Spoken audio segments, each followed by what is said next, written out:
219. Of his university, and the Democratic Party was having trouble between its progressive and conservative wings. To Colonel George Harvey, publisher of Harper's Weekly then financed by J.P.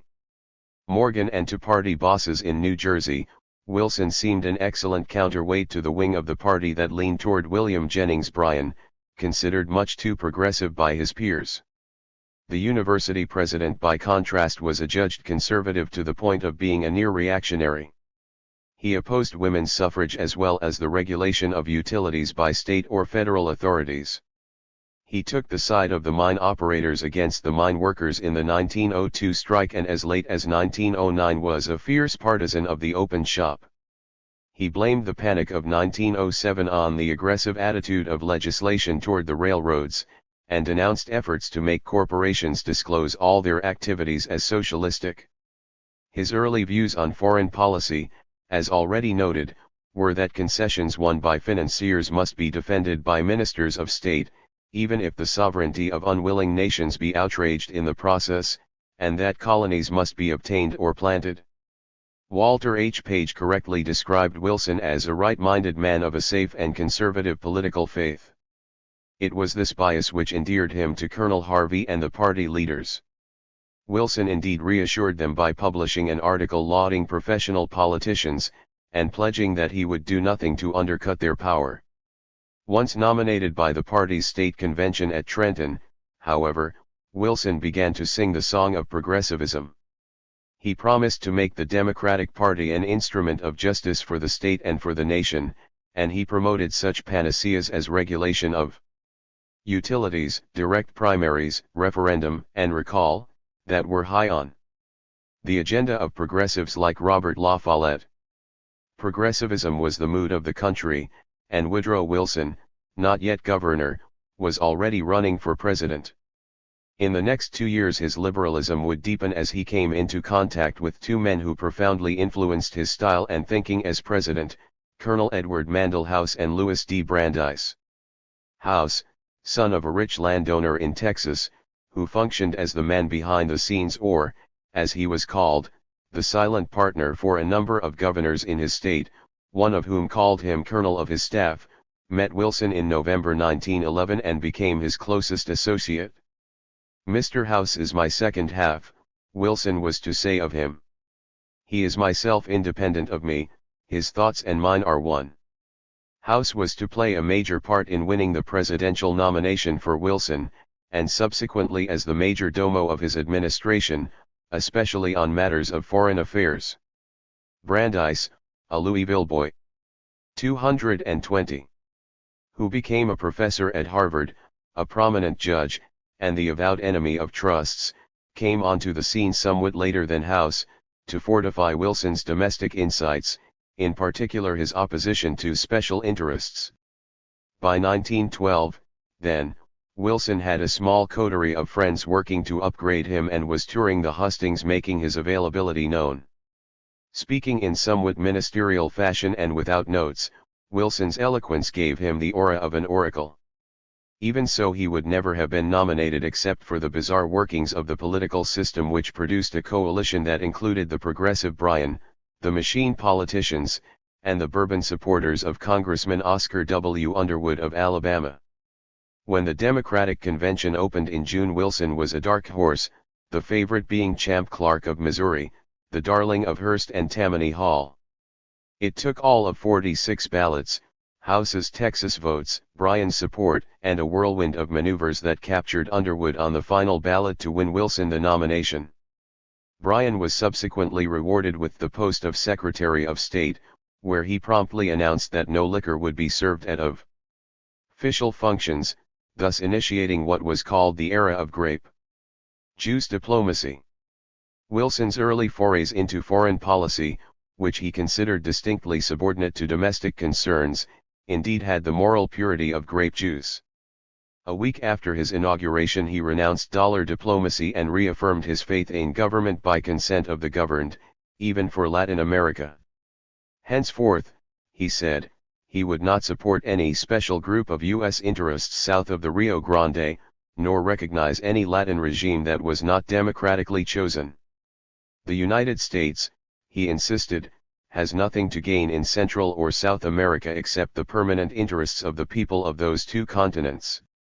When a military group around Victoriano Huerta executed a coup d'état against the revolutionary Madero regime in Mexico, Wilson refused to accredit the new government despite a memorandum from Colonel House that this might mean a surge of English and German influence in that country. The president also sought to make amends to Colombia by tendering sincere regrets for the Panama incident and offering $25 million consolation money. At Mobile, Alabama, in an October 1913 speech he told the audience, "I want to take this occasion to say that the United States will never again seek one additional foot of territory by conquest."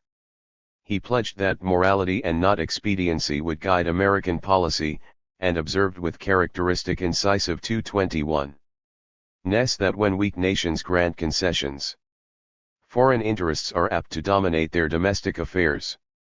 There was no misunderstanding this pronouncement. The United States would never again be guided by its own material interests if that violated the rights of foreign countries. Translating this policy for China, Wilson withdrew support from the American bankers whom THIRD had edged into the six-power consortium that was making a $125 million loan to that nation, on the grounds that the conditions imposed violated Chinese sovereignty. He also was the first to recognize the Sun Yat-sen revolutionaries after their National Assembly had met in 1913.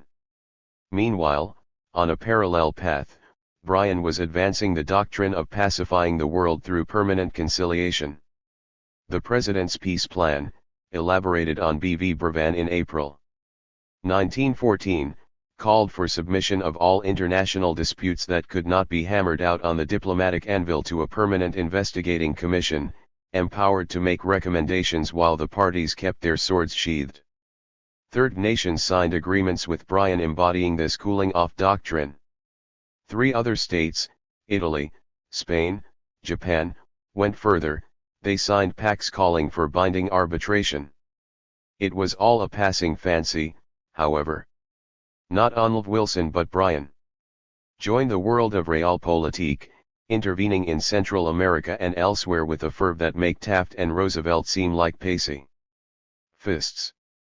At the behest of President Diaz of Nicaragua, who feared nothing more than an inevitable popular revolution if the U.S. Marines left, Brevan wrote into a treaty for a second canal route a provision similar to the Piatt Amendment. It gave the United States the unilateral right, in Diaz's own words, to intervene in our internal affairs in order to maintain peace and the existence of a lawful government. This graceless return to dollar diplomacy caused the New York Times to comment that the policies of Wilson and Bryan more nearly resemble 10-cent diplomacy. Bryan was forced to expunge the intervention section of the treaty because of opposition by the Senate Foreign Relations Committee, but he and Wilson kept the Marines in Managua. The record shows that in the 8 years Wilson was in office he dispatched troops, apart from those in World War I, to Mexico, Haiti, the Dominican Republic, Cuba, Panama, Soviet Russia, Honduras, China, and Guatemala. 3 of these interventions in Haiti, Santo Domingo, and Mexico are highly instructive, for they show how the Roosevelt corollary and dollar diplomacy were both refined and expanded. 222. 2. Haiti, an impoverished land of 3 million souls, had won its independence from France in 1804 in the first modern revolution led by a black man, Toussaint L'Ouverture. But in ensuing decades, for many reasons, the little nation failed to prosper and her domestic affairs were a seemingly endless train of disorder and strife.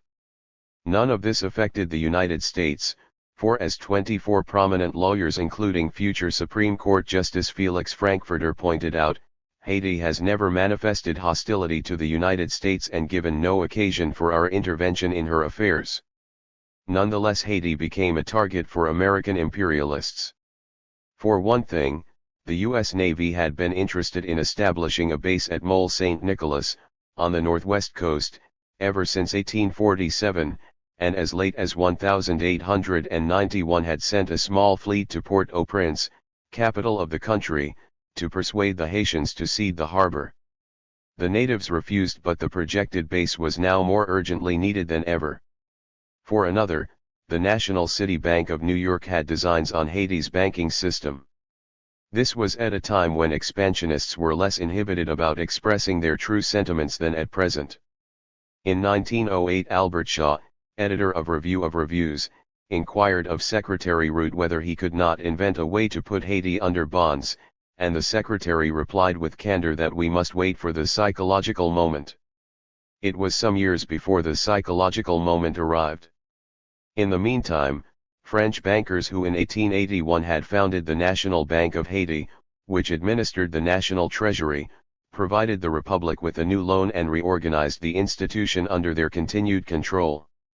It was at this point, in 1910, that the National City Bank decided there was a future in Haitian banking, and Secretary of State Knox, under the policy of dollar diplomacy, delicately advised the Haitians that some American banking interests ought to be represented. Both Haiti and France took the hint, with the result that 4 American firms, including National City, acquired a 1/5 interest in the National Bank. 3 years later, with Haitian governments still rising and falling, Secretary Bryan concluded that the American government had an obligation to protect the interests of its bankers on the island of Hispaniola. On 6 occasions in 1914 and 1915 he demanded that Haiti turn over collection of its customs, its only source of revenue, to the good graces of Uncle Sam. During one of the perennial Re-223 volts in the North, Washington advised the beleaguered president of Haiti that it would keep him in power if he agreed to give the United States control of the custom houses. He refused, as did his successor, after he resigned. The psychological moment had now arrived. On December 17, 1914, American Marines landed at Port-au-Prince in broad daylight, marched to the vaults of the National Bank, helped themselves to $500,000 in monies that were security for the national currency, and loaded it on the gunboat Machias for delivery to the National City Bank in New York. According to a vice president of the bank, in testimony before a Senate committee 6 years later, the purpose of the incredible raid was to force Haiti to accept the usual custom house arrangement. Odd as it may seem, the black leaders of the little nation remained obdurate for a number of months, even in the face of such pressure. Negotiations were still going on when another of the ceaseless stream of revolutions broke out in July 1915, ending in the assassination of the country's president. Wilson and Bryan seized on the event to send in troops, even though not a single American or other foreigner had been hurt. On July 28, the very afternoon of the assassination, the USS Washington, under Rear Admiral W. B. Caperton, anchored in the harbor and within a few hours occupied Port-au-Prince. The Marines were to remain in Haiti for 19 long years. A year and a half into the Franklin Roosevelt administration as the only true political power in the country. Theoretically, Haiti had its own government, but as Admiral Caperton made clear from the outset, no elections were permitted until a candidate could be found who would agree to any terms laid down by the United States. The State Department wired its minister at Port-au-Prince to explain to any candidate that the United States expects to be entrusted with the practical control of the customs and such financial control over the affairs of the Republic of Haiti as the United States may deem necessary for efficient administration. In plain language, Washington was asking for a puppet to present himself, and on that occasion the president of the Haitian Senate, Philippe Sidre Dardegainave, agreed to serve and, as Caperton observed, be sustained by American protection. Tied hand and foot, the National Assembly could hardly do otherwise but accede both to the choice of Dardegainave, who received 94 votes out of 116, and to the treaty that Secretary of State Robert Lansing, Bryan's successor, imposed on the hapless state. By the time the pact was signed on September 16, 1915, Caperton's Marines had taken over the custom houses at the 10 major ports, had occupied all the towns and cities needed to ES. 224. Tablish order, and declared martial law. 2 years later, with the help of the State Department, National City Bank acquired the French shares in the Haitian Central Bank. The French were divesting themselves of foreign holdings at the time to finance the war, and the American firm became master of the bank, treasury, and, derivatively, the economy. Despite Wilson's claim to morality, not expediency, as the guideline for American foreign policy, Lansing's treaty had a number of novel features that limited sovereignty even more than Taft and Knox had limited it for Nicaragua. In addition to control of the customs, and a plank similar to the Piatt Amendment granting the United States the unilateral right to intervene at will, the pact provided that Washington would select a financial advisor to the Ministry of Finance, as well as engineers to supervise sanitation and public improvements. Another section of the agreement, Article 10, called for the formation of an efficient constabulary, composed of native Haitians, but organized and officered by Americans. Thus, in addition to its own Marines, the United States was to have a puppet army, trained by Americans and led by Americans. As of 1917, there were 9 U.S. commissioned officers and 80 non-commissioned officers running the native military force. That same year, Wilson forced the Dominican Republic to dissolve its army because it was a tool for revolutionists, and replace it with the Policia Nacional Dominicana, also officered by Americans. And when Liberia in far-off Africa relinquished its custom houses to American operation in return for a loan, it too had to agree to a frontier force drilled and led by former American Army officers working under the supervision of the American military attaché in Monrovia. If Admiral Caperton could wire the Secretary of the Navy in Washington that next Thursday, "I will permit Congress to elect a president," there was no reason why the Wilson administration should not also operate the military forces of Haiti, the Dominican Republic, Liberia, and other nations as well. Some historians, while apologetic about intervention per se, have nevertheless concluded that on the whole the United States did a creditable job in Haiti, building roads, creating political order, and assuring financial stability. Perhaps so, but consider the costs to Haitians in blood and freedom. Conservative estimates are that 2,000 natives were killed by the Marines in the course of pacification. A U.S. Marine Corps report sets the number as 3,250 killed either by Marines or by the person of the Gendarmerie of Haiti. In order to recruit labor for building roads, the Marines utilized an old road law corvée which forced men to work for specified periods. 225. Or pay a levy in lieu of work. The corvée was implemented with a fervor only American Marines can display, with Haitians being seized from their homes and pressed into virtual slavery for months at a time. According to J.W. Johnson, in an article for The Nation, those who protested or resisted were beaten into submission. Those attempting to escape were shot. One educated Haitian, Charlemagne Perrault, led a revolt against the system when he was impressed for duty, and was killed in the course of fighting. Scott Nearing and Joseph Freeman quote an American in 1920, recently returned from the Black Republic, who said that if the United States should leave Haiti today, it would leave more than 1,000 widows and orphans of its own making, more banditry than has existed for a century, resentment, hatred, and despair in the hearts of a whole people, to say nothing of the irreparable injury to its own tradition as the defender of the rights of man. On the other side, the occupation fully entrenched the National City Bank as the ruler of Haiti's economy. The bank's nominee became the nation's financial advisor. Under another treaty forced on the Haitian administration in 1920, the New York Bank became undisputed master of the National Bank of the Republic of Haiti.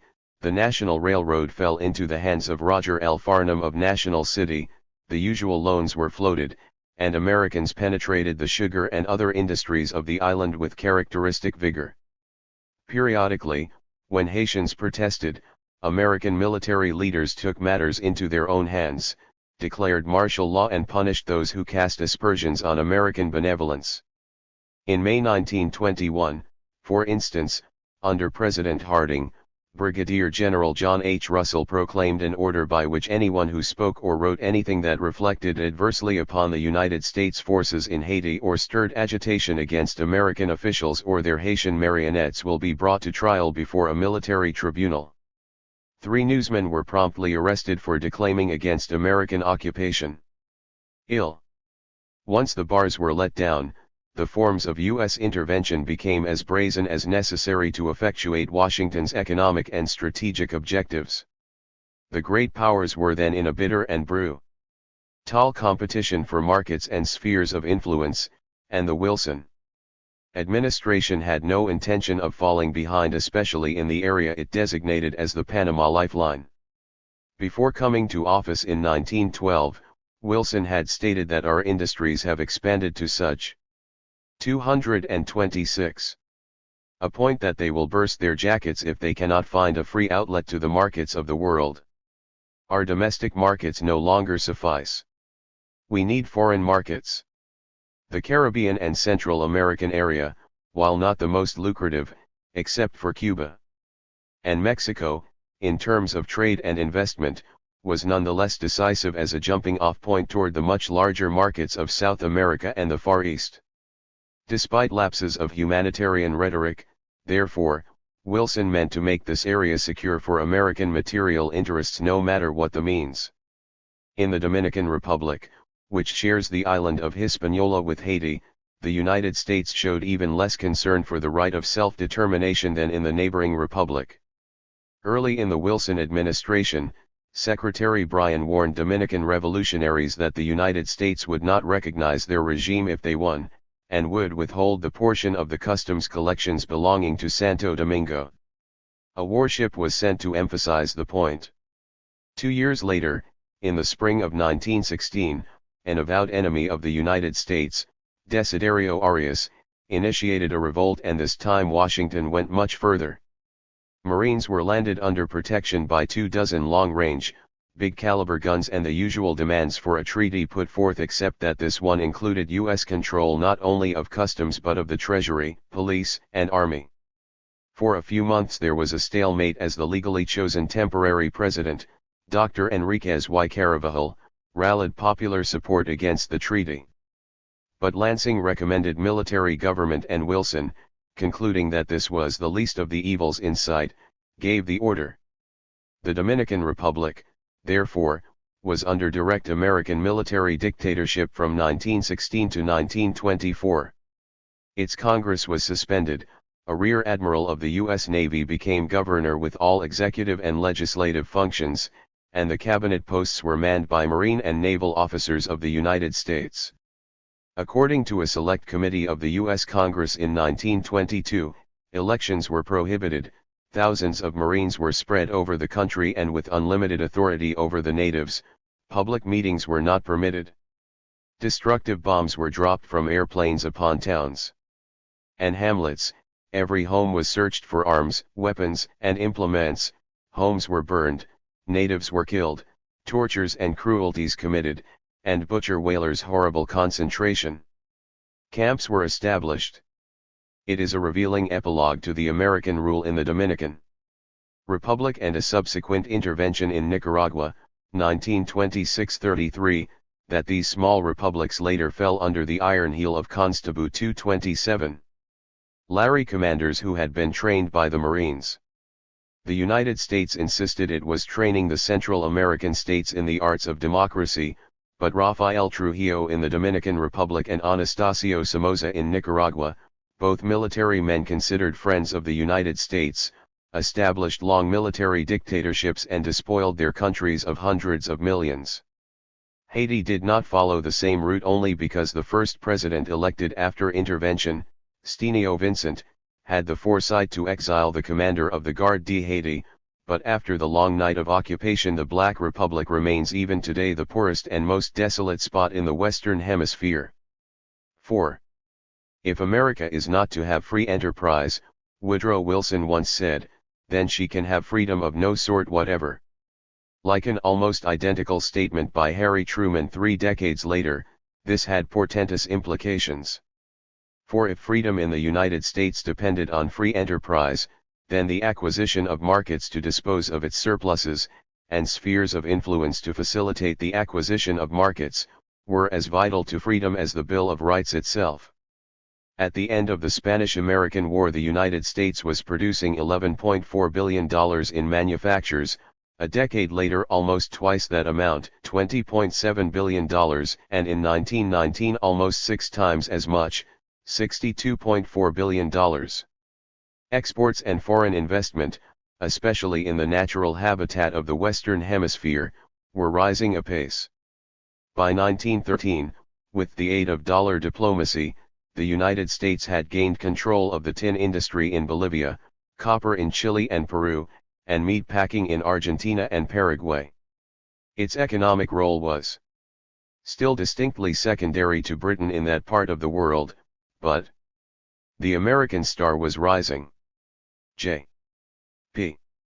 Morgan and W. R. Grace operated the Chilean Andean Railroad, and American firms were making inroads into river transportation in Colombia, Argentina, Brazil, Peru.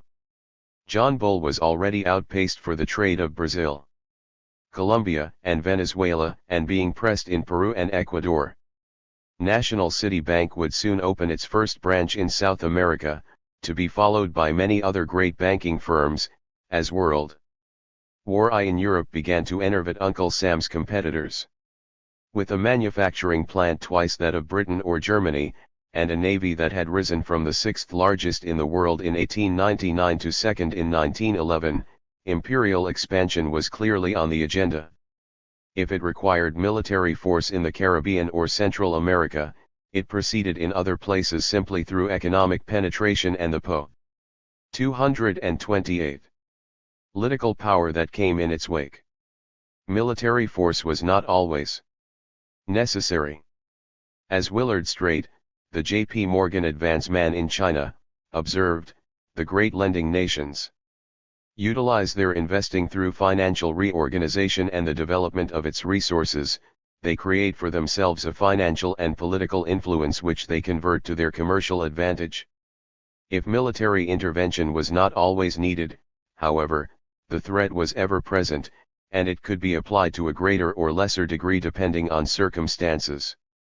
In other words, there was a range of action beginning with trade, loans, and investments, and proceeding through diplomatic pressures toward the ultimate dispatch of Marines, which could be interrupted at whatever stage success was assured. The most interesting manifestation of this principle during Wilson's administration was in Washington's relations with Mexico. When I go back to England, Sir William Tyrrell advised Wilson during a private meeting in November 1913, I shall be asked to explain your Mexican policy. Can you tell me what it is? The president replied in uncluttered terms, I am going to teach the South American republics to elect good men. Apart from the presumptuousness of this statement, there was much more involved than the selection of good men to office.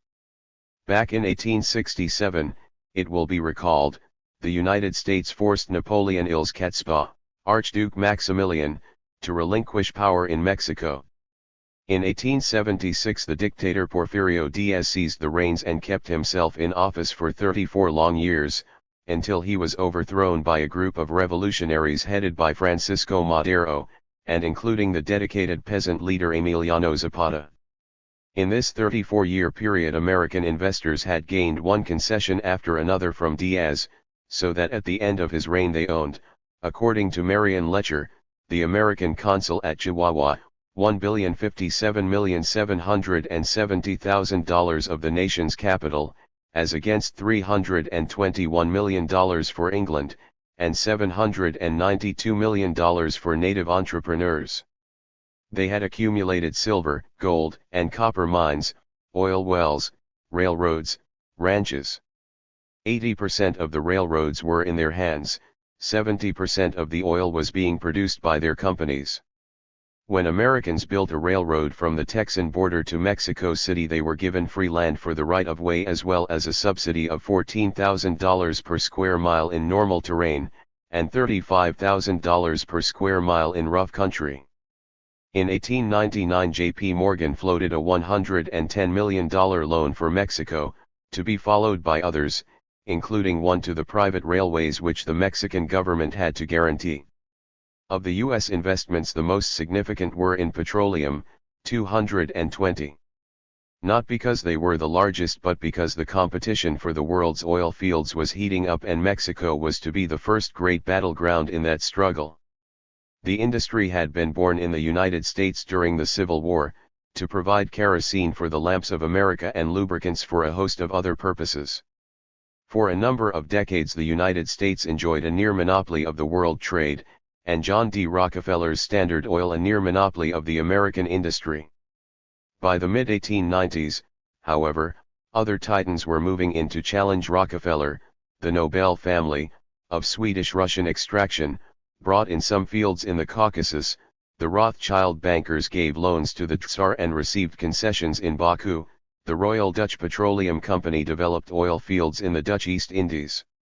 The American lead was not only cut down but wiped out for 3 years, from 1898 to 1901, as Russia forged ahead. In this burgeoning competition everyone seemed to get into the act. The Mellons of Pittsburgh formed Gulf Oil, the first integrated company to explore, refine, and market many products, including gasoline, which had once been considered waste. Edward L. Doheny of Los Angeles and some associates bought the 280,000-acre Hacienda del Tololo in Mexico in 1900, added another 150,000 acres thereafter, and brought in 3 fabulous strikes, one of which eventually yielded 80 million barrels, and another, at its peak, 260,000 barrels a day. Doheny was followed by Standard Oil, Waters Pierce Company, and between 50 and 100 other American prospectors, as well as an English syndicate headed by Lord Cowdray, who secured concessions from Diaz while working to improve Mexico's harbors. The Mexican fields, apart from the fact that their labor costs were cheaper, were in many respects superior to those of the United States. According to one specialist, the oil wells of California, the best in the nation, yielded 100 to 200 barrels a day, whereas Doheny's Juan Casiano No. 7 produced 70,000 barrels on one day in the fall of 1910. By this time the combustion engine and the automobile based on it, there were 619,000 horseless carriages in the United States in 1911, were giving the oil industry a new impetus and Mexico a new importance in the quest for petroleum concessions. In 1904 Mexican production had been a mere 220,000 barrels, in 1909 it reached 3.3 million, 4 years later, 26 million, and by 1920, 157 million, almost a fourth the world's total, making Mexico the second largest producer in the world. If Mexico was rich in resources, however, its people were poor and landless, beset by a feudal land-holding system, and dominated by a dictatorial government much too long in power. The middle 23 and upper classes, demanding constitutional guarantees, and the lower classes, demanding land, thereupon joined in revolution, and Francisco Madero, a reform-minded member of a well-to-do family, was able in May 1911 to drive Diaz into exile. His elected government was quickly recognized by Taft, though it was always under challenge from both the right and the left. Less than a month before Wilson was sworn into office, however, Madero was overthrown and soon executed by General Victoriano Huerta, commander of the Federal Army. For the American oil interests, Huerta's victory represented a distinct threat, for as one writer for World's Work commented, the new Mexican leader manifested an antagonism to American oil interests and friendship to Lord Cowdray of Britain. It was a rich prize for which these American and British capitalists are contending. Doheny pleaded with Washington that inasmuch as both Germany and Great Britain are seeking and acquiring sources of supply for large quantities of petroleum, the United States should use all its energies to retain dominance in Mexico. The United States, since Jefferson, had generally recognized any foreign government as long as it effectively held power. Wilson, however, not only withheld recognition from Huerta but demanded that he call elections in which he would bind himself not to be a candidate. If he accepted this proposal to rule himself out of office, Wilson was ready to mobilize American bankers for an immediate extension of a loan. From an idealistic point of view there was good reason to oppose a man of Huerta's stripe. Moreover, there was still turmoil in the northern part of the country, where Governor Venustiano Carranza of Coahuila, Francisco, Pancho, Villa, and Alvaro Obregón resisted the central regime.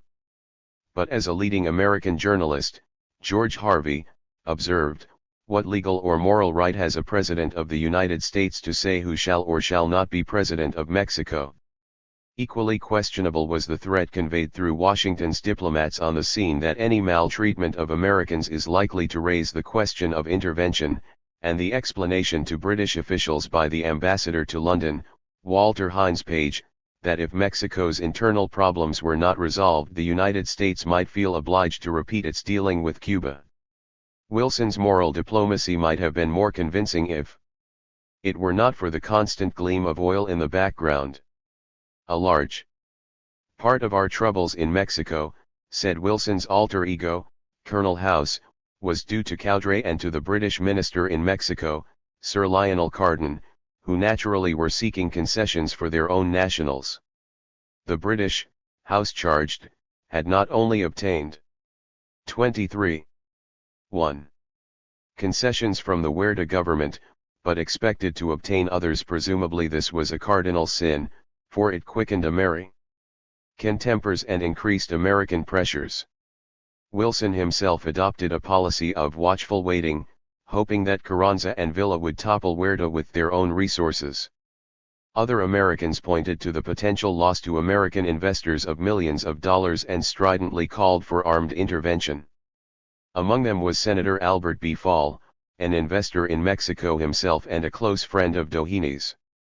To emphasize the point, a senator from Arkansas warned all and sundry that "those hearing me will live to see the Mexican border pushed to the Panama Canal." On October 26, 1913, Huerta held elections, defying the United States, and by stacking the ballot boxes had himself chosen president. A month later Secretary Bryan warned that if General Huerta does not retire by force of circumstances, it will become the duty of the United States to use less peaceful means to put him out.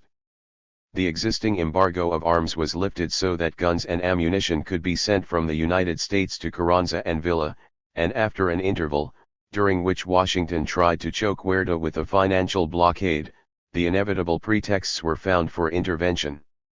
On April 9, 1914, the paymaster and crew of an American ship in Tampico, the Dolphin, were arrested by Mexicans for disembarking at a place subject to military authority, marched through the streets briefly, and released. The American admiral immediately demanded an apology and punishment of the officer who had perpetrated the arrest. The Mexican commander complied almost at once. Huerta, however, balked at another demand, calling on Mexico to salute the American flag with a 21-gun salvo, unless he could be assured that the American battery would return the salute simultaneously. No matter who was right or wrong, the American response to this trivial incident was clearly beyond reason, for 5 days after the event, on April 14, 10 battleships and a regiment of Marines were rushed to Tampico. Meanwhile 2 other minor incidents clouded the horizon. A cable to the U.S. Embassy was held up at the cable office by the censor, and an orderly on the USS Minnesota was taken into custody. He was quickly released and apologies tendered while collecting mail at Veracruz. These 3 occurrences were considered sufficient reason for Wilson to ask Congress for authority to intervene if he saw fit. After Congress voted its approval, Wilson was awakened at 2:30 a.m. on April 21 and informed that a German ship was about to unload arms at Veracruz. He thereupon ordered American forces to take Veracruz at once, a task which was completed within a few hours at a cost of 232. The lives of 17 Americans and 200 Mexicans. Even Carranza, who would benefit from this act, bitterly denounced Wilson's violation of his nation's sovereignty and warned that it may indeed drag us into an unequal war. For the time being American intervention had to go no further, for despite the efforts at mediation by the ABC powers, Argentina, Brazil, and Chile, between the United States and Huerta, the Mexican leader was in an impossible situation. With his base at Veracruz in American hands, he could not resist the troops of Carranza and Villa, which overran Tampico and advanced southward. The Mexican president resigned on July 15, fled the country, and left the door open for Carranza, who was installed as provisional head of the government. American forces could now evacuate Veracruz. That American business was also no innocent bystander in effecting this change of government is evident from the testimony of Doheny before the U.S. Congress. So far as we know, every American corporation doing business in Mexico extended sympathy or aid, or both, and we extended both to Carranza from the time that President Wilson turned his back on Huerta. Doheny himself had sent a representative to offer Carranza $685,000 worth of oil, and made 2 other gifts, one for $100,000. American business and the Wilson administration obviously were coordinating their efforts, and toward the same objective: oil. Unfortunately for both, Carranza's accession to office did not turn out as favorably as expected.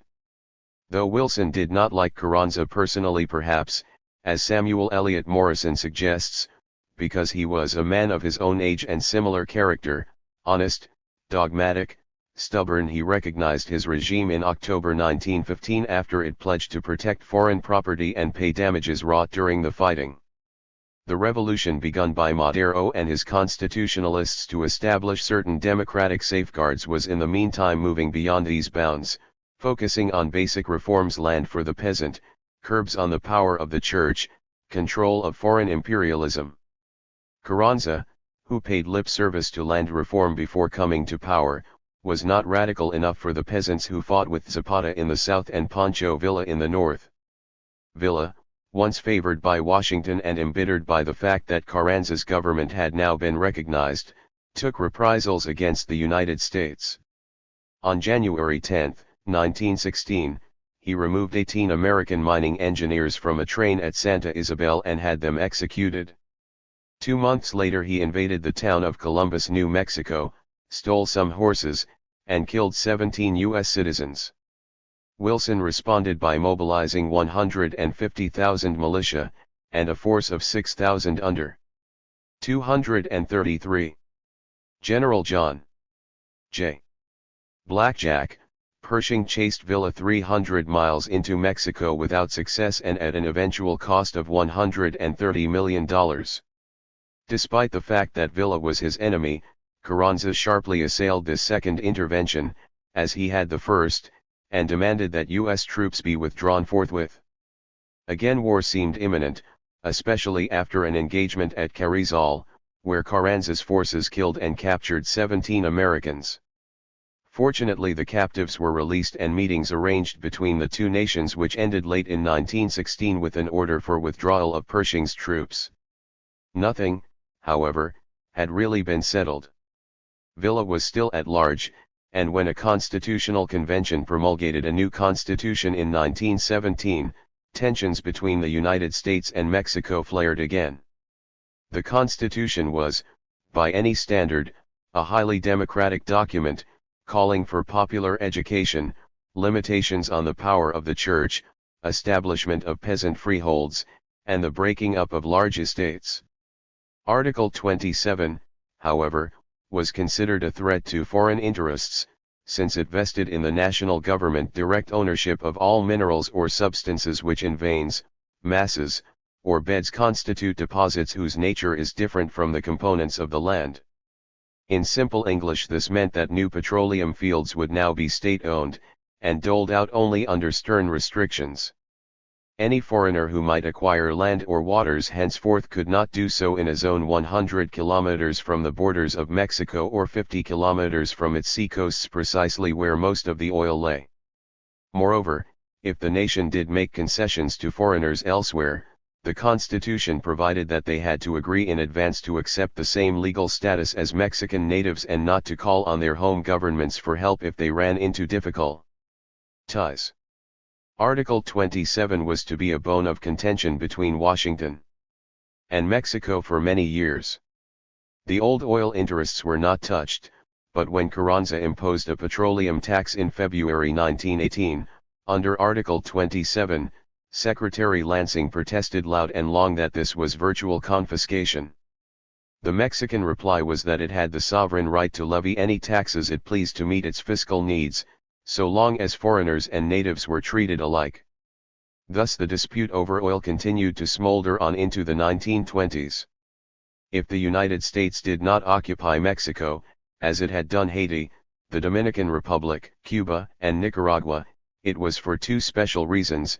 First, Mexico was so much larger than the small republics, and second, the United States by now had greater problems to occupy its attention than getting Congress to declare a second Mexican War. Such a war, said ex-President Taft, would involve the garrisoning with a sufficient force of every town. It would involve 234. The organization of columns to chase the guerrillas into the mountain fastnesses and across trackless desert plains, and the subjugation of 15 million people.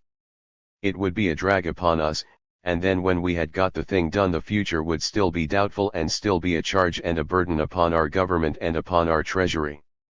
The Indianapolis News added another reason for not going to war, namely that victory would require of the United States that it absorb into our citizenship 15 million mongrels. Anyway, in the meantime, as a result of World War I, the Colossus of the North was making a breakthrough in its empire building of more significant dimensions. It was winning markets and spheres of influence so vast, and a position of international power so awesome, that it could deal with the oil problem in Mexico in a more leisurely manner. When Harding succeeded Wilson in March 1921, the new imperialism was an enshrined and virtually unchallenged goal. Its purpose was easily understood: to force other nations, through blandishment or coercion, to grant American business economic advantages against competitors, as well as strategic advantages to the United States government. In the interest of private economic expansion, America no longer felt inhibited about outraging the sovereignty of weaker states. Intervention into their internal affairs took a variety of forms, some mild, some extreme, running the gamut from soliciting economic concessions for U.S. business and defending them through diplomatic pressure to long-term military occupation. Two examples may perhaps illustrate how this worked on the day-to-day level. When the American China Development Company obtained a concession in 1900 to build a railway from Canton to Hankow, China included a provision that Americans were not to transfer their rights to other nations or people of other nationality. Nevertheless, the company placed its stock on the open market, and most of it was bought by Belgians. When China thereupon annulled the concession, the financiers repurchased their shares and the State Department insisted it would not tolerate such an act of spoliation. In the end, it forced China to pay $6.75 million to the company, which according to one authority was $3.75 million more than it had spent. In Haiti, a foreign firm called the National Railroad Company, largely French-owned, had contracted to build a line with the UN-235. Understanding that Haiti would pay interest on the bonds when the job was finished. The company claimed that Haiti had agreed to make payments after each section had been built. When the Black Republic suspended payments in 1914 because only 6 sections had been completed in 4 years, instead of the 20 the company had pledged for that period, the United States protested the forfeiture. After military occupation, the bonds turned up in the hands of the National City Bank of New York and Haiti was forced to resume payments, thus increasing the value of the bonds to the bank by $2 million. In each instance, the stronger state was able to gain an economic advantage for its citizens against the sovereign wishes of a native government. The techniques of imperialism, by the time Wilson left office, had been developed to a fine art. Investment and trade opportunities were solicited by the U.S. government on behalf of private business, then rigorously defended from native laws or decrees that might hamper its operations. Loans were made to governments in economic difficulties, with significant strings attached to them, such as employing Americans as financial advisors or overseers of custom houses, and this too made for American trade and investment opportunities. Beyond this, a large navy protected American spheres of influence such as the Caribbean and acted as a warning to other powers that might have ideas about penetrating these spheres. Only in extreme cases did the United States intervene militarily to enforce its will, usually financial pressure and the threat of force was sufficient. 13. If the world were limitless and the natives passive, the great powers might have expanded into new colonies and spheres of influence indefinitely, resolving all their differences at the diplomatic table as they had done, for instance, vis-a-vis China or Africa.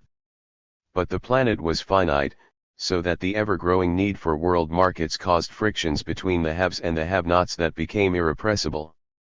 Britain, the leading have-nation, with the strongest navy in the world, an empire on which the sun never set, and $20 billion in foreign investments, an enormous sum in pre-World War I days, retained its position by preventing the others from forming a solid block against her. She lived, so to speak, by maintaining a delicate and precarious balance of power among all her rivals. Germany, the leading have-not, had begun its industrial and imperialist ascent only after defeating France in the 1870–71 war, and had acquired by 1900 a colonial empire of 1 million square miles and 15 million people, most of it in Africa. While this was substantial, it was meager compared to the 9.3 million square miles and 309 million people in the British Empire, and 3.7 million square miles and 56 million inhabitants in the French Empire.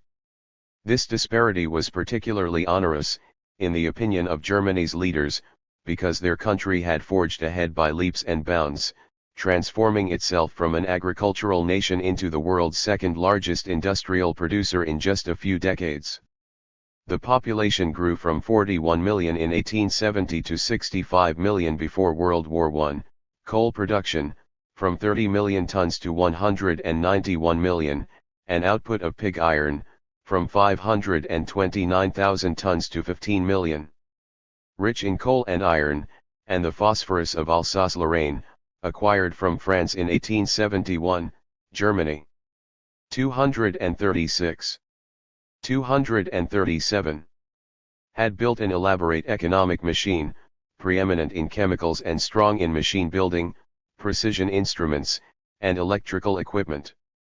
As in the United States, its smaller corporations had coalesced under the aegis of the banks and financiers into giant cartels and monopolies. Such an economy inevitably produced surpluses of goods and capital that, under the capitalist system, desperately required foreign outlets. The fact is that Britain was a power in limbo, marking time, while Germany was a rising star, rapidly achieving dominance over the European continent. Unlike the United States, which also belonged in those days to the have-not classification but threatened neither Britain's precious balance of power nor its Mediterranean Suez-Indian Ocean lifeline, the Reich had an expansionist blueprint that directly challenged England.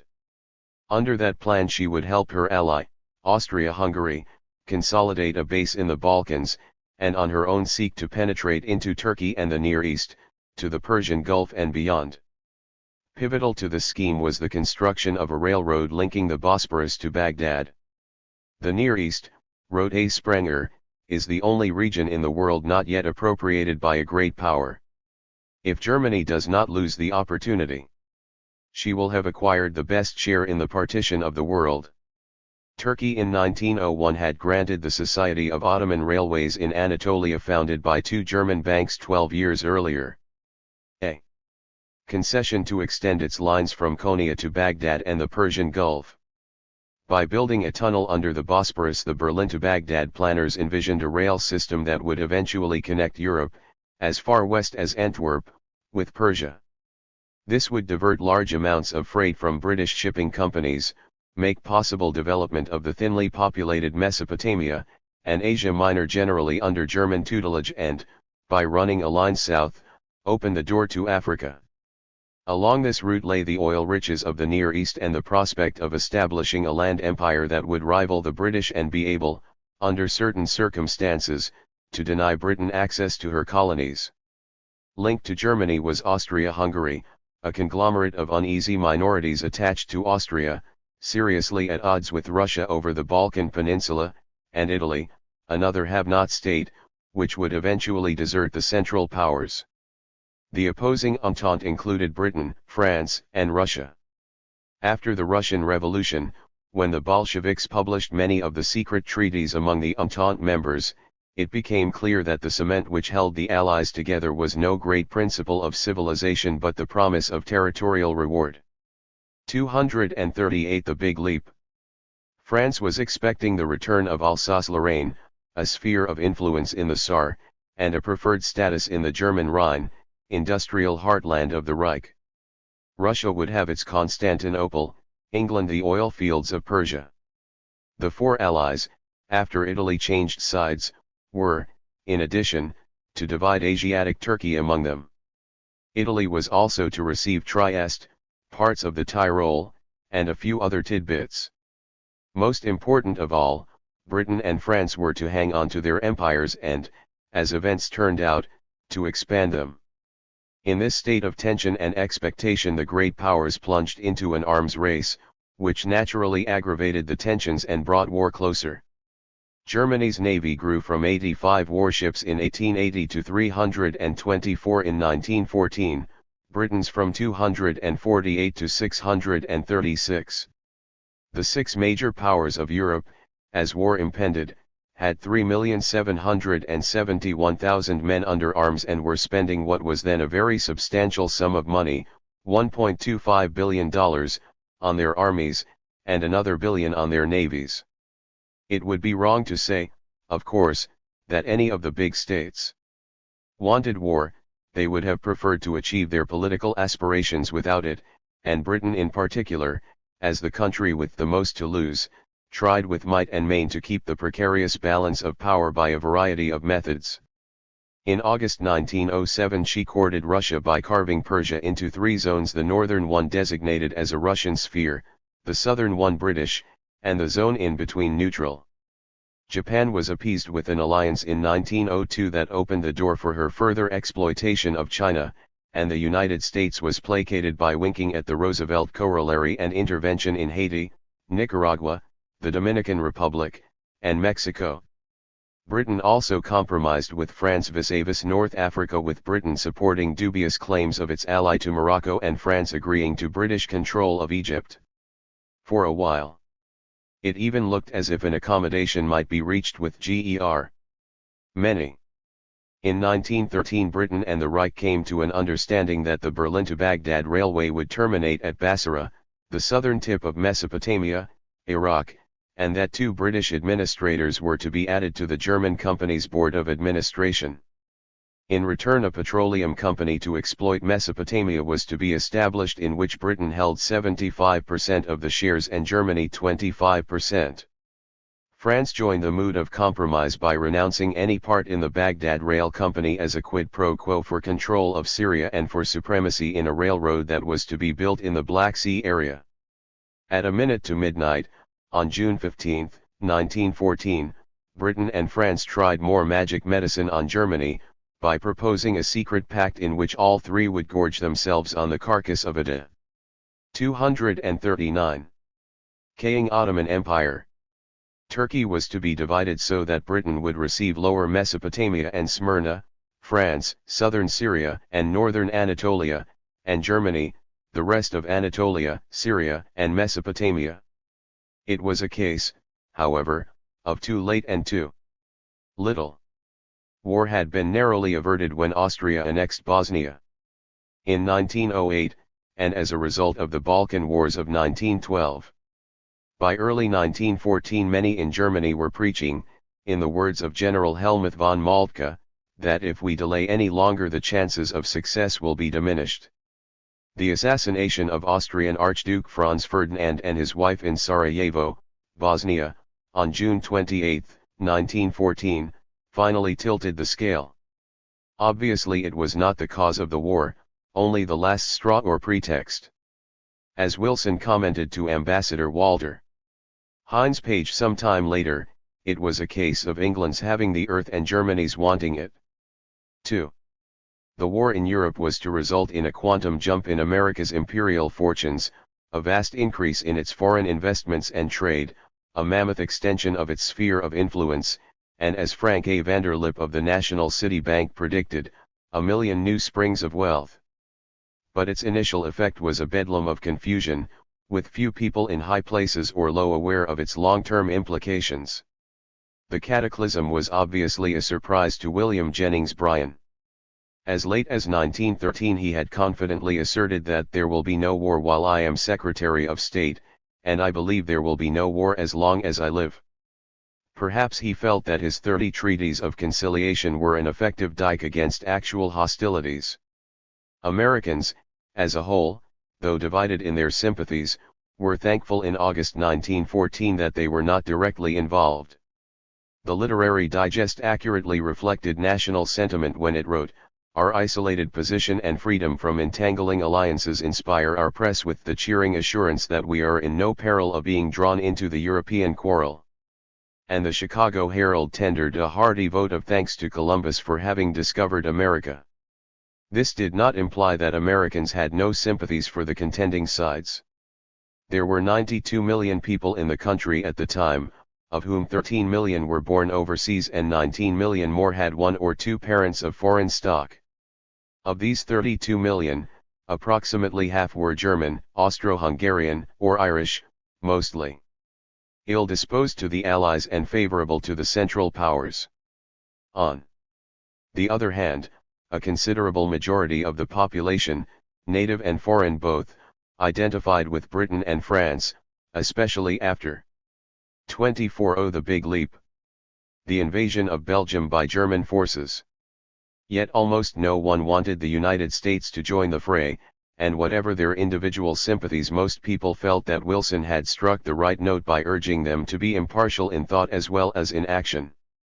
The business community also showed little enthusiasm for the war overseas. The war caught the United States in a depression rivaling the one of 1907 and already a year old. Moreover, any expectation that lush orders from Europe would come pouring in at once to give the economy a needed prod proved optimistic. On the contrary, the instability of Europe seeped through to the United States. The London Stock Exchange, concerned because panic-stricken Europeans were selling off their securities including American stocks and bonds to lay their hands on cash, closed its doors on July 31. The New York Stock Exchange followed suit and did not reopen for trading until December 12 and then on a limited basis until the following April.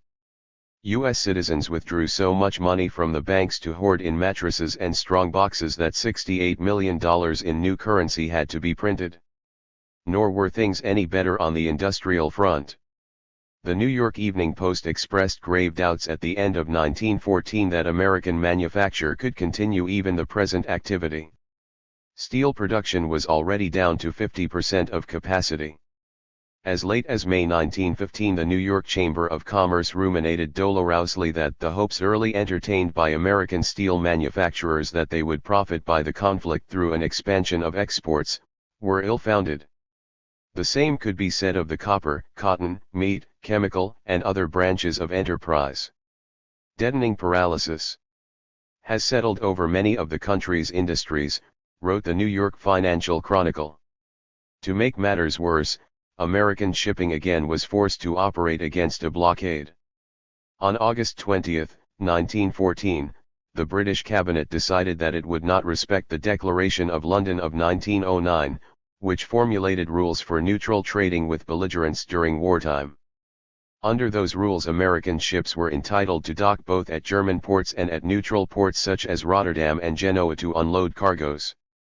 But the British insisted on searching neutral vessels including those of the most powerful neutral, the United States in Allied ports, and preventing them from delivering anything that could be considered helpful to the German war effort.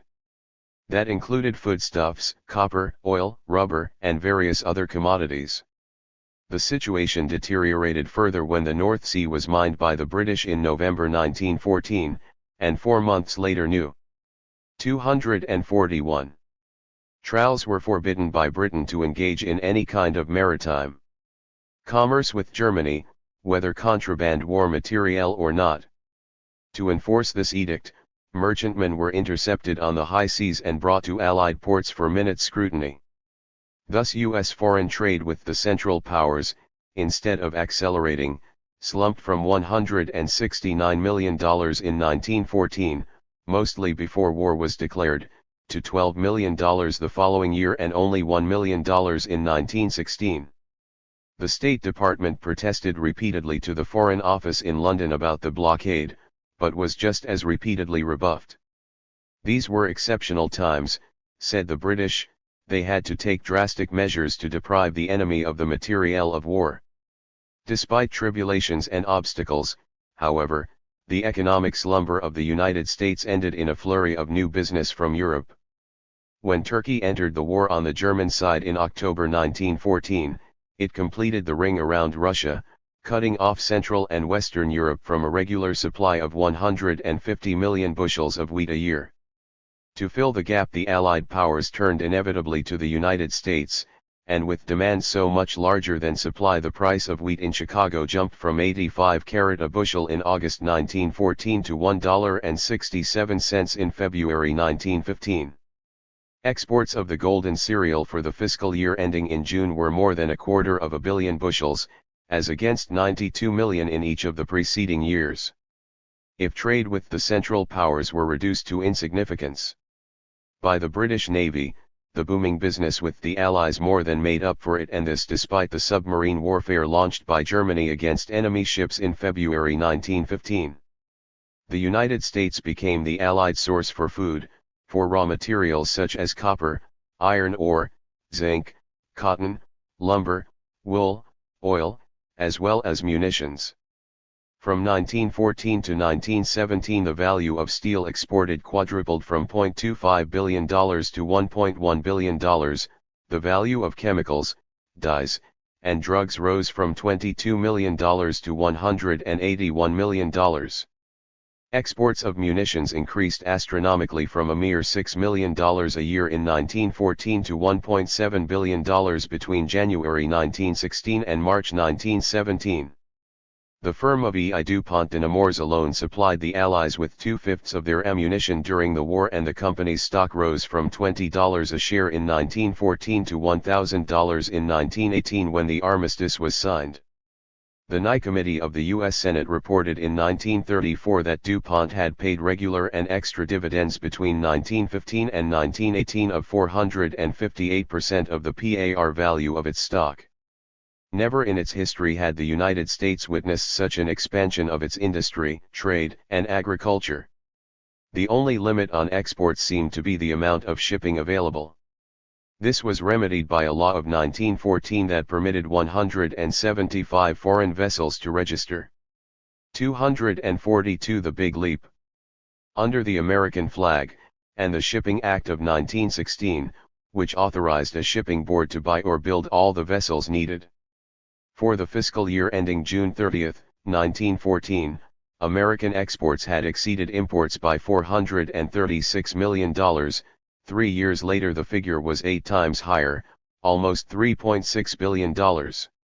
The boom was so great that while inflation reduced real wages of American workingmen by 7% from 1913 to 1918, there were 21,000 new millionaires in the country at the time of the armistice.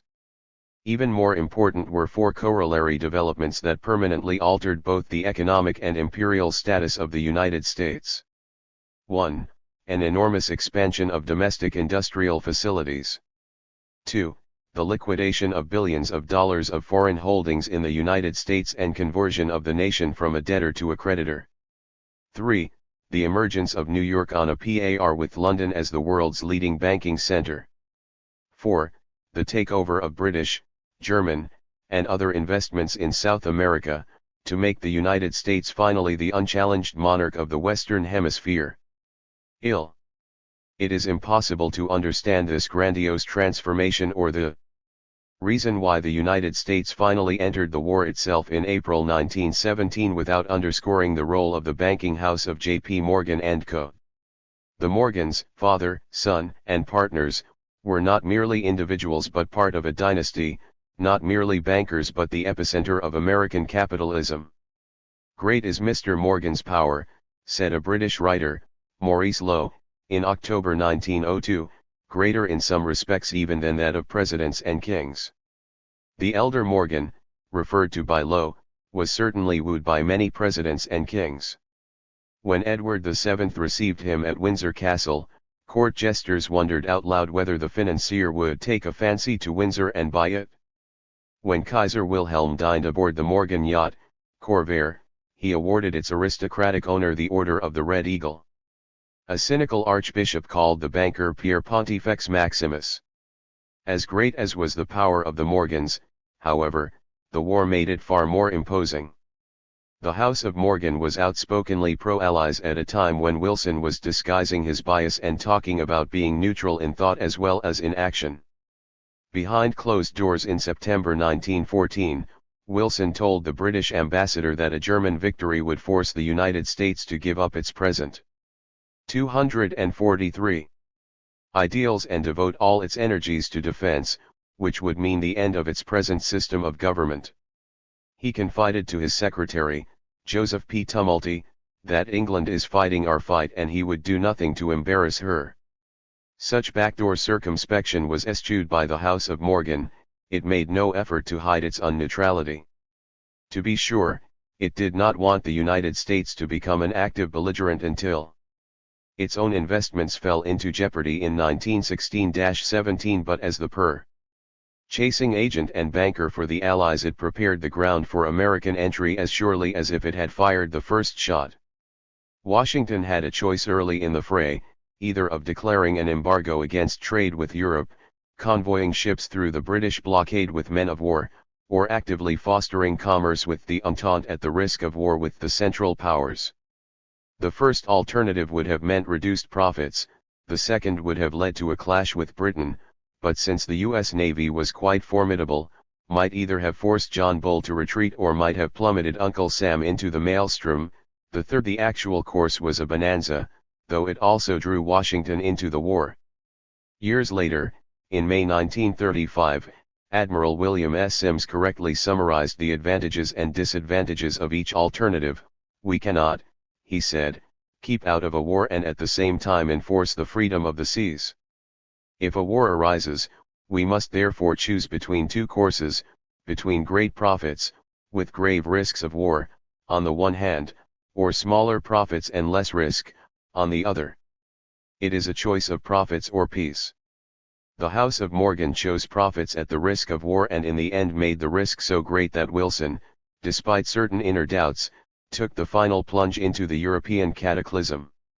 The Morgans did not do it alone. Of course, nothing in a complex modern society is ever that simple, but the Wall Street titans who reflected the growth of economic oligarchy were the pivotal force in these developments nonetheless.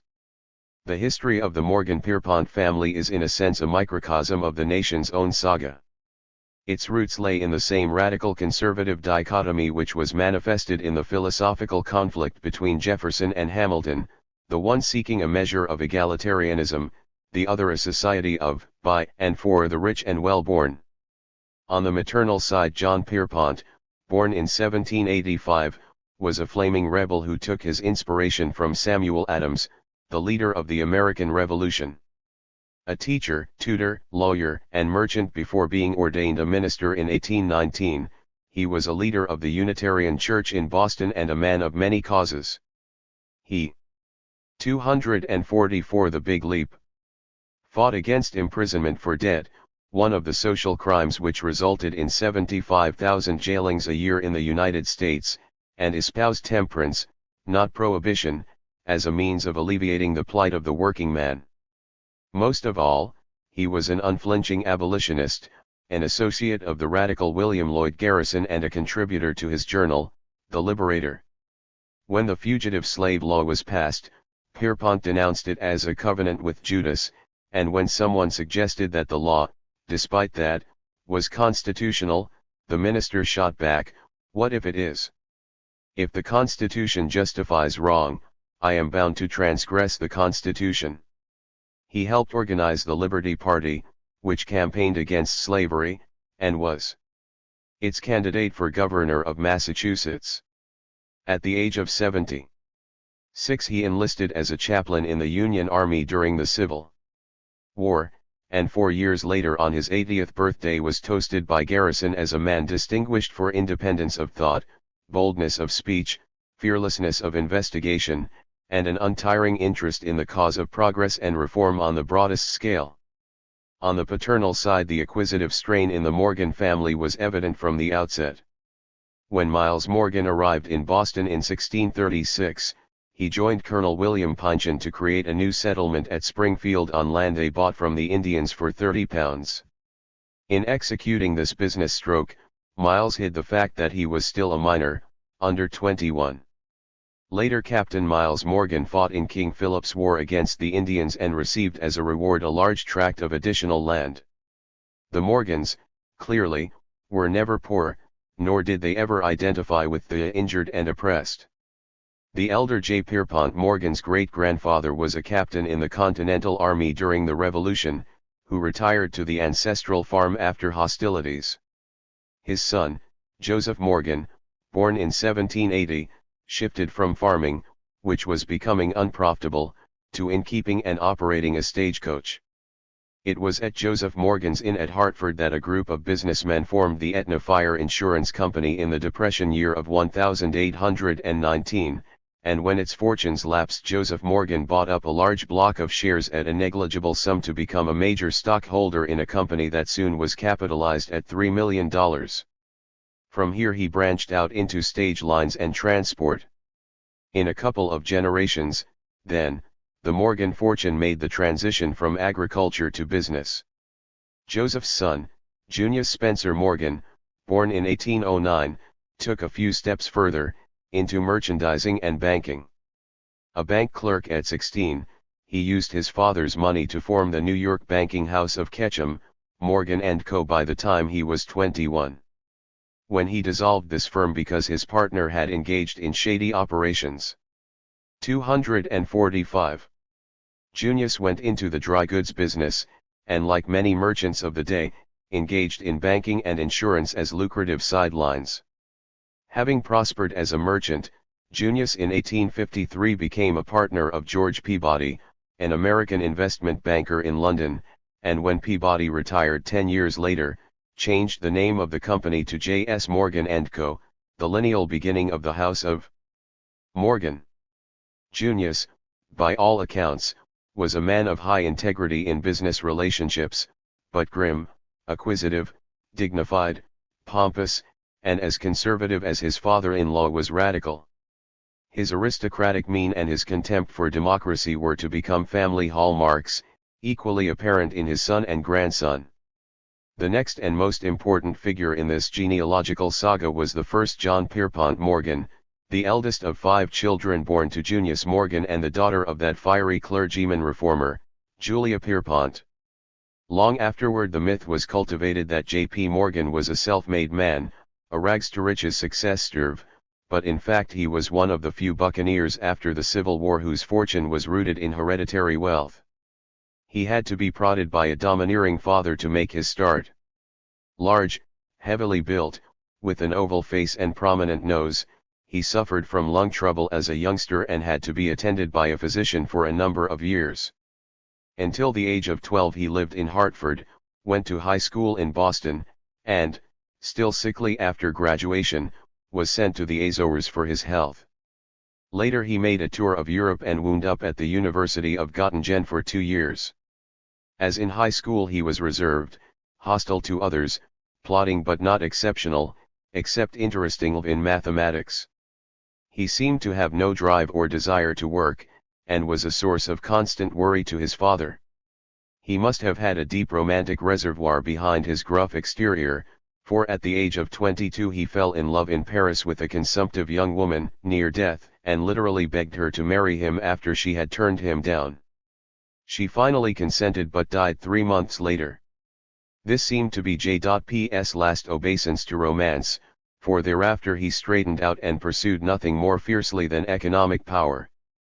As biographer Louis Corey observes, Morgan overwhelmed his sentimental, almost romantic quality in the masculinity of the strong, silent man wrapped in the ecstasy of business. Power was to be his ideal, its pursuit his romance, love becoming the conquest of women as an appanage of power. Junius Morgan was elated. The young man, who had lackadaisically gathered some experience in his father's firm as well as independently, was now ready for his destiny.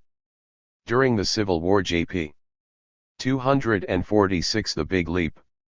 Distinguished himself by avoiding the army. Anyone with $300 those days could hire a substitute to fight for him, and by a small scandal in which he and an associate purchased 5,000 defective carbines from the government at $3.50 apiece and resold them to General J.C. Fremont and the same government at $22 apiece. The guns, Lewis Corey points out in his History of the House of Morgan, were so faulty they were more dangerous to the Union troops than to the Confederates. J.P. also made a small killing of $160,000, together with Edward Ketchum, by speculating in gold, the type of act which the New York Times branded as unprincipled and unscrupulous, and for which the Union League demanded that Congress at once order the erection of scaffolds for hanging speculators like Morgan, Ketchum, and others. By and large, however, the Morgans did not engage in the mammoth corruption, bribery, and swindling that punctuated this era of the robber barons. When they did, it was exceptional, such as in the contest with Jay Gould and Jim Fisk for control of the Albany and Susquehanna Railroad, in which each side prevailed on judges they owned to issue injunctions, 22 in all, against the other, and each used private armies to fight for physical possession of the property. But the Morgans essentially were organizers on a higher level, the men who funneled capital into the right places and made big corporations out of little ones through consolidation. Since they operated investment houses in London and Paris, and, after 1871, when J.P. made an alliance with Drexel & Co., in Philadelphia as well as New York, they were in a unique position to provide foreign capital to finance American business. American corporations that came to the House of Morgan for help were assured a powerful syndicate in Europe to float their securities. At a time when a large part of the economic expansion could not take place without foreign money, this was no small asset. Until 1879 the House of Morgan, increasingly under the thumb of the truculent son, did a varied but traditional business.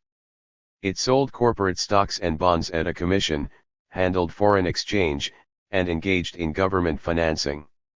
All this continued into the 1880s, but by the end of the decade, just before old Junius died, J.P. added a new feature to the business which the newspapers called Morganization. Hitherto the investment bankers had simply acted as middlemen between investors and corporations, without trying to assert any power over the businesses for whom they collected capital. Under Morganization, however, the great financial house gained dominance over the companies that came to it for succor. In return for assuring capital, J.P.'s firm demanded and received places. 247. On the board of directors and wound up finally as master of many corporations. It did not build railroads, for instance, as did the leading financier of the day, J. Cook, but it used its control of money as a means of securing sway over companies that did build railroads. So successful was this technique that in 1889 Morgan could call together a number of railroad presidents and tell them, more or less in the form of an ultimatum, how they should operate. By 1902, according to financial expert John Moody, Morgan was identified with 55,000 miles of railroads, including rights-of-way, coal lands, terminals, competing lines, steamship connections, and the like. In the marriage of finance and industry the investment banker became the boss, and no one more so than John Pierpont Morgan. After the Panic of 1873, when J. Cook went bankrupt, J.P. Morgan became the nation's top banker. With the vast sums at his command he was able to enlarge his railroad holdings, then move into other areas. In 1892 he helped organize the General Electric Co. A decade later he effectuated the merger of a number of firms into the International Mercantile Marine Co., which sought to control Atlantic shipping, and of a group of farm equipment companies into the International Harvester Co. The crowning achievement of Morganization was the formation in 1901 of the United States Steel Corporation, the first billion-dollar corporation in the nation's history. Using three companies that he himself controlled as a base, Morgan paid Andrew Carnegie $447 million for a steel company he had been ready to sell for $147 million, and bought out the holdings of the Rockefellers and the Moores, William H. and James H., to merge them into the Mammoth Steel Trust. If Carnegie's price seems like a vast overcharge, no tears need be shed for either Morgan or U.S. Steel, for in the single year of 1916 its profits were $272 million, and almost $500 million for 1915-17, earned, according to the liberal writer Amos Pinchot, through cold-blooded extortion in the sale of war supplies to the French and English governments for which J.P. Morgan and Company was the fiscal agent. In any event, the House of Morgan, with its great network of Morganized banks and life insurance companies, was perhaps the only capitalist force in the country at the time capable of forming the Steel Trust. When the Pujo Committee of the House of Representatives reviewed the power of the Morgan clan in 1912, it found that it held sway over 12 big banks, 3 insurance firms, 11 major railroads plus the Pullman Company, Adams Express, at least 5 industrial Goliaths, including United States Steel, General Electric, American Telephone and Telegraph, International Harvester and Western Union, a host of public utilities, and 2 corporations in 248. The Big Leap. Latin America. The assets of this empire $10.3 billion were perhaps small by today's standards, but at a time when the federal government itself took in only $700 million a year they were formidable, indeed so formidable, in fact, that on more than one occasion the regime in Washington had to come to Morgan to be saved from a crisis. On the heels of the 1893 Depression, for instance, President Cleveland was forced to negotiate with J.P. Morgan and a group of bankers to buy 3.5 million ounces of gold, when the government's own reserves had dwindled to $41 million. During the crisis of 1907, the Secretary of the Treasury deposited $42 million with the House of Morgan, interest-free, which in turn dispensed it and other sums to banks and corporations to keep them afloat. Sitting in a room adjoining his library, playing solitaire and smoking his inveterate black cigar, the aging majordomo of American finance issued crisp orders and doled out money to the lesser titans he wanted to save. Firms that could not weather the storm, such as the Tennessee Coal and Iron Co., were forced by Morgan with the approval of President Roosevelt to sell out to U.S. Steel or some other Morgan subsidiary. Thomas Jefferson, Grandpa John Pierpont's hero, had once expressed the hope that America would remain a democratic nation based on small, private entrepreneurs. But for Pierpont's grandson, J.P. Morgan, the byword was centralization of power and money, and devil take those smaller capitalists who could not keep pace. A depression might wipe out the small fry of industry and investment, but for the House of Morgan it was a readjustment in which the big fish absorbed the little fish, to become fatter and more arrogant. If this adversely affected society as a whole, it was too bad. "I owe the public nothing," said J.P. Morgan.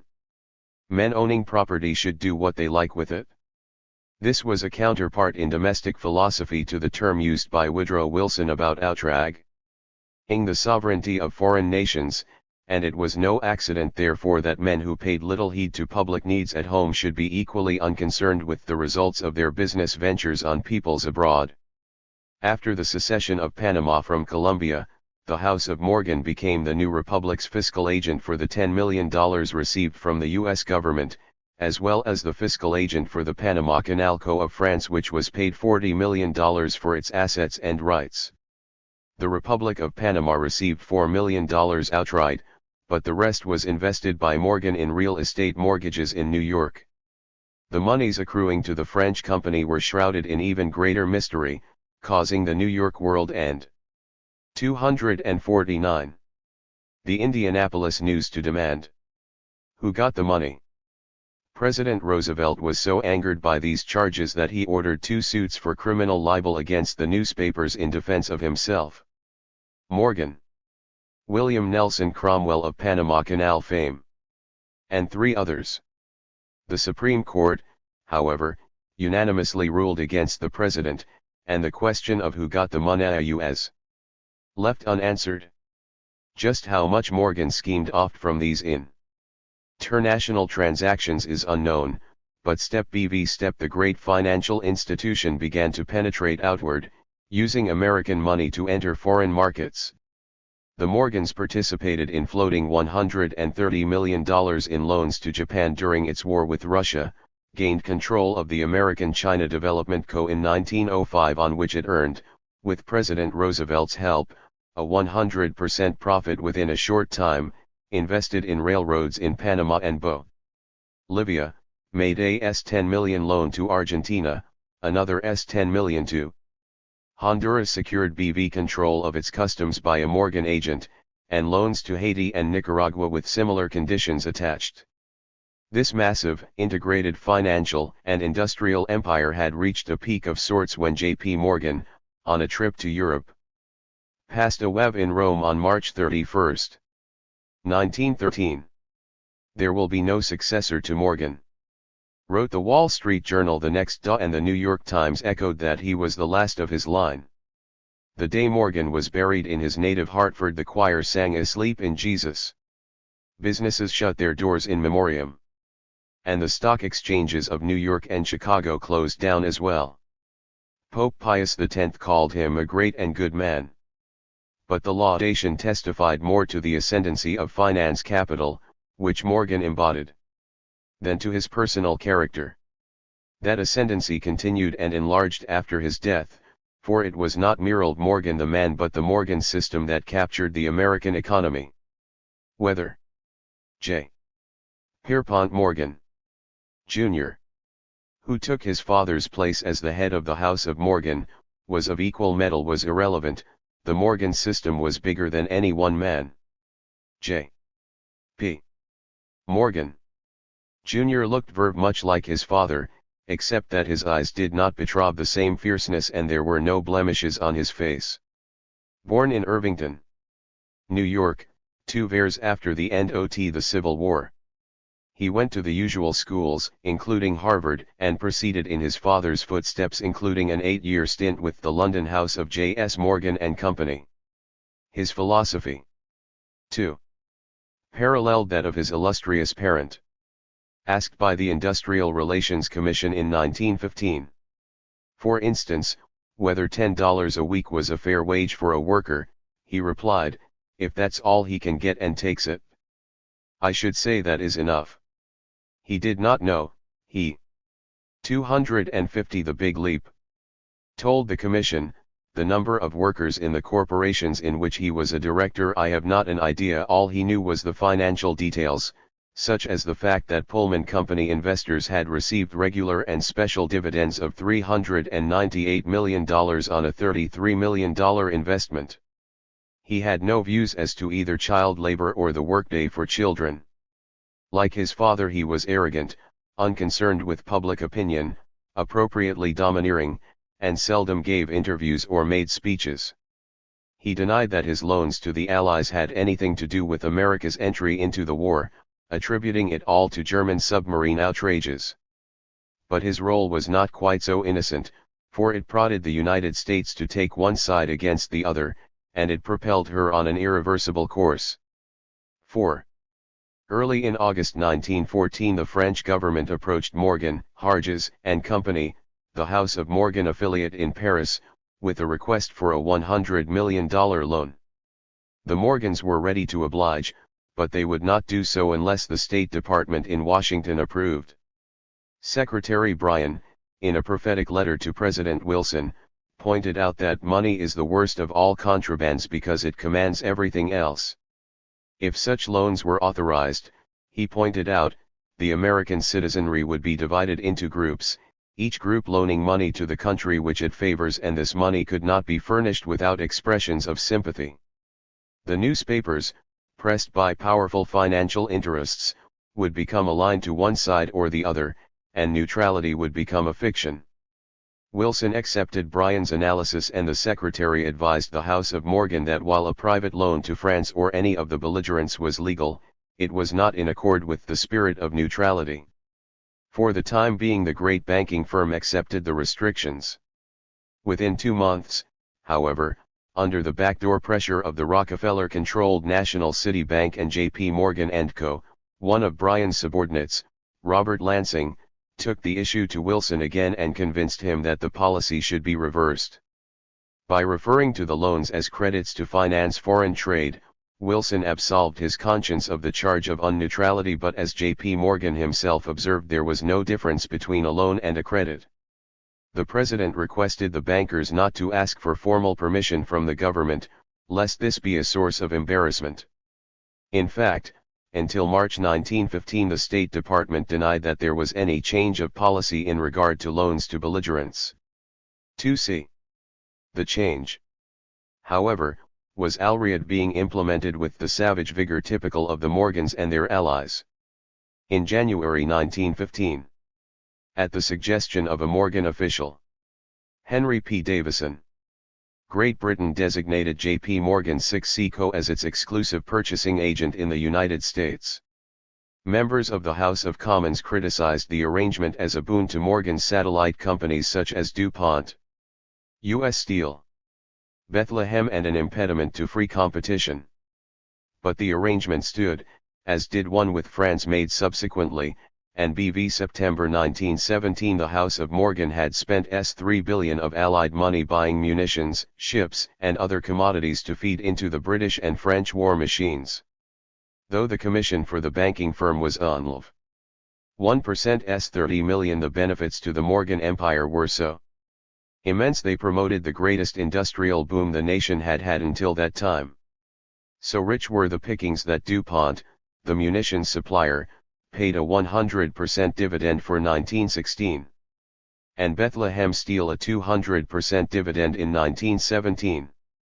In 1916, U.S. Steel earned $70 million more than in the 3 pre-war years combined. According to the Federal Trade Commission, such colossal profits reflected an inordinate greed and barefaced fraud. Many of the corporations, it added, had juggled accounts to indicate a fictitiously greater cost, had padded depreciation allowances, had placed fraudulent values on raw materials, and had engaged in other methods to hide profits considerably greater than those reported. Be that as it may. By tying the American economic kite to the Allied cause, the Morgans helped the basic industries related to war make a quantum jump in profits, size, and power. Allied purchases in the United States, of course, had to be paid for. Ordinarily England and France would pay for them by their own exports, by shipping charges, and BV earnings from capital in America. But in wartime, export industries and surplus capital had to be diverted to military production. The only way to meet obligations therefore was to borrow money, ship sorely needed gold, and sell off foreign stocks and bonds. All of this naturally would weaken the imperial position of the Western European powers and concomitantly strengthen that of the United States. Whether J.P. Morgan understood this in advance is difficult to tell. Even so sharp a critic as the left-wing socialist Louis C. Freyna was of the opinion that in 1915 the bankers and industrialists were just thinking of making money hand over fist, what many people called blood money. It was only in 1916 that they began to realize, wrote Freyna, that there was an opportunity for achieving economic and financial supremacy in the world. Hitherto imperialism was in a 252 the big leap form weak, parochial, without a world vision, but it was now becoming conscious of a much wider purpose than domination of the Caribbean or a few bases in the Pacific. The process was inexorable. The Allies needed credits. The Morgans and their associates in the banking community provided some $2.5 billion, including one single loan in October 1915 of $500 million. Some of the loans were unsecured, others required collateral. In July 1915 the Bank of England began to buy American securities in London, to sell them in New York. 6 months later, British insurance and trust firms were requested to submit a list of their holdings of foreign stocks and bonds, and an American Dollar Securities Commission was appointed to buy 909 of these securities, and either offer them as a collateral or turn them into cash on the American market. By the end of the war the British stockpile of foreign securities had declined from $3.7 billion to $1.1 billion, the largest liquidation being some $2 billion in railroad stocks. The French also were forced to give up 70% of their holdings in a similar fashion. For all countries combined, ownership of American securities fell from $5.4 billion in the summer of 1914 to $1.6 billion in 1919. In addition to converting American stocks and bonds, the Allies also shipped $907 million in gold to the United States by the beginning of 1917. From every angle the war became a bonanza for the Morgans and the American establishment. Instead of being in debt to the rest of the world, they found themselves with a healthy surplus of capital, ready to export to faraway places. And since the British had suspended gold payments and embargoed loans for undertakings outside the empire, Wall Street was now the banking center of the world. This concentration of good fortune made it possible for the American colossus to extend its penetration into the underdeveloped world, especially South America. With Britain and Germany at war, some of their stock in South American railroads and utilities found their way into the vaults of downtown Manhattan. Simultaneously, to finance expanded North American business, the National City Bank established its first South American affiliate in Buenos Aires in 1914, and other branches of American banks were not slow to follow. A dozen investors, including J.P. Morgan, formed a holding company, the American International Corporation, to construct docks, warehouses, and utilities in South America. 2 oil concessions owned by Colombian natives were taken over by Standard Oil of New Jersey and an affiliate of the Mellon-controlled Gulf Oil when the concessionaires found themselves unable to supply the capital for exploitation. For the first time, American trade outpaced 253 that of Britain below the Rio Grande. Thus the economic alliance between the American business community and Britain and France had the strange effect of helping the Allies wage their war while undermining, to no small extent, their economic power. Thomas W. Lamont, a Morgan partner, boasted in 1920 that our firm had never for one moment been neutral, we didn't know how to be. The implication is that the bankers joined the Allied bandwagon quickly out of purely altruistic motives. But in fact there was a recognition in many high places, not excluding Wall Street, that American imperial interests lay in a German defeat. Most of Wilson's advisers believed that there was no danger if Britain won, for it was unthinkable that Britain would invade the Western Hemisphere or attempt to choke off U.S. expansion. Moreover, in an alliance between the British Empire and America, said the U.S. ambassador to London, Walter Hines Page, anything we'd say would go. It would be a partnership in which Uncle Sam would play the unaccustomed role of first fiddle in the orchestra. On the other hand, if British sea power were destroyed and Germany were to achieve hegemony over the European continent, the Reich, said Page, would try to conquer the United States, the Monroe Doctrine would at once be shot in two, and we should have to get out of the sun. After a talk with the Kaiser in October 1915, Ambassador James W. Gerard in Berlin cabled the State Department that if these people win, we are next on the list in some part of South or Central America, which is the same thing. In other words, the United States itself might not be attacked, but its sphere of influence would be placed under dangerous siege. A half year later, Gerard reported that military and naval people in Germany all hope for revenge. When they can better arrange their hope for revolt in our country and incite the Mexicans and others against us. Colonel House, Wilson's closest confidant, shared the views of Page and Gerard. If the Reich were to win, he wrote in his diary in October 1915, our turn would come next. Such estimates were disputed by anti-war leaders. During a congressional debate in mid-191-6, Senator Robert M. La Follette of Wisconsin quoted leading generals and admirals who disagreed with lurid suggestions that the United States itself was in danger of invasion. General Erasmus M. Weaver, Chief of Coast Artillery and a member of the Joint Army and Navy Board, had testified that with the addition of a mere 11,000 troops the American coasts could 254 the big leap be made impregnable to attack from anyone including Britain. General Nelson A. Miles, former Commander-in-Chief of the Army, and Admiral Frank F. Fletcher, chief of the Atlantic Fleet, had concluded, on evidence from the experience of Alexandria, Port Arthur, and the Dardanelles, that coastal fortifications could easily hold their own against an attack by sea. Moreover, the United States was presumably building the strongest navy in the world, adding a second dimension of defense to make America impregnable. According to La Follette, all the panic-mongering was being promoted by DuPont and Bethlehem Steel to immerse the nation in an arms program and a profiteers' war. Indeed, the House of Morgan was accused on the floor of Congress of having welded together a propaganda machine that included 12 publishers and 197 newspapers to persuade the American people to join the Allies. But the claims of La Follette and similar men that the nation was safe from invasion were beside the point insofar as the Morgans and the Wilson advisers were concerned. While Teddy Roosevelt was talking of a Pax Anglo-Americana to rule the world, Ambassador Page was speaking about doing for Europe on a large scale essentially what we did for Cuba on a small scale. Whether he would impose a Piatt amendment on Europe he did not say, but it is clear that both in the banking community and in the administration the threat of Germany was not to the U.S. frontiers but to U.S. designs for empire. It cannot be proven that Wilson or the House of Morgan wanted to embroil the United States in war from the very outset. But the idea that the United States might join the Allies occurred to many key figures quite early in the war.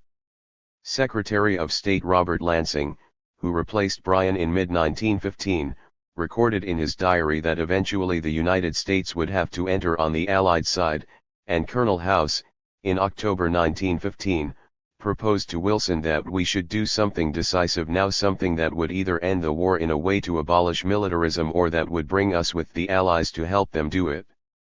As for the Morgans, a French historian, Gabriel Hannetaz, claims that as early as 1914 he and a member of the firm elaborated plans for a war scare program designed to bring the United States into the conflict. Whether such views and incidents were simply the expression of soul-searching within the American establishment or indicated a tacit decision is beside the point, for the economic alliance with the Allies required a vast propaganda campaign on their behalf, a double standard in diplomacy, a military preparedness program just in case, and finally intervention itself. 255. It is a fundamental principle of democracy that the people must have access to information in order to make intelligent judgments. But the organized distortion of truth in 1914-17 made a shambles of that right.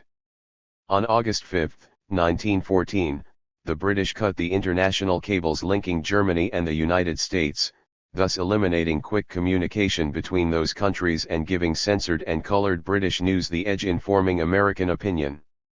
In addition, the British established a war propaganda bureau at Wellington House to prepare books and pamphlets for American eyes, to send prominent speakers to the United States to promote the British cause, and to take whatever other measures were needed to convince the American people that Germany was an aggressor guilty of innumerable atrocities, that the Kaiser was the Beast of Berlin, and that the Germans were losing.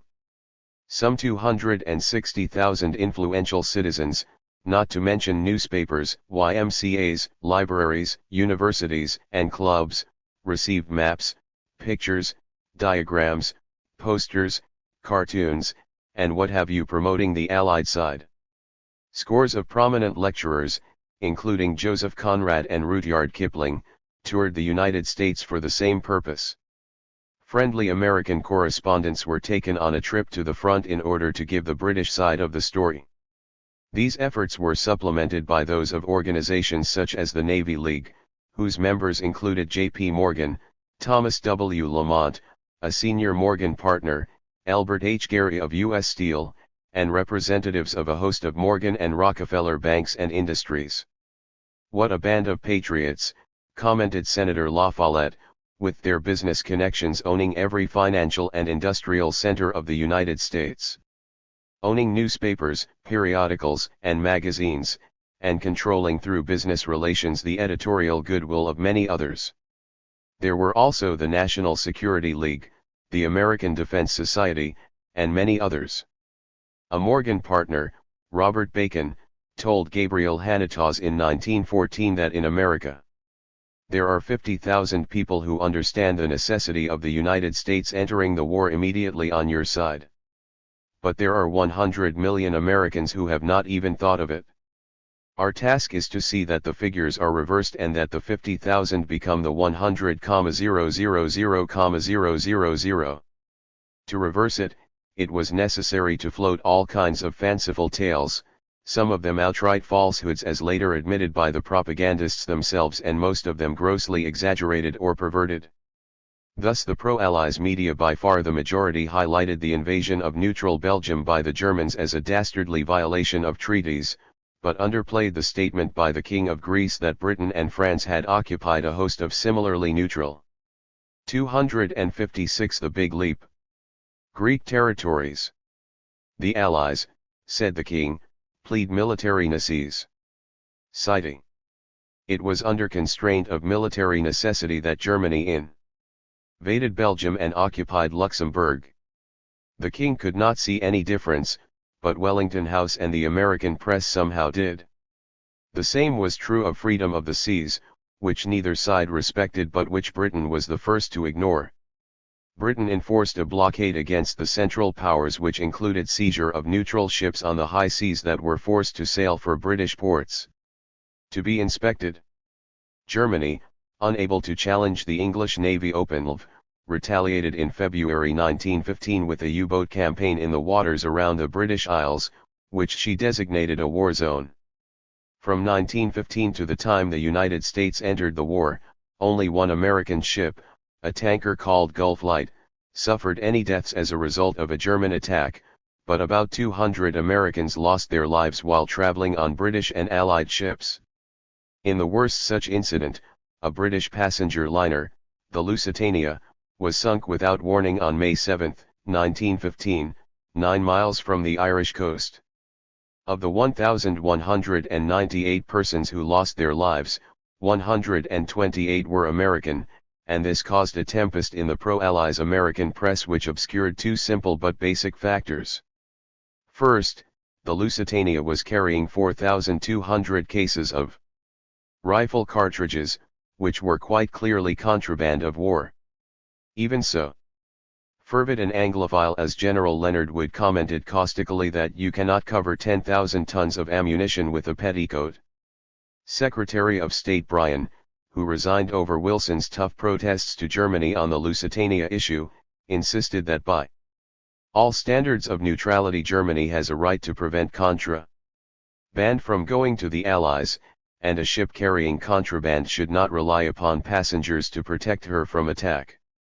The second was that Americans who traveled on belligerent ships in wartime must have known they were taking a risk, especially since the German ambassador had inserted an ad in New York newspapers warning that such ships are liable to destruction in those waters. Even Ambassador Gerard in Berlin was unsympathetic to those who crossed the ocean on British ships to have a private bathroom. Nonetheless, the Lusitania sinking was a bonanza for British propaganda, for if neither side respected neutral rights, the British at least had not killed anyone. They spread the word around that there had been 2 or more torpedoes against a helpless unarmed ship, where in fact the second explosion was probably the result of munitions aboard the vessel blowing up. They charged, falsely, that the German submarine crew was being awarded medals for their deed, and they left the impression the victims were PRI 257 merely Americans, when they actually represented only about 10% of the casualties. 5 days after the Lusitania went down, the British issued the Bryce Atrocity Report about German inhumanities in Belgium. It included such inflammatory and imaginary tidbits as 15 Belgian women being violated by 12 Germans each, after their menfolk had been killed, a baby whose head was sliced off by 2 German privates, an enemy soldier who drove his bayonet through a baby, the cutting off of women's breasts, children's hands, and the rape and murder of innocent women. There was also the story of the crucified Canadian, told in a number of versions, none of them true. One version had a child 2 or 3 years old nailed to the door by its hands and feet. Other stories described how the terrible Huns had shipped dead Allied soldiers back to Germany to be rendered into soap, how exchange prisoners were being shot full of tuberculosis germs, and water wells infected with bacteria. American newsmen who were permitted by the Germans to tour the Belgian front for 2 weeks wired the Associated Press that in spirit of fairness we united in declaring German atrocities ground less as far as we were able to observe. Needless to say the GER Mans, like other belligerents, committed their share of atrocities, but Allied propaganda enlarged them beyond reason. The Kaiser, of course, had his propaganda machine too, but it could not compete either in quantity or in quality with that of the British, the Morgans, or the munitions makers. It did much the same things as the British machine, but it had been started late, was often crude, and had difficulty with communications. So poor was its counter-offensive that while the German army was battering down one fortress after another in France and Belgium, the newspaper headlines here, as shown in a pamphlet called A Trip Through Headline Land, blared almost daily stories of how the German army was being destroyed. Had the Germans enjoyed a stronger base within the American establishment, their point of view would have come out with the same vigor, but in the light of conditions it was buried. The one-sidedness that characterized the propaganda war also was apparent in diplomacy. Protests to Germany over the Lusitania, for instance, came close to being ultimatums, and when the British passenger vessel Arabique was sunk in August 1915, with the loss of 2 American lives, Secretary Lansing weighed the idea of severing diplomatic relations a probable precursor to war. The crisis was cooled only when Germany pledged not to sink such liners without warning and without considering the safety of the lives of non. 258 The Big Leap. Combatants. When a Channel steamer, the Sussex, was sunk in March 1916, Wilson sent a furious note to the Kaiser's government threatening to sever diplomatic relations with the German Empire altogether, even though he was by no means sure that the disaster was the result of a submarine torpedo, and contrary to his charge that Americans had been killed, no U.S. citizen had perished and only 2 had been injured. On the other hand, protests about British violations of neutral rights were usually pro forma. Typically, according to Sir Edward Grey, after U.S. Ambassador Page had delivered an official protest to him against the blockade, he concluded with the remark, "I have now read the dispatch but I do not agree with it, let us consider how it should be answered." There were in actual fact more reasons for getting tough with the British than with the Central Powers, especially before Germany took to unrestricted submarine warfare in January 1917. The British increasingly imposed rules on neutral ships that virtually made the neutrals part of their own merchant marine. Non-belligerent vessels were denied bunker coal, blacklisted, and kept in British ports until they agreed that all of their sister ships would not trade with the Central Powers. The British vigorously censored mail going to the United States as a means of cutting communication and trade between Germany and America. In July 1916 they went so far as to prepare a blacklist of 85 companies doing business with the Germans and Austrians, and applied pressure on banks and other firms to break off relations with them. Even Wilson and Lansing were so outraged by all this that they considered restricting loans and the export of gasoline to England. But reprisals became impossible, Colonel House told the German ambassador Count Johann von Bernstorff, because American commerce was so completely tied up with the interests of the Entente. The blood-soaked boom, as H.C. Peterson called it, could not be disturbed. Another effect of the interwoven commercial interests between the U.S. and the Entente was the drive for preparedness.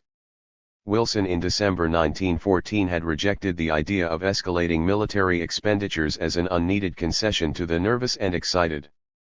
But the nervous and excited, such as Teddy Roosevelt, General Leonard Wood, the munitions-minded Navy League, the National Security League, the American Legion, and the National Society for Patriotic Organizations, initiated a campaign to turn the president around. By November 1915 Wilson had reversed himself, and not only was induced to march in the mammoth preparedness parades that the Jingos were organizing, but made a series of addresses in New York, Pittsburgh, Cleveland, Chicago, St. Louis, and other CIT. 259. IES justifying his volte-face with a quotation from Ezekiel that if the watchmen see the sword come, and blow not the trumpet, and the people be not warned, his blood will I require at the watchman's hand. A number of measures were taken to enlarge and strengthen the armed forces, the most important being the Big Navy Act of August 1916, which contemplated a 10-year plan for making the United States as strong on the seas as any other two navies in the world. In sum, almost everything that the American administration did from 1914 to 1917 was conditioned not by the empty rhetoric of being neutral in thought as well as deed, but by the economic and imperial benefits to be gained from relations with the Entente. It went so far that in 1916, just months before Wilson began his campaign for re-election on the slogan "He kept us out of war," the president sent House to Europe on a peace mission that in effect was a demand for German surrender under threat of America entering the war. President Wilson was ready, read a secret memorandum agreed to between House and Sir Edward Grey, on hearing from France and England that the moment was opportune, to propose that a conference should be submitted to put an end to the war. If it failed to secure peace, the United States would leave the conference as a belligerent on the side of the Allies. In other words, whenever the Entente felt it had Germany on the run, Washington would propose a peace conference to enforce an Allied victory, and, if Germany did not yield, would join the fray on the Entente's side. Propaganda, one-sided diplomacy, and militarization prepared the way for America's entry into the maelstrom. But the immediate cause was the threatened collapse of the economic partnership with Western Europe. It was threatened, in part, by the German decision at the end of January 1917 to wage unrestricted submarine warfare in the zone around the British Isles, and orders to sink any ship, neutral or not, merchant or passenger. Though the Central Powers were winning on the battlefront, the tightened British blockade, which caused starvation and disease in the German Austro-Turkish sphere, tended to equalize matters, and the U-boat campaign was conceived as a counter-thrust to achieve quick victory for the Central Powers. By sinking 600,000 tons of U.S. and Allied shipping a month, as against previous figures of 350,000, it was hoped to bring the Allies to their knees.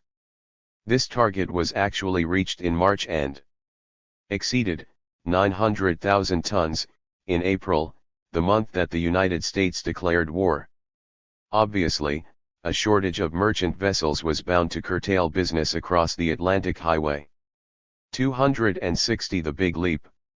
More ominous to the economic partnership, however, was the financial vice that squeezed Britain, France, and their associates. They found themselves more and more in need of loans to make purchases in America, with less and less collateral and gold to secure them. From June to December 1916, the outstanding indebtedness of the Entente in the United States spiraled from $900 million to $1.8 billion. Britain alone borrowed $800 million in this period, for which she put up $960 million in collateral. But Americans were showing a marked reluctance to buy more Allied paper, especially unsecured obligations. We cannot look to the munitions manufacturers for heavy subscriptions, Thomas W. Lamont, a Morgan partner, cabled London in January 1917. Most of them, he said, still have on hand the notes of former issues which they have been unable to liquidate at cost. So strapped were the Allies for cash that they were forced to reduce purchases. The House of Morgan found itself with an overdraft of $400 million owed to it by the British, which the American government subsequently underwrote. As of April 1917, the big bankers, not to mention 500,000 individual investors, held a stake of $2.3 billion in notes and bonds which might sink unless Allied credit were buttressed. Even the great House of Morgan was no longer capable of saving it. On March 5, Ambassador Page cabled the State Department urging the United States to undertake the job. The inquiries which I have made here, he wrote, disclose an international situation which is most alarming to the financial and industrial outlook of the United States. There is a danger, he continued, that Franco-American and Anglo-American exchange will be greatly disturbed, the inevitable consequence will be that orders by all the Allied governments will be reduced to the lowest possible amount and that transatlantic trade will practically come to an end. The result of such a stoppage will be a panic in the United States. It is not improbable that the only way of maintaining our present preeminent trade position and averting a panic is by declaring war on Germany. 6. President Wilson's war message of April 2, 1917, emphasized the unrestricted submarine warfare as the casus belli for U.S. entry. But the anti-war senator from Nebraska, George W. Norris, insisted that we are going into war upon the command of gold. We are going to run the risk of sacrificing millions of our countrymen's lives in order that other countrymen may coin their lifeblood into money. At the beginning of 1916 it may have been correct to say, as the British 26L. Writer Maurice Lowe observed, that the only statesmanship the American public understood was peace with war profits, but by the end of the year it was clear that if America wanted continued war profits it would have to go to war. As usual, Wilson was torn between the idealistic and the practical. He spoke about the need for peace without victory in Europe. He expressed deep concern, in a chat with Frank Cobb, editor of the New York World, the once lead this people into war and they'll forget there ever was such a thing as tolerance.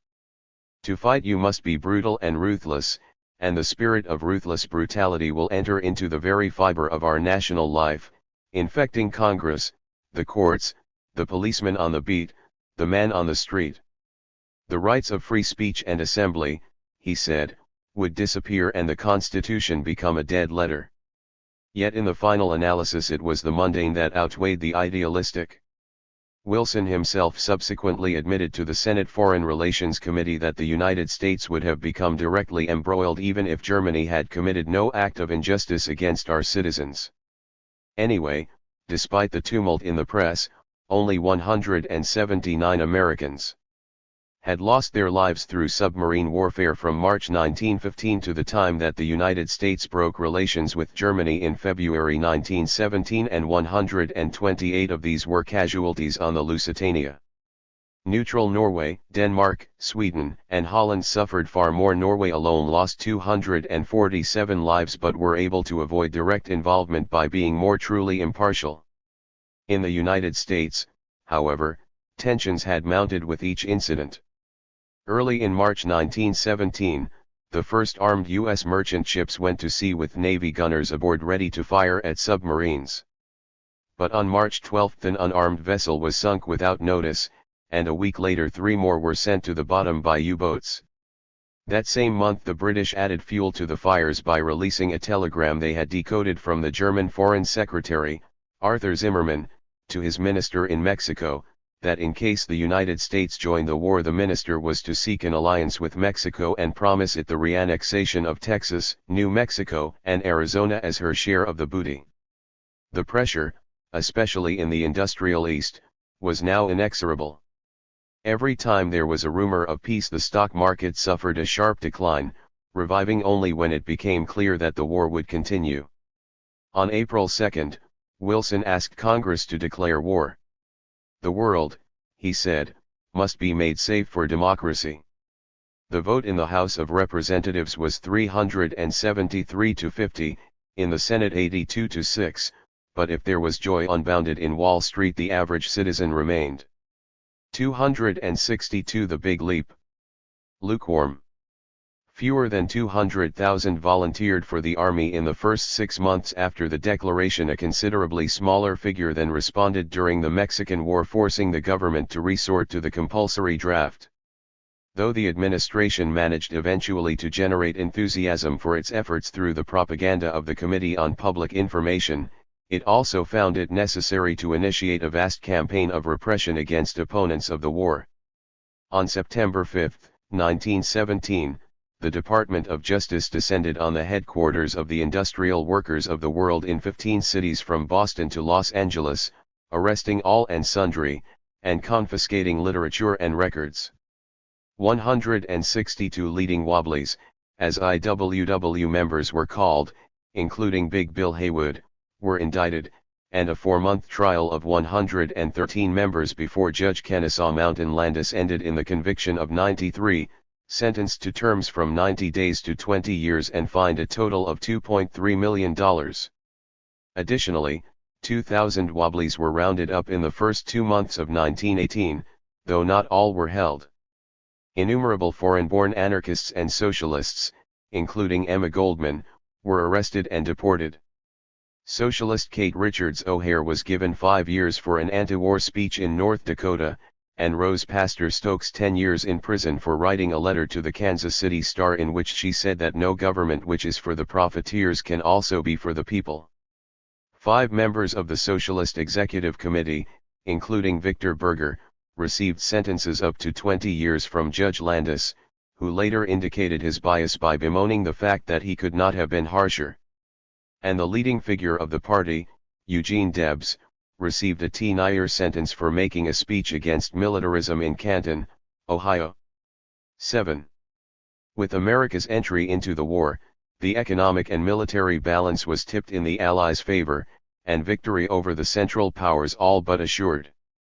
On the recommendation of Rear Admiral William S. Sims, president of the Naval War College, Wilson decided to convoy merchant ships with destroyers and other armed vessels, and this scheme plus other measures were so effective that German sinkings fell from a peak of almost 900,000 tons in April to less than 300,000 in November.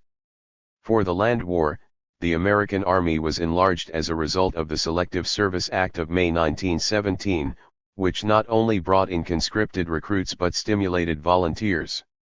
Interestingly, 337,649 evaded the draft, about half of whom, 263, were caught by the authorities. General John J. Pershing, famed for his invasion of Mexico, was put in charge of the American Expeditionary Force, and though the Americans reached the front slowly, only 300,000 in France as of March 1918, they made their weight felt in the last half year, when their numbers increased by 263,000 a month. As important as these military achievements for the Entente, perhaps more so was the adrenaline of American dollars. Instead of depending on private investment houses like J.P. Morgan & Co., Britain and France were now able to borrow directly from the U.S. government. Under the First Liberty Loan Act of 1917 they received loans of $9.5 billion, most of which filtered back into the U.S. economy in the form of war orders. In addition, from April 1917 to November 1918 the United States itself spent $22.60 billion, 3 times as much as the federal government had expended in the first 100 years of its existence combined. The Allied position was desperate in April 1917, when Uncle Sam joined the fray. A revolution had broken out in Russia a month before, which could later sweep that country out of the war and permit the Germans to withdraw troops from the Eastern Front for use on the Western Front. England was down to a 3-week food supply and its credit was shattered. On the battlefront, the offensive by the French at Chemin-des-Dames was so inept it resulted in mutinies, and the British Arras venture, which drained the Canadian Army, was a similar failure. Without American participation, the odds heavily favored a German victory. With America involved, however, the tide turned and the long war moved toward a climax. The doughboys helped blunt the last German offensive at Aisne, Marne, Château-Thierry, Belleau Wood, and then pushed forward with their allies at Meuse, Argonne, Verdun, St. Mihiel, Ypres, to achieve the final victory. In September Bulgaria gave up unconditionally. A month later Austria pleaded for peace and on November 3 put down its arms. After August, the German general Erich von Ludendorff realized that the war was lost and a broadened parliamentary government appeared under a tepid liberal, Prince Max of Baden. The Kaiser would have continued the fight, but on November 4 the sailors of the Imperial fleet mutinied at Kiel and were joined by the very troops sent to put them down. A week later, on November 11, an armistice was proclaimed and the Great War had at last ground to a halt. The question now was how the world would be reorganized. The war had achieved what it was meant to achieve, a redivision of world power, but that redivision had to be ratified in a peace. 264 The Big Leap. Treaty in which the defeated would try to save what they could and the victors seek not only new holdings but advantages against each other. The United States, of course, emerged incomparably in the best position. True, the government had spent enormous sums of money and had increased the national debt from a pre-war level of $1 billion to $26.6 billion as of August 1919. But private entrepreneurs had enriched themselves appreciably and, more important, the structure of American capitalism had been basically modified. The United States, while accounting for only 6% of the world's population and occupying 7% of its surface, now produced a fifth of its gold, owned nearly a third of its shipping tonnage, only 5% before the war, 2/5 of its iron, coal, tin, silver, 2/3 of its oil, 85% of its automobiles. In the 6 years from 1915 through 1920, the American foreign trade surplus was approximately $16 billion, and most of the trade now was in manufactured goods rather than agricultural products. The United States had been a debtor nation, now it was a creditor with the rest of the world in debt to it to the tune of $12 to $14 billion. Had every nation paid its debt and interest, the Treasury in Washington would have been enriched by $500 million a year, or about a fifth of the peacetime budget. Almost half of the world's gold reserve, on which the international monetary system depended, was in the United States. American production of iron and steel in the last war year was higher than that of all the other great powers combined. With surplus money, surplus goods, surplus industrial capacity, the Goliath of the Western Hemisphere was in a position to dominate the world's markets, and, as an adjunct, many of its political decisions. The rest of the capitalist world, except for Japan, was enervated both in manpower and in finances, but America's tribulation had been minimal. In terms of blood, the war had cost 116,516 killed and 204,002 wounded of the nearly 5 million men mobilized, or a total of slightly more than 320,000 casualties. By contrast, the comparable figures of dead and wounded for Austria-Hungary were 5 million, Germany 6 million, Britain 3 million, France 5.5 million, and Russia 6.5 million. On the imperial front, the United States forged ahead dramatically. Private American investment abroad rose from $3.5 billion in 1914 to $7 billion by 1919. In Canada alone, it went up by almost $1.3 billion from 1915 to 1919. More than that, the United States was now prepared for a major jump, as it planted innumerable banks throughout the world, especially in Latin America. The Pen. 265. American Financial Conference called by Secretary of the Treasury William G. Mikado in May 1915 achieved what Secretary Blaine had failed to do 3 decades before, namely bring together the 20 Latin American governments and U.S. bankers to smooth the way for investment and trade originating in Wall Street. "We have got to finance the world," said Wilson a year later, "and those who finance the world must understand it and rule it with their spirits and with their minds. Our business hereafter," he said, "was to lend and to help and to promote the great peaceful enterprises of the world." Banker Paul M. Warburg, a member of the Federal Reserve System, pointed out in 1918 that if we play our cards right, nothing but mismanagement could wrest the financial premiership of the world from us.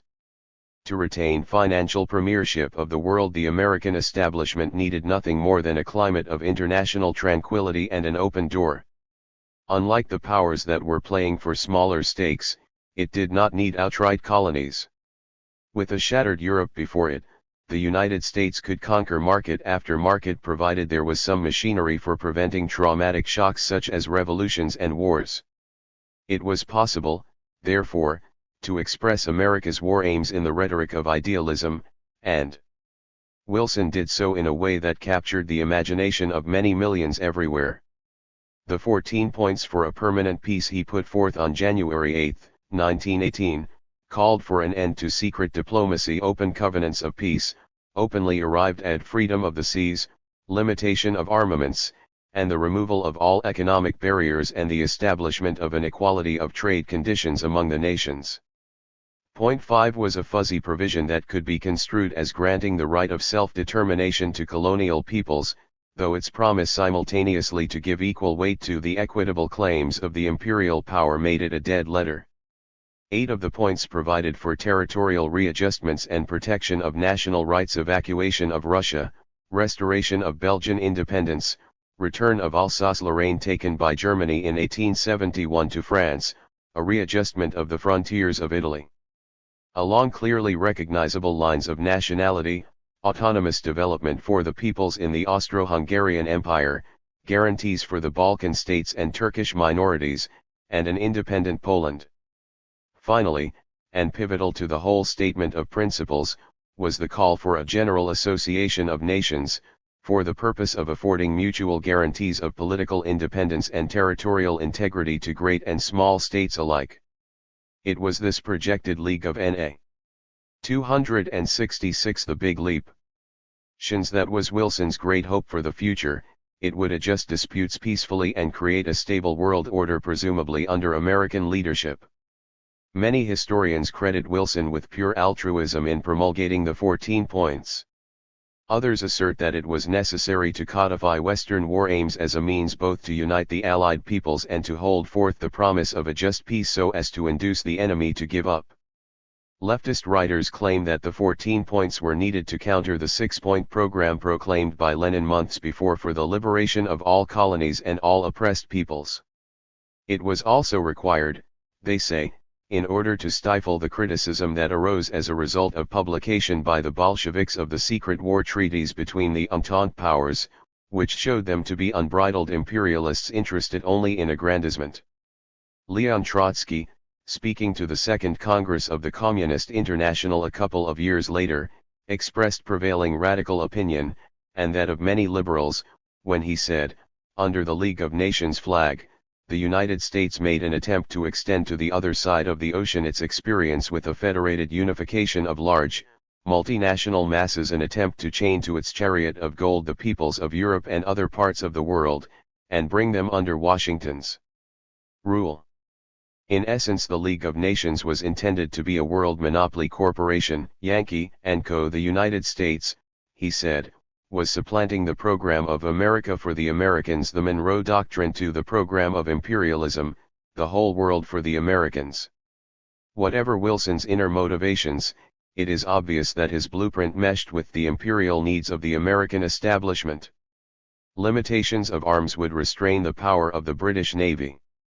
Removal of economic barriers and equality of trade conditions would smooth the way for U.S. business overseas. The right of self-determination, if enforced, would contain and weaken the empires of two allies, Britain and France, who were also economic rivals. The dismemberment of the German, Austro-Hungarian, and Turkish empires would be a bonanza to all the victors. And the League would fashion a new balance of power over which the United States would be the main arbiter. Wilson's plans, however, went awry. Whether or not he thought of himself as altruistic, his associates at the bargaining table considered him naive. Georges Clemenceau, the Tiger of France, David Lloyd George of England, and Vittorio Orlando of Italy insisted that peace be made by traditional rules rather than glowing pronouncements of principles. Mr. Wilson, said Clemenceau, bores me. 267. With his 14 points. God Almighty has only 10. The Tiger was ready to accept a League of Nations only if it gave France dominance security over Europe. And Lloyd George was ready to accept it only if the British Empire and the British Navy remained undisturbed. Orlando insisted on the acquisition of Fiume and African territories promised Italy in 1915 to bring her into the war. When they were denied him, he skulked away from the peace conference. The Japanese demanded Shantung in far-off China. When Wilson arrived in Paris in December 1918, he was greeted by delirious crowds and compared to Jesus as the apostle of peace and the tribune of the poor. He came at the head of a 5-man delegation, including Colonel House and Secretary Lansing, and with a host of experts on every conceivable subject. But in the months that followed, the 14 points were effectively emasculated by one compromise after another. Peace was to be a continuation of war by other means, and the post-war world, like the pre-war world, was to take on all the hues of power politics, imperialism, and intervention. On June 28, 1919, in the Hall of Mirrors at the Palace of Versailles, a reluctant Germany was forced to sign a 200-page treaty which stripped her next to naked, and in subsequent months Austria, Hungary, Bulgaria, and Turkey received the same treatment. Under these arrangements the German navy was delivered to the victors. Her merchant marine, foreign property, colonies, and banks in foreign lands were all taken from her, and her future mortgaged by indemnities and reparations that eventually came to the staggering amount of $33 billion. Alsace-Lorraine was given to France permanently. The Saar, with its German population and coal fields, was turned over to France temporarily, and the Rhineland was assigned to occupation by Allied armies for 15 years. The Chinese province of Shantung, formerly under German control, was taken by Japan but at Wilson's insistence only on condition that it be returned to China ultimately. The Austro-Hungarian Empire was dissolved, its component parts being formed into a number of independent states. Italy, Greece, Romania, Belgium, and Denmark added some territory to their borders, and the colonies of the defeated states were turned over to the victors as mandates under the League of Nations. They were to be held, it was said, as a sacred trust for civilization. The mandate system, suggested by Jan Smuts of the Union of South Africa to appease Wilson's sensitivities, designated A, B, and C status for the various territories being acquired depending on how ready they were to stand by themselves under the strenuous conditions of the modern world. Only the A mandates, such as Syria, Iraq, Palestine, and Transjordania. 268 The Big Leap. Dan, could expect independence in the near future, and in every one of these instances the right proved devoid of substance. In effect therefore the mandates added 1,607,053 square miles, and 4 million people, to the French Empire. Colonialism was continuing under a new name mandate. The ultimate indignity to Wilson's 14 points was the rejection by the United States Senate of the League of Nations, the cornerstone of his program. Under the Covenant of the League, incorporated into the Versailles Treaty because Wilson felt the whole peace system was inoperable without it, there was to be a small secretariat in Geneva, an assembly of deputies from each nation and self-governing colony, and a Grand Council of 9, made up of the 5 great powers plus 4 others periodically selected by the Assembly. All disputes between members were to be submitted to arbitration, with the understanding that neither side would take to arms until at least 3 months elapsed after a tribunal made a decision, and if that decision were unanimous they were required to live by it, prohibited from going to war. Any state that failed to abide by the covenants was to be considered at war with the League and subject to economic and political sanctions, such as a trade boycott or severance of diplomatic relations, as well as military ones. Had Wilson been as adroit in political infighting as he was with the pen, the League and the Versailles Treaty would have been ratified, though with a number of important modifications. But the Senate was severely fragmented on the issue and the President was unable to find a formula to gain the 2/3 majority necessary to approve the treaty. 13 senators, led by William E. Borah, were classed as irreconcilables because they were unreservedly opposed to the League. Article 10, they said, made it incumbent on the United States to defend the existing order, including the colonial system of France and Britain. 40 senators, all Democrats, favored the treaty without reservations, and the rest the reservationists, led by Senator Lodge, demurred on a number of points, the most important being that it did not guarantee American suzerainty in the Western Hemisphere, and that it pledged the United States to go to war to defend other nations against aggressors, thus limiting the nation's sovereignty. In the voting that ensued after long debate, the supporters of Wilson, who demanded ratification without change, joined with those at the other end of the poll, the irreconcilables, to torpedo the treaty and the League. Another vote in March 1920 ended with the same result.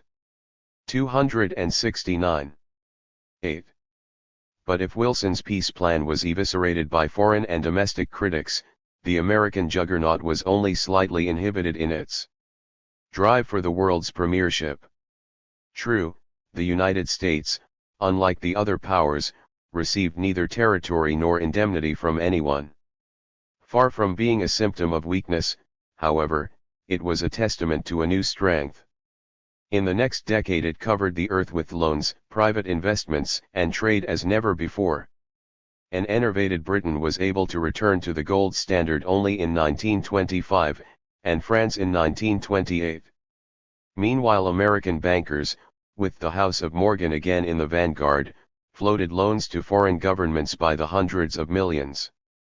The demand for such loans exceeded that of the hectic 1915-17 period, with J.P. Morgan and Co. alone floating issues for Belgium, France, England, Italy, Switzerland, Norway, Austria, Germany, Australia, Chile, Japan, and Cuba to the tune of $1.5 billion from 1919 to 1926. From 1919 to 1933 the Morgans hawked $2.2 billion of foreign bonds, or approximated a sixth of all the foreign issues purchased by American investors in that time. Many of these loans had stern conditions. As a result of the $110 million loan to Germany in 1924, for instance, the nationalized railroads were placed under an American commission and 3 trustees, one of whom was designated by the Morgan firm in Paris. A $50 million loan to Cuba was predicated on certain changes in its fiscal legislation. Often the exported monies never even left home, since they were expended on American machinery and capital goods. Meanwhile, American bankers opened a large number of branches overseas to finance trade and investment of their compatriots. Prior to the war, U.S. traders used British branch banks for their ventures. Now they had their own. As of 1926, 8 American banks alone had 107 subsidiaries in foreign countries. Moreover, the stability of the dollar and its acceptance as the medium of foreign exchange was an additional advantage for U.S. business, since those entrepreneurs abroad who stockpiled dollars tended, where all other things were equal, to spend them on American commodities rather than those of America's rivals. Given this favorable set of circumstances, private U.S. investments abroad, including private loans, jumped from $7 billion in 1919 to $16 or $17 billion by 1929. American firms spread across the earth with incredible speed. The copper firms opened subsidiaries in Canada, Chile, Africa. By the mid-1930s more than 3/5 of Anna. 27 The Big Leap. Conda's copper was produced in foreign mines and smelters. General Motors established auto factories in Canada and Germany, and 18 assembly plants in 14 other countries. Jersey Standard, International Harvester, Armour, Swift, Wilson, United Fruit, International Telephone and Telegraph, Ford, General Electric, purchased existing plants or built new ones in dozens of countries, all through the golden 1920s. American utilities took over vast chunks of the Latin American market, and American aviation, a new industry, set up a virtual world monopoly. Most remarkable was the investment in Europe, about $5 billion just before the Depression, as against $5.6 billion in Latin America and $4 billion in Canada.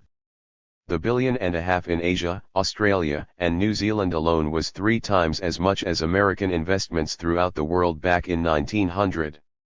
By 1930 American holdings abroad, which had been only 1/6 as much as those of the United Kingdom in 1913, were nearly equal to those of John Bull. In 15 years the imperial United States had made a qualitative jump in its status as a world power. In those years, though it did not acquire mandates or colonies, it continued to outrage the sovereignty of other nations and peoples. There was never a day from 1919 to 1933 when American Marines did not intervene in or occupy the sovereign territory of another country. From 1917 to 1919, U.S. armed forces made themselves at home in Cuba during a period of insurrection. When they left, Two companies remained behind to deal with unsettled conditions in Camagüey until February 1922. American troops invaded Mexico 3 times in 1918 and 6 times in 1919 in pursuit of bandits. They did police duty in Panama during election disturbances from 1918 to 1920. They landed in Honduras to keep order in 1919, and in China the following year to save American lives. In 1921 units of the Navy came ashore in Panama and Costa Rica. Marines landed in Honduras and China in 1924, and in both countries again the following year, and in Panama in 1925. American forces occupied Nicaragua for 7 long years, from 1926 to 1933, and in the latter year intervened once again in Cuba during a revolution against President Gerardo Machado. In November 1935, Major General Smedley D. Butler, in an article for Common Sense magazine, explained the purpose of these interventions. "I spent 33 years and 4 months," wrote Butler, "in active service as a member of our country's most agile military force, the Marine Corps. And during that period I spent most of my time being a high-class muscle man for big business, for Wall Street, and for the bankers. In short, I was a racketeer for capitalism." 2J1. Thus I helped make Mexico and especially Tampico safe for American oil interests in 1914. I helped make Haiti and Cuba a decent place for the National City Bank boys to collect revenues in. I helped purify Nicaragua for the International Banking House of Brown Brothers in 1909 to 1912. I brought light to the Dominican Republic for American sugar interests in 1916. I helped make Honduras right for American fruit companies in 1903. In China in 1927. I helped see to it that Standard Oil went its way unmolested. 9. The most significant American intervention of this period as an augury of things to come after World War II was in the Soviet Union. The Russian Revolution of 1917 was a traumatic shock to Western capitalism, its contagious effects being felt in Germany, Austria, Hungary, Bulgaria, Finland, and elsewhere. "The whole of Europe," wrote Lloyd George in a memorandum to the Peace Conference in March 1919, "is filled with the spirit of revolution. If Germany goes over to the Spartacists, a counterpart of the Russian Communists, it is inevitable that she would throw in her lot with the Russian Bolshevists. Once that happens, all Eastern Europe will be swept into the orbit of the Bolshevik Revolution. Bolshevik imperialism does not merely menace the states on Russia's borders. It threatens the whole of Asia and is as near to America as it is to France. It is idle to think that the peace conference can separate, however sound a peace it may have arranged with Germany, if it leaves Russia as it is today." Winston Churchill wrote to Lloyd George that we may well be within measurable distance of universal collapse and anarchy throughout Europe and Asia. His prescription for the Soviet regime was that the baby must be strangled in its crib. In this view he was strongly seconded by Clemenceau, who also felt that if Bolshevism were not throttled it would sweep everywhere and endanger the Allied victory in the war. The negotiators at Versailles, in making their compromises and accommodations, always kept one eye focused on developments in the Soviet Union. The whole of American policy during the liquidation of the armistice, Herbert Hoover wrote in 1921, was to contribute everything it could to prevent Europe from going Bolshevik or being overrun by their armies. The revolution in Russia evolved in 2 stages, the first, in March 1917, leading to what was for all practical purposes a dual government, a liberal regime coexisting with the councils, Soviets, of soldiers and workers, and the second, in November, organized by Lenin's communists under the slogan Peace, Bread, Land. The Allies. 272. The Big Leap had no fear of the March uprising, in fact welcomed it because it removed the argument that they were fighting to uphold one autocrat, the Tsar, against another, the Kaiser. Moreover, the Kerensky regime that emerged after a short time decided to remain in the war even though Russia had lost so many men, 9 million dead, wounded, and captured, that its economy was shattered, its railroads almost inoperative, and its people hungry and war-weary to the point of desperation. Lenin capitalized on the anti-war sentiment and the failure of Kerensky to introduce land reform or solve the hunger problem. His promise of peace and bread and land galvanized the nation behind his revolution, with the Bolsheviks seizing power in Petrograd virtually without bloodshed. The old society just crumbled and the Bolsheviks picked up the pieces. They had not initiated the revolution in March, indeed they were secondary actors in the original drama. For a few months their leaders were in jail or in hiding, as counter-revolutionary forces came to the fore. But they correctly judged the pulse of their people, and rode to power. Once in power they declared a cessation of fighting and in March 1918, after considerable dispute in their own ranks, accepted the humiliating Brest-Litovsk Treaty from the Germans in which they lost large parts of their territory. Immediately they were confronted with dangers from without and within. At a meeting of the Inter-Allied Conference to coordinate the war effort, Marshal Ferdinand Foch, Allied commander, proposed intervention in Russia to take over the Trans-Siberian Railway and re-establish a front in the east, though both Colonel House and the English opposed the scheme. Inside the Soviet Union, counter-revolutionary armies under such Tsarist military men as General Anton Denikin and Admiral Alexander Kolchak mounted an attack and set up no fewer than 18 white governments on Soviet soil. France and Britain gave these forces large amounts of money, as did private banks in the United States. The U.S. Treasury made available to representatives of the whites $1,239,000 from funds that had been held for the Kerensky regime. Beginning in April 1918, Japanese Marines landed in Vladivostok, followed by a small contingent of British troops, and soon by Americans. In late 1918 there were 7,000 U.S. soldiers on Russian soil and eventually the troops of 14 Allied nations.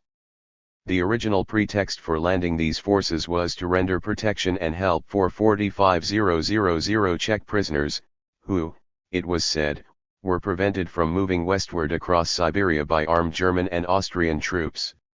In truth, of course, the major aim was to overthrow the Bolshevik regime, a goal which by now Wilson, Lloyd George, and the other Allied leaders embraced in varying degrees. 273. Time after time the Soviets offered to make peace. In the 4 months from November 1918 to February 1919 they sent 7 notes to the Allied powers, written as William Henry Chamberlain observes in the most conciliatory language. As a result of one of these notes, Wilson sent William C. Bullitt of the State Department and Lincoln Steffens, the well-known journalist, to the Soviet Union to seek a modus vivendi. The two negotiators met with Lenin and concluded an agreement highly favorable to the West. The Bolsheviks agreed that all governments in Russia, white as well as red, would retain jurisdiction over the areas they then held. Debts owed the Allies would be honored as a joint obligation by all sides, troops would be demobilized, and a general amnesty offered to political prisoners.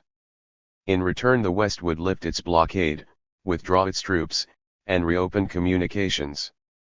Bullitt was joyous, confident he had found the means to end hostilities. But his plan was never considered. As Lloyd George explained to him, in the face of vitriolic attacks by the conservative press, how can you expect us to be sensible about Russia?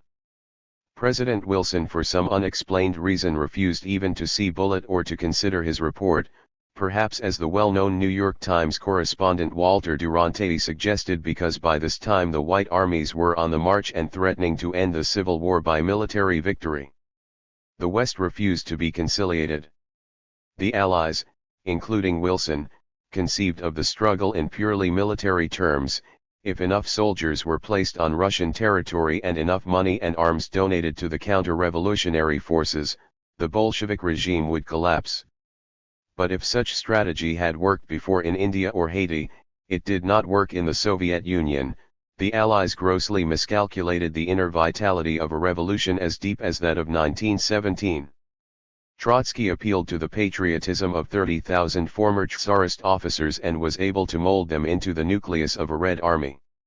This arm scored some successes, but the Bolsheviks did not place their main reliance on military force. They depended much more on propaganda, guerrilla tactics, and world opinion. They've rallied innumerable people in and out of Russia who felt that by supporting the Bolsheviks they were supporting an idealistic cause. The Allies and the White Russians, it turned out, were totally unprepared for this kind of conflict, as the United States was to be unprepared for it in Vietnam a half-century later, and actually paved the way for the Soviet victory. Lenin distributed land to poor peasants. The White armies, on the other hand, restored these holdings, wherever they could, to the large landowners who traveled with them. The mass of Russia's 274 The Big Leap. Peasants thereupon became convinced that a White Guard and Allied success would bring back Tsarism or its equivalent and joined Red Guerrillas. Lenin also made political and social concessions to the middle peasants and handicraft workers, consolidating them behind his regime. The rapid collapse of Kalkak and Denikin, writes Walter Duranty, was greatly aided by guerrilla activities behind their front lines, in which middle peasants and artisans took a vigorous part. The Soviets appealed to foreign soldiers and foreign workers to help them. "Comrades," they said in their leaflets and propaganda, "why are you fighting us? We don't want to fight. We want to be let alone. You go home and we'll go home." Their efforts bore fruit among tired soldiers, sick of war and confused by the realignment of friends and enemies. American troops sang Home Toot Sweet and staged a near mutiny to force their withdrawal. A mutiny by the French fleet in Odessa caused France to evacuate that key city. All over Europe and America there were demonstrations for hands off Russia, not only by communists but by moderate socialists and liberals as well. Longshoremen and sailors refused to load or man ships carrying munitions destined for the enemies of the Soviets. By the end of 1919 the White armies were in retreat. The Red Army chased Kalkak beyond the Urals. Anglo-Russian forces in the north were stymied when their Russian contingent mutinied, killed British and Russian officers and joined the Reds. The pendulum swayed back and forth for a while, but early in the following year, 1920, the Bolsheviks had won their war. Only the Japanese and their puppet regime in Vladivostok remained until 1922. The intervention was a failure, a rare phenomenon up to that time, particularly when the array of forces are considered. On the other hand, the communist revolution did not gain the momentum that the capitalist statesmen at first feared it would. A short-lived communist regime under Bela Kun was overthrown in Hungary. The revolutions that racked Germany from 1919 to 1924 all failed. Despite revolts and general strikes in other countries, the worldwide system of capitalism stabilized itself and returned to the normalcy of the pre-war era. The confrontation between revolution and militarism, however, would come up again after World War II. Unfortunately, the lessons of the first confrontation were never digested by imperialist leaders, especially in the United States. 14. The war before the war. The business of America, said Calvin Coolidge in 1925, is business. Silent Cal, who ascended to the presidency on the death of Warren G. Harding in 1923, was, in the words of Samuel Morrison, a mean, thin-lipped little man, a respectable mediocrity, who lived parsimoniously but admired men of wealth. Nonetheless, his notion of the supremacy of business in the affairs of state accurately expressed the growing belief that the nation's destiny and free enterprise were one and the same thing. The driving force of American progress, Coolidge asserted, has been her industries. They have created the wealth that has wrought our national development. This provincial view during the golden 1920s lent credence to the image of an America turned inward, pursuing nothing more vital than the almighty dollar, disengaged from Europe and the world, and, above all, eschewing the game of imperialism played by the other great powers. The mood of America, it was said, was isolationist, one of stay at home and mind your own business, and its foreign policy one of open door, calling simply for equal treat. Meant in commerce and investment. The clear implication was that Uncle Sam no longer violated the sovereignty of other states. This was not accurate, of course, since American Marines were dispatched to foreign soil at least a dozen times during the decade, to China, 5 times, Russia, Guatemala, Panama, Costa Rica, Turkey, Honduras, Nicaragua. But world capitalism in the 1920s and America with it did seem to be reaching toward an era of stability. The Bolshevik Revolution, which Winston Churchill feared would bring universal collapse and anarchy throughout Europe and Asia, had been confined to Russia, rebellions in Germany, Fin. 275. 276. Land, Hungary, Bulgaria, Italy, and elsewhere had failed. Uncle Sam's enervated allies in Europe stayed afloat from 1918 to 1929 with $13 billion in loans from American sources. Germany was saved from further chaos and revolution by $2.5 billion, and the paring down of its $33 billion reparations bill through the Dawes and Young plans. The United States, as the largest beneficiary of the reshuffling of international fortunes, was, by 1929, the master of a sphere of influence comprising half of Latin America. It was investing capital abroad at the rate of more than $1 billion a year, and its foreign trade, rising steadily, was now almost equal to that of Great Britain.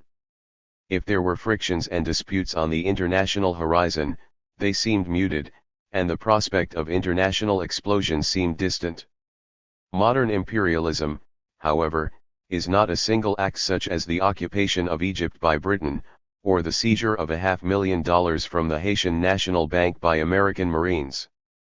It is a complex process that responds to the internal requirements of an industrial society. That industrial machine, particularly if it is expanding, needs ever larger amounts of raw materials to stoke its factory. Fires, and markets for surplus goods and capital. The result is an economic war between the great nations, sometimes mild, sometimes fierce, then a political and diplomatic war in which each power tries to secure concessions, spheres of influence, and colonies, and finally, if these conflicts reach a boiling point, both a military war between the great states and war against revolutions that usually follow in the wake of traditional wars. This scenario had been played out prior to, during, and after World War I, it was to be played out again prior to, during, and after World War II. What one saw of it in the 1920s was only the mild beginnings of the conflict, before they became exacerbated and irreconcilable. This lent the illusion of stability to international affairs, but it was a synthetic and deceptive stability. For building within it were those subsurface forces that would soon explode into the Great Depression, would unleash a bitter new struggle for earthly spoils, and would lay the groundwork both for the most costly war and the most extensive wave of national revolutions in history. Stability and imperialism proved to be chronically mismated. 2. The objective of America's territorial imperialism in the 18th and 19th centuries was the acquisition of land. The objective of the new imperialism after 1870 was commercial in nature access. 277. To raw materials and markets. The developed capitalist economy was like a giant bathtub, with a spigot at one end and a drain at the other. Raw materials were tapped in from the spigot and surplus finished goods and capital were carried off through the drain. Close the spigot and there is no water, raw materials, in the bathtub, the economy cannot operate. Close the drain and the bathtub overflows in terrible depression. In the words of Woodrow Wilson, already quoted, our industries have expanded to such a point, that they will burst their jackets if they cannot find a free outlet to the markets of the world. Oddly enough, the richer a nation becomes the more it is dependent on other nations. In the 1920s, for instance, the United States imported almost all of its tin, vanadium, chromium, platinum, nickel, rubber, asbestos, potash, quinine, and certain tropical foods and vegetables. It needed nickel and wood pulp from Canada, manganese and coffee from Brazil, tin from Bolivia, nitrates and copper from Chile, diamonds from South Africa, jute from India, additional petroleum from a dozen areas, rubber from Liberia, Malaya, Ceylon, and the Dutch East Indies, silk from Japan, sisal from Mexico, tea from India, bananas from Central America, and so on. America depended on these nations even though it was itself exceptionally rich in crude materials. It was far better equipped to handle its needs than, say, Japan. Yet as the years went by it found itself less, rather than more, self-sufficient. At the turn of the century the United States exported more minerals and raw materials than it imported. By 1930 the situation was reversed, and as of 1956 the nation was purchasing from abroad a total of $6.6 billion in primary goods. The prospect was that these figures would double and redouble in ensuing decades. A Senate Committee on Interior and Insular Affairs predicted, July 9, 1954, that if the developing nations should, for one reason or another, withhold supplies of crude commodities the vital security of this nation would be in serious jeopardy. Industries such as steel, metal cans, copper, petroleum, asbestos, zinc, coffee, sugar, chocolate, would be immeasurably poorer, some might disappear entirely. And certainly the vaunted American standard of living would fall appreciably. The same sort of interdependence also applied to exportable surpluses. Our foreign trade, said Herbert Hoover's Secretary of State, Henry L. Stimson, has now become an indispensable cog in the economic machinery of our country. His successor, Cordell Hull, believed that ever-increasing surpluses were America's major economic problem. All past experience, he said, teaches us that. 278. The power and influence of a nation are judged more by the extent and character of its commerce than by any other standard. The panacea for depression, according to Franklin D. Roosevelt in 1935, was that foreign markets must be regained. There is no other way if we would avoid painful economic dislocation, social readjustments, and unemployment. Those foreign markets might absorb only 5 or 10% of U.S. production, but if they were closed off, the economy back home would choke in gagging depression. In this scenario of capitalist interdependence, the trouble begins when one nation seeks, or defends, an advantage at the expense of others. At the beginning of the century, by way of example, the Federated Malay States, owned by Britain, produced 60% of the world's tin ore, which was then smelted at a British smelter in Singapore. When the International Tin Company, an American firm, laid plans to build a smelter near New York, the Malayans responded by imposing a prohibitive tax on tin ore going to any place other than Singapore. Thus the cost of production for the New York firm became too high to compete. Conversely, from 1902 to 1913 the United States levied a large tax on all Manila hemp produced in the Philippines except the hemp destined for its own shores in order to give American fabricators of binder twine an edge against international competitors. These are but two examples of how nations shut the door in each other's face. There are innumerable others. In the 1920s Canada prohibited the export of pulpwood from its crown lands. It wanted the wood converted to paper in Canadian factories, rather than have it sent to the United States, consumer of half the world's paper and manufactured by American firms. If there had been no such embargo the Canadian industry would probably have disappeared. For the same reason a number of European countries imposed high export taxes on rags to protect their paper industry and on bones to protect their glue industry. To one extent or another all countries, including the United States, restrict and control trade with others through a host of devices limited only by the human imagination. A government, for instance, will curtail exports of primary goods by requiring that the exports be licensed, by placing an embargo on their sale to others, by setting strict quotas on the amount that can be shipped elsewhere, by forming a marketing monopoly controlled by the government, and even by destroying some of its supply as Brazil has done frequently with coffee to keep world prices stable. Insofar as finished goods are concerned, doors are closed through quotas, licenses, monetary controls, and above all through tariffs. If British shoe manufacturers can produce a pair of the war before the /var, I-279 shoes, delivered in New York, save for $9. While it costs American firms $10 for a comparable pair, the effect of a 20% tariff is to raise the price of the English product to S10.80 and thus price it out of the market. In point of fact, the United States has been one of the worst practitioners of economic nationalism, closing its doors through high tariffs.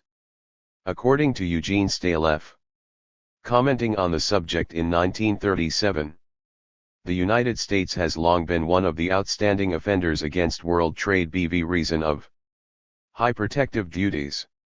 Under the Reciprocal Trade Treaty Program, initiated by Franklin Roosevelt, the United States did lower tariff walls when other governments gave it a reciprocal benefit of some sort, but generally its duties were above the median of other powers.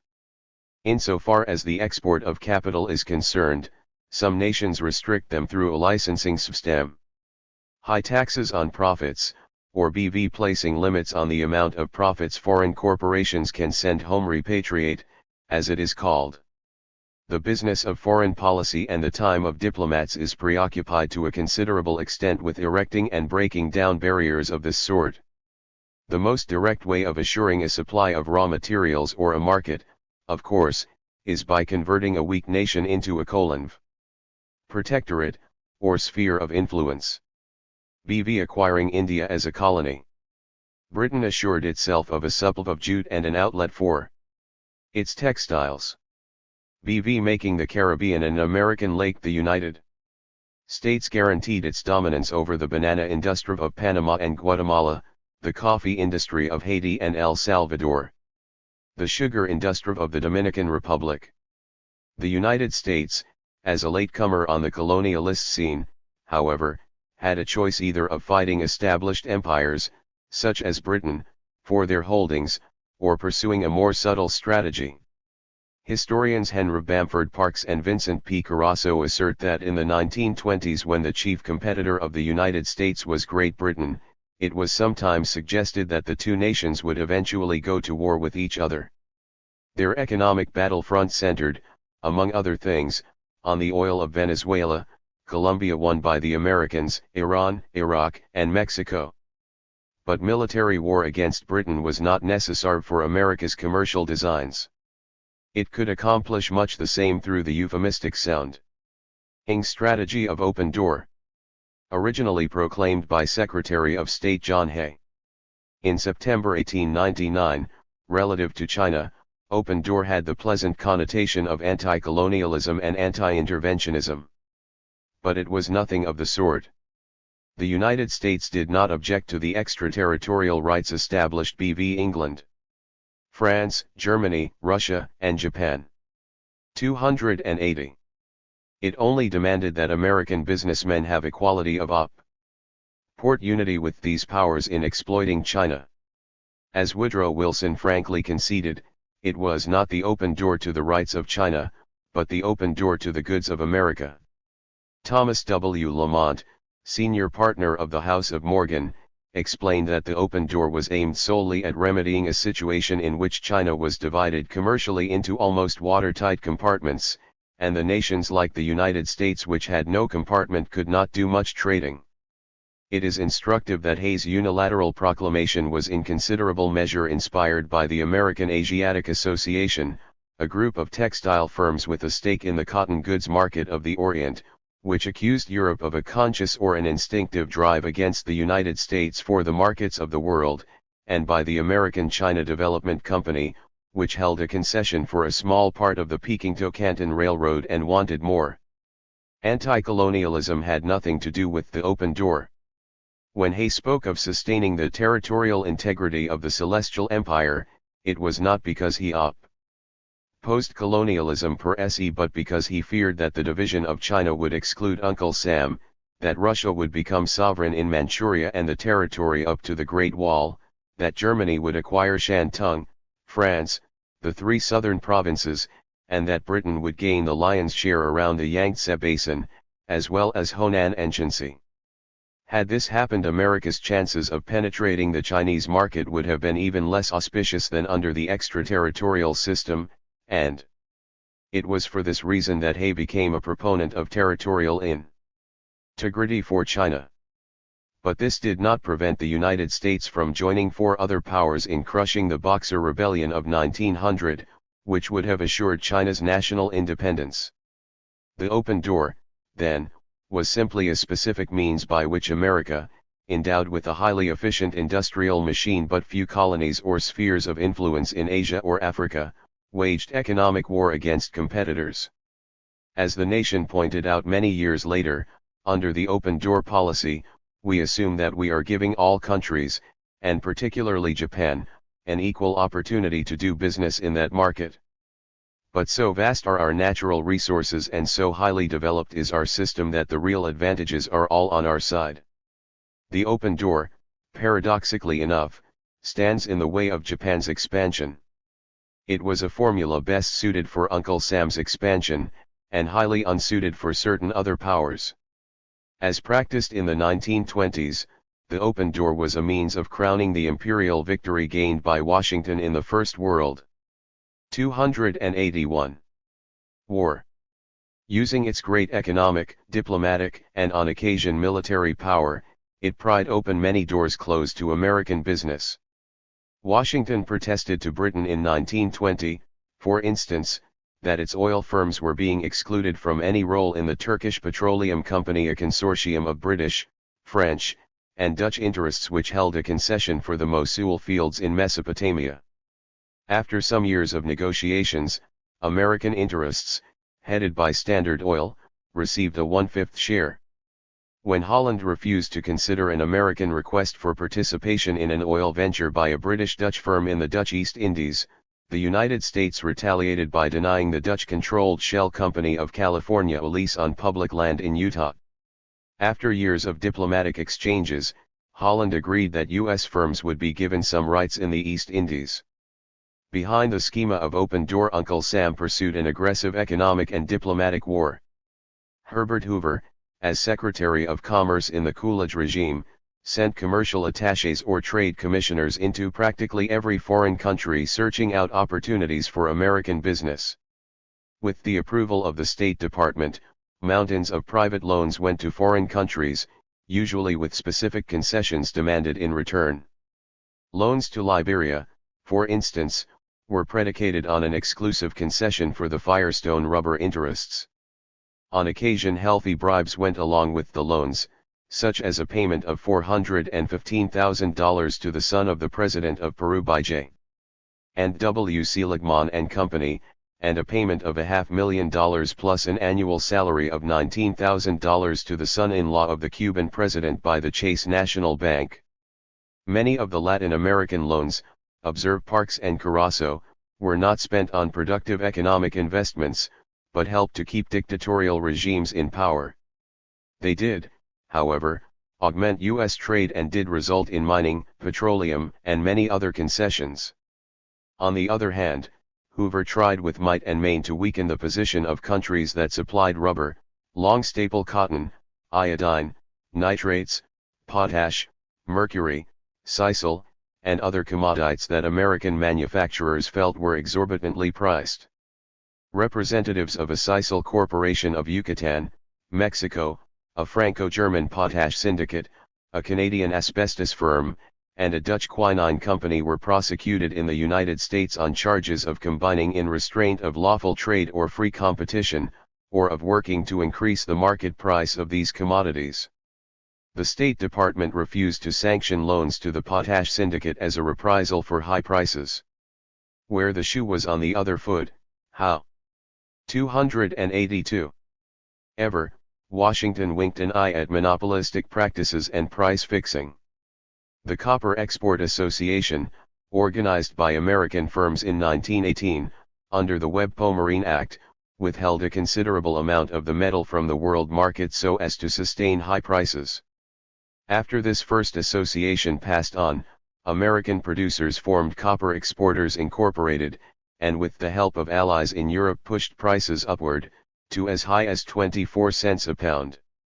Other devices adopted in the worldwide economic war included payments of $2.5 million a year and monopoly rights in carrying mail to Pan American Airways, so that it could dominate the air traffic of Central and South America. According to President Roosevelt, these governmental subsidies were necessary to strengthen trade relations with these Latin American countries, and according to Pan Am's president, Juan Trippe, his firm was the aerial ambassador of American industry. Just prior to World War II, this private corporation was given federal money to build bases in South America, Africa, and certain Pacific islands, in part for strategic, in part for commercial, purposes. Uncle Sam, notes Benjamin Williams, was enthusiastic for the open door as a policy for others, while it has maintained the closed door for itself. Few people in the golden 1920s realized there was something foreboding in the economic aggression practiced by the United States and all great powers, or anything synthetic about their prosperity. 3 months before he left office, Coolidge proclaimed that the country is in the midst of an era of prosperity more extensive and of peace more permanent than it has ever before experienced. A half-year later, Hoover played the same tune, noting exuberantly that we in America today are nearer the final triumph over poverty than ever before in our land. The poorhouse is vanishing among us. Cold statistics showed an increase in the gross national product, that ultimate materialist measurement of national greatness, from $70 billion in the Depression year 1921 to $103 billion in 1929, with prices fairly stable. Government data on per capita earnings showed that they had risen by almost a fifth, others placed it at a third. On the international front too, there was that comfortable feeling that America had found its place in the sun, and that its supremacy in world affairs was, in the words of Max Weber, as inevitable as that of home in the ancient world after the Punic War. The nation thought of itself as isolationist and refused to enter into alliances with other powers, but it was nonetheless the epicenter of the inter. 283. National Community. At the Washington Conference of November 1921, called by Secretary of State Charles Evans Hughes, 3 interrelated treaties were concluded to nurture the stability sought by Washington. The Four-Power Treaty, between the United States, Britain, France, and Japan, guaranteed respect for each other's island possessions in the Pacific. The Five-Power Treaty with Italy added limited naval strength to 525,000 tons each for Britain and America, 315,000 tons for Japan, and 172,000 each for France and Italy. The Nine-Power Treaty sanctified the open door principle and agreed to the territorial integrity of China. Under severe American and British pressure, Japan was forced to evacuate Siberia and Shantung, return a railroad to China, and grant Uncle Sam cable rights on the island of Yap. The Japanese yielded grudgingly, but their need for American economic aid and for the friendship of Britain evidently outweighed other considerations. It was a feather in the American cap too when Secretary of State Frank Kellogg and French Foreign Minister Aristide Briand signed the Kellogg-Briand Treaty, concurred in by 15 other states, renouncing war as an instrument of national policy and agreeing to solve any and all disputes between nations by pacific means. The United States seemed to be reaching a zenith of power, capable of bending others to its will, and it was doing it with only minimal recourse to military force. Its most formidable weapon for expansion was again, as under Taft, the dollar decade, James Warren Prothero called it. American banking firms, under a pledge given by J.P. Morgan to Harding in 1921, made no foreign investments without approval by the State Department, and were thereby able to punish America's enemies and reward its friends. Thus a projected loan to France in 1921 by J.P. Morgan was vetoed pending payment of part of $400 million owed the United States for military supplies. When Italy applied for financing from the same house of Morgan in 1925, it was hastily forced to sign a war debts agreement before the State Department would let down the bars. Japan, which did not enjoy prosperity equal to that of other great powers in the 1920s, was denied a loan by the Orion Tal Development Company, guaranteed by the National City Company, because the State Department considered her activities in Manchuria a breach of the open door. Only a few short-term credits, by General Motors, General Electric, etc., were permitted to the Soviet Union, on the theory that she was an avowed enemy of world order. The large loans made to Germany made their way back to New York for the most part, through a circuitous route by which the Reich used them to pay reparations to the Allies, the 284 The war before the war, Lies in turn paid some of their war debts to Uncle Sam and bought some of his goods. The flaws in this dollar decade did not become evident until the stock market crash of 1929, which inaugurated the Great Depression, and sharpened international rivalries that a decade later led to war. In subsequent years it became fashionable to blame these catastrophes on the foibles of myopic leaders. But at the tiller in October 1929 was a man of stature and depth, Herbert Clark Hoover. If Harding, an amiable journalist from Marion, Ohio, was of limited education and even more limited vision, and Coolidge a respectable mediocrity, Hoover was a man of considerable attainments and intellect. He was not, as commonly believed, an extreme reactionary. He was considered, in fact, the most liberal member of the Harding-Coolidge cabinets. Mary Elizabeth Lease, the populist agitator of the 1890s, called him one sent by God. He had flirted with the Bull Moosers in 1912 and later tried to buy into the New Republic magazine, then and now the voice of liberalism. If the image he projected in the 1930s was of a dour, unconcerned, heartless representative of Wall Street, no one can disparage his work as a humanitarian after World War I. He may be criticized for seeking to use food as a political weapon, particularly against the Bolsheviks, but his relief work throughout Europe was impressive nonetheless.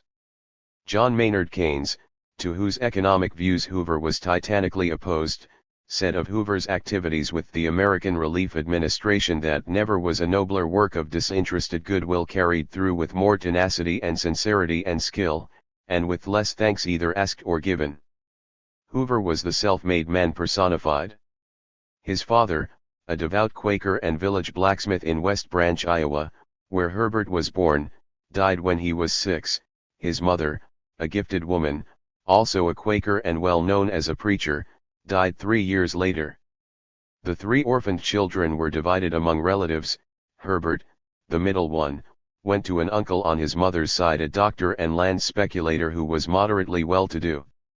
Herbert acquired an education at a small Quaker academy, then at the newly opened Stanford University in California, where he worked part-time and summers to pay his own way. At college he associated with and helped organize the poorer students, and, in the only other job besides president to which he was elected, was chosen treasurer of the school body in 1893. He graduated with an engineering diploma 2 years later in the midst of another terrible depression, so that instead of working at his profession, he was forced to take on a common laborer's job in a Nevada mine, shoveling ore at $2.50 a day. 285.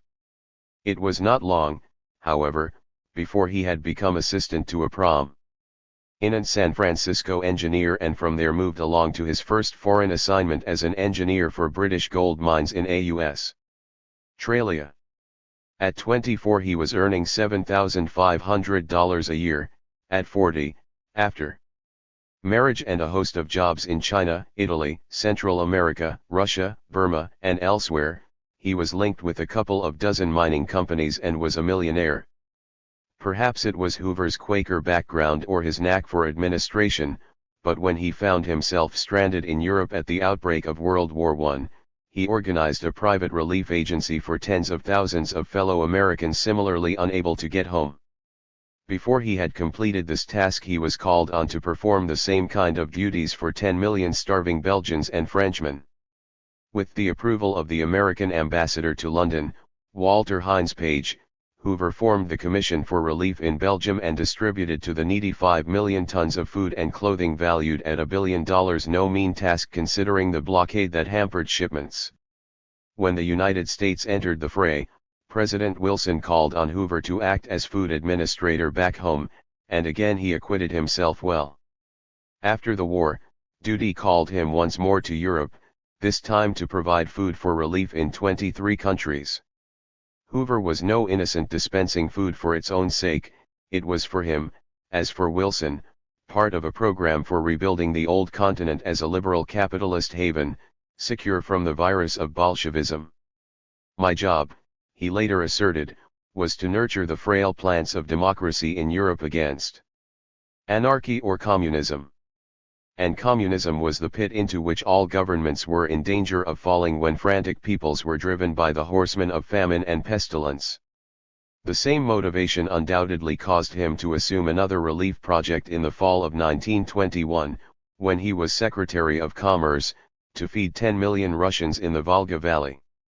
Like General Eisenhower 3 decades later, Hoover the humanitarian seemed to be a man above politics, with no known affiliations. He had been an advocate of Wilson's 14 points and, with reservations, of the League of Nations. When asked in 1920 to define his political philosophy, he described himself as an independent progressive.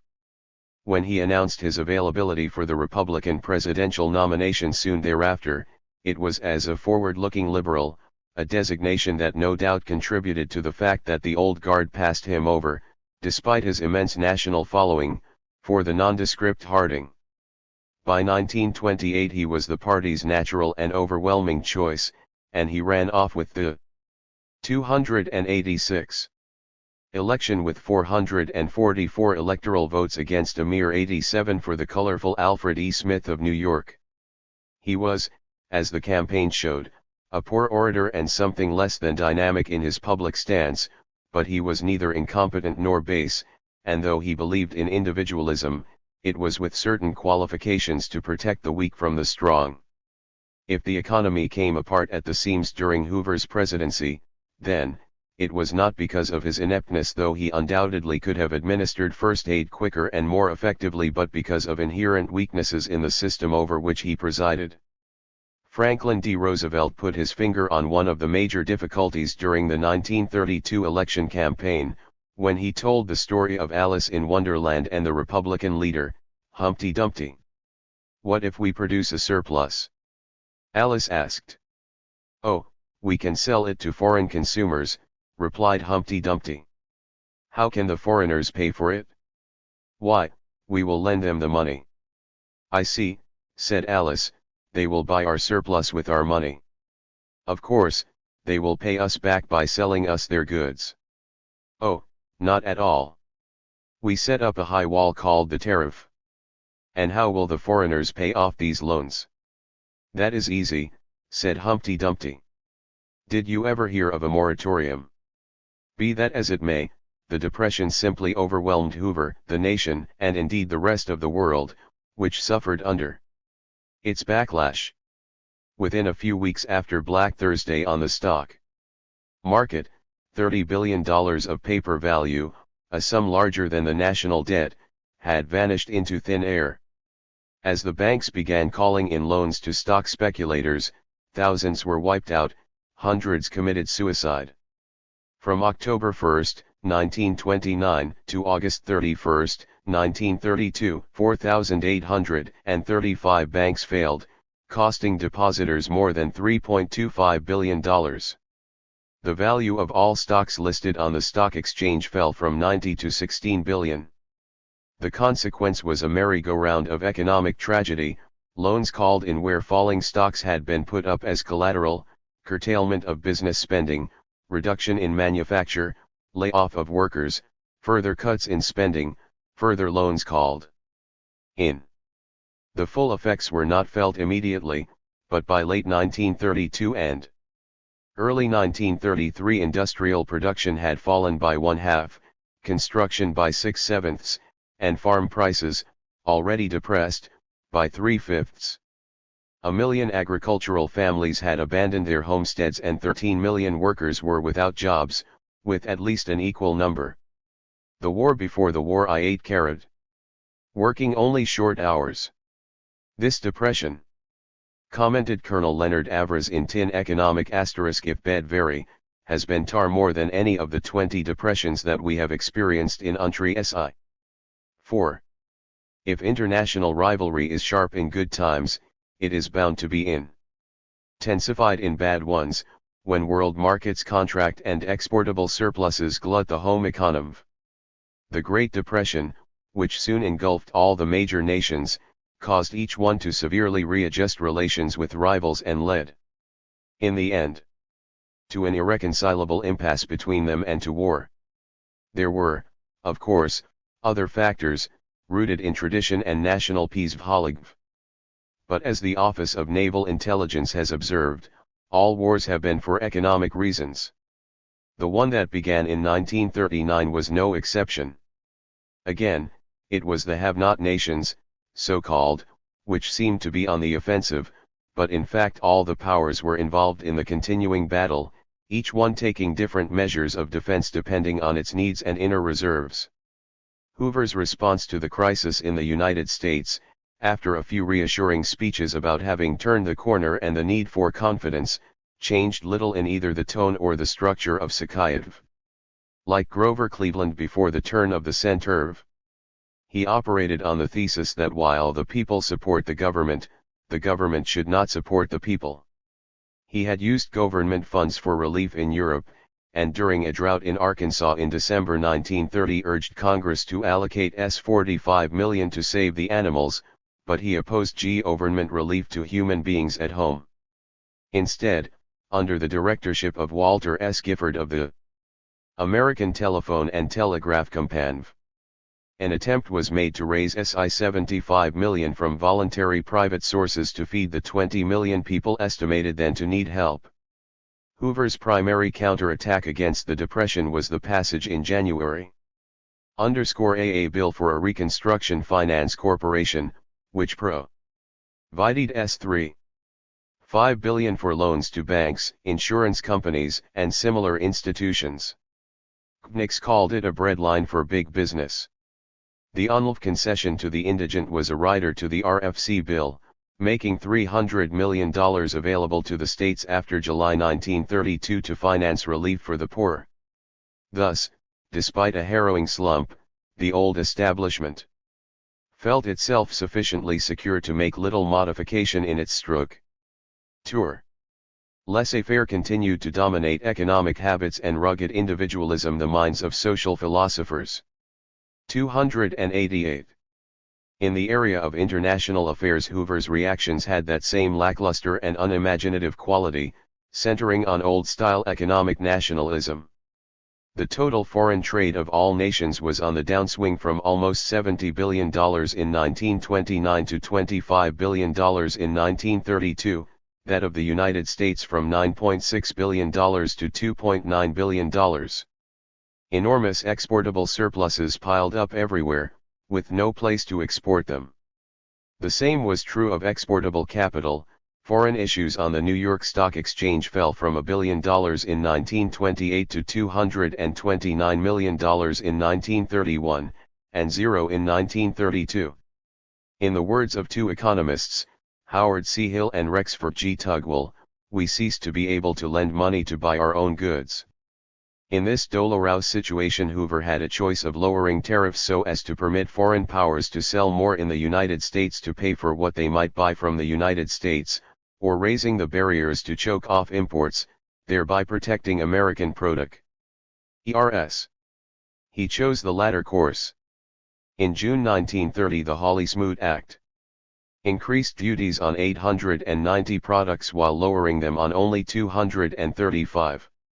Since the American tariff was already much higher than those of other nations, 34% of the value of manufactured goods, as against 20% for Germany and 21% for France, the effect was not only to curtail trade further but to bring on a host of retaliatory measures. 29 governments expressed their disenchantment with American policy by sending notes of protest to Washington. Canada adopted rules that gave preference to British trade over American.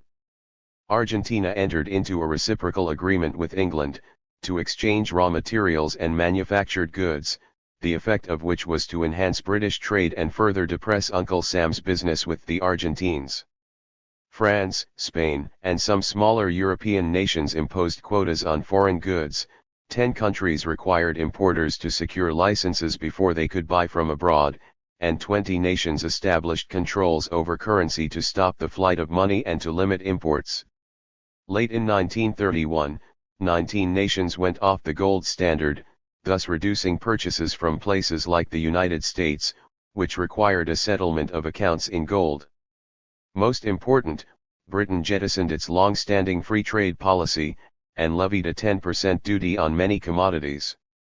In view of the fact that, as Sir Norman Angell once noted, wealth under capitalism depends on keeping the traffic moving, measures which slowed the traffic simply pyramid crisis on crisis. That was especially true of the weaker links on the capital. Chains such as Japan. The land of Nippon had joined the Industrial Revolution late in history, and was still woefully backward in heavy industry. As of 1929, its steel production was a mere 2.5 million tons, two-thirds of its exports were in soft goods, textiles and silk. According to a survey by Sir Thomas Holland, of the 25 raw materials indispensable for a modern economy, Japan had an adequate supply only of 3 and no supply at all of 17, as against the British Empire, which had adequate amounts of 18, and the American Empire of 16. Since almost all of its silk and nearly half of its exports went to the United States, the effect of the slump in America on the relatively fragile Japanese system was direct and traumatic.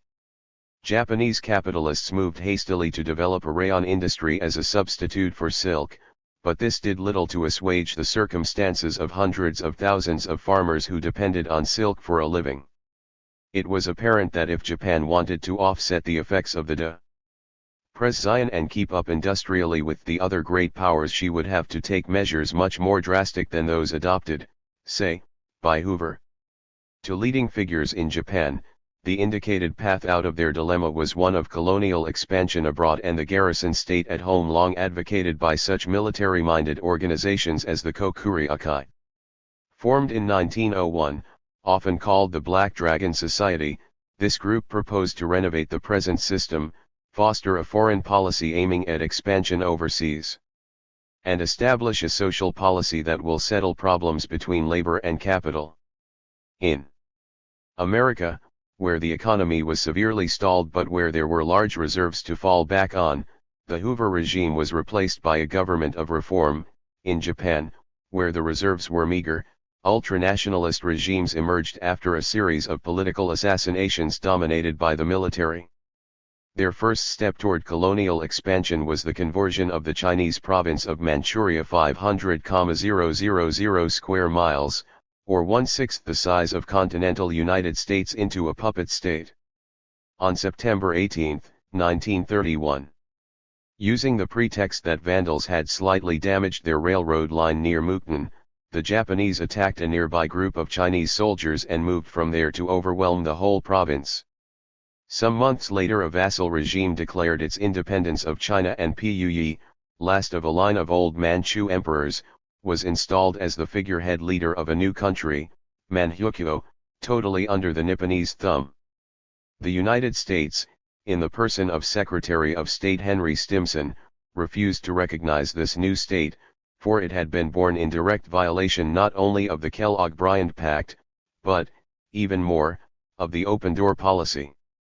It was the first important step toward a reshuffling of world power, and the have nations, in particular the 290 United States, saw it as a direct threat to their own status. The economic results were also unacceptable, for while Japan's share of exports to Manchuria, Manchukuo, rose from 36% of the total in 1930 to 72% in 1936, America's share fell from 7% to 3.5%. Within a few years, almost every foreign firm other than Japanese had been forced to withdraw from Manchukuo. Symbolic of the puppet regime's attitude was the formation of a national oil monopoly which effectively froze out British and American petroleum interests. Moreover, the Japanese seemed intent on continuing their military offensive into China. They attacked Shanghai in January 1932, seized Jahal in 1933, Inner Mongolia and northern China in 1935-36 until all of China, Manchukuo, and Japan were welded into a single economic bloc. This would, of course, seriously reduce the trade and investment of other powers in the Far East. If these steps seemed ominous, illegal, and indecent to Washington, they were for Tokyo only an expression of manifest destiny, and there were many throughout the world who considered it justified. Japan, said former British Labour Minister H. B. Lee Smith in March 1932, had an undoubted case against the rest of the world, which we must now admit. She could not support her population without foreign trade, which would bring her the food and raw materials without which she could not live. She was desperate. If we were in her position, we should not die quietly, but we should undoubtedly burst out somewhere, as she has done in Manchuria and Shanghai. Writing more dispassionately, American professor Charles S. Tippett predicted that those nations which have already cornered enough of the world's resources will become the object of jealousy and hatred of those who are not so fortunate. Those countries which have almost enough will try to grab more territory so that they will have what they need. Many Americans believed, Franklin Roosevelt among them, that Japan would not stop until she controlled all of Asia including India, a prospect that have nations would not tolerate indefinitely. As of the middle of the decade, 51.5% of raw materials imported into the United States came from Asia. Malaya and the Dutch East Indies provided 86% of the crude rubber and 87% of the tin bought from the outside. From Asia too came 87% of the tungsten, 99% of the jute, 98% of the shellac, and 1/3 of the mica. The danger of cutting off access to these commodities was enough to send shivers down Washington's back. Herbert Hoover pointed out just before he left office in 1933, that the American people will soon be at the fork of three roads. The 2GI. First option open to them was cooperation among nations, to remove the obstructions to world consumption and rising prices. The second was to rely upon our high degree of national self-containment, to increase our tariffs, to create quotas and discriminations, and to engage in definite methods of curtailment of agricultural and other products and thus to secure a larger measure of economic isolation from world influence. The third was to inflate our currency, consequently abandoning the gold standard, and with our depreciated currency attempt to enter a world economic war, with the certainty that it leads to complete destruction both at home and abroad. There were other possibilities as well. One of them, put forward by historian Charles Beard and philosopher John Dewey, called for the establishment of a planned economy that would set America's course toward democratic socialism. The government would fix a desired national standard of living, and plan production so that this standard was met. By controlling both production and consumption, the United States could adjust to whatever resources were available and reduce its reliance on world markets. In a highly competitive capitalist world, however, with frictions intensified by the Depression, the trend of events was toward neither international cooperation nor internal planning, but toward economic war, as Hoover had predicted, and toward territorial expansion and martial holocaust. 15. The war before the war, 2. On January 30, 1933, Adolf Hitler was appointed Chancellor of Germany. The depression that originated in New York had taken an extraordinary toll on the Reich. Loans from America had sustained it in the 1920s and saved it from revolution, but with America itself now in difficulties, no new loans were available. The moratorium on war debts, including German reparations, effected by President Hoover in 1931 ameliorated the crisis slightly, but the economy was much too sick for mere palliatives. Exports had fallen from 13 billion Reichsmarks in 1929 to 5 billion in 1933, thousands of small businesses had folded, and perhaps as many as 6 million proletarians were without jobs. In July 1931, one of the Reich's largest banks, the Darmstädter UND National Bank, collapsed, causing the government temporarily to shut down all the others lest there be a run on their deposits.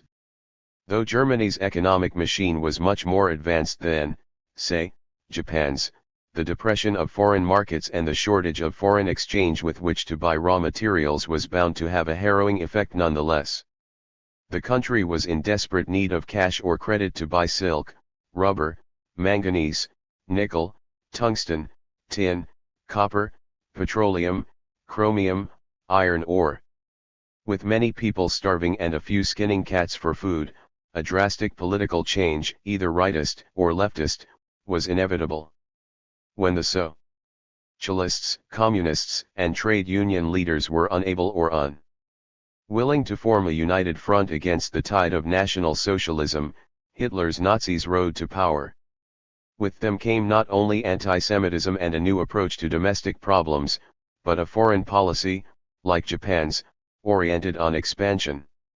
A month after Hitler's success, Franklin D. Roosevelt, having de 293 defeat the incumbent Hoover by the lopsided score of 472 electoral votes to 59, was sworn in as President of the United States.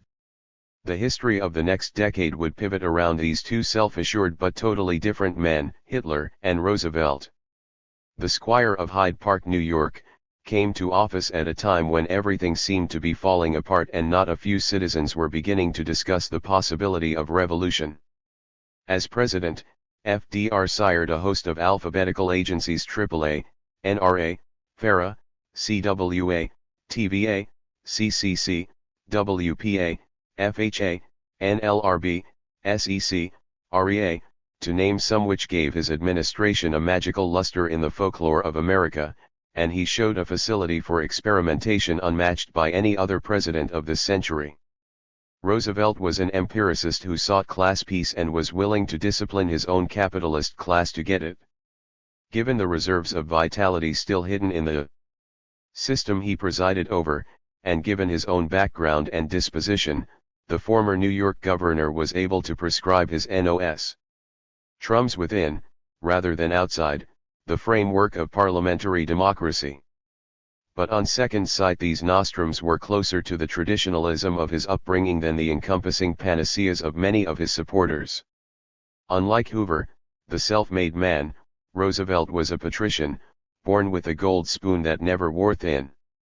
His family tree on the paternal side was American back to the 1640s, when Claes Martensen van Rosenvelt came to New Amsterdam from Holland, and on his mother's side to 1621, when the French-Dutch Delano family, originally Delanoy, set foot on Plymouth Rock.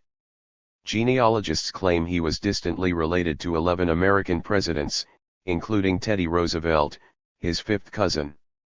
The only son of a second marriage by James Roosevelt, 52 at the time, and Sarah Delano, a 26-year-old former debutante, Franklin lived in a milieu that was, if not flamboyantly rich, considerably better than comfortable.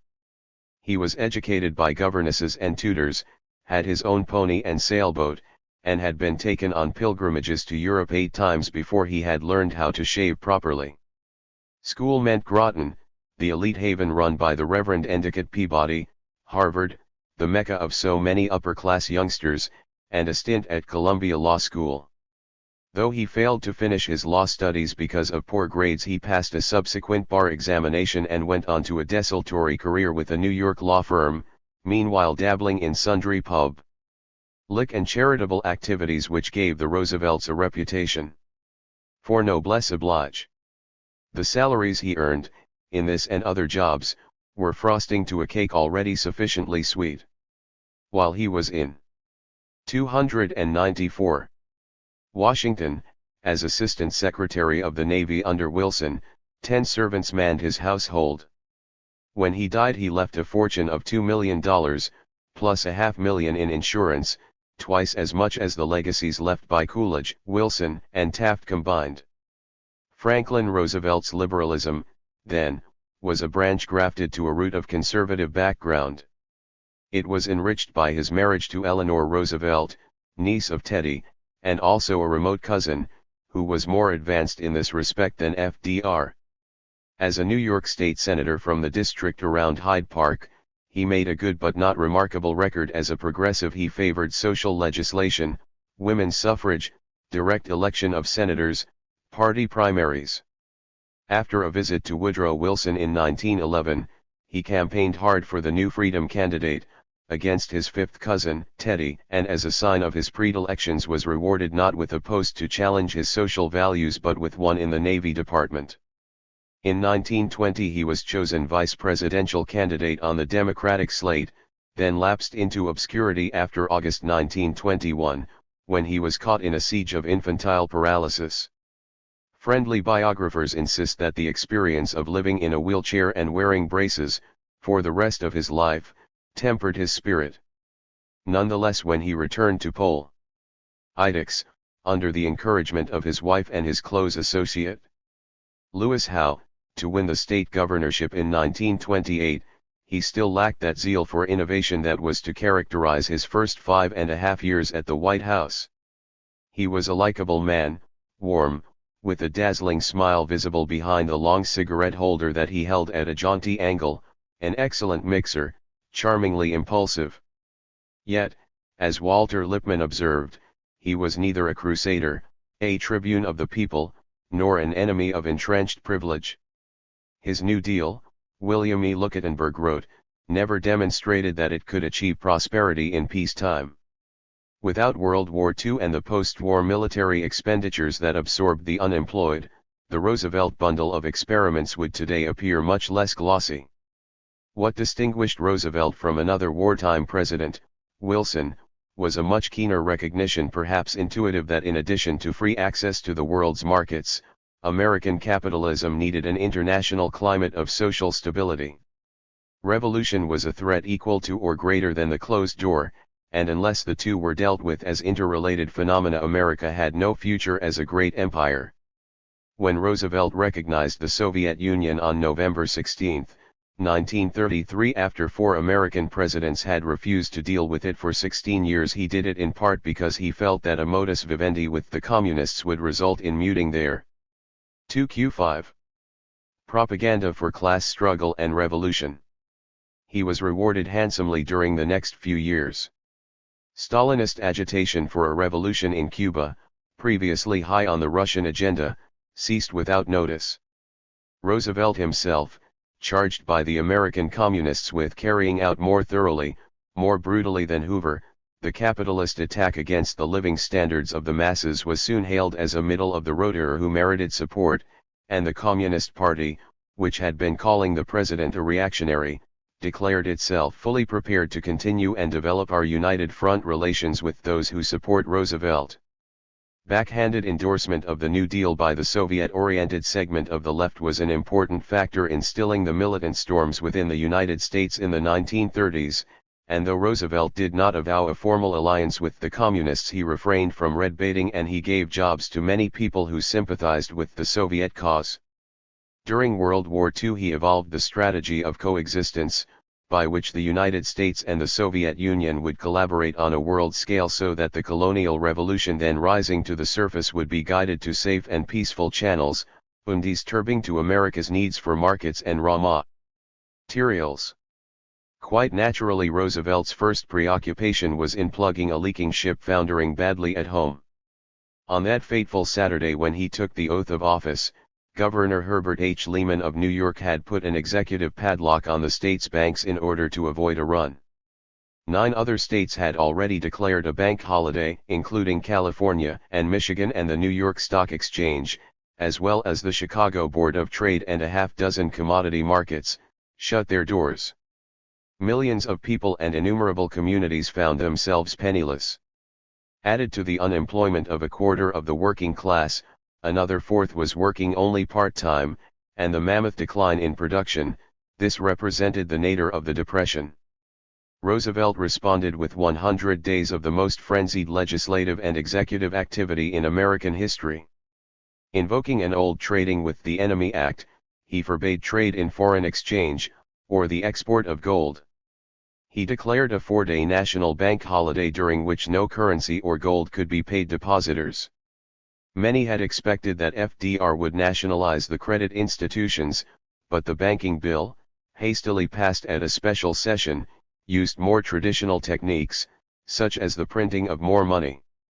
A Federal Deposit Insurance Corporation was formed to guarantee individual bank deposits up to $5,000, and a Federal Emergency Re. 296.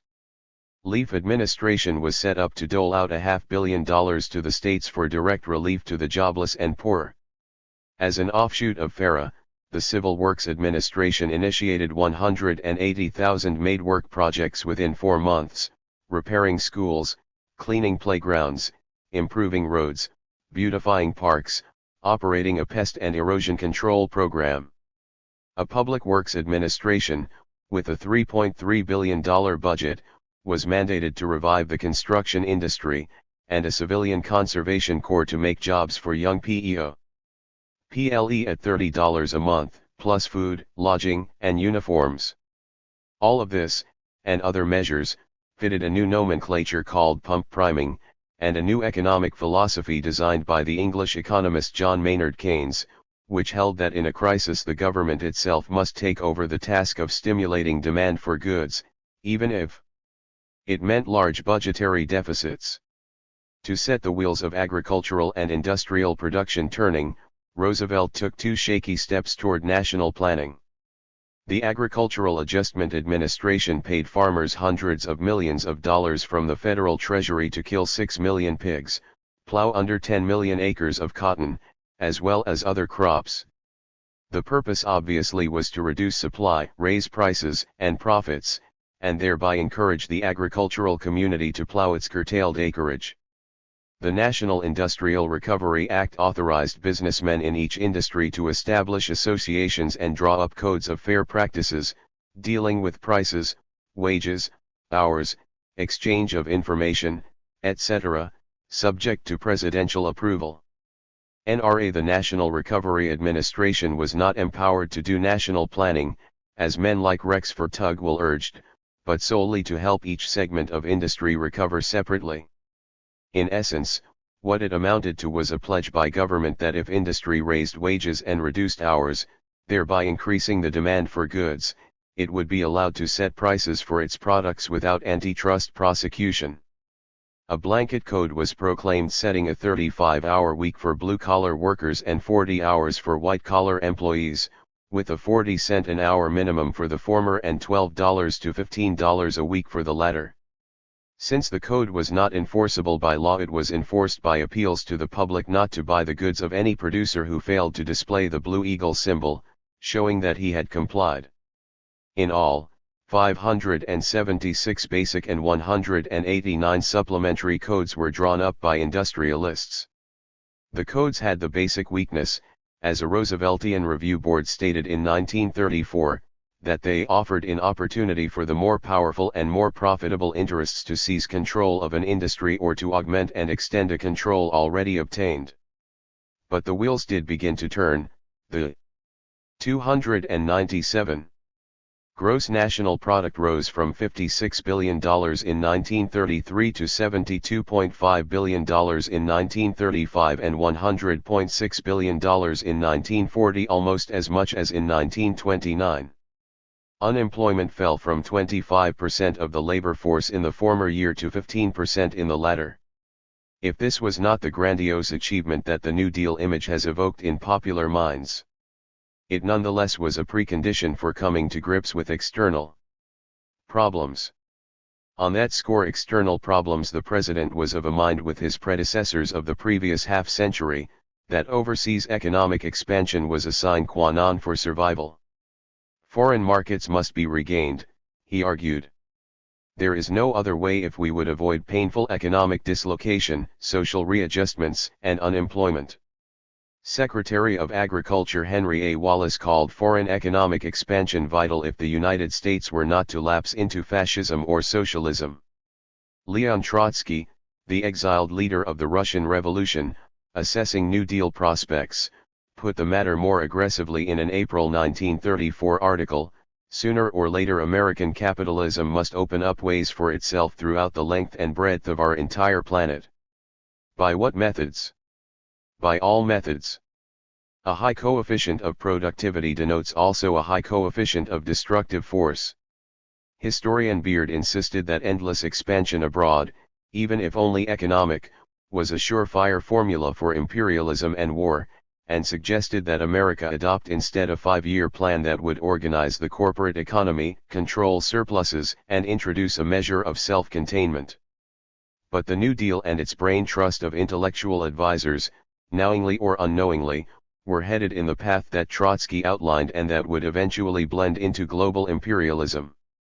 Whether the methods they used to increase foreign markets were fair or unfair, moral or immoral, compared to those of Germany, Japan, and Italy, is a moot and irrelevant question, for it was the intensification of the world economic war that tipped the scales toward military solutions.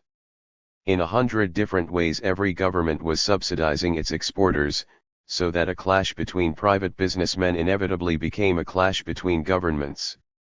One method for regaining foreign markets was to establish normal trade relations with the Soviet Union. It was a notion championed not merely by so-called fellow travelers but by such sound business institutions as the General Motors Export Corporation, hoping for a new market of 160 million people. At the London Economic Conference, which convened in June 1933, Soviet Foreign Minister Maxim Litvinov held forth the prospect of $1 billion a year in trade between his country and America, no mean sum at a time when total U.S. commerce with foreign powers was in the neighborhood of $3 to $4 billion a year. Even before recognition, the Reconstruction Finance Corporation issued a multimillion-dollar credit for Russia to buy American cotton. Once recognition was accorded, the administration set up an export-import bank to provide loans on a more systematized basis.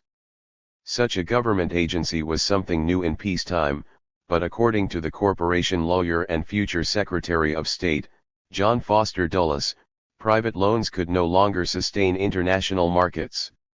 It was necessary for the government to supply the dollars for foreigners to acquire goods for which domestic consumers would otherwise have to be found. In that way the risk would be placed upon the taxpayers as a whole rather than upon individual investors. Each citizen, in other words, rich or poor, was subsidizing the private exporters in order to improve the general economic climate. Hopes for enlarged trade with the Soviet Union foundered when Secretary Cordell Hull and Litvinov quarreled over how much of the Tsarist war debts were due the United States, and Litvinov asked for a loan which could be spent anywhere in the world rather than exclusively in the United States. Washington lost interest in Soviet trade and turned instead to other devices. One was the manipulation of currency and gold so as to make the purchase of American goods more attractive. The dollar was devalued to 59.06 cents, making it possible for foreigners to buy more goods with the same amount of their own currency. And dollars were pumped into the international bloodstream in exchange for gold bullion, until the United States owned $16 billion of the precious metal, more than half the world's supply. The dollars of course tended to come back as orders for American goods. Hoover had warned that this kind of artificial inflation would lead to complete destruction both at home and abroad, but for the time being its effect was salutary. Another device to secure what Roosevelt called the lowering of foreign walls so that a larger measure of our surplus may be admitted abroad was the reciprocal trade agreement. The idea of lowering an American tariff in exchange for another nation giving the United States a reciprocal benefit was an old one going back to 1890. It was fervidly supported by such organizations as the National Association of Manufacturers and its satellite American Manufacturers Export Association, as well as many other business groups which had tried to press this panacea on Hoover. The fly in the ointment was that each such pact had to run the gamut of Senate perusal, long debate, and a two-thirds vote. Under the Reciprocal Trade Agreements Act of 1934, Roosevelt was empowered to enter into such covenants with 299 out, submitting them to Congress. He was authorized to raise or lower tariffs by as much as 50% in favor of those nations who were willing to make concessions to Uncle Sam. A reciprocal trade agreement with Brazil, for instance, called for the United States to cut tariffs on manganese, nuts, and castor beans, and keep coffee and cacao on the free list. Brazil in return reduced tariffs on autos, radios, electric batteries, cement, paints, fruit, fish, and other commodities. The agreement prohibited import quotas or a licensing system except for sanitary purposes and contained a most favored nation clause, so that if greater concessions were made by Brazil to a third country they would automatically apply to the United States as well. In effect, writes economic expert Eugene Staley, the trade agreement was a program of economic disarmament for the weaker countries. When they imported American trucks, pork, chemicals, etc. instead of subsidizing such industries at home, they inhibited their own development and made themselves vulnerable in case of war.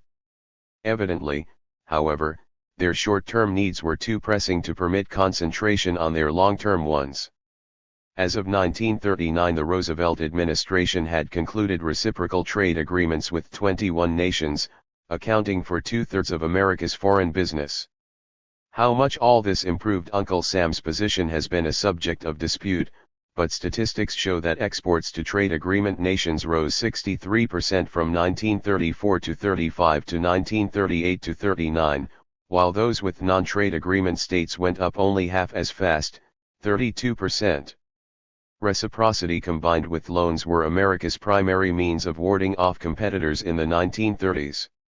For instance, when Brazil flirted with the idea of a large barter deal with Germany in mid-decade, Washington cut the ground from under it by offering Brazil a trade agreement and sweetening it with a $60 million loan. It was a policy designed to meet new challenges, and based on the theorem that since American technology exceeded the efficiency levels of other powers, all that was needed for American commercial success was equality of opportunity. Given that equality, it could undersell and outfinance its rivals. Needless to say, other nations fashioned instruments of economic warfare to suit their purposes. England, for instance, also went off the gold standard and entered into trade agreements containing quota and preferential clauses. The most extreme measures, of course, were taken by the have-not nations, and in particular Germany. With 6 million, perhaps 8 million unemployed, with exports reduced from 13 billion Reichsmarks a year to less than 5, and with little gold reserves, 77 million Reichsmarks as of June 1934, the 300 Reich under Hitler adopted a policy of autarky or self-sufficiency. It was a complicated but well-planned system, engineered by a financial wizard named Hjalmarschacht, which reduced the unemployed to fewer than 2 million by 1936 to 37 and doubled both production and national income. At its core was the revival of the economy, through government-provided adrenaline, in this instance a massive rearmament program that would propel Germany toward the levels of Britain and France. The Reich was soon spending what was then the staggering sum of $4 billion a year on military preparedness. Since there was no money in the treasury to pay for this work creation, the Schacht team floated short-term bonds and performed such sleight of hand as printing mefo bills, which had nothing behind them but a government prayer. Normally this increase of credit and money supply would have pushed both prices and wages skyward, but the Nazis took care of the wage problem by abolishing trade unions and setting pay scales at the lowest level possible to keep body and soul together. Prices too were controlled by decree, and taxes were boosted from a total of 6.5 billion marks in 1932 to 33 to 17 billion for 1938 to 39, so as to drain off excess money. The free market was replaced by state guidance of all economic activity. Such a system obviously required equally stringent state supervision of international commerce. The Reich, like Japan, was woefully short of raw materials. Of the 25 basic commodities needed for an advanced capitalist economy, it had an adequate supply only of 4, a partial supply of 2, and no supply at all of the remaining 19. If the Nazis had had enough money, they could have bought when and where they pleased, but they had little hard currency. Exports which would have earned foreign exchange were, as already noted, precipitously reduced, and loans from other nations unavailable. In this state of affairs, the Nazis adopted measures which made a shambles of Adam Smith's theories of the free market. In order to husband whatever foreign exchange there was, imports were cut back to the bone, except for items needed for the arms program. And as a substitute for the curtailed raw materials usually purchased abroad, the Hitler regime encouraged and subsidized private firms to produce ersatz. Large factories were outfitted to manufacture synthetic rubber, textiles, fuel, saltpeter, from nitrogen. The massive Hermann Göring works was built to fabricate steel from low-grade or locally supplied rather than the higher grades that could be imported. All of this raised costs and would have perverted the price system, except that the state spread the burden onto the 3 backs of workers forced to labor 10 and 12 hours a day for real wages below those of 1932. Self-sufficiency required desperate and unorthodox innovations. Foreign firms, for instance, were forced to convert their profits to blocked marks, which could be neither sent home nor exchanged for francs, dollars, or pounds. They had to be spent within the Reich. Thus, one American oil company, after buying a few ships with its surplus money, acquired 40 million mouth organs for which it obviously had no need. Yugoslavia bought enough drugs on one occasion to last for many years. Dr. Schacht's most noteworthy achievement was the barter deals which obviated the need for money or gold changing hands. Under this arrangement the Reich exchanged a certain number of locomotives, say, for an equal value in Brazilian coffee, or German drilling equipment for Mexican oil, German typewriters for Turkish tobacco. Often the coffee, oil, tobacco, cotton, or what have you never came to the Reich but was re-exported to other European nations such as Holland for hard currency. With this foreign exchange Schacht was then able to buy goods from those countries that refused to make barter deals, such as the United States. Admittedly this was a bizarre system, a throwback to ancient times before capitalism, but it worked to an extent. By subsidizing exports, Germany was frequently able to undersell its competitors by a wide margin. German entrepreneurs, according to W. T. Moran, quoted prices on many items for the Latin American market 20% below those of the United States, the difference being made up by the Nazi government. Schacht was able to increase exports to Latin America by 178% from 1932 to 1937, and dramatically to improve Germany's trade with nearby countries such as Romania, Turkey, and Greece. For a brief moment the Reich outranked both the United States and Britain as Brazil's leading commercial partner. On the whole, however, despite Schacht's amazing jugglery, the Nazis increased exports from its low point in 1934 by only a third. Economic war by itself was clearly indecisive. 2. Those who sit astride the status quo can make themselves appear defenders, while those who seek to upset the status quo appear as aggressors. During a labor strike the employer may seem to be the beleaguered party, while the unionists on the picket line may seem to be on the offensive. Yet the strike in most cases would not have occurred in the first place if the employer had not held wages low or continued poor working conditions. The parallel with World War II is not exact, since strikers normally eschew violence and are never bestial, whereas the three Axis powers Germany, Italy, and Japan committed savage crimes against human beings that stagger the imagination. From Mussolini's castor oil treatment of political prisoners to Japan's militarist repression and thought control, to Hitler's extermination of 6 million Jews, the record is an affront to all that ordinary men consider decent. Yet the emergence of fascism and militarism was linked with the international economic anarchy for which the have nations were mostly responsible, and was considered by many leaders in the democratic West as an important and useful countervailing force to communism. The West was disingenuous in opposing the expansion of the Axis powers, said the Archbishop of York in a September 1935 broadcast. Before there was any thought of a League of Nations, we the British had ourselves occupied a great part of the earth and the supply of raw materials.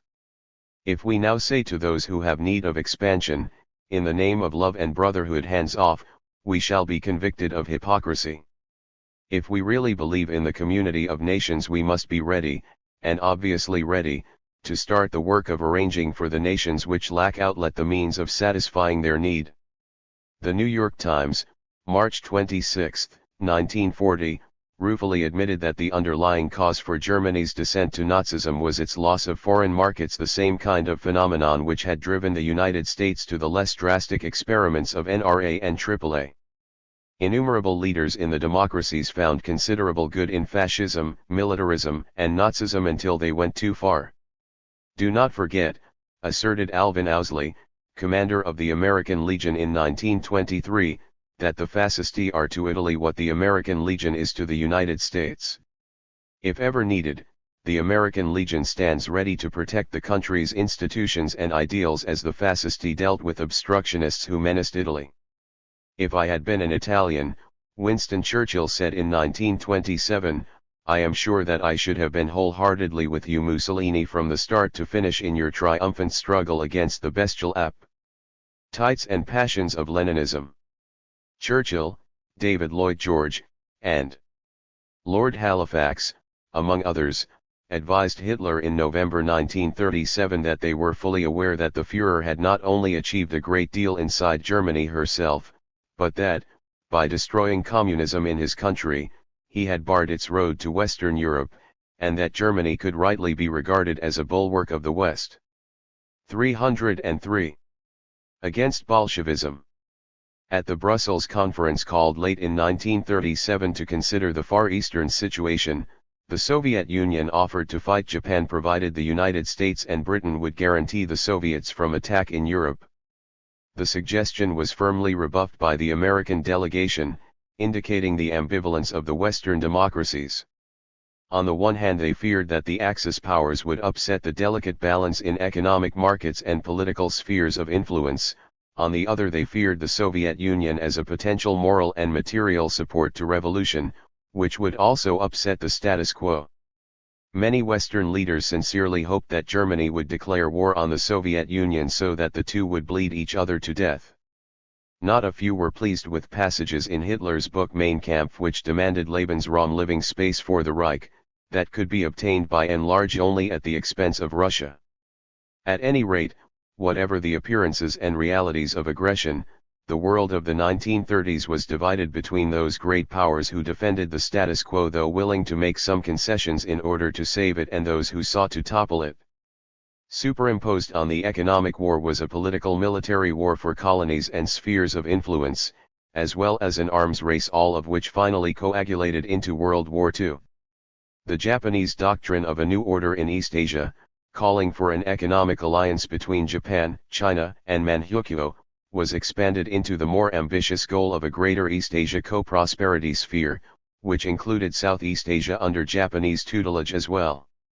As one right-wing publicist, Hashimoto Kingaro, put it, there were only three ways for Japan to escape from the pressure of surplus population. Namely emigration, advance into world markets, and expansion of territory. Emigration was foreclosed by the anti-Japanese immigration policies of other countries including the United States. Penetration of world markets was hampered by tariff barriers and the abrogation of commercial treaties. The only alternative therefore was territorial expansion. Many years later Robert Leckie, in his classic book The Wars of America, expressed the view that in fairness to Japan, it is not easy to see how she could have followed anything other than an imperialist course. She had already acquired a small empire, the Kuril, Bonin, and Ryukyu Islands, the Volcano Group, Formosa, and the Pescadores before the end of the old century, Port Arthur, half of the island of Sakhalin, and Korea in 1910, and a mandate power over the Marshall, Caroline, and Marianas Islands after World War I. Much of this brigandage had the support of Great Britain, which for 304 a long time maintained a military alliance with the Nipponese. From 1931 to 1937 the minions of the Rising Sun captured Manchuria, Jahal, Inner Mongolia, and the provinces of northern China, an area larger than Britain, France, Italy, Spain, and Germany combined, and with a population of 100 million. Then, during the night of July 7, 1937, at the Marco Polo Bridge near Peking, the Japanese provoked another little incident, as pretext for initiating a full-scale campaign for the conquest of the whole of China. With more than 150,000 troops deployed, the bone-crushing Japanese machine steadily marched forward, seizing Tientsin, Peking, Nanking, Hankow, Canton, and the richest and most heavily populated areas of China except for Sichuan.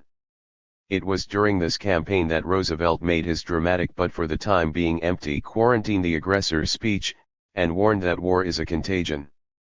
To have not and want to have, wrote political analyst Hu Shi in July 1938, the only way is by the use of military force. This was in fact not only the course of Japan but of the two allies who had joined with her in 1936 in an anti-Comintern axis, Italy and Germany.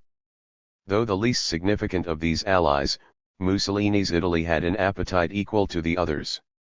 Two Duce, the turncoat socialist whose father had named him after the Mexican revolutionary Benito Juarez, insisted that our future lies to the east and south, in Asia and Africa. Self-imposed leader of a nation of 42 million people, lacking rubber, tin, nickel, tungsten, and a host of other materials. Still only partially industrialized, and with 21% of the nation. Illiterate Mussolini established a sphere of influence in Austria and Hungary, but had little luck in penetrating the Balkans, and was blocked by the French and Russians from seizing either Tunis in North Africa or Anatolia in Turkey.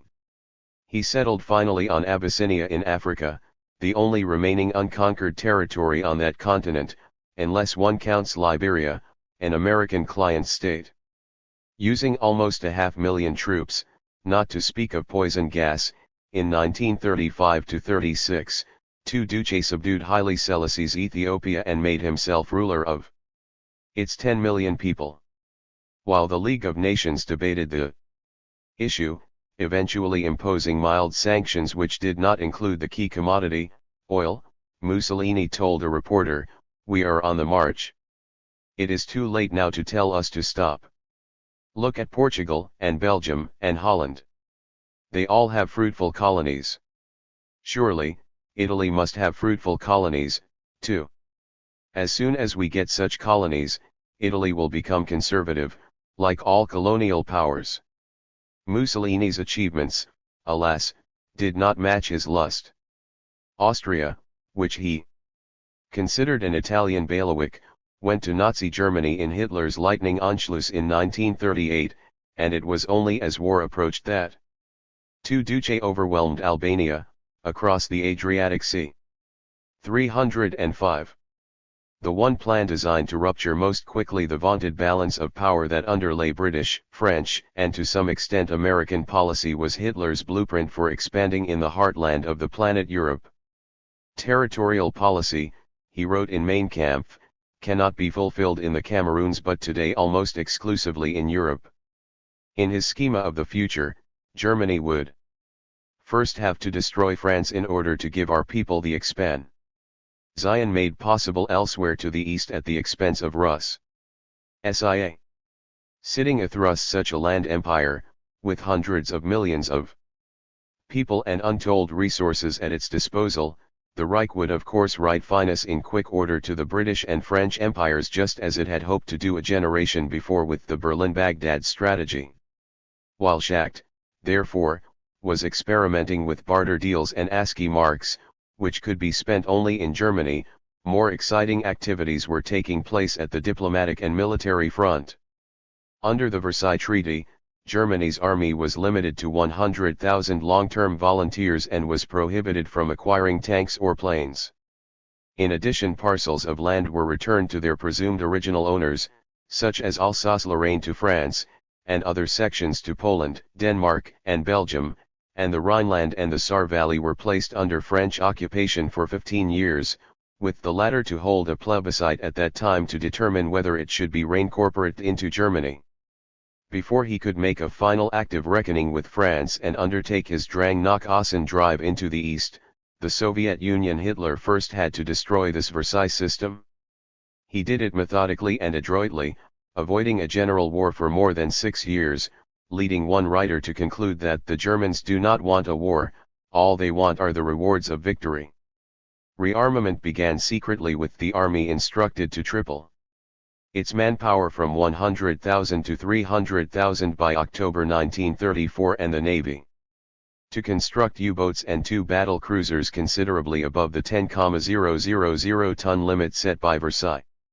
In March 1935, Hitler repudiated the military clauses of the peace pact entirely, decreeing universal military service and expansion of the army to 36 divisions, 500,000 men. An air force, soon to have 3,000 planes, was initiated under Hermann Göring, and pilots, disguised as members of the League for Air Sports, trained to fly them. Some 240,000 factories were told to be ready to accept war orders. The victors of World War I, of course, could have stopped the Hitler steamroller at its inception simply by reoccupying the Reich, but there were too many people in high places who regarded Nazism as a proper bulwark against Bolshevism. The British government, in particular, was willing to agree to German rearmament and to the establishment of a 306 German navy, one-third the size of the British, all in the hopes that Hitler would endorse a general European settlement preserving the balance of power. In this circumstance the German Führer, covering his advance with saccharine phrases about his love for peace, marched forward toward the new empire. In 1935, the year that Mussolini invaded Ethiopia, Germany regained the Saar, in a peaceful plebiscite, by the overwhelming vote of 477,000 to 48,000. In 1936 its troops reoccupied the demilitarized Rhineland without a sign of French resistance, and together with Italy supplied planes and men to General Francisco Franco in Spain to wage war against the ill-fated Spanish Republic. Again the West stood by idly, immobilized by its fears of communism and its strange pretensions at neutrality. In 1938 the Nazi steamroller rolled over Austria and incorporated it directly into Greater Germany. Late that September Hitler presented demands for amalgamation with the Reich of the Sudetenland, the German-speaking section of Czechoslovakia, bringing the world close to the abyss of war. President Roosevelt kept the international wires humming with appeals for a peaceful resolution, and it was partly as a result of his initiative that Prime Minister Neville Chamberlain of Britain and Premier Édouard Daladier of France met with Hitler at Munich to negotiate a modus vivendi. The two leaders agreed to give the Chancellor his Sudetenland on the promise that he would make no further land grabs in Europe, and Chamberlain announced to a happy crowd in London that "I believe it is peace for our time." Less than a half-year later, in violation of the pledge, German armies forcibly seized the rest of hapless Czechoslovakia. In April 1939 Roosevelt again pleaded with Hitler and Mussolini to pledge that they would take no action against 30 specific states for the next 10 years, in return for which an international conference would be held to adjust trade problems and disarmament. The heady effects of gaining the rewards of victory without war, however, disposed the two dictators to reject the proposal, and in August, when Hitler demanded return of the Polish corridor and Danzig stripped from Germany at Versailles, the day of reckoning was at hand. In the great power conflicts of the present century, euphemistic terms have sometimes been as vital as bayonets. The Nazis proclaimed that they wanted nothing more than justified living space, and the Japanese militarists promised on their honor to seek nothing. 307. More than co-prosperity for the area they were plundering. The United States, responding to the crisis of the 1930s and the pressures of three nations trying to sunder the status quo, also had its euphemisms open door and good neighbor. With great resources in gold, surplus capital, and industrial efficiency, far outstripping its competitors, it could dominate weaker nations with an economic big stick as much as or more than the military big stick. The United States became, as Lloyd C. Gardner notes, less and less interested in formal colonial empire and dedicated to the expansion of the open-door policy instead. Washington believed that this approach would yield the United States all the advantages an empire might bring, yet force upon it no binding responsibilities or dangerous political involvements. American exports to China, for instance, rose under the open-door policy from 6% of that nation's total imports to 15%, and by the end of the 1930s to about 1/4. Concurrently, the British share, almost half in 1913, fell steadily so that at the end of the critical decade before the war it was considerably below that of Uncle Sam. "We feel," said the Standard Oil Company of New York, "that the strict maintenance of the open-door policy is the only hope for the protection of American interests in Manchuria."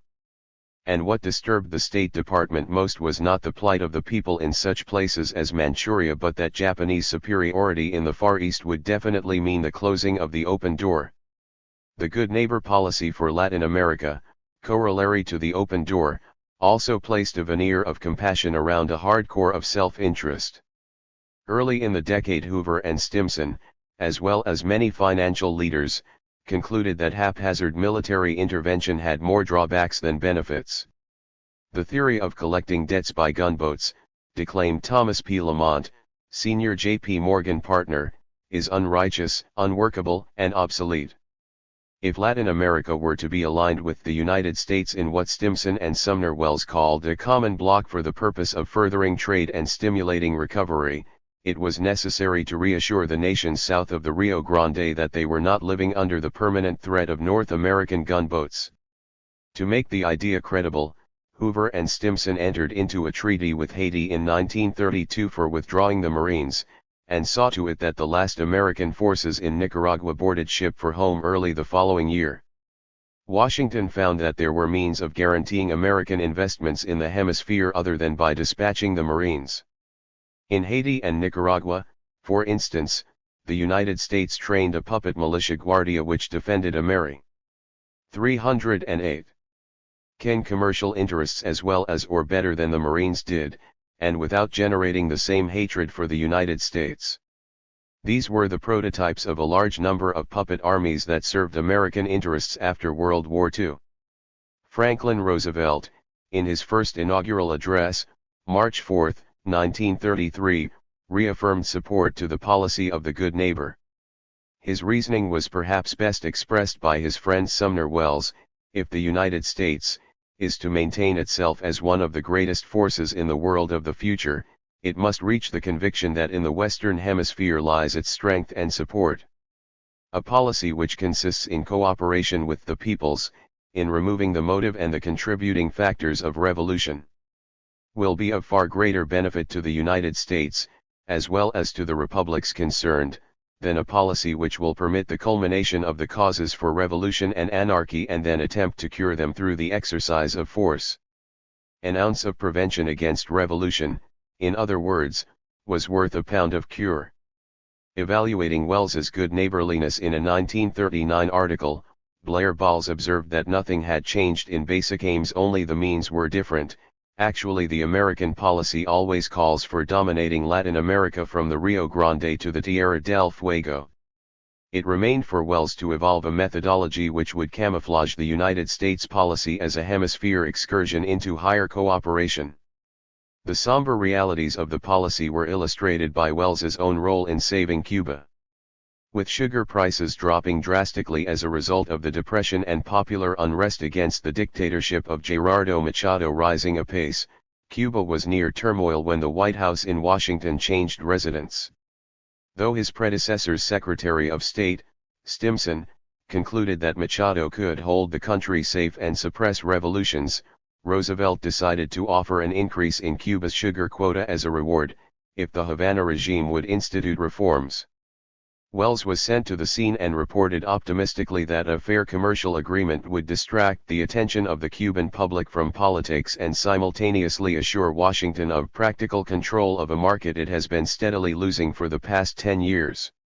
Unfortunately, while Welles was dangling the extra plum of a larger sugar quota, the proletarians of Havana called a general strike that drove Machado into retirement.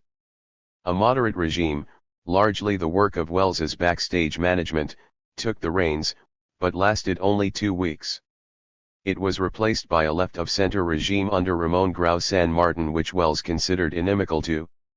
309. The $1 billion or more in American investments on the island. He refused to recognize Grau on the ground that this would be political intervention, and on 3 occasions during September 1933. Recommended that Roosevelt send in the Marines. The president refused to heed this advice, but he did dispatch several small warships and Coast Guard vessels to Cuban waters allegedly to defend American lives, and 4 American planes were ordered to sweep the skies over the island to remind Grau where the power lay. Finally, after Welles had departed and been replaced by his close friend Jefferson Caffery, Uncle Sam found its man on horseback in the person of an army sergeant named Fulgencio Batista. After a considerable amount of flattery and encouragement by Caffery, Batista duly executed the bloodless coup which toppled Grau from power. Diplomatic recognition considered political intervention shortly before was immediately conferred on Batista and his government, nominally headed by Carlos Mendieta, and the sugar quota was raised from 1.7 million to 2 million tons. To tide the new regime over the critical period before export monies would be forthcoming, Roosevelt and Hull accorded it a generous export-import bank loan. Thus, by a combination of military and economic threats on the one side, and the alluring bait of more sugar sales and a much-needed loan, Washington had its puppet in office without having to resort to direct intervention. If the Cuban incident was atypical, it was only in the sense that warships and planes were used as a backup to economic pressure. This approach was not repeated by Roosevelt. At the 7th International Conference of American States at Montevideo toward the end of 1933, Secretary Hull pleasantly agreed to a pact that no state has the right to intervene in the internal or external affairs of another, and Roosevelt, in Washington, assured Latin America that the definite policy of the United States from now on is one opposed to armed intervention. In the whole decade there was not one instance of U.S. troops landing on foreign soil. Moreover, the Piatt Amendment, which gave Washington the unilateral right to intervene in Cuba, and a similar arrangement with Panama were abrogated in 1934 and 1936. The customs receivership in the Dominican Republic, always linked with military pressures, was terminated in April 1941. It was the last relic of the Big Stick prior to the war. Nonetheless, the good neighbor did not eschew using other levers against the weaker inhabitants of this hemisphere, and FDR applied them with remarkable consistency. When Bolivia nationalized the Standard Oil Company, Washington held up loans and technical assistance until La Paz came to terms. When Axis-controlled airlines began to threaten the Pan American Airways monopoly in Latin America, Roosevelt not only granted Pan American $12 million to build landing fields on the hemisphere, but offered $8 million to South American countries that would put German lines out of business. They responded by such tactics as withholding gasoline from Pan Am's German competitors, and in one instance, Colombia used troops to physically prevent their pilots from flying. Special measures were also taken to push U.S. munitions sales and to train Latin American officers in American Army schools. As historian Arthur S. Link points out, the Roosevelt administration was not motivated by sentimental altruism.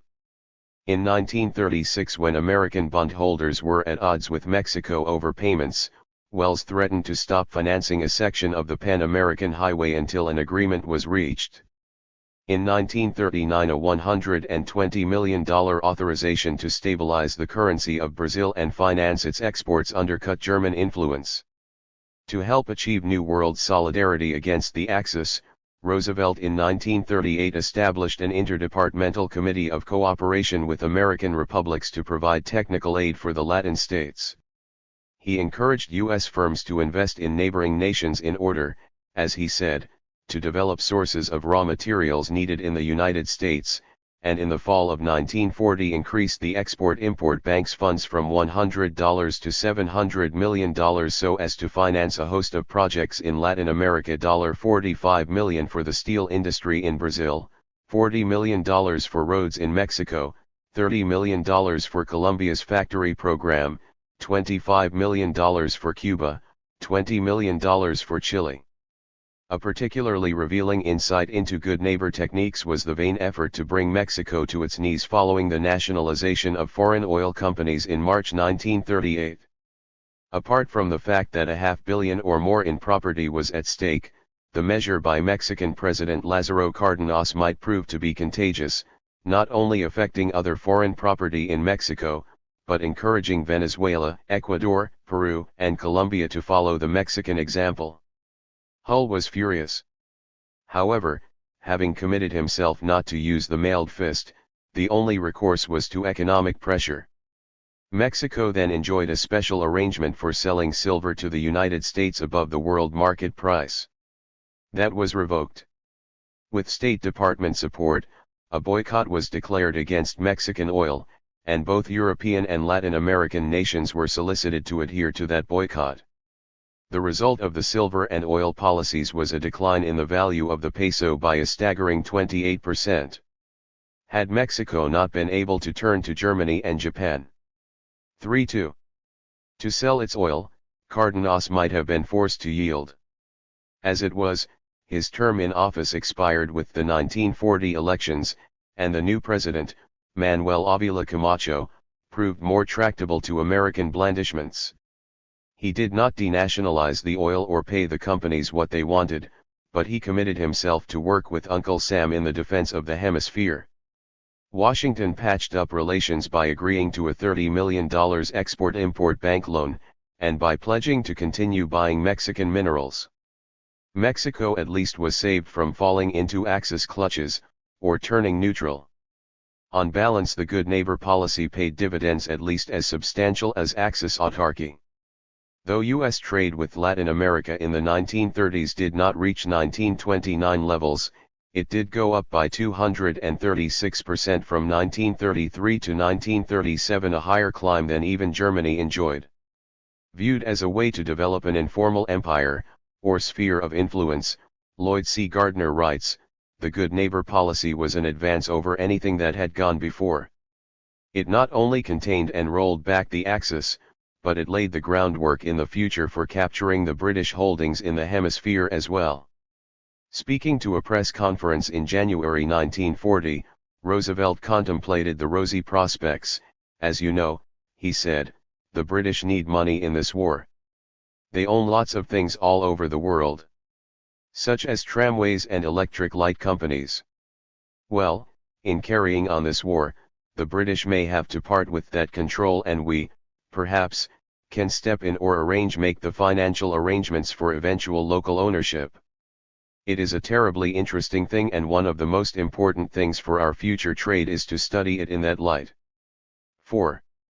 The American success in Latin America was not matched by success for the open door worldwide. On the contrary, the have nations, including the United States, saw their empires rolled back or placed in jeopardy. We do not maintain, Roosevelt told an audience at Chautauqua, New York, in 1936, that a more liberal international trade will stop war, but we fear that without a more liberal international trade, war is a natural sequence. The economic and political interests of the Axis and the Western democracies were at loggerheads, hurtling them toward the total war they all wanted to avoid. For a time Roosevelt felt that economic sanctions would force the miscreant powers to compromise. A moral embargo on exports to Italy and Germany was proclaimed in 1935, and expanded to include Japan in 1937–38. In July 1939 Washington advised Japan 312 that it was revoking its commercial treaty with that country, and in September 1940 it placed an embargo on shipment of aviation gasoline and scrap iron to Tokyo. Neither sanctions, moral or otherwise, nor diplomatic appeasements, however, could head off the Marshall engagement. All the powers were now in an arms race. In January 1938 Roosevelt requested $1 billion to build a two-ocean navy. Incidents, such as the bombing by Japan in Chin's waters of an American river gunboat, the Panay, with casualties of 2 dead, 30 wounded, and the sinking of 3 Standard Oil tankers, inflamed passions. And the insistent German demand for more territory, after Munich, sponsored belief that war was inevitable. Finally, in August 1939, the shocking word was flashed that Stalin and Hitler had joined in a pact. According to the Soviet dictator, in a speech the previous March, the non-aggressive states, primarily England, France, and the United States of America, had watched Japan seize a vast stretch of territory in China, Italy take Abyssinia, Germany, Austria, and the Sudetenland, Germany and Italy together, Spain, and yet had done nothing but draw back and retreat, making concession after concession to the aggressors. The chief reason for this lassitude, he concluded, was that they wanted to place no obstacles in the path of the Axis powers in order that they might become embroiled with others, especially the Soviet Union. To forestall this prospect Stalin himself came to terms with the German Chancellor, presumably to gain time. Whatever the reasons, however, Hitler was assured that he would not have to fight a simultaneous war on 2 fronts, and on September 1 ordered his legions into Poland. Britain and France came to the aid of their ally, and the war was on. For the United States this was to be both a moment of peril and the prelude for its greatest imperial victory, the attainment of a full-fledged global empire. 16. Against friend and foe. On September 3, 1939, the day Britain and France declared war on Germany, Franklin Roosevelt told the American people, "I hope the United States will keep out of this war. I believe that it will. And I give you assurances that every effort of your government will be directed toward that end." The Democratic platform on which he ran for an unprecedented third term was even more forthright: "We will not participate in foreign wars, and we will not send our army, naval, or air forces to fight in foreign lands, outside of the Americas, except in case of attack. The direction and aim of our foreign policy has been, and will continue to be, the security and defense of our own land." Speaking at Boston during that campaign, Roosevelt repeated a theme he referred to often: "I have said this before, but I shall say it again and again and again, your boys are not going to be sent into any foreign wars. The purpose of our defense is defense."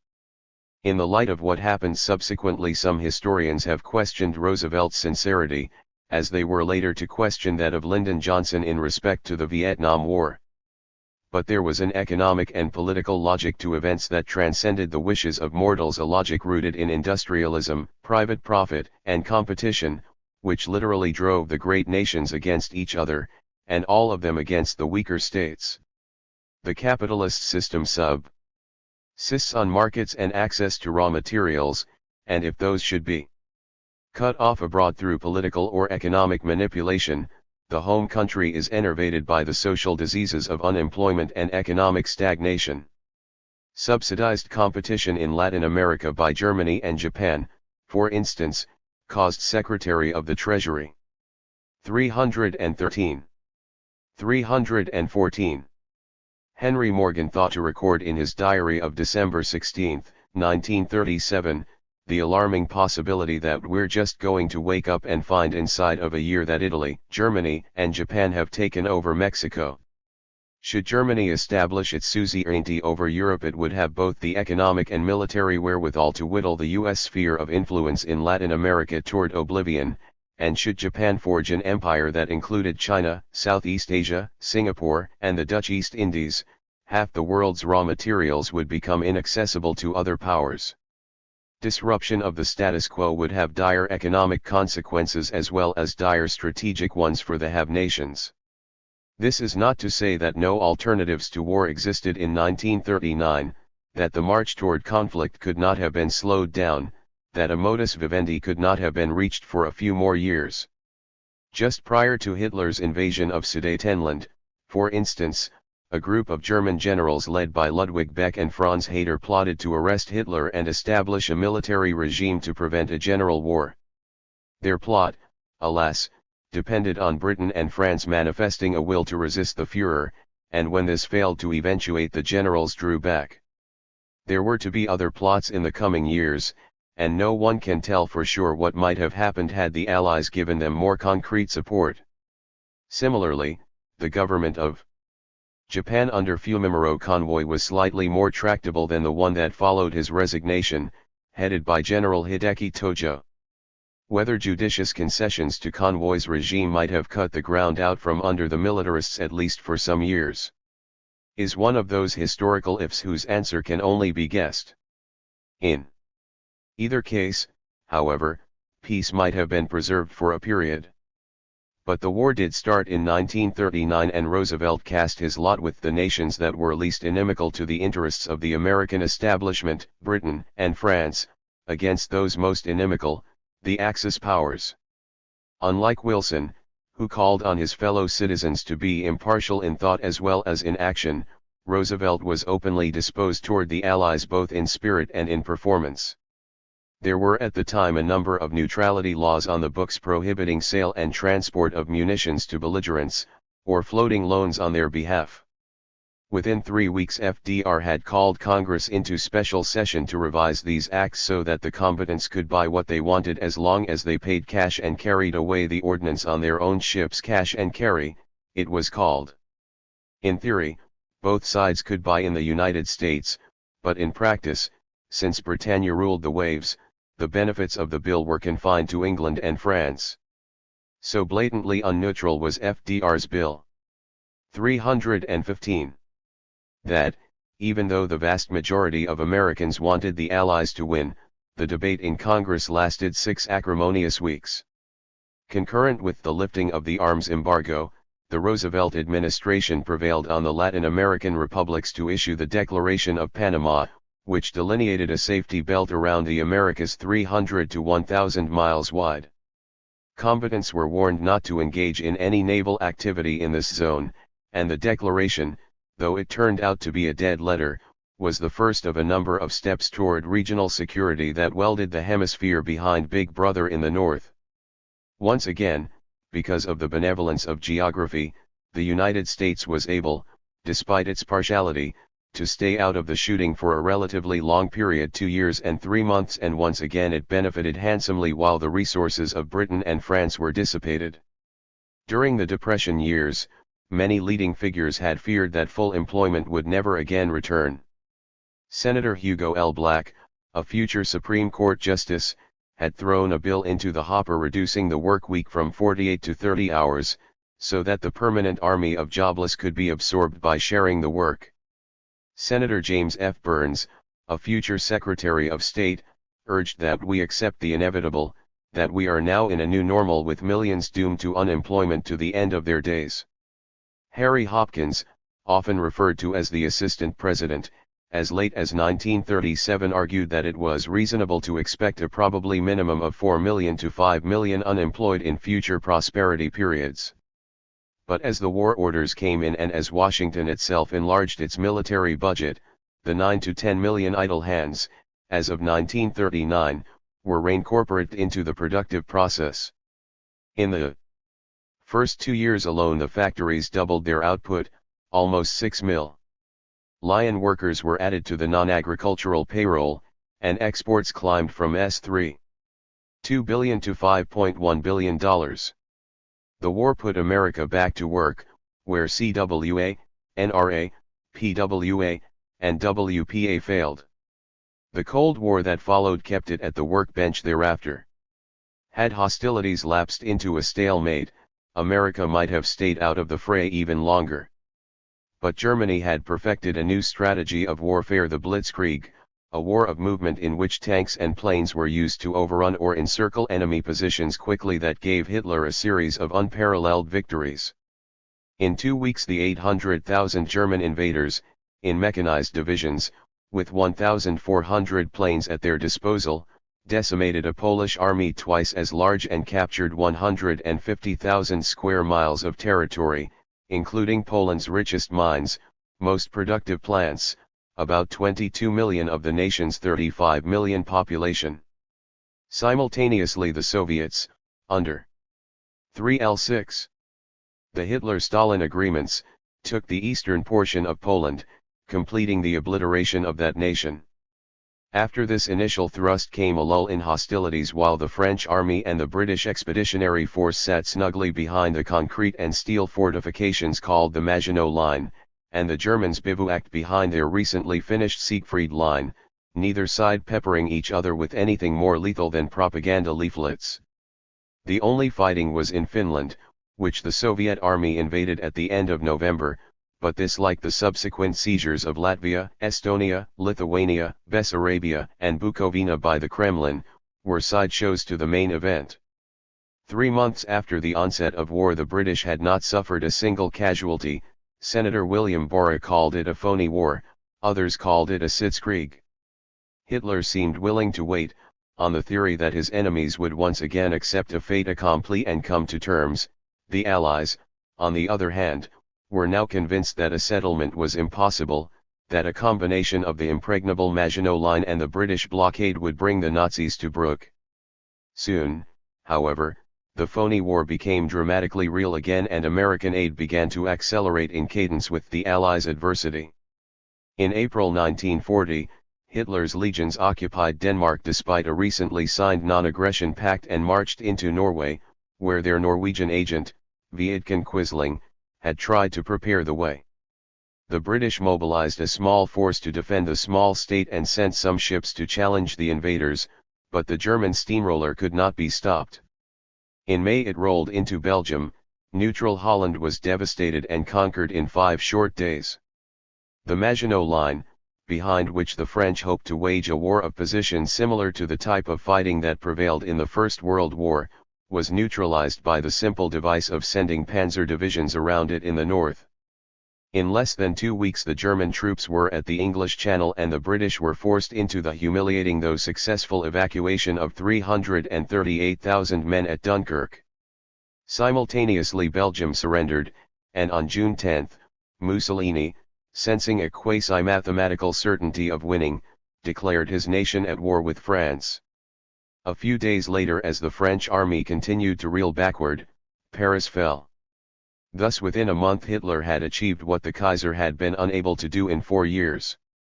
The newly installed British Prime Minister, Winston Churchill, pleaded with France to continue fighting and offered political union of the two countries as an incentive, but except for Charles de Gaulle, who preserved the flame of resistance in his London exile, the ancient nation was a 317. Psychological shambles.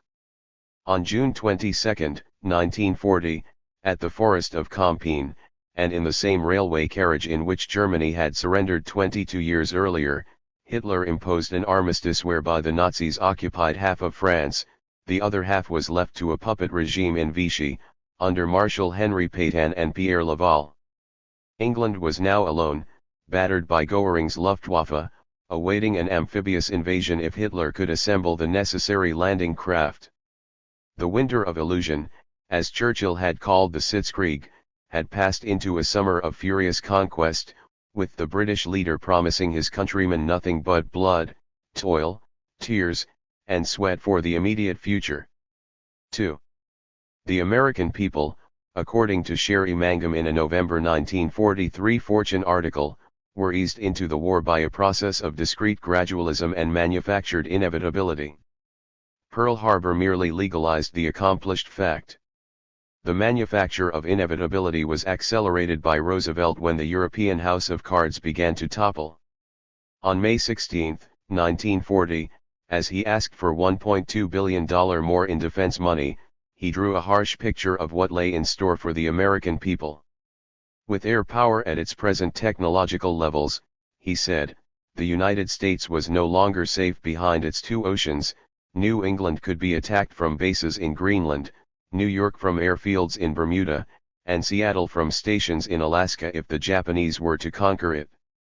To counter such gruesome possibilities, he urged that this nation be geared up to the ability to turn out at least 50,000 planes a year. 3 weeks later FDR began to supply England with military equipment in direct contravention of international law, which holds that it is an act of war for a neutral to give weapons to a belligerent.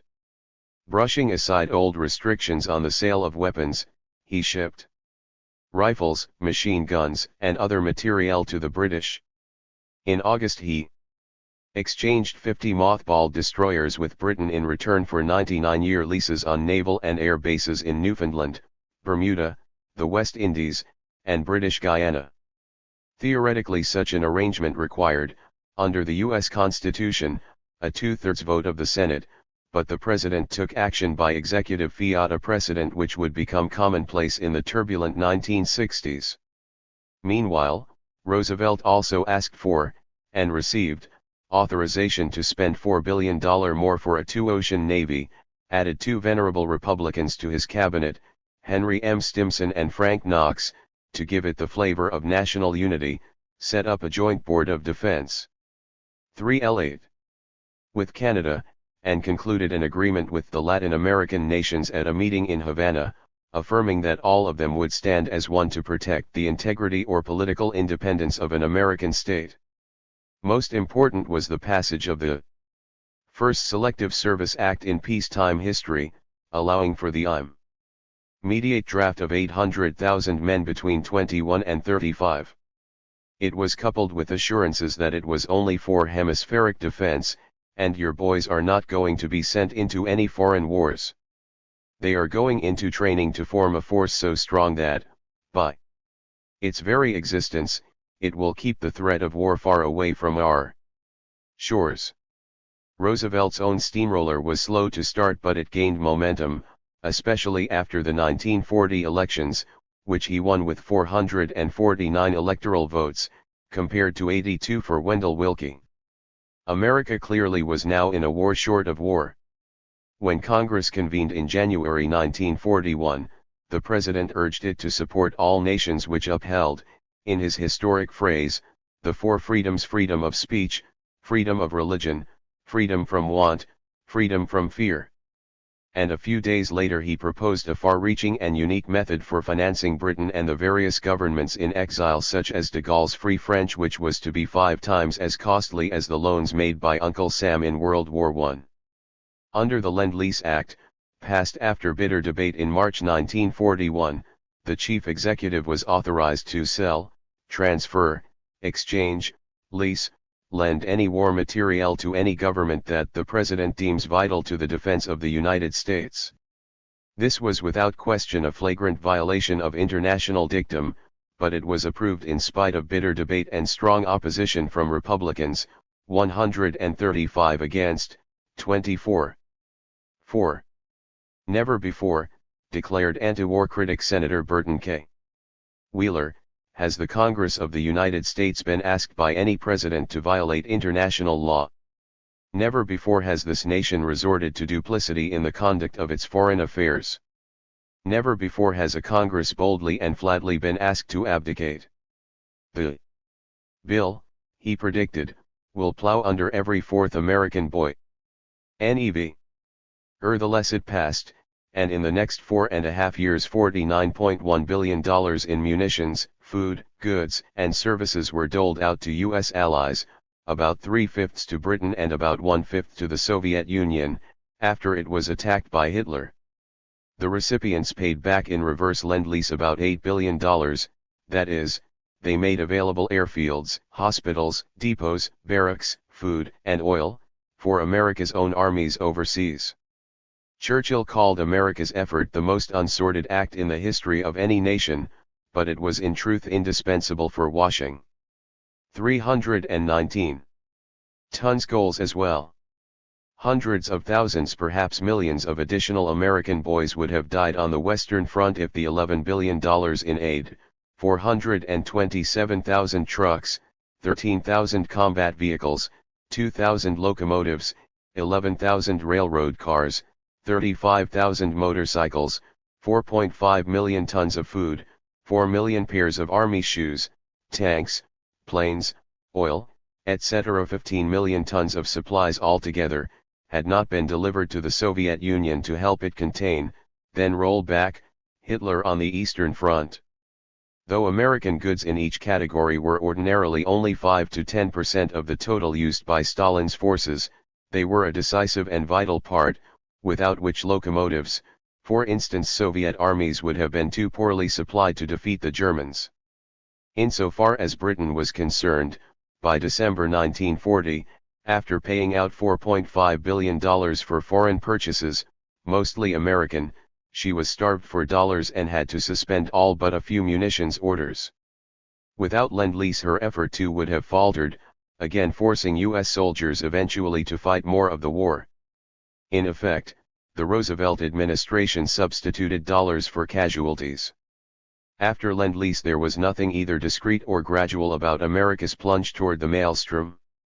It was no longer a question of whether but of how. Within a few weeks all Axis vessels in American harbors were sequestered for the duration. In April, Greenland was occupied for hemispheric defense. In May the President ordered 50 oil tankers transferred to British use, and after a freighter had been sunk by a German U-boat, declared a state of unlimited national emergency. By now Roosevelt was no longer talking about solely defending the United States. Our Bunker Hill of tomorrow, he said, will be several thousand miles from Boston, perhaps in Iceland, Greenland, the Azores, or the Cape Verde Islands.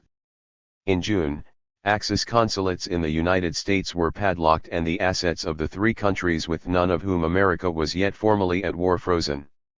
A new selective service bill extended the service of drafted men from a year to 18 months and removed the limit on the number of men that might be in training at any one time, previously set at 900,000.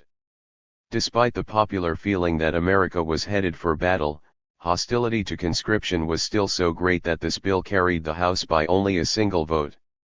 By the summer of 1941 it was obvious that there were no limits to the war, that the stakes were the whole planet, and that this was, in fact, a Second World War.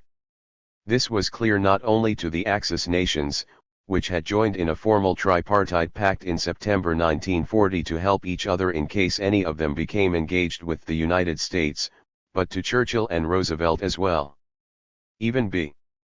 320. Before he became head of the British government, Churchill had cabled FDR, "I am half American, and the natural person to work with you. It is evident we see eye to eye. Were I to become Prime Minister we could control the world." Roosevelt had other ideas on how the world should be controlled, with Britain as junior, not senior, partner, but it was evident that the Marshall Confrontation had total, rather than limited, objectives. It became more evident on June 22, 1941, when Hitler turned his panzers loose on his erstwhile non-aggression partner, the Soviet Union. Taking Stalin completely by surprise, he unleashed 150 divisions and 2,400 planes on the Eastern Front, and within 10 days had temporarily immobilized the Soviet Air Force and captured 150,000 Russian soldiers. The buffer zone that Stalin had so meticulously established melted like butter before the advance, and by October, as the Nazi legions battered at Moscow itself, the Soviet Union had lost 500,000 square miles of its richest industrial territory and 1.7 million men. Only the Russian winter, for which the Germans were badly prepared, stalled their drive. In the face of the attack on the Soviet Union, the pace of America's undeclared war became even more feverish. On June 24, Roosevelt announced he was making Lend-Lease supplies available to Moscow. On July 7, Iceland, a Danish colony that had cut loose from its mother country, was occupied by American forces and used as an intermediate base for ships and planes headed for England.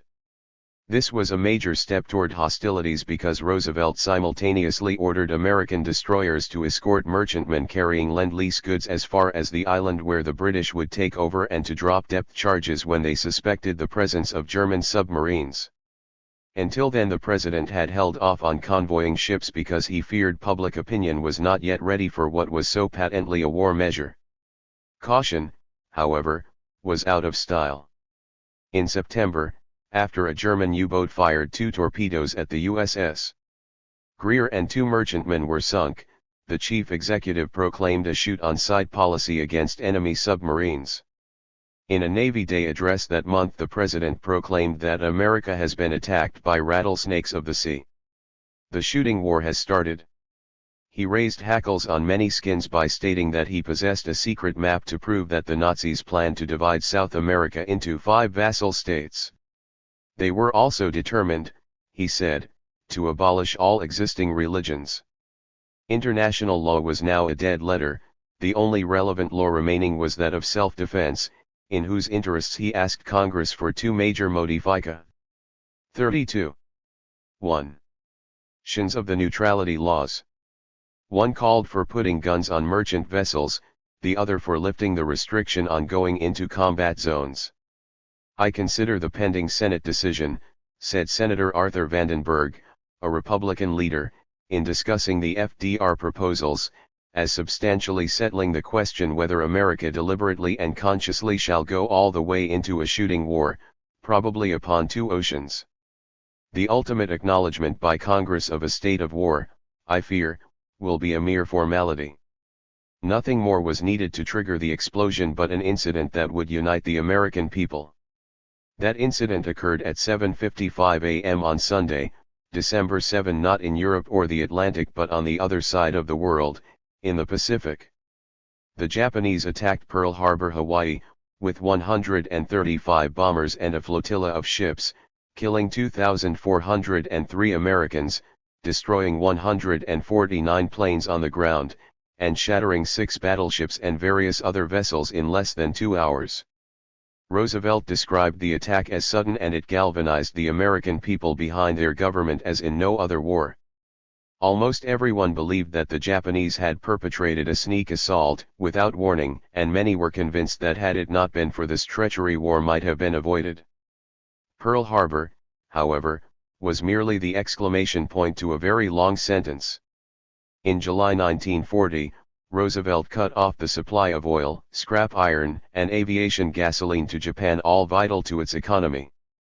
The Nipponese responded by moving into Indochina, with the begrudging approval of Vichy, consolidating their influence in Thailand, and threatening the Dutch East Indies and Singapore. Washington countered by making some loans to China to buttress its defense and demanding ever more vigorously that Japan respect the open door. There was no reconciling these two approaches. To expand economically, Japan felt she needed to control additional territory, while the United States opposed further territorial expansion by anyone, since it inevitably would close what might be, or might become, an open door. Both governments knew, weeks or months before Pearl Harbor, that they were headed for war. The Japanese had completed their plans on September 18.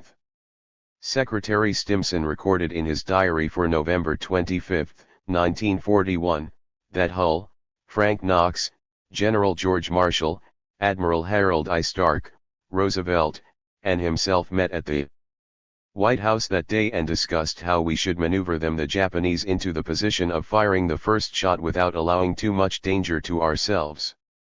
Testifying before a congressional committee on Pearl Harbor 5 years later, he reminisced. 322. That one problem troubled us very much. If you know that your enemy is going to strike you, it is not usually wise to wait until he gets the jump on you by taking the initiative.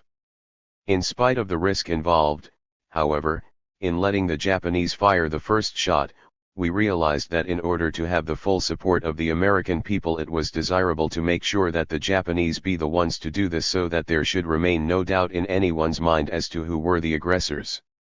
Emphasis added. According to Oliver Littleton, British Minister of Production, Japan was provoked into attacking Pearl Harbor. It is a travesty on history even to say that America was forced into the war. It is incorrect to say that America ever was truly neutral even before America came into the war on an all-out fighting basis.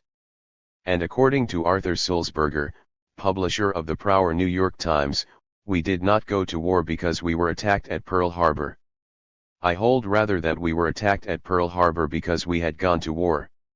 War, in other words, was expected and considered inevitable by both sides. Roosevelt simply wanted the other side to perform the first overt acts so that he could consolidate public opinion behind him. That the strategy worked is evident from the vote on the war resolution December 8th 82 in the Senate, 388-1, Representative Jeanette Rankin of Montana, a pacifist, in the House. The prologue to Pearl Harbor, apart from indicating the irreconcilable economic and political motives of the belligerents, reveals a key aspect of America's transition to global imperialism: the centralization of power in the presidency.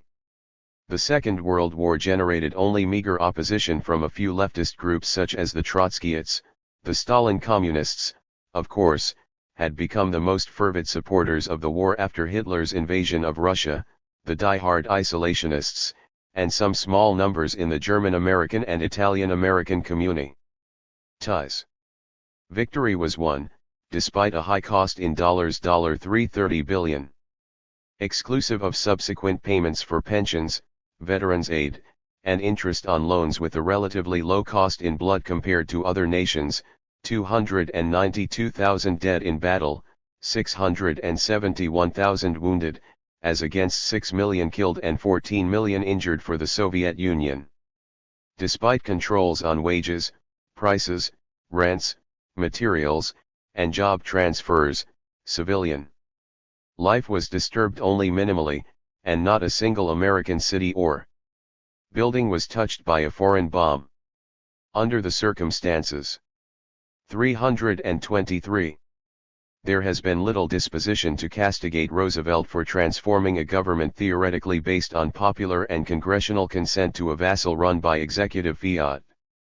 Yet he reshaped the process as no president before him had done, and developed a credibility gap at least as ominous as the one created by Lyndon Johnson a quarter of a century later during the Vietnam War.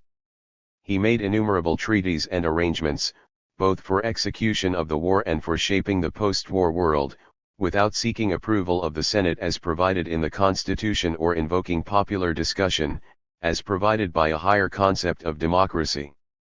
He did not follow popular will, but manipulated it toward goals he had already determined on, including entry into the conflagration itself. Alden Hatch, in his sympathetic book Franklin D. Roosevelt, An Informal Biography, 1947, asked FDR's closest associates including Mrs. Roosevelt, Admiral William D. Leahy, Samuel L. Rosenman, Justice Felix Frankfurter, Ernest K. Lindley, and others, when do you think that the President decided that the United States would probably have to enter the war? In every instance, he records, the reply fixed the time within a few weeks of the Hitler-Stalin Pact. Adolf Burley, Assistant Secretary of State from 1938 to 1944, said in 1946 that the date when war was considered probable rather than remotely possible was shortly after the Munich conferences. In his memorial address at Harvard, April 1945, Justice Frankfurter stated that Roosevelt made the decision for the utter defeat of Nazism as essential to the survival of our institutions not later than when Mr. Sumner Welles reported on his mission to Europe, in March 1940. For 1 or 2 years at least, while the American people were being assured by their president that he was trying with might and main to stay out of war, he had already decided that entry was inevitable and was proceeding accordingly. He engaged in a host of actions that were either violations of international law, such as supplying weapons to a belligerent, or violations of the U.S. Constitution, such as failure to seek Senate approval for the agreement exchanging 50 destroyers for British bases, or the occupation of Greenland and Iceland.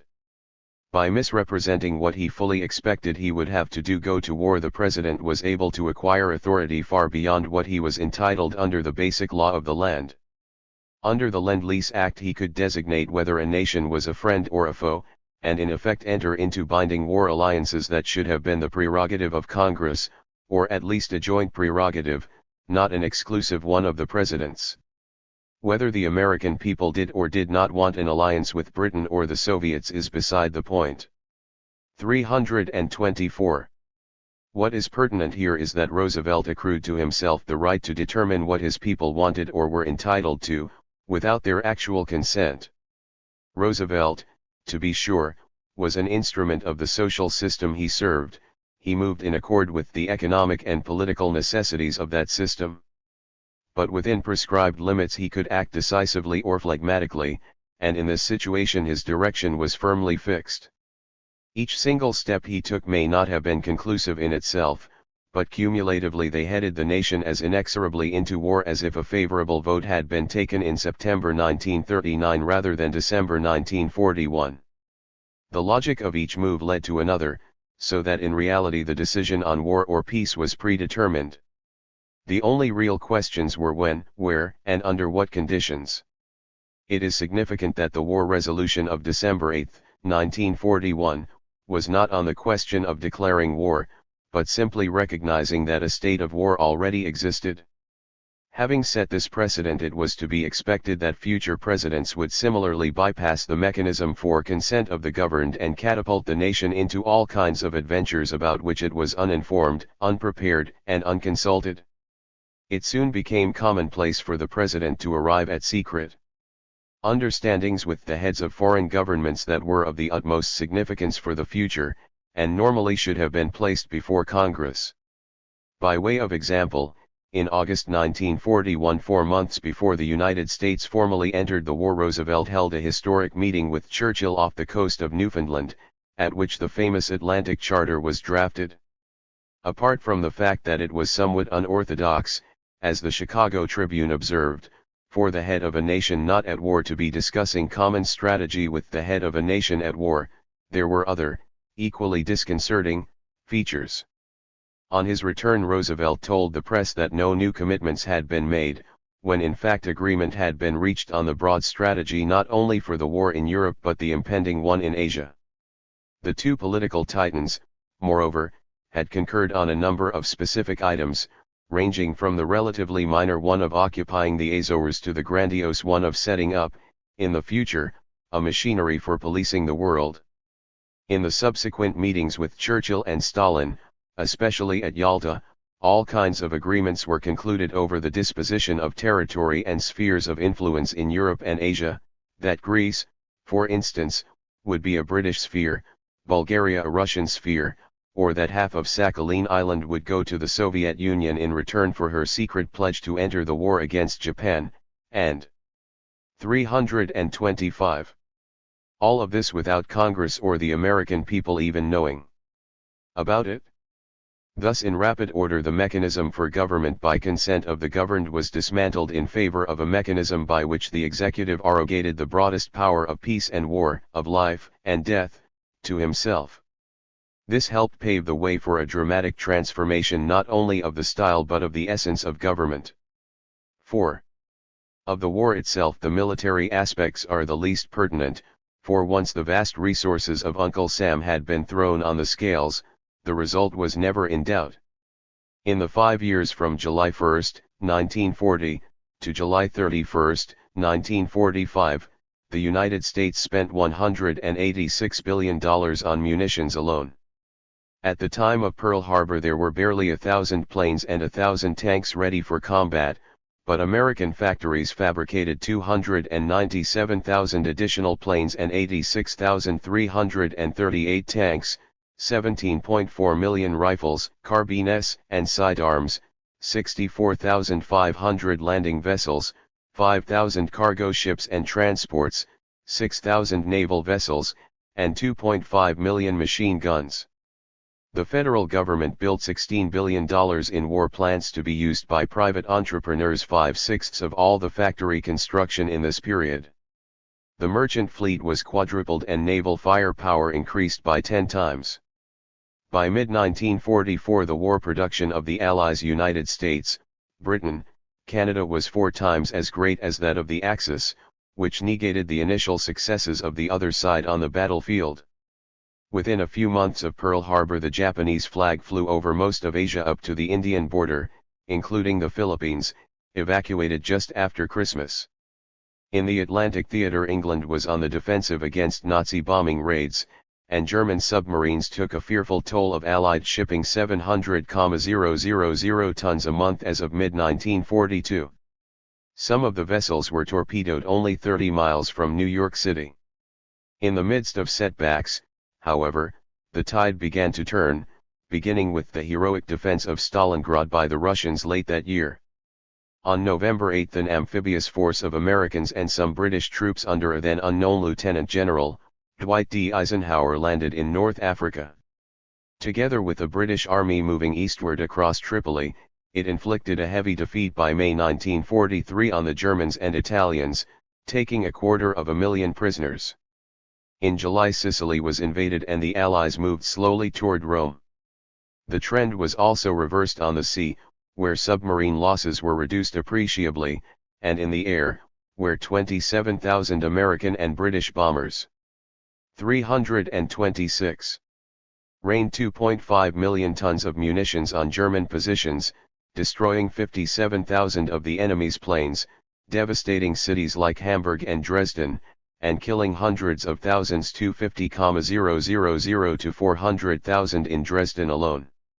The end came in sight with Operation Overlord beginning on June 6, 1944, D-Day, when 326,000 men and 54,000 vehicles were transported across the English Channel and landed on the Normandy coast. Paris was liberated in August. Romania surrendered to the Russians. American soldiers landed in southern France and seized Marseilles. In September the stalled offensive in Italy was resumed, headed toward Pisa, Brussels, Liege, and Luxembourg were retaken.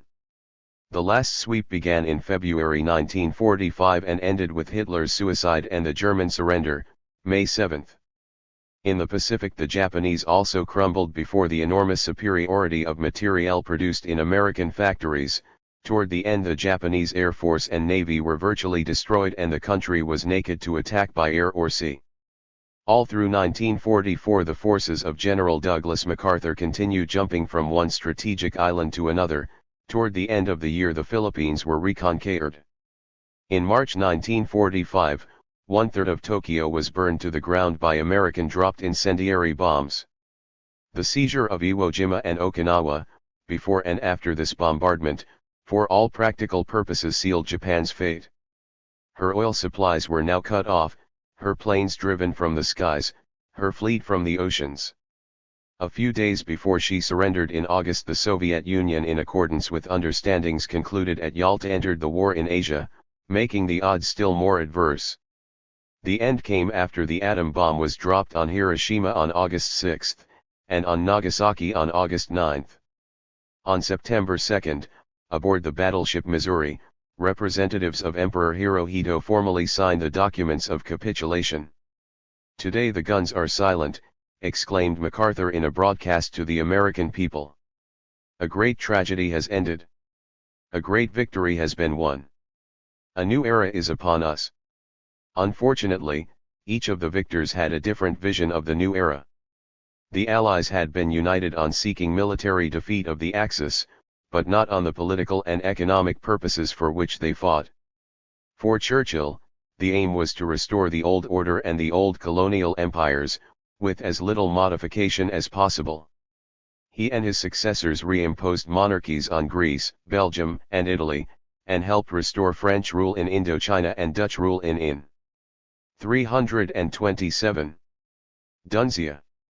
As a corollary to preserving the status quo, Churchill felt it necessary to contain the Soviet Union so that its moral and real aid would not be used on behalf of post-war revolutions. Churchill, since 1917, had been and remained a fervid anti-communist. Determined to hold off the Bolsheviks. He considered this goal as compelling indeed though not as immediate as defeating Nazism. Parenthetically, it should be stressed, this was the thesis that America adopted after Roosevelt's death and still lives by. For Stalin, the purpose of the war was precisely the opposite. He wished to demolish the old order and the old balance of power which Churchill so avidly cherished. He expected at last to break out of the cordon sanitaire that the West had forged around his nation, and to establish a buffer zone Romania, Bulgaria, Yugoslavia, Albania, Czechoslovakia, Poland, Hungary between Russia and Anglo-French Europe. Although, as events soon proved, he would happily have come to terms with a liberal capitalism in return for material aid for his own semi-destroyed nation, Stalin nonetheless understood that if the defeat of the Axis should result in fragmentation of the established empires and a surge of revolutionary nationalism, the results would not be unfavorable for his cause. For Roosevelt, the new era meant a shift from the imperialism of the past, in which Britain and France ruled great colonial empires, to a softer imperialism, in which the United States was predominant. He articulated his particular vision of the future on many occasions.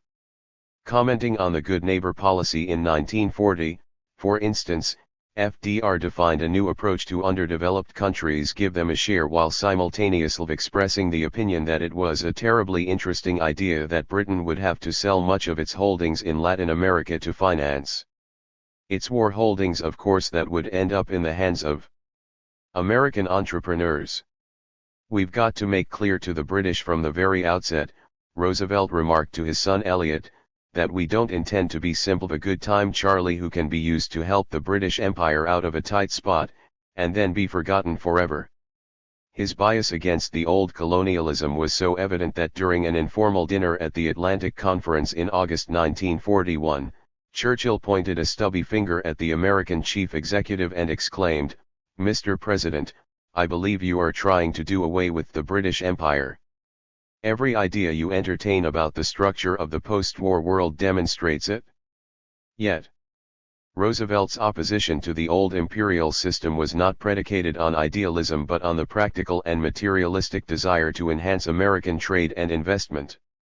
As Richard Hofstadter, 328, observes in his American political tradition, it was not simply altruistic, American commercial interests, for instance the vast oil concessions that had been made to American companies in Saudi Arabia, were much on his mind. Roosevelt appears to have believed that the ruthless imperialism of the older colonial powers might be replaced by a liberal and benevolent American penetration that would be of advantage both to the natives and to American commerce. He believed that British and German bankers had had world trade pretty well sewn up in their pockets for a long time, to the disadvantage of the United States. Arguing that equality of people involved the utmost freedom of competitive trade, he appealed to Churchill to open markets toward healthy competition and to dissolve the British Empire trade agreements.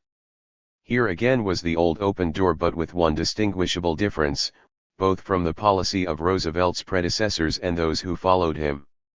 The wartime president was convinced that if the post-war world were to be stable, free from uncontrolled rebellions and revolutions, it would be necessary to collaborate with the Soviet Union.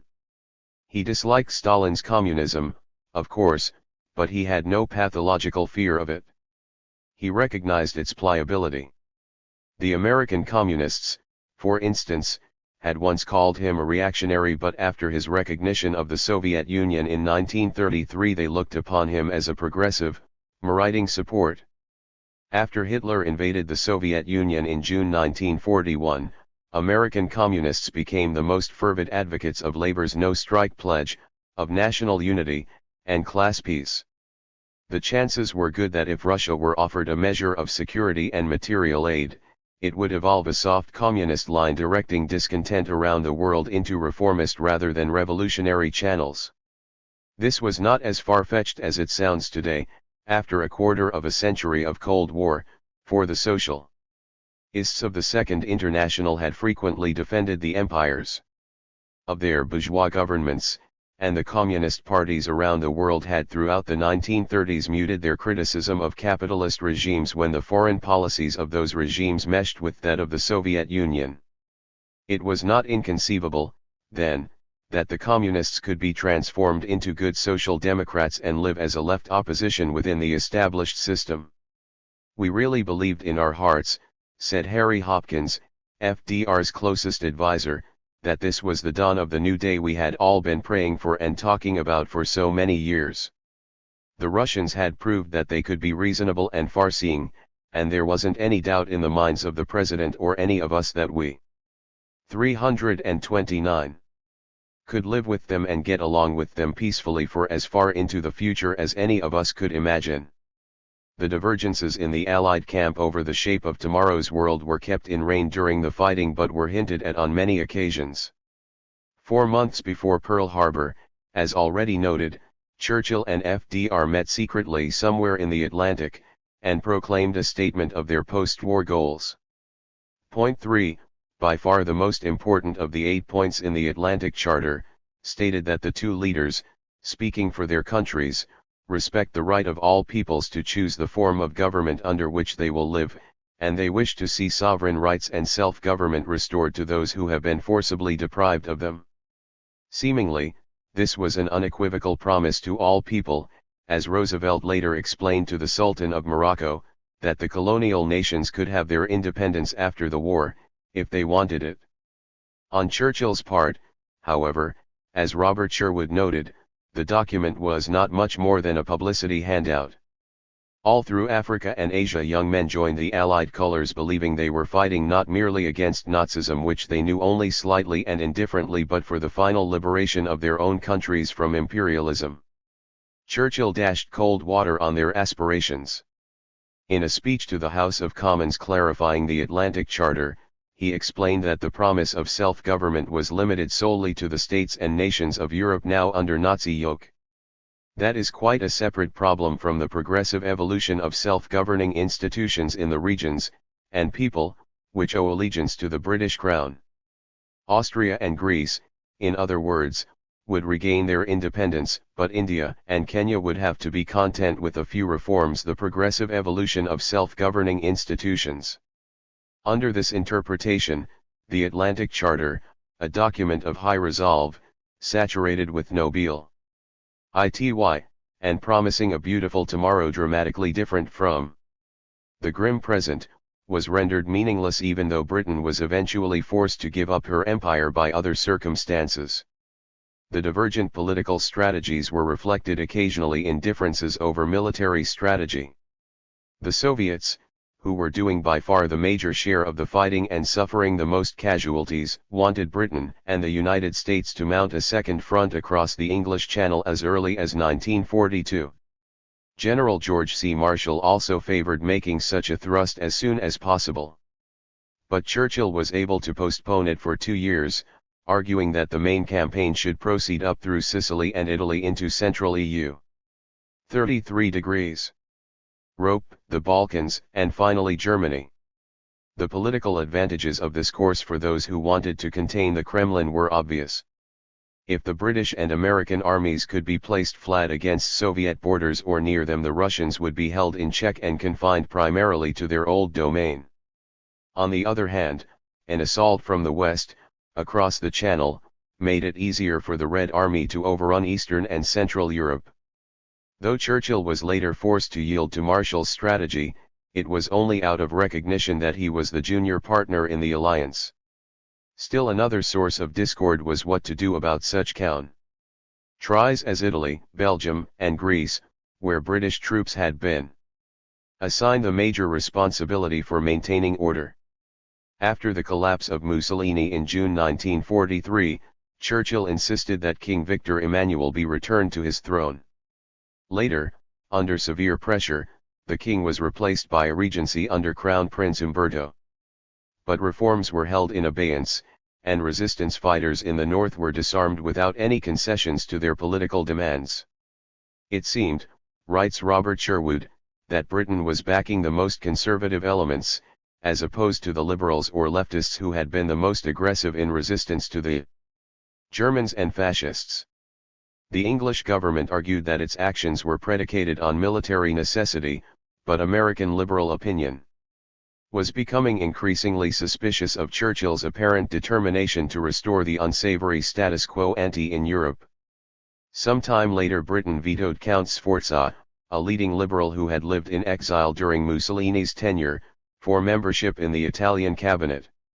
Relations between Churchill and Roosevelt, says Sherwood, were more strained than they had ever been before, because of such machinations, but this did not deter Churchill from continuing to restore the past.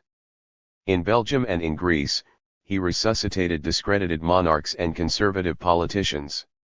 British troops mercilessly battered the leftist EAM, National Liberation Front, out of Athens, even though EAM had been the backbone of resistance to Hitler and Mussolini. It represented the people of Greece, according to Professor L.S. Stavridis of Northwestern University, as much as any organization could during the period of occupation. Under it for the first time the average Greek felt a sense of belonging, a sense of working toward a common goal.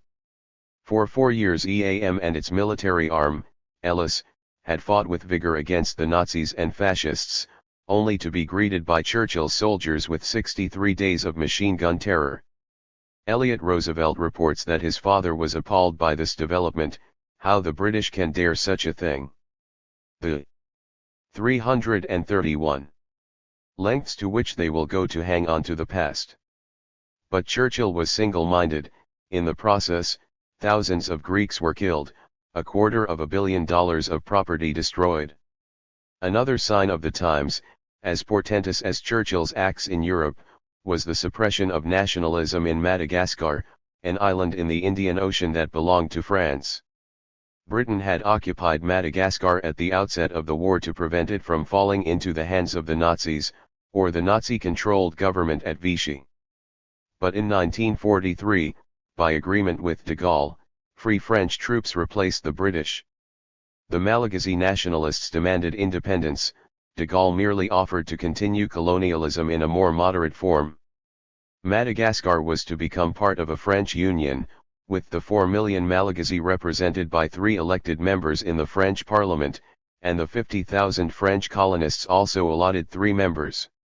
The native delegates arrived in liberated Paris sometime later, and, instead of taking their seats, denounced the plan as a sham. It was not the sovereign rights and self-government promised by the Atlantic Charter, they said, but a ruse for colonialism. K. Dorsey rejected the pleas of the Malagasy.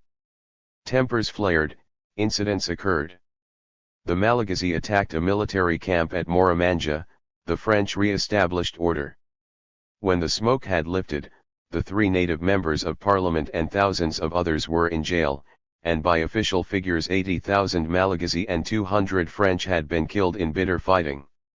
The Nationalist Council claimed that 220,000 had died, some thrown from airplanes without benefit of parachute, others buried alive. Similar outbursts occurred in Algeria, Tunisia, and Morocco, for the same reasons and with the same results. The native peoples demanded independence. De Gaulle, with the assent of Churchill, answered with machine gun fire. 45,000 Muslims died in Algeria in 1945, 7,000 in Tunisia. Wars are fought not simply for victory, as General MacArthur once said, but for economic and political objectives. In that sense each of the big 3 was precociously clear about what it wanted: Churchill, to hold the old empire; Roosevelt, extension of the American empire; Stalin, to break out of isolation and build a Soviet sphere of influence. It is certain, however, that none of them foresaw the tornado of national revolutions that would sweep the planet after hostilities, or calculated their impact on the new era. At the Yalta Conference early in 1945, during the discussion of the projected United Nations Security Council, Churchill explained how the Council would deal with the Chinese demand for the return to her of Hong Kong or an Egyptian request for the return of the Suez 332 Canal. In each case, he said, the grieving country would be given an opportunity to make a broad submission to the opinion of the world, the UN, but Britain would not be obligated to give Hong Kong back to the Chinese, or the Suez to Egypt, if we did not feel that was the right thing to do. Suppose, Stalin asked Churchill, the Chinese or Egyptians were not placated only with expressing opinion. Suppose they demanded that a decision be made? There were no answers to these questions in the 17 wartime conferences, from Argentia Bay to Potsdam. Roosevelt evidently believed they could be dealt with on an ad hoc basis, as each crisis came up, provided the Soviet Union and the United States, plus the 3 lesser victorious powers, Britain, France, and China, could coexist. Peace and stability could be assured only if harmony could be sustained between Washington and Moscow. Churchill presumably believed that the British could handle their own revolutionary problems as they had in the past, by military suppression. This was the same folly he had advocated against the Soviet Union after its revolution.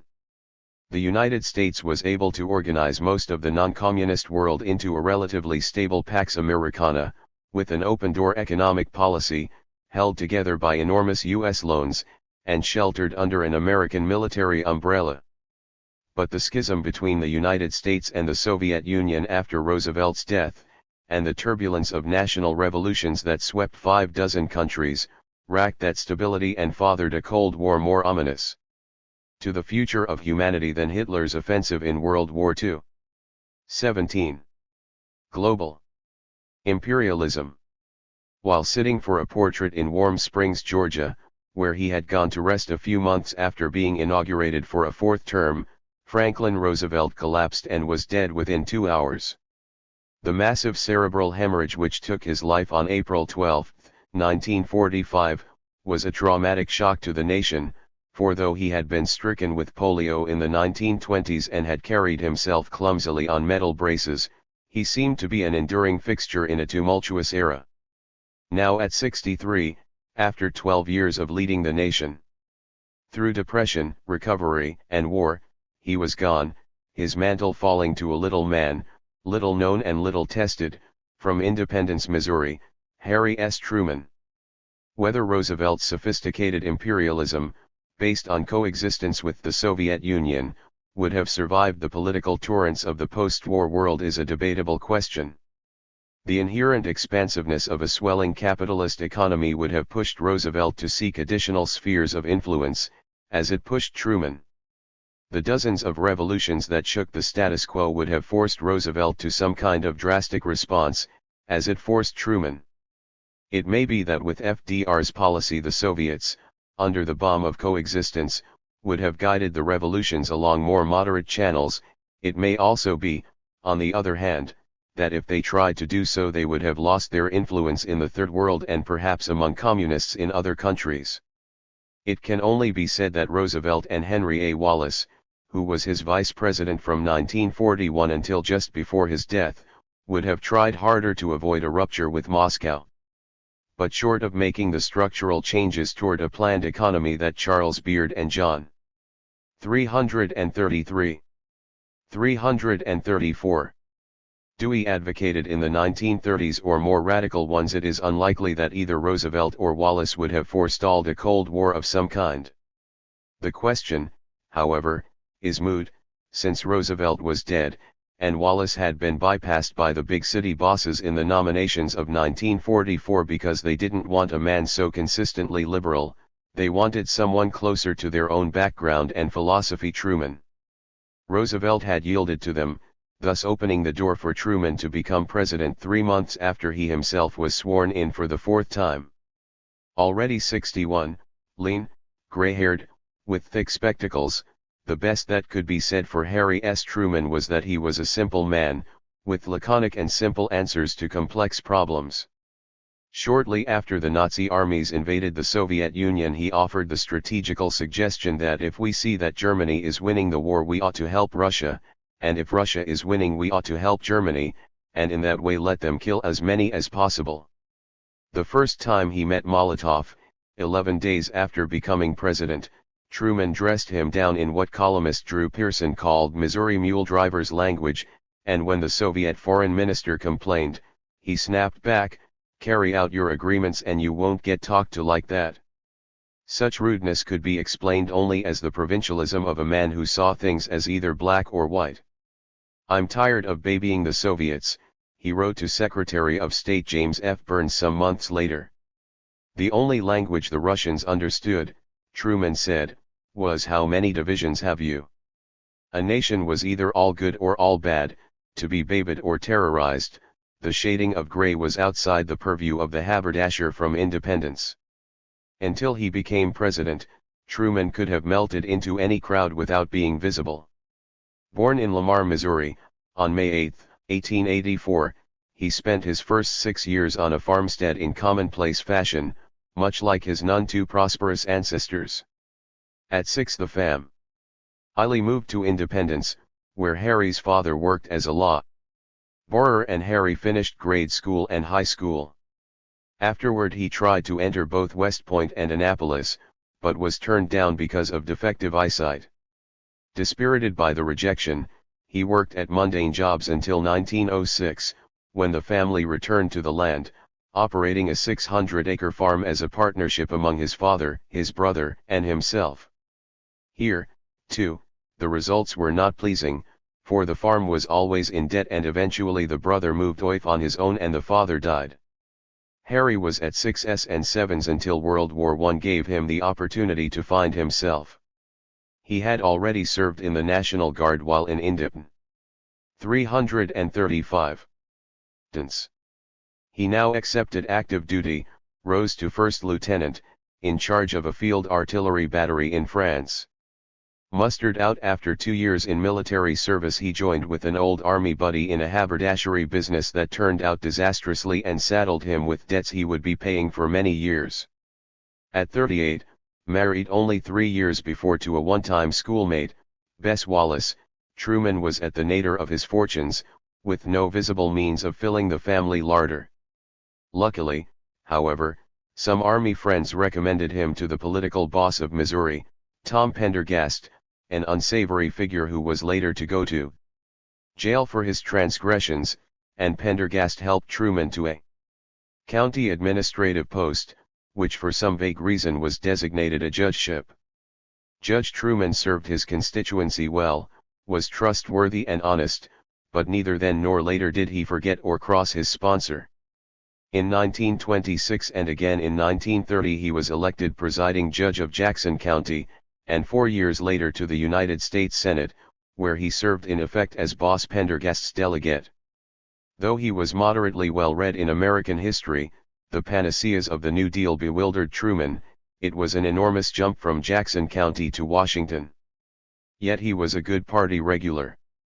He seldom spoke, and he voted consistently as he was supposed to, except on 2 occasions when he kicked the traces, once for an Army bonus bill, and another time to support a reactionary for the majority leadership in the Senate. His party regularity paid off in handsome dividends to the machine back home, which received more than its share in money for relief, public works, and contracts for the favored few. Truman was a humble man who often spoke of his limitations and seldom rubbed people the wrong way. Vice President Garner and Senate Secretary Leslie Biffle were happy to accept him on the informal boards of education which mapped party strategy. As the scion of small business, he disliked Wall Street intensely, yet he had little love for organized labor, on the other side, and his liberalism was of the milk and water variety. In 1936, for instance, he voted against a low-cost housing program, and in 1939 in favor of reducing relief appropriations. Nonetheless, in 1940, when he ran again for the Senate, it was organized labor, the railroad unions especially, that helped Truman to a narrow victory in the primaries and re-election in November. By now Pendergast was in jail, and it was the union movement that filled the gap, rewarding the senator for quiet loyalty to Franklin Roosevelt. During this second term in office, Truman gained a national reputation as chairman of a committee to investigate the defense program, though the research and reports, 336, were done by a brilliant young man named Hugh Fulton, and it was this more than anything else that suddenly made him vice presidential material. The chairman of the Democratic Party's National Committee, Robert Hannigan of Kansas City, was an old Pendergast hand who knew Truman well and pushed his candidacy avidly. When FDR was forced to drop Wallace, the big city bosses in the party rallied to Hannigan's suggestion of Truman. Truman eventually gained the reputation of being a liberal, primarily because as an underdog in the 1948 election campaign he turned left to wean away some of the supporters of third-party candidate Henry Wallace. But in 1945, though he pledged to continue both the foreign and domestic policies of the Roosevelt administration, he swept out most of the New Deal cadre and replaced them with men of more conservative mien.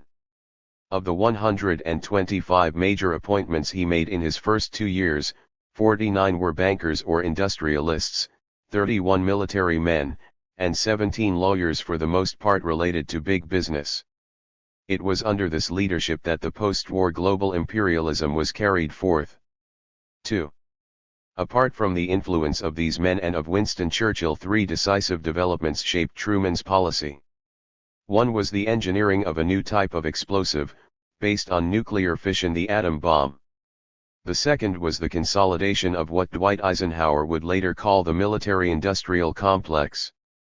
The third, undergirding the others and by far the most important, was the enormous growth of America's economic power and the concomitant decline of the economic power of both its allies and its enemies. Between 1940 and 1945, national income in the United States more than doubled, from $81.6 billion to $181.2 billion, and as of 1950, $241.9 billion. Bank deposits, exclusive of vast sums plowed into government war bonds, jumped from $41 billion in the pre-war year of 1938 to $83 billion in 1944. The National Planning Association estimated that the capital equipment industry had expanded to the point where it was nearly twice the size which would be needed domestically under the most fortuitous conditions of full employment, and nearly equal to the task of supplying world needs. American exports during the war averaged about $10 billion a year, more than 3 times pre-war figures, and imports $3.5 billion, leaving the rest of the world with a disheartening dollar deficit running into many billions. The balance of payments was so heavily weighted in favor of Uncle Sam that by the end of the war America 337 had accumulated a stockpile of $29 billion in gold, 77% of the world's reserves. Summarizing the American position early in the post-war era, James Macmillan and Bernard Harris in The American Takeover of Britain record that on the production side the U.S., with 6.5% of the world's population, harvested one-third of the world's grain, half its cotton, smelted 55% of its steel and other basic metals, pumped 70% of the world's oil, used 50% of its rubber, generated 45% of its mechanical energy, produced 60% of its manufactured goods and enjoyed 45% of the entire annual income of humanity. On the consumption side, the US owned 50% of the world's telephones, 50% of its radios, 75% of its baths, 70% of motor cars, 84% of civil aircraft and 85% of refrigerators and washing machines. It was an awesome economic mechanism that would need foreign markets more desperately than ever. By contrast, British wealth plunged downward 30%. Britain was forced to sell off much of her investments in the United States, South America, and Asia to amass dollars for imports and for aid to her allies. As early as 1941, her exports, on which she depended to survive, had fallen by half, her gold drained away to the point where in 1945 the reserve was a mere $12 million. Before the war, Britain imported 80% of her raw materials and half her food, paying for them in three ways: from income on foreign investments, from earnings of her merchant ships, and from the sale of industrial goods. At that time the British held a portfolio of half the foreign investments in the world. But after selling much of it and borrowing from the empire, their position was reversed. Instead of being a lender of $16 billion, Britain was now a borrower of $12 billion. The merchant marine had been depleted by about a fourth, and as for industry, the British Lion was past his prime, the nation's coal mines misused and worn out, factory equipment ancient and sadly in need of replacement. Thus, despite an austerity program meant to save valuable dollars, the British balance of payments was now severely in the red. Surveying the situation in a debate before the House of Lords, Lord Woolton, a big, jovial businessman, commented, "The war has left us poorer. It has left us the largest debtor nation in history. America, on the other hand, has been left by the war rich beyond her dreams." Since wealth begets power, it was inevitable that Uncle Sam would use his wealth to mold the world to his own image. The Lend-Lease Agreement with Britain, for instance, was conditioned on Churchill's acceptance of a provision, Section 7, against discrimination in either the United States or the United Kingdom against 33. The importation of any product originating in the other country. What this cumbersome sentence meant was that England would have to open a door she had partly closed a decade before. In 1930 the United States had raised its tariffs precipitously. Britain responded in 1932 with the Ottawa Agreements, whereby members of the British Empire gave each other tariff preference lower rates than those for outside powers. Now Roosevelt, Secretary Hull, Dean Acheson, et.al. were using the lure of planes, tanks, and dollars to drive a wedge into that imperial preference system, thereby assuring deeper American penetration into Commonwealth trade. The British argued valiantly against Section 7 for a number of months, even though they desperately needed Lend-Lease, but in the end had to give up part of their protective system. After hostilities ended and Truman had abruptly terminated Lend-Lease, the British were again in Washington, hat in hand, pleading for a loan to tide them over. Once more Uncle Sam demanded that imperial preferences be abolished, a demand which Howard K. Smith says would have opened the empire to irresistible American production, swamped British produce, and ruined the island. Another condition, the convertibility clause, required that foreign purchases made with an American loan be paid for in dollars, if so requested, rather than British pounds. In effect, this meant that third nations which received those dollars would buy goods in America rather than Britain. These terms, even when ameliorated, were so onerous that almost 100 members of Parliament voted against taking the loan. A Tory named Robert Boothby said of it that comparable terms have never hitherto been imposed on a country that has not been defeated in war. This is our economic Munich. as finally concluded the agreement for $3.75 billion called for Britain to spend at least $930 million of that money in the United States, to pay for imports with dollars or gold, to refuse loans from Commonwealth states if they offered better terms than Uncle Sam had given, and to establish the same quotas on goods coming from the Empire as on those coming from the United States.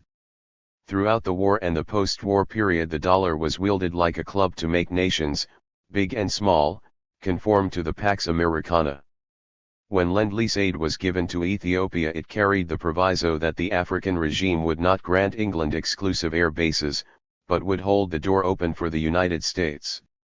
Aid to Egypt eventually brought alteration of that nation's investment laws, so as to encourage joint stock companies, and concessions to American airline companies to ply the route between Cairo and Europe.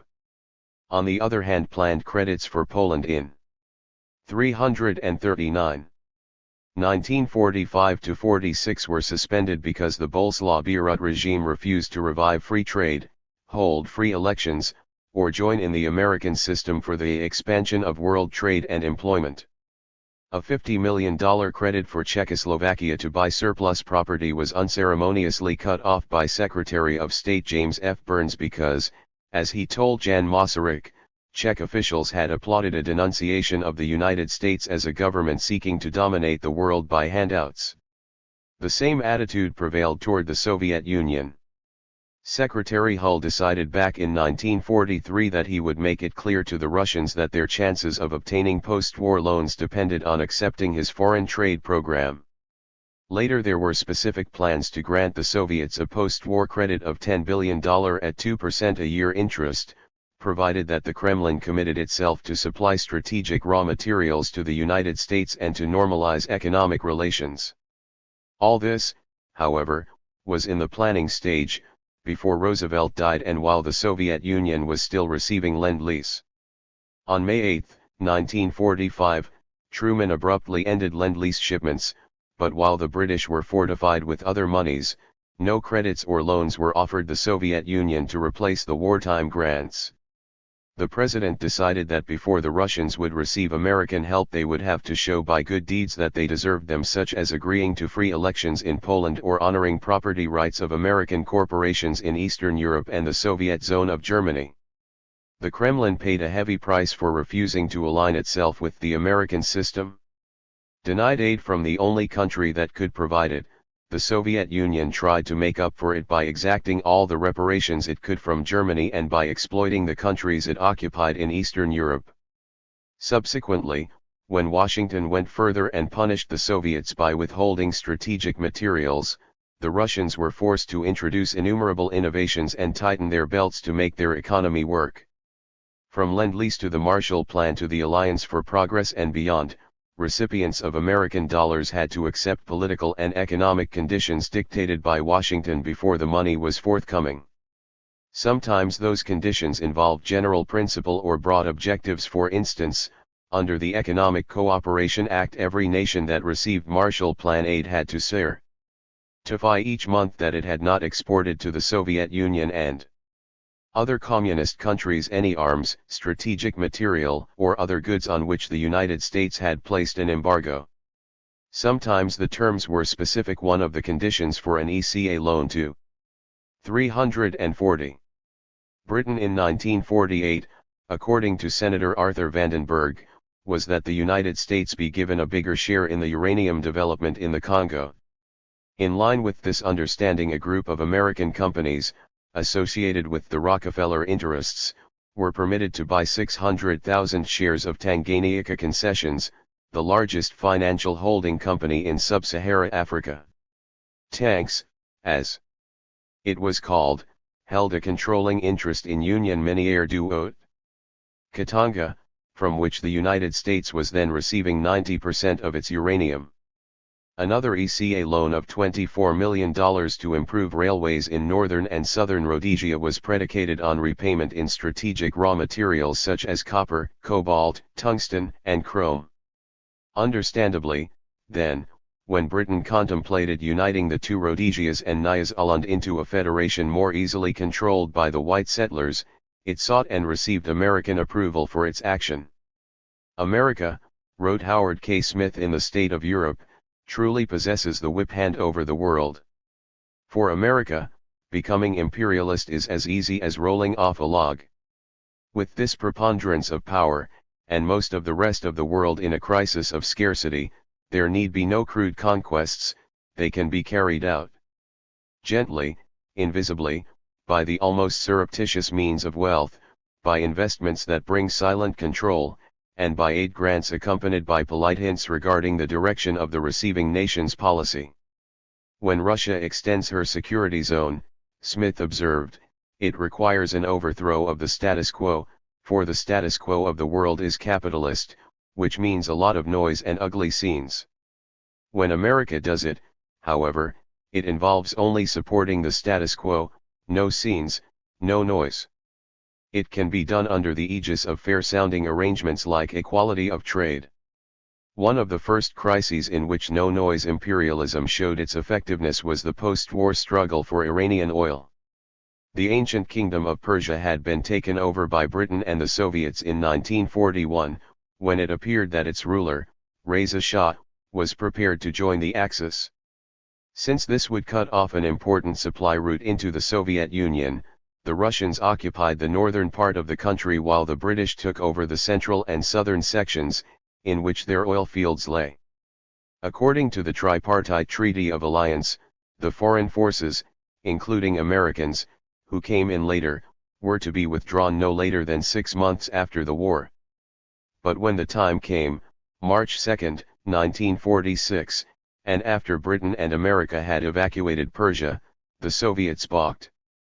In the meantime they had encouraged a revolt in the province of Azerbaijan, installed a pro-communist government under Jafar Pishavari, and SE 341. Cured a temporary concession for oil exploration to compensate for their heavy losses in the Caucasus. Legally, of course, the Soviets were in the wrong, but British and other Allied troops were still in Greece, Syria, Lebanon, Indochina, the Dutch East Indies, and elsewhere. In such circumstances, the Soviets considered it unfair that they were being pressured to give up an area that had been a Russian sphere of influence before 1918 and whose oil was so vital now to her reconstruction. Nevertheless, under American pressure, the Soviet troops were withdrawn, the Pishavari regime collapsed, and the oil agreement was cancelled. Persia was saved from Soviet imperialism. The story, however, does not end there, for as the Russians moved out the Americans moved in. In May 1947 Washington supplied $25 million in arms to the Iranian army and the Iranian gendarmerie headed by an American general. Before long, the Asian state had become a satellite of the United States, complete with military bases and economic and military advisors. And in August 1953, when the Central Intelligence Agency overthrew the government of Mohammad Mossadegh, 5 American companies were assigned 40% of Iran's petroleum riches. What the Russians had failed to achieve with their occupation, the Americans achieved through dollars, advisors, and military support for a coup d'état. The conflict between the United States and the Soviet Union, from the time of Truman's accession to power to the present, has obscured the imperialist intent of American policy behind a veil of ideology. But even had Roosevelt lived, Washington would still have tried to organize the world around its own needs. The result might have been less raucous, but the goals would have been much the same. There still would have been a dollar gap between what the world sold the United States and what it bought from it. America would still have demanded the open door as a means of gaining outlets for its surpluses, would still have dominated the seas and sought hundreds of bases in foreign lands to protect its prerogatives. My contention is that we cannot have full employment and prosperity in the United States, said Assistant Secretary of State Dean Acheson in November 1944, without the foreign markets. Donald M. Nelson, head of the War Production Board, predicted on June 7, 1944, that unless we can develop a broad export market, for capital goods, I do not see the chance in the reconversion period for the capital goods industries, the heart of the American economy, to be prosperous. Echoing such sentiments, Roosevelt emphasized. 342. In a letter to Foreign Economic Administrator Leo Crowley that every worker, farmer, and businessman has a stake in the production and flow of manufactured goods, agricultural products, and other supplies to all other countries of the world. Without that flow the system could not work. What Truman changed in the Roosevelt strategy was not objectives but methods.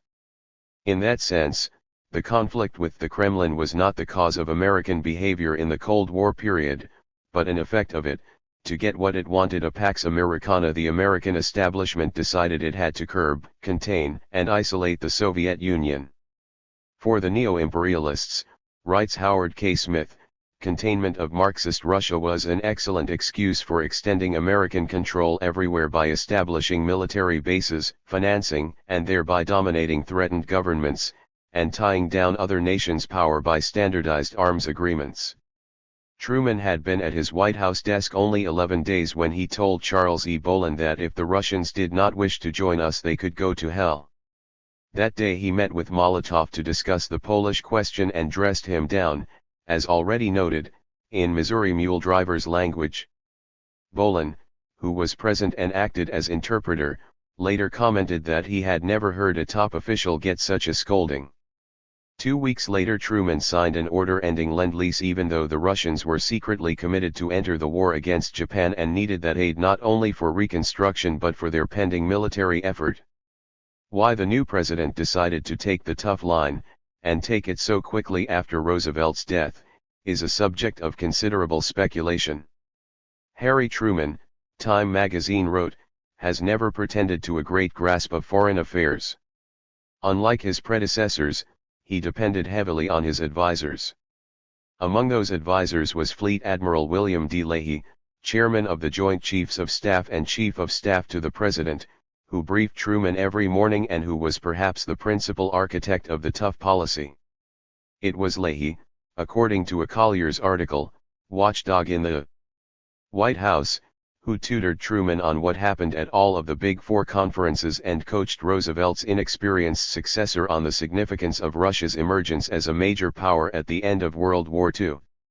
There were also a number of leading investment bankers such as James V. Forrestal, former president of Dillon, Reed & Co., General William H. Draper, former vice president of the same company, W. Averill Harriman of Brown Brothers, Harriman & Co., Robert A. Lovett of the same firm, Paul Hoffman of Studebaker, and others. Most of these men had links to the status. 343. Quo in Europe, through financial arrangements with leading corporations on both sides of the war, and carried a strong anti-communist bias. More important than the predilections of the advisors or Truman himself, however, was a feeling that the United States was now so strong no nation could long hold out against it, including the Soviet Union. In part this sense of power derived from economic reality, but in part also from the atom bomb. An hour after he had been sworn in and held his first brief cabinet meeting, Truman was called aside by Secretary of War Stimson and given his first clue that scientists were at work on a new explosive of almost unbelievable destructive power. The atomic bomb, Stimson recorded, gave Truman an entirely new feeling of confidence. It changed a lot of ideas, said Admiral Leahy, including my own. The administration, to be sure, intended to be firm toward the Russians anyway, but as Gar Alperovitz points out in his Atomic Diplomacy, Hiroshima and Potsdam, Western policy-makers harbored very grave doubts that Britain and America could challenge Soviet predominance in Eastern Europe. It may well be that, had there been no atomic bomb, Truman would have been forced to reconsider the basic direction of his policy. Such a bomb was in the making, however, and it encouraged the Americans to demand more at Potsdam than they had asked at Yalta. Churchill, who had been pessimistic about containing Soviet power, felt that we now had something in our hands which would redress the balance with the Russians. James F. Burns, Director of War Mobilization under Roosevelt and Secretary of State after July 1945, had already advised Truman that in his belief the bomb might well put us in a position to dictate our own terms at the end of the war. This was a position with universal appeal for American policy makers then, and for years thereafter. Bernard Baruch expressed it with ultimate forthrightness: America can get what she wants if she insists on it. After all, we've got it, the bomb, and they haven't and won't have it for a long time to come. With the bomb in the American arsenal, Burns was confident that the Soviets could be forced to retire in a very decent manner from their dominant position in Eastern Europe, and could be kept from playing a serious role in the Far East. In later years, as the Cold War evolved its own myths, it was said that the conflict began, among other reasons, because the Kremlin had violated pledges given at the Yalta Big Three conference in February 1945. It refused to hold free and unfettered elections in Poland, and it imposed puppet governments in its sphere of influence. Most of these charges, 344, were true, of course, but distorted in the sense that while the Soviets were trying to hold on to a relatively small sphere of influence in Eastern Europe, the United States was seeking both to roll back the Soviets and to expand its own sphere on a vastly wider front. In October 1944, Churchill and Stalin had arrived at a secret agreement over the Balkans, in which, by the Prime Minister's own account, the Soviets were to have a 90% predominance in Romania, 75% predominance in Bulgaria, and 25% for other powers, and 50-50 in Hungary and Yugoslavia. Britain would have full sway in Greece. Though Roosevelt disapproved of this understanding, and Yalta did speak of free elections, Uncle Sam and John Bull were generally reconciled before the bomb began to loom large in their thinking to Soviet prevalence in Eastern Europe. It was not a question of what we would let the Russians do, Burns observed early in 1945, but what we could get them to do. According to Churchill, the arrangements made about the Balkans were, I was sure, the best possible. What was remarkable, in retrospect, was not Stalin's bellicosity, but contrariwise, his steadfast compliance to so many accords. Churchill alluded to it in discussing the British repression in Greece. We have been hampered in our protests against elections in Eastern Europe, he wrote, by the fact that in order to have freedom to save Greece, Anthony Eden and I at Moscow in October recognized that Russia should have a largely preponderant voice in Romania and Bulgaria while we took the lead in Greece. Stalin adhered very strictly to this understanding during the 30 days fighting against the communists and Elis in the city of Athens, in spite of the fact that all this was most disagreeable to him and those around him. Not one word of criticism appeared in Soviet newspapers against the use of British troops in Greece. There is something synthetic about the contention that Stalin refused to compromise on anything and everything. The Red Army did withdraw from Iran, Manchuria, Hungary, and Czechoslovakia. Though the Soviets refused American-style elections in Bulgaria and Romania, they did permit such elections in Hungary, where the Communists were beaten by 59% for the small landholders' party to 17% for themselves. Free speech, free press, free elections, and a moderately independent coalition government were permitted to prevail in Czechoslovakia until February 1948, when the Communists overturned the regime and seized full control. The record shows that until the Cold War heated up, the Soviet Union and Communist parties in most places worked feverishly to sustain the very status quo that Washington cherished. 345. Near the end of the war, writes historian D.F. Fleming, Stalin scoffed at communism in Germany, urged the Italian Reds to make peace with the monarchy, did his best to induce Mao Zedong to come to terms with the Kuomintang, and angrily demanded of Tito that he back the monarchy, thus fulfilling his Stalin's bargain with Churchill. In France and Italy, on the morrow of liberation, while de Gaulle was still in Algiers and Italy was in gross confusion, the communist-controlled partisans and Garibaldini took over the factories in both countries.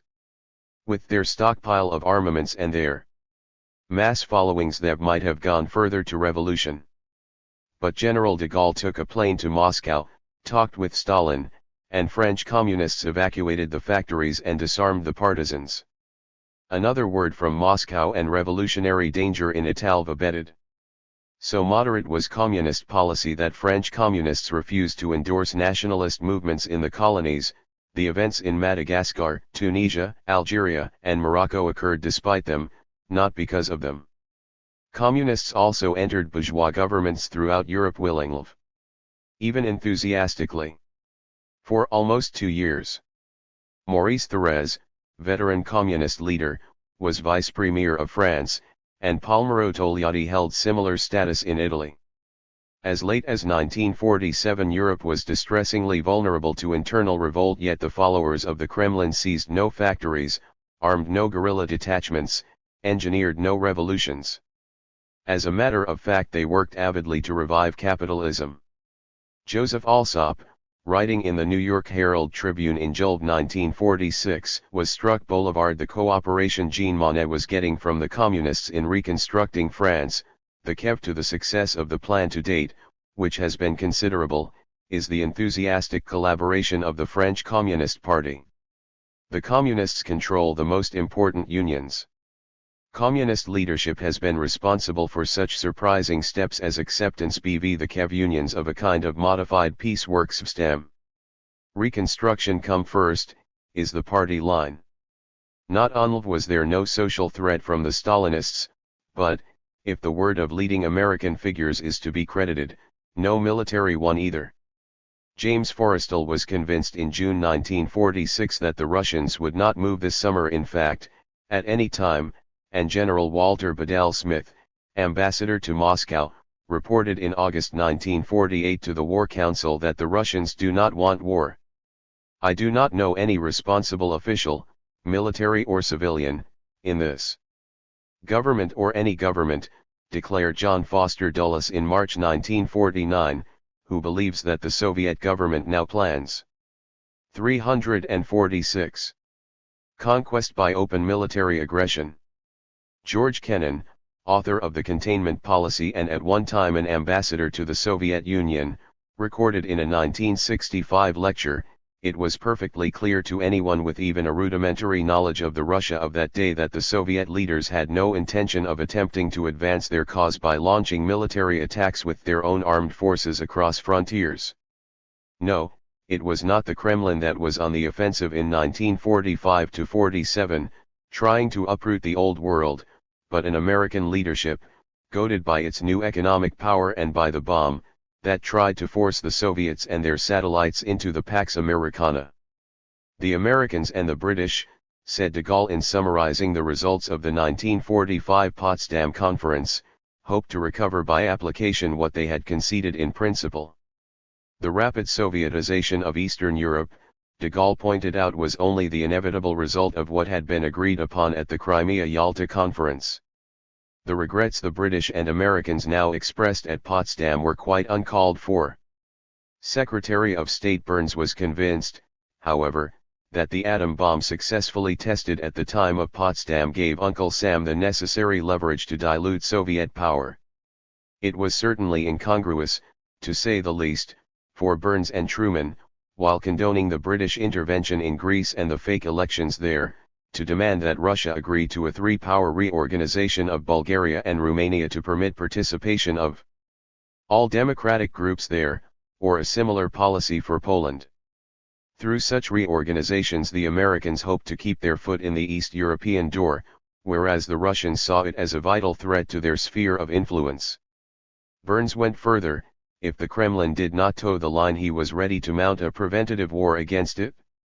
In his Speaking Frankly, published in 1947, he expressed the view that Moscow would not try to hold permanently all of Eastern Germany.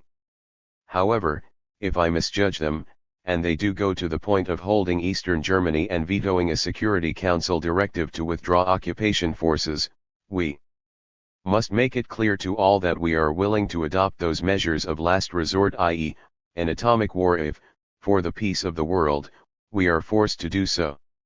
Emphasis added. He prayed that the Russians would never force us to this course of last resort. But they must learn what Hitler learned, that the world is not going to permit one nation to veto peace on earth. When he left office, it was with disappointment that he had not forced the Russians to withdraw from Eastern Europe, and the chastened thought that they don't scare. 347. There is reason to believe that the atom bomb would not have been used in 1945 except for the desire to threaten the Soviet Union. The first such bomb employed against people was dropped by an American B-29, christened the Enola Gay, on Hiroshima at 9:15 a.m. August 6, 1945. Within a few minutes the city of 300,000, considered the second most important military center in Japan, was a flaming ruin, 80,000 dead, an equal number wounded, 62,000 buildings destroyed, a great firestorm raging. Fire raids in the past had killed as many as 125,000 people in Tokyo, but this was a single bomb, 20 kilotons equivalent to 20,000 tons of dynamite. As he was handed the message about the bomb's success, aboard the Augusta, which was taking him home from Potsdam, an ebullient Truman told the sailors around him, "This is the greatest thing in history."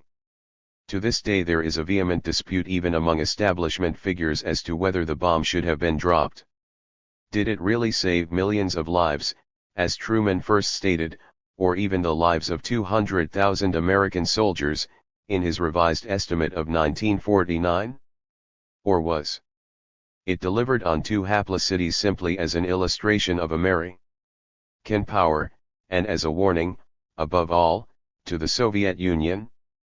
Before the atom bomb was used, said General Dwight D. Eisenhower during a triumphal trip to Moscow, I would have said, yes, I was sure we could keep the peace with Russia. Now I don't know. People are frightened and disturbed all over. Everyone feels insecure again. On another occasion he commented, I must say that personally I am not at all sure that we were well advised to use it. Secretary Stimson, one of those who did advise its use, admitted only a month later that I was wrong. Every one of the Joint Chiefs of Staff stated before the bombings that Japan was bound to surrender unconditionally, without the bomb, even without an invasion. It is my opinion, said Admiral Leahy afterward, that the use of this barbarous weapon at Hiroshima and Nagasaki was of no real assistance in our war against Japan. The Japanese were already defeated and ready to surrender. As early as July 12, 1945, Forrestal recorded in his diary, the first real evidence of a Japanese desire to get out of the war came today through intercepted messages from Togo, Foreign Minister, to Sato, Jap ambassador to Moscow, instructing the latter to see Molotov, to lay before him the Emperor's strong desire to secure a termination of the war. Since the invasion of the Japanese islands was not scheduled until November 1945, there was obviously plenty of time to probe this peace feeler. Certainly prior to December 31, 1945, reads the U.S. Strategic Bomber Survey No. 4, Japan would have surrendered, even if the atom bombs had not been dropped. 34 carat. Even if Russia had not entered the war, and even if no invasion had been planned or contemplated. The land of the rising sun after all was helpless and prostrate, its air force and navy shattered, 40% of its 66 major cities destroyed, its harbors mined and blockaded. The full story as to why the bomb was dropped will someday be known, but it is quite clear even now that the Truman administration expected more political dividends than military dividends from its use. When Roosevelt, Stalin, and Churchill met at Yalta in February 1945, the bomb had not yet been tested, and it was felt that Soviet ground troops would be urgently needed to win in Asia. In return for Stalin's pledge that his nation would declare war on the Nipponese 3 months after European hostilities had ended, the others agreed that the southern half of the island of Sakhalin, taken from Russia after the Russo-Japanese War of 1904, would be returned, that the Kuril Islands would be assigned to Moscow, that the Manchurian port of Daren would be internationalized, and Russia's preeminent interests there recognized, that Port Arthur would be leased to the Soviet Union as a naval base, and that certain railroads with an outlet to Daren would be operated by a Soviet-Chinese company. Fighting in Europe ended May 8, so that Russian entry into the Asian phase of hostilities was scheduled no later than August 8, when it actually did take place. By that time, however, Burns had serious misgivings about the concessions that had been made to Stalin. He would have been satisfied, he tells us in Speaking Frankly, had the Russians determined not to enter the war. I believed the atomic bomb would be successful and would force the Japanese to accept surrender on our terms. I feared what would happen when the Red Army entered Manchuria. Specifically, he very much wanted to upset the agreements vis-a-vis the two ports. Forrestal records in his diary for July 28 that year that Burns said he was most anxious to get the Japanese affair over with before the Russians get in, with particular reference to Darren and Port Arthur. Once in there, he felt, it would not be easy to get them out. The British author P.M.S. Blackett, winner of the Nobel Prize for Physics and holder of the U.S. Order of Merit for his help to Allied defense in World War II, concluded in retrospect that the main reason the bombs were dropped on Hiroshima and Nagasaki was to keep the Soviet Union out of that phase of the war and thereby to minimize its role in the Far East. Stimson, who later to repeat changed his mind, thought of the bombs in even broader context. It would be a matter of the greatest complication, he said. If Truman negotiated with Stalin before the bomb had been laid on. 349. Japan. The bomb, in other words, was to act as a prime diplomatic threat to the Soviets, and not only in Asia but Europe. Vannevar Bush, director of the Office of Scientific Research and Development and advisor to Stimson on atomic matters, proclaimed that the new terror weapon was delivered on time so that there was no necessity for any concessions to Russia at the end of the war. Finally, there is the revealing statement by Burns to Leo Szilard, a leading scientific figure in developing the bomb. As Szilard reports it, Mr. Burns did not argue that it was necessary to use the bomb against the cities of Japan in order to win the war. Mr. Burns' view was that our possessing and demonstrating the bomb would make Russia more manageable in Europe. 4. The quarrel with the Soviet Union, it cannot be affirmed too often, was not the cause of America's imperial policy, but an effect of it. Washington was determined to organize the world to its ends. Moscow simply refused to be molded and manipulated like Britain or France. At a time when its losses included 15 to 20 million dead, 15 large cities, 1,710 towns, 70,000 villages partly or wholly destroyed, 6 million buildings demolished, 10,000 power stations ruined, etc. etc., etc. The Soviet Union was certainly no military threat. But it stood in the way of America's thrust to fashion the world in its image, since it sealed off a substantial part of the globe to the open door, and it stood in the way of what is euphemistically called international stability, since it could become a bastion to which revolutionary nationalists in the underdeveloped countries looked to for aid to their revolutions. Neither communist ideology nor Stalinist tyranny, most of America's allies outside the advanced nations were ruled by tyrannical governments, had anything to do with it.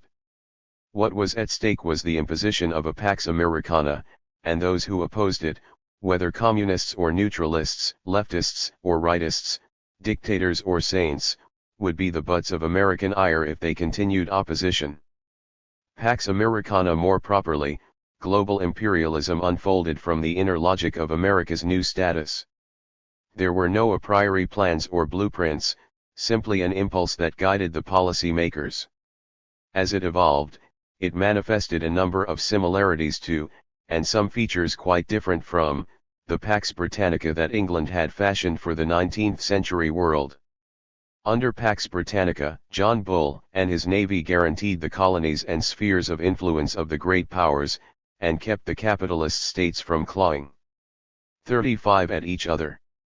Under Pax Americana, Uncle Sam organized the great powers into a consortium dedicated to a certain economic way of life, the open door, and developed a military machine to uphold the status quo against revolutions and revolutionaries.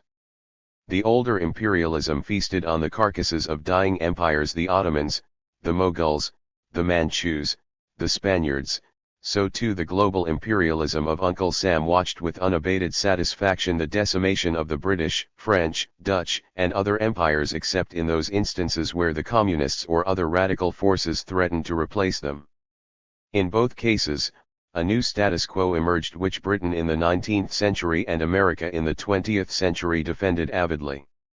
The one great difference between the two imperialisms and the two periods was that for the most part the enemy in the 19th century was usually external, a foreign power, whereas the enemy in the mid-20th century was usually internal revolution.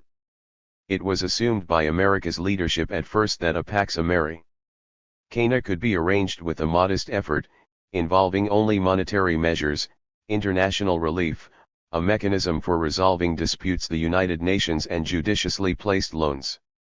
At Bretton Woods, New Hampshire, delegates of 44 nations met in the summer of 1944, and adopted two proposals to facilitate trade and development. The International Bank of Reconstruction and Development was chartered to grant loans for reconstruction in areas devastated by the war and to underdeveloped countries, as well as to guarantee certain private and public loans. As of 1946, this World Bank was hobbled by the circumstance that only the United States had made available its share of the subscription, $635 million. The International Monetary Fund, with $8.8 billion, one-third of it subscribed by America, was to be a clearing union for international payments, so that nations with adverse balance of payments could weather the storm by purchasing the currency of other nations. These two institutions have never had overriding importance in themselves, but like the subsequent loan to Britain, they were indicative of the intense economic aggressiveness of the United States. To become part of the Bretton Woods system, a nation had to agree to conduct trade along standard capitalist lines, which meant that nations such as the Soviet Union, which had nationalized foreign trade, were excluded. On a number of occasions the Kremlin was asked to join the IMF, but to do so would have meant jettisoning the socialist economic order. In March 1946 the Soviets were advised that Washington might consider a $1 billion credit if the Kremlin would 351 settle its Lend-Lease account, join the IMF and World Bank, and live up to their rules against discrimination in international trade. This, of course, would have forced not only Russia but its Eastern European sphere into the American system, and would have meant, as well, that Eastern Europe, except for Czechoslovakia, would remain a raw material producing area, since these countries needed protection, tariffs and quotas and other devices, for their nascent industries, rather than free trade. The United States itself, in a comparable period, after the Civil War, had insisted on high tariffs to protect its new industrial machine. Soviet specialists expressed the view to an American in London that the real object, in advocating freer trade, was to hold the markets for manufactured goods in the less developed countries and to check their industrialization. The Russians argued that protection was necessary for the industrialization of Eastern European countries, and their industrialization was necessary to free them from economic domination by the capitalist countries. If one examines the economic offensive of the United States at Bretton Woods and thereafter, its aim seems to have been to force all nations to give up those devices they felt protected them. Britain was made to give up empire preferences ultimately, as a result of the 1946 loan and the Marshall Plan, and reduced to a second-rate power subordinate to Uncle Sam. Had she kept the preference system giving her advantages within the Commonwealth against outsiders and entered into bilateral trade agreements rather than the American multilateralism, she might have become the center of a third configuration of power. In 1945-48, however, she was in little position to talk back to Uncle Sam. Multilateralism doomed the weaker countries, inside and outside the Soviet bloc, to non-industrial economies, and had the Soviets accepted it, would have reversed the whole purpose of the Russian Revolution.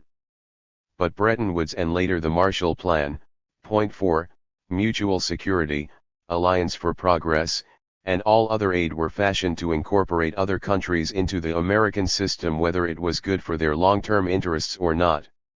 There was never any doubt in the minds of Washington's policy makers that aid was a political weapon. America, said Forrestal in a memo to Burns, must receive considerations for everything it does to help others. In that respect, he wanted to know, What is our policy as regards British loans to South American countries? To what extent shall we permit the British to finance the Argentine, Brazil, and Chile in an effort to re-establish the dominance of the pound sterling in the South American market? With that AR. 352.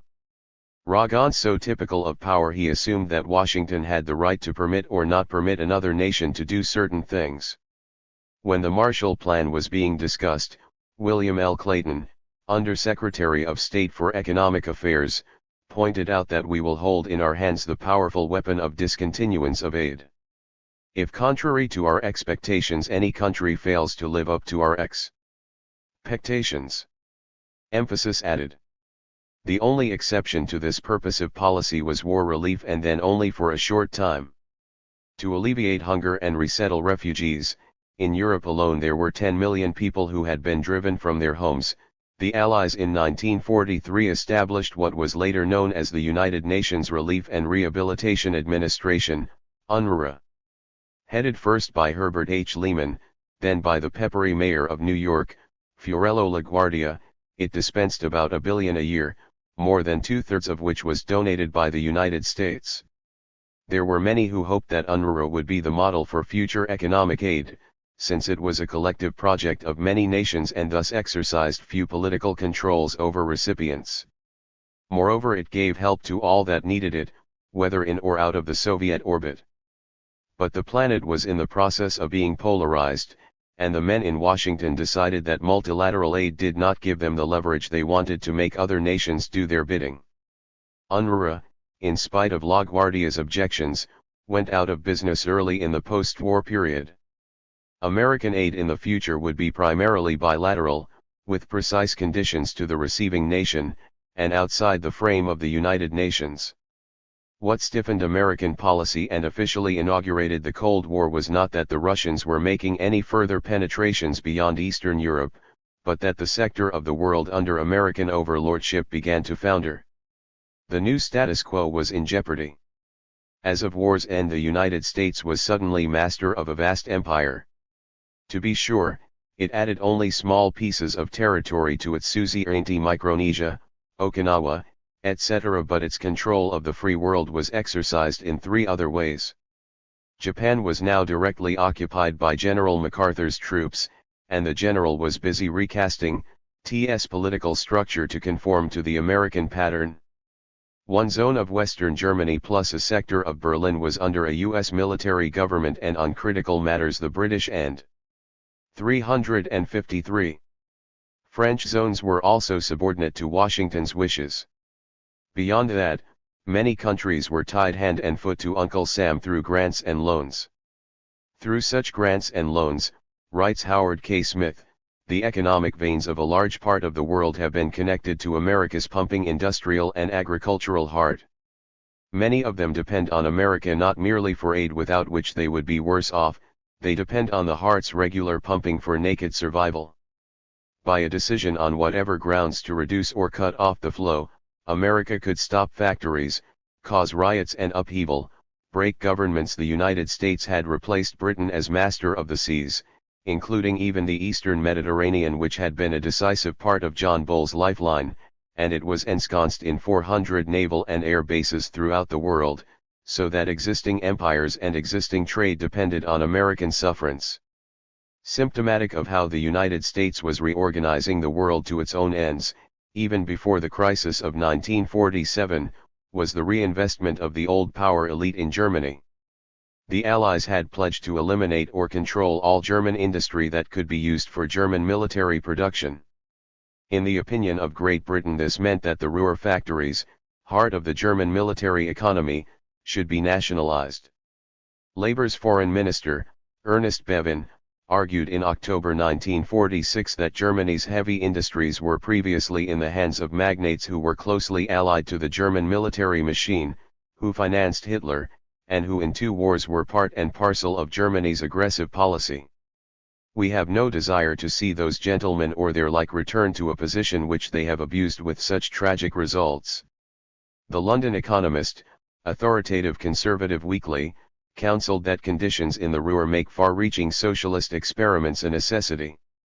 In Germany itself, not only the Social Democrats and Communists favored nationalization, but many Christian Democrats, as well as the Parliament of North Rhine-Westphalia. Under American pressure, however, the core of West Germany's economy went back to the very men who used it to support the Nazis. "We do not propose to endorse socialization in Germany under any circumstances," recorded Secretary of the Navy James Forrestal in his diary of May 7, 1947. At some point it would have to be made clear to the British at the highest levels that they were operating their economy on $3.25 billion capital obtained from this country, and that they would probably need additional working capital, and that we did not propose to have our money used to implement a German system contrary to our own ideas. When the German government in the Ruhr finally 354 voted a socialization law by parliamentary majority, the British, under American pressure, vetoed it. The American military government, under General Lucius Clay and General William H. Draper, whose business training had been with Forrestal's investment firm of Dillon, Reed and Company, refused to allow nationalization. Before U.S. entry into the war, there were 316 German firms, worth more than $1 billion, in which Americans had a controlling share, $105 million belonging to Dillon, Reed and Company. Thus, instead of socialists and unionists coming to power in post-war Germany, as most observers agree they would have had elections been held promptly, it was the big businessmen and financiers. The first post-war German Chancellor, Konrad Adenauer, was, according to John Gunther, on terms of intimate personal friendship with the Ruhr magnates and their bankers. Yet he was the hand-picked candidate of the American government. Moreover, he was elected by the margin of a single Bundestag vote, after a systematic decimation of socialist strength by the United States in the first 4 years of occupation. MacArthur, though he followed an enlightened policy on land reform, similarly re-established the power of the old industrial and banking classes in Japan. It turned out, however, that not only in these former enemy countries but elsewhere the capitalist system was more fragile than had been expected. The multibillion-dollar loan to Britain, which was expected to last 4 years, was drained away in less than half that time because of the convertibility clause which forced the English to pay dollars to her trading partners. Added to this man-made catastrophe was one inflicted by nature. In January 1947 a great snowstorm, the worst since 1894, hit Britain like an avalanche, leaving as much as 20 feet of snow in some places and, after a thaw, blocks of ice. By February more than half the factories were out of production. The coal pits were shut, electricity cut off to industrial consumers for several days, and to the population at large for 3 hours daily. Before it was over, the nation had lost $800 million in export sales and the drive to close the dollar gap had collapsed. In the words of the financial editor of Reuters, the biggest crash since the fall of Constantinople, the collapse of the heart of an empire impends. The cause, he said, was not a few snowstorms but an awful debility in which a couple of snowstorms could have such effects. Millions were out of work, demoralized, disillusioned. It became obvious, with thunderbolt impact, that England could no longer support a large navy, 1.4 million troops around the world, and police an empire with its reduced resources, especially if it 355 hoped to silence working-class clamor for higher living standards and such social reforms as national health insurance. Part of the empire, at least, had to be cut adrift. The first bastion to go was Greece, on which London had spent $760 million to buttress a monarchist dictatorship and to suppress the EAM. The former guerrillas had been brought to their knees on February 12, 1945, by overwhelming British force, including 2 divisions transferred from North Africa. But a reign of terror resulted in 258 killed and 13,000 imprisoned almost immediately after peace broke out. The New York Herald Tribune of September 17, 1946, reported a pitiless war on scores of thousands of women and children in a desperate effort to halt a growing rebellion and wipe out not only communists but all Democratic, Liberal, and Republican elements.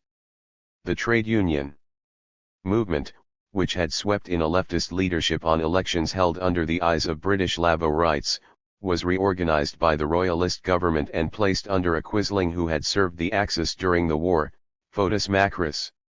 Half of the budget by the regime of Constantine Tsaldaris was being spent on police and army, only 6% on reconstruction. Under this severe repression, the Communists and their allies in EAM, who had expected to function within a legal, parliamentary system, saw no recourse but to retreat again to the mountains. From September 1946 to February 1947 their ranks grew from 3,000 to 13,000 guerrillas, with very sizable popular support behind them. This was the free Greece that the British now abandoned, and Harry Truman decided to shelter under the American umbrella. The British Foreign Office advised the State Department that it would have to withdraw all troops from Greece by mid-February 1947, and end all military and economic aid to both Greece and Turkey, also part of the British sphere of influence and also a dictatorship, by the end of March. On March 12, therefore, President Truman asked Congress for $400 million for the two nations, and gave a long dissertation on the need to ensure the peaceful development of nations, free from coercion, which became known as the Truman Doctrine. It takes no divine insight to recognize that what the president was defending was not freedom or free societies, but a sector of the world which was in danger of slipping from Western control and adopting another form of government, either communist or neutralist. 6 days before proclaiming his famous doctrine, Truman had delivered a speech at Baylor University which gave some frank insights into America's new global imperialism. Freedom, said the president, was more important than peace, and freedom of speech. 356. Press, worship was not possible unless there was free enterprise. In those nations where industry and foreign trade were under government control, the governments make all the important choices and he, the trader, adjusts to them as best he can. Unless the United States checkmated this pattern of regimented economies, it would be under pressure, sooner or later, to use these same devices to fight for markets and for raw materials. The thrust of the president's position was that the American system could survive in America only if it became a world system. That was the essence of the Truman Doctrine and of Washington's policy ever since, to make the American free enterprise system and free international trade the world system. As Dr. Herbert I. Schiller, editor of the Quarterly Review of Economics and Business, observed years later, the association of the objectives of American expansionism with the concept of freedom, in which the former are obscured and the latter is emphasized, has been a brilliant achievement in American policy. Rarely has the word freedom produced so much confusion and obtained so much misdirected endorsement.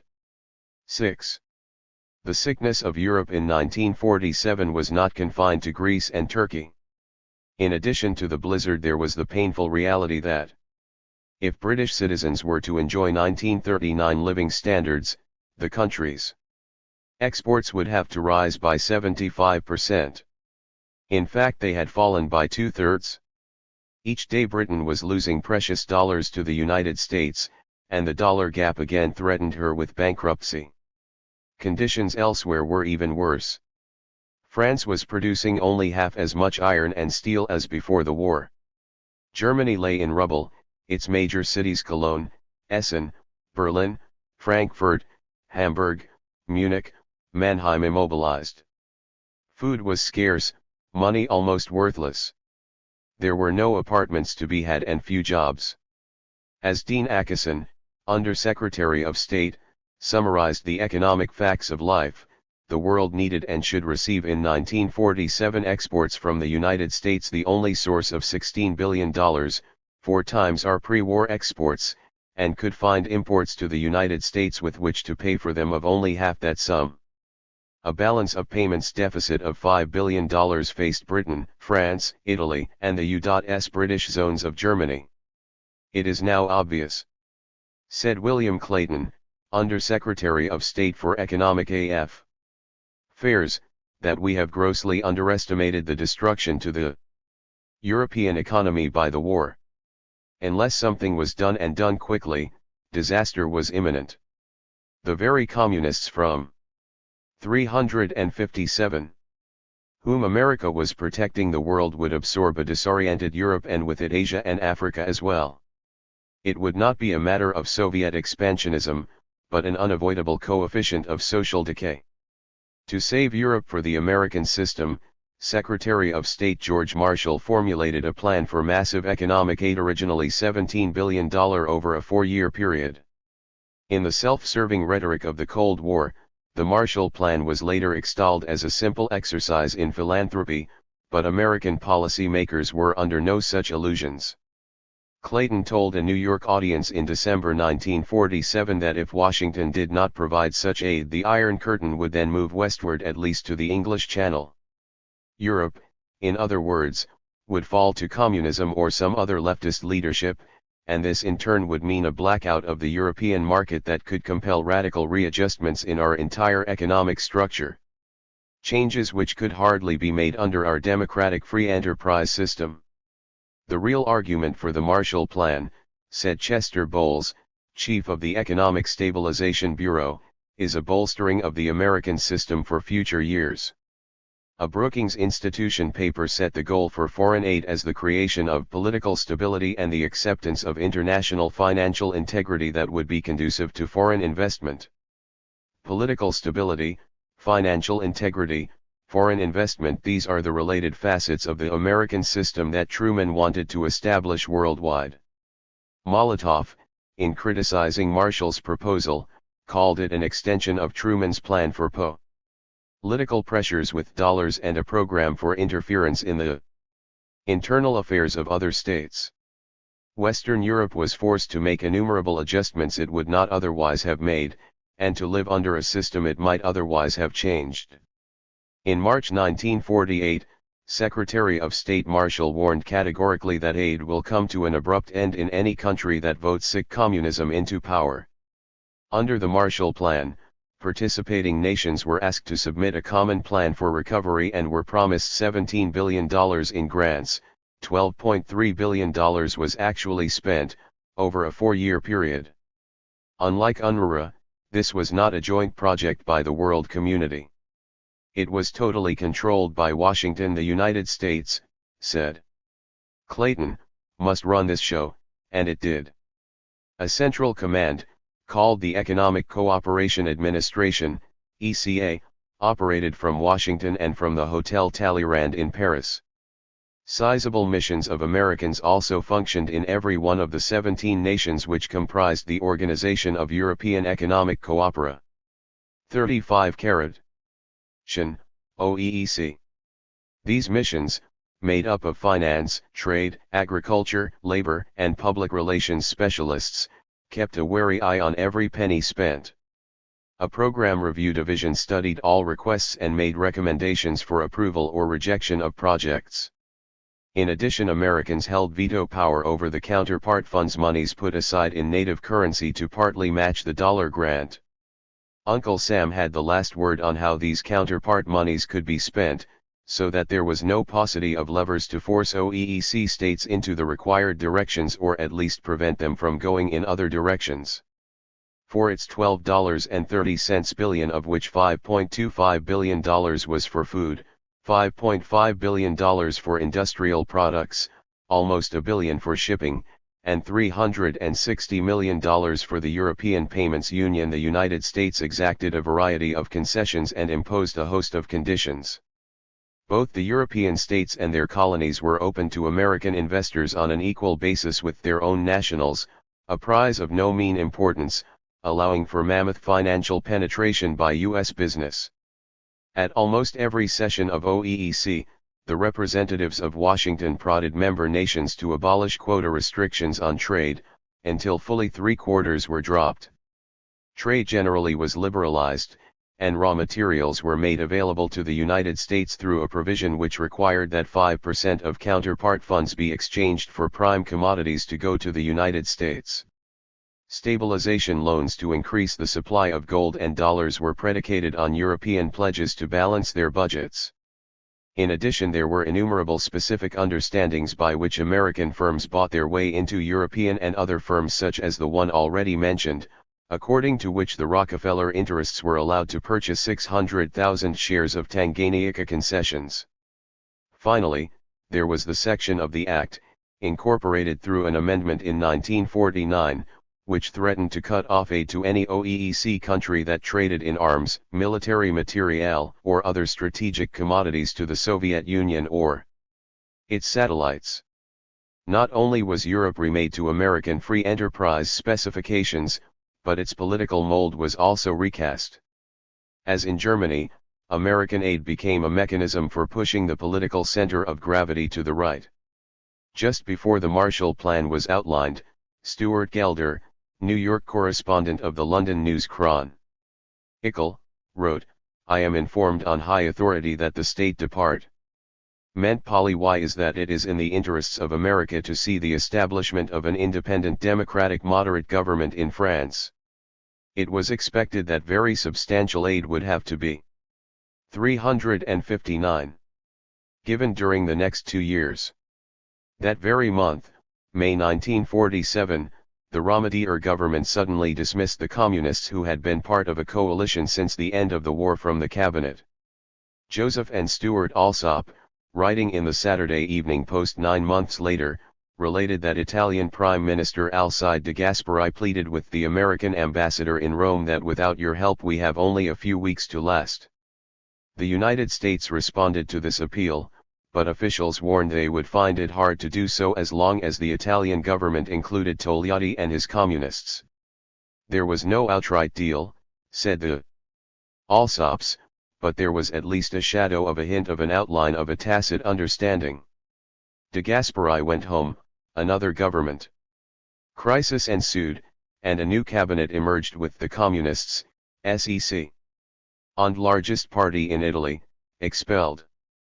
In the 1948 elections, which Western observers felt might go to the Communist Socialist Bloc, American intervention on behalf of the pro-Western Christian Democrats was more direct. It ranged all the way from promises to return Trieste to Italy, the gift of 29 merchant ships, and return of gold taken from Italy by the Nazis, to the threat that Italians who voted communist would be denied the right to emigrate to the United States. A private campaign with government encouragement was organized for Italo-Americans to send 10 million letters and telegrams to friends and relatives in Italy, urging them to vote against the communists. An issue of time, widely distributed in Italy, counseled, the U.S. should make it clear that it will use force, if necessary, to prevent Italy from going communist.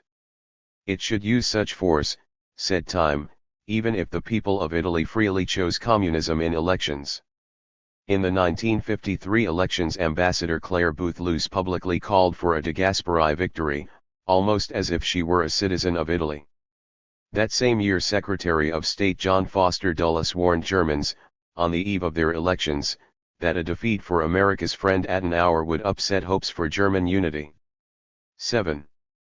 Both the dispensation of aid with strings attached and persistent interference into the internal affairs of foreign nations, sometimes openly, sometimes subtly, were to become fixtures of America's global imperialism, developed and refined to a point of high science. They replaced the military occupation technique of British imperialism a few generations before, not because the United States was averse to military occupation, but because it had become impossible. 360. To police the world with a few million American troops. In the 19th century, Britain was able to pacify the subcontinent of India with only 50,000 soldiers. The French subdued large parts of Indochina with only 2,000 troops. China's Boxer Rebellion at the beginning of the 20th century was suppressed with only 20,000 Western fighting men. But after World War II, when nationalist revolutions broke out in dozens of countries, the scale of military force needed rose by geometric progression. In Malaya, Britain had to use 40,000 of its own troops, 100,000 police, and 200,000 home guards to hold in check a nationalist and communist guerrilla force varying from 1,800 to 12,000 men, and it took 12 long years to complete the job. Britain deployed 50,000 soldiers, police, and home guards against a ragged group of 14,000 Mau Mau in Kenya and were able to bring them to Brook only after 5 years of fighting. France commanded 500,000 troops against a mere 45,000 Algerian guerrillas, spent $3 million a day, $1 billion a year, but was unable to subdue the native revolutionaries after 7 years and in 1962 had to grant independence. A French force of 116,000 was ignominiously defeated by the Viet Minh in Indochina in 1954, and an American force that reached a peak of 540,000, supplemented by 1 million puppet troops, armed and trained by the Pentagon, has as yet been unable to defeat the so-called Viet Cong and North Vietnamese, despite an expenditure of more than $100 billion. Had the United States intervened in China to directly help Chiang Kai-shek against the Maoist guerrillas, it would have had to dispatch an army considerably larger than was used in Europe and Asia during World War II, and even then would not have been assured of victory. In these circumstances, the Washington establishment could only depend on puppet armies or, in the case of advanced countries, armies subordinate to its controls, to carry out its plans for Pax Americana. General Maxwell D. Taylor, chairman of the Joint Chiefs of Staff, reported on April 8, 1963, that in the previous year alone the Pentagon had trained and graduated 27,830 officers of foreign nations, almost all of whom, it may be safely assumed, were ready to follow an anti-communist, pro-U.S. line. For the coming year, Taylor announced, the United States would supply $1.4 billion in military aid to friendly countries who are maintaining ground forces of about 4 million men, some 8,000 operational aircraft, and about 1,900 naval craft. Thus, for the relatively small sum of $1.4 billion, the Pentagon could rely on the allegiance of military forces larger than its own. That the purposes of this program were essentially to protect against an internal rather than external threat can be adduced from the 361. 2 examples Taylor gave of its success for the first time in 15 years, he said, the people of Vietnam, with our military assistance, started winning instead of losing their fight to protect their freedom. In Thailand, the government, with our assistance, is effectively pursuing a broad program to train and equip regular and paramilitary forces to combat infiltration and subversion. Satellite armies became an adjunct to the American empire, often policing it in ways preferable to the use of U.S. troops. 8. Concurrent with the debate over the Marshall Plan, America was cranking up a motor for sterner forms of intervention into the internal affairs of foreign states. That intervention was to be military and non-military, overt and covert, directed by the government or instituted through such private organizations as the American Federation of Labor. Even before the Marshall Plan became law, the National Security Act of 1947 brought into being the Central Intelligence Agency as an institution for coordinating intelligence and other functions. Among these other functions have been the subsidizing of right-wing groups in innumerable countries, sabotage, assassination, fomenting of revolt and invasion against neutralist or communist governments. The agency, which has a headquarters covering 9 acres and 1.6 million square feet of floor space at Langley, Virginia, 20 minutes from the White House, is the only one in American history that does not have to make its budget public. Its expenditures are held in absolute secrecy, known only to it, self and a few members of Congress. The number of its employees are variously estimated at between 10,000, Andrew Tully in his CIA, The Inside Story, and 200,000, David Wise and Thomas B. Ross in The Invisible Government, spending several $billion a year. The CIA's shadowy activities, most of which are still unknown, include the overthrow of governments in Guatemala, Iran, Bolivia, British Guyana, perhaps Brazil, Cambodia, and Indonesia, the attempted invasion of Cuba, clandestine support for the conservative governments in the Congo, Thailand, Vietnam, Laos, Ethiopia, subsidies to subvert labor movements and other organizations in scores of places, and all kinds of mischief to disrupt life in the communist countries. Tully, a sympathetic chronicler with obvious access to some of the CIA's mysteries, reports the following CIA exploit with the strong implication that it is a daily chore, in one sat. Elite, for instance, factory workers were griping about communist pay cuts. A CIA agent trained in the technique of labor organiza. 362. Shins infiltrated the workers' ranks and promoted work slowdowns. Presumably the CIA sees nothing wrong in promoting slowdowns in enemy countries, or breaking strikes in friendly ones. At any rate, with a budget of a few billion a year, the CIA can and does alter the political physiognomy of many nations, particularly the weaker ones, to make them conform to the American system. That same year, 1947, the United States finally welded Latin America into a military bloc with the signing of the Inter-American Treaty of Reciprocal Assistance. It provided, in a formula that was to become classic for all the other regional pacs, NATO, CETO, CENTO, that an attack against the territory or sovereignty or political independence of any of the 21 states, 20 in Latin America plus the United States, would be deemed an attack against all. Since the United States was the only one likely to be embroiled in foreign ventures, say in Formosa, Indochina, Germany, Korea, this was in fact a pledge to aid Washington in whatever travail might confront it. The sardines, wrote former Guatemalan President Juan José Arevalo, were merely being swallowed by the shark. So we went to Rio de Janeiro, he recalls, and we installed ourselves in Petropolis. The papers were already drawn up in advance by the State Department. The sardines had only to sign, and later most of them to conclude bilateral military pacts with Washington, Uruguay in 1952, Nicaragua in 1953, Honduras in 1954, Guatemala and Costa Rica in 1955, etc.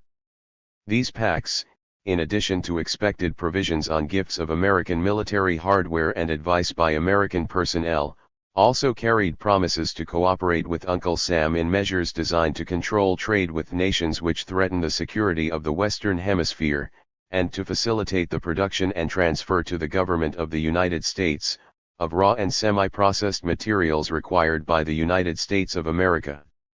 As a result of the Rio Pact, military aid to Latin America rose from $200,000 in 1952 to $11 million in 1953 and $92 million in 1961.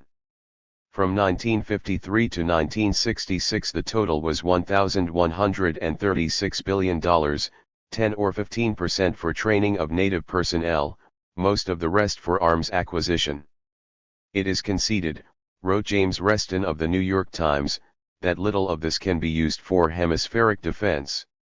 Our arms are now intended to maintain internal order, and President Kennedy has formally authorized their use in that way.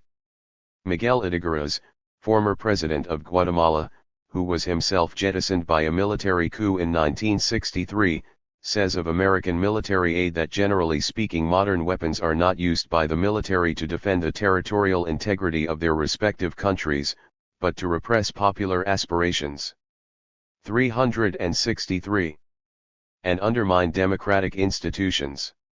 American weapons, almost always used with approval from the American military and the CIA, made it possible for military coups to occur in Paraguay, Brazil, Bolivia, Peru, Colombia, the Dominican Republic, Argentina, and other places. The Bogotá Inter-American Conference of 1948 stated categorically in Article 15, no state or group of states has the right to intervene, directly or indirectly, for any reason whatever, in the internal or external affairs of any other state. But military assistance and training, added to economic aid, has converted this ideal istic statement into a sanctimonious dead letter. The United States has intervened daily, making Latin America as much a satellite of Washington as India and Egypt used to be of Great Britain. The third instrument of global imperialism that had its inception in 1947 was the North Atlantic Treaty Organization, NATO. The treaty actually was not signed until April 1949, but it grew from a conversation in December 1947 between Ernest Bevin and General Marshall. After an abortive meeting of the Council of Foreign Ministers which failed to bring an understanding with Molotov, Bevin suggested to Marshall that Western Europe could survive only if it evolved some kind of political union backed by the military force of the United States and Canada. Marshall was receptive to this line of reasoning, since economic integration was a major objective of his Marshall Plan, and the Western Union, as it was to be called, only a hop, skip away. Thus in two stages was born a military grouping which for the first time, another first, committed the United States to an alliance with European nations in peacetime. In the spring of 1948, France, England, and the Low Countries, prodded by the State Department and alarmed by the communist takeover in Czechoslovakia the month before, signed a pact of collective defense which historian John W. Spanier calls the military counterpart of OEEC. President Truman quickly gave the agreement his blessings, and a year later, in April 1949, 12 nations, later 15, including the United States and Canada, signed the North Atlantic Treaty, agreeing that an armed attack against one or more of them in Europe or North America shall be considered an attack against them all. Article 2 committed the parties to strengthen their free institutions, to eliminate conflict in their international economic policies, and to encourage economic collaboration between any or all of them. In sum, the signators tied themselves both economically and militarily to the American system, under American leadership. General Eisenhower, not surprisingly, was appointed first Supreme Commander of NATO. The Atlantic Alliance has often been called a response to Soviet 364 aggression. Certainly there were many sources of friction and concern between West and East.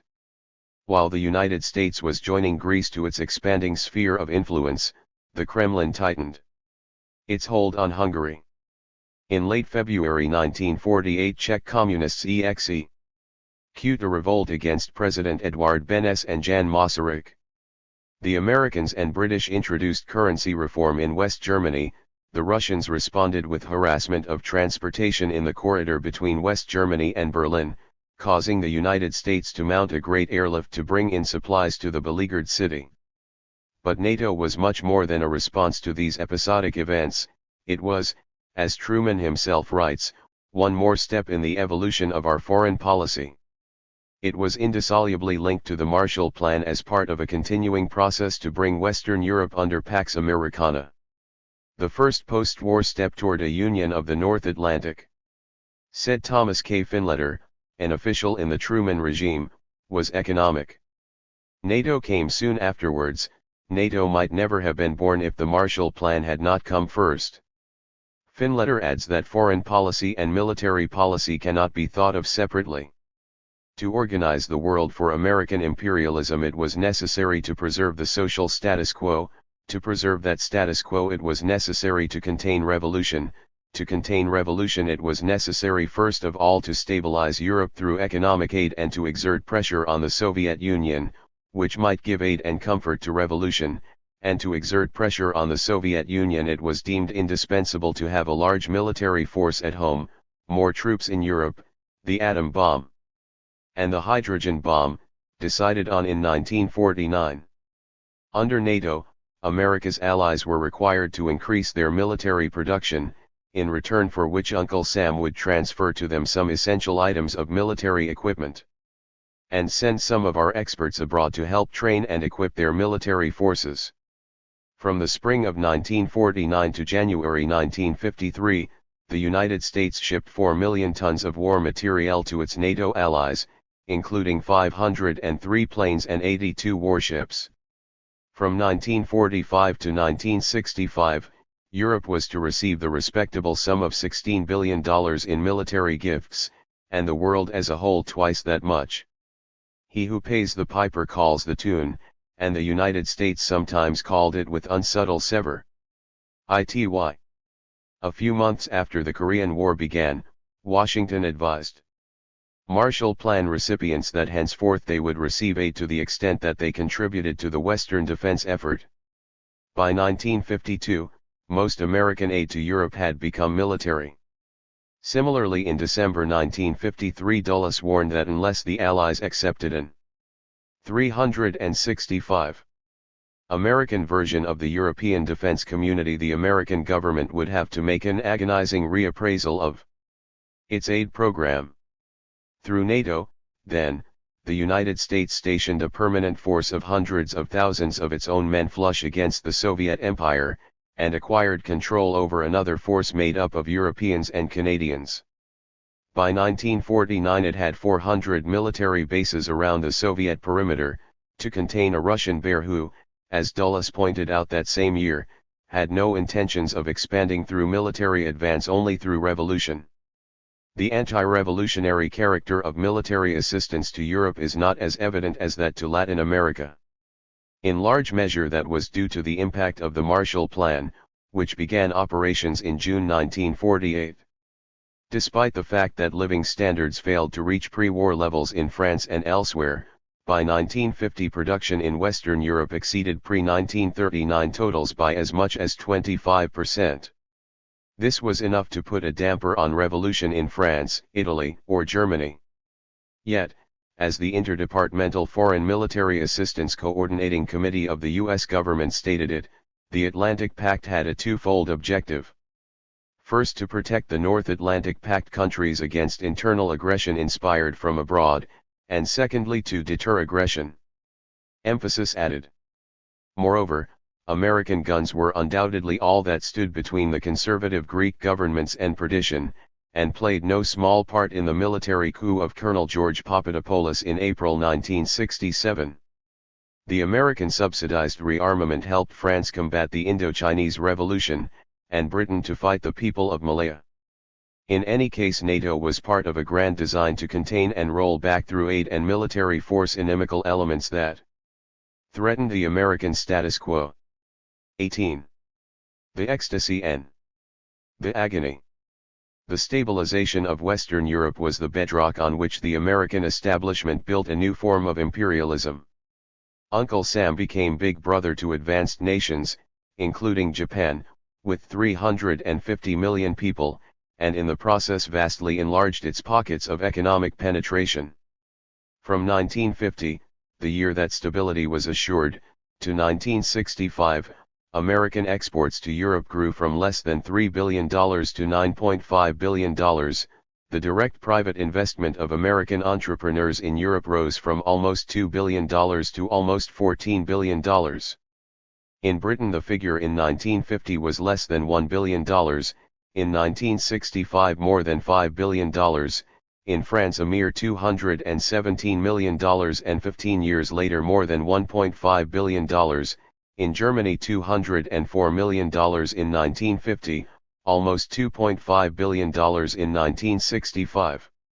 As of 1966, according to a summary by Amaury de Rancourt, 1/3 of all automobiles manufactured in Europe are built in American-owned or controlled plants.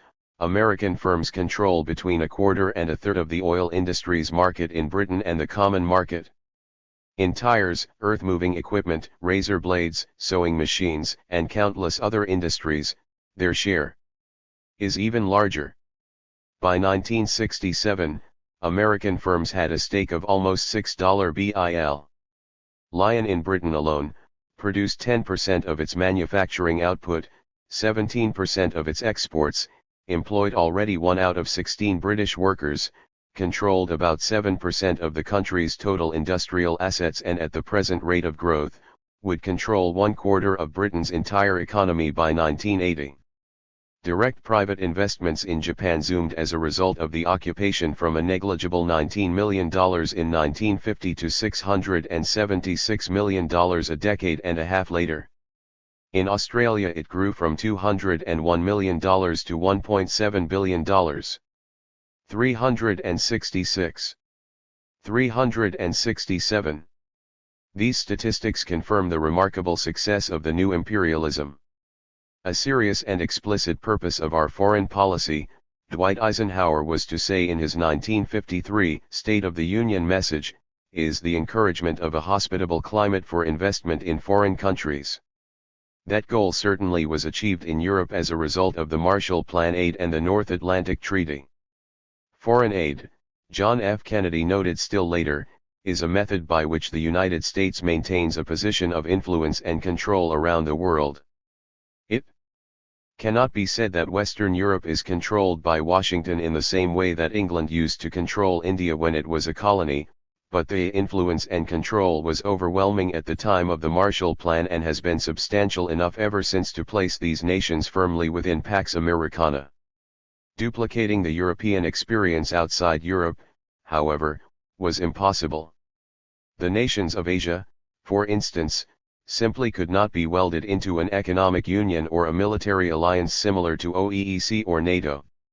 With few exceptions, they had been colonies, most were in the process of nationalist revolutions, their internal lives polarized between leftists dedicated to the overthrow of imperialism and its replacement by some form of socialism, and rightists anxious to find a modus vivendi with imperialism old or new in order to keep or win power. There was little of what Arthur Schlesinger Jr. has called the vital center. Moreover, there was no common cultural or economic tradition as in Europe. The result was that such regional alliances as the Southeast Asia Treaty Organization, SEATO, or the Central Treaty Organization, CENTO, were empty shadows. SEATO, formed in 1954, for instance, includes Britain, France, Australia, New Zealand, the United States, the Philippines, Pakistan, and Thailand, in other words 5 non-Asian countries and only 3 Asian ones, one of whom, Pakistan, has for all practical purposes withdrawn. The American establishment, therefore, has had to tailor its tactics outside Europe to every specific situation, the only common thread being a desire to make the American system into the worldwide system. Generally, the Washington strategy for Asia, Africa, and Latin America was 1. To establish the open door and multinational trade as the pillars of economic policy. 2. To weaken, isolate, and set back those political forces that arrayed themselves against the open door. These included on the one side the old British, French, Dutch, Belgian, and other empires, since they denied the open door except to the mother country, and 368. On the other, the revolutionary nationalists and communists, who also rejected the open door, because it inhibited industrial development of new nations. Where the only choice was between the old colonialism and either communism or revolutionary nationalism, as in Indochina or the Belgian Congo, the United States usually chose colonialism, however. 3. To gain, in Kennedy's words, influence and control over pliable governments mostly rightist through much the same techniques as were used in Europe. These included grants and loans with conditions attached to them, military aid, equipment and training of puppet armies, military pacts, CIA-sponsored revolts, and on occasion, when these other methods were inadequate, as in Korea and Indochina, direct intervention by U.S. armed forces themselves. 2. It would require many volumes to record the minute details by which the American elite tried to organize dozens of countries into the American system, but a few illustrations shed some light on the process.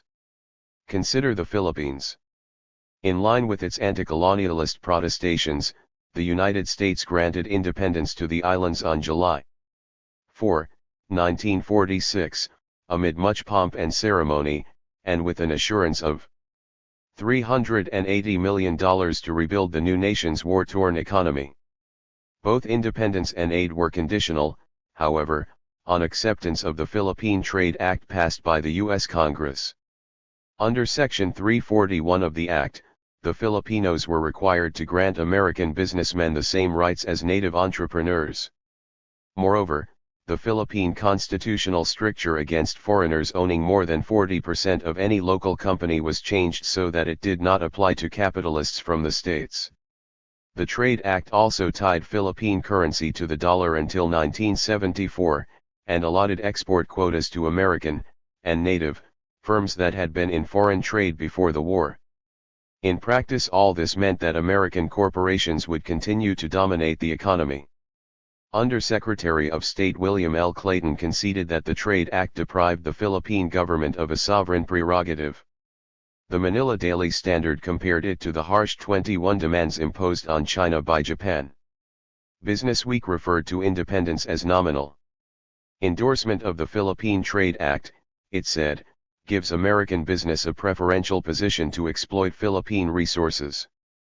Not surprisingly, the men who agreed to such terms in 369 eluded President Manuel Roxas, whose election the magazine called a political farce, and members of his government, who like himself had played double roles during the war, sending intelligence to MacArthur while also collaborating with the Japanese.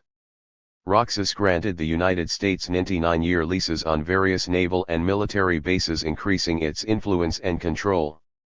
Washington showed its gratitude in the next 2 decades by giving the native governments $1 billion in grants alone and $500 million of military assistance. Whether this was a profitable arrangement for the American taxpayer is a moot question. It certainly was highly advantageous to the American businessman, whose direct investments in the archipelago rose from $149 million to $529 million, or about 3.5 times. The old colonialism was collapsing of its own dead weight. If the Marshall Plan was saving capitalism in Western Europe, the empires of European capitalism were beyond help. Britain, strained to the breaking point at home, could not spare the money or the troops to counter Mahatma Gandhi's agitation in India. It granted that subcontinent independence in 1947, though severing 2 Muslim sections and forming them into Pakistan. Ceylon also gained its sovereignty in 1947, and freedom for Burma followed in 1948.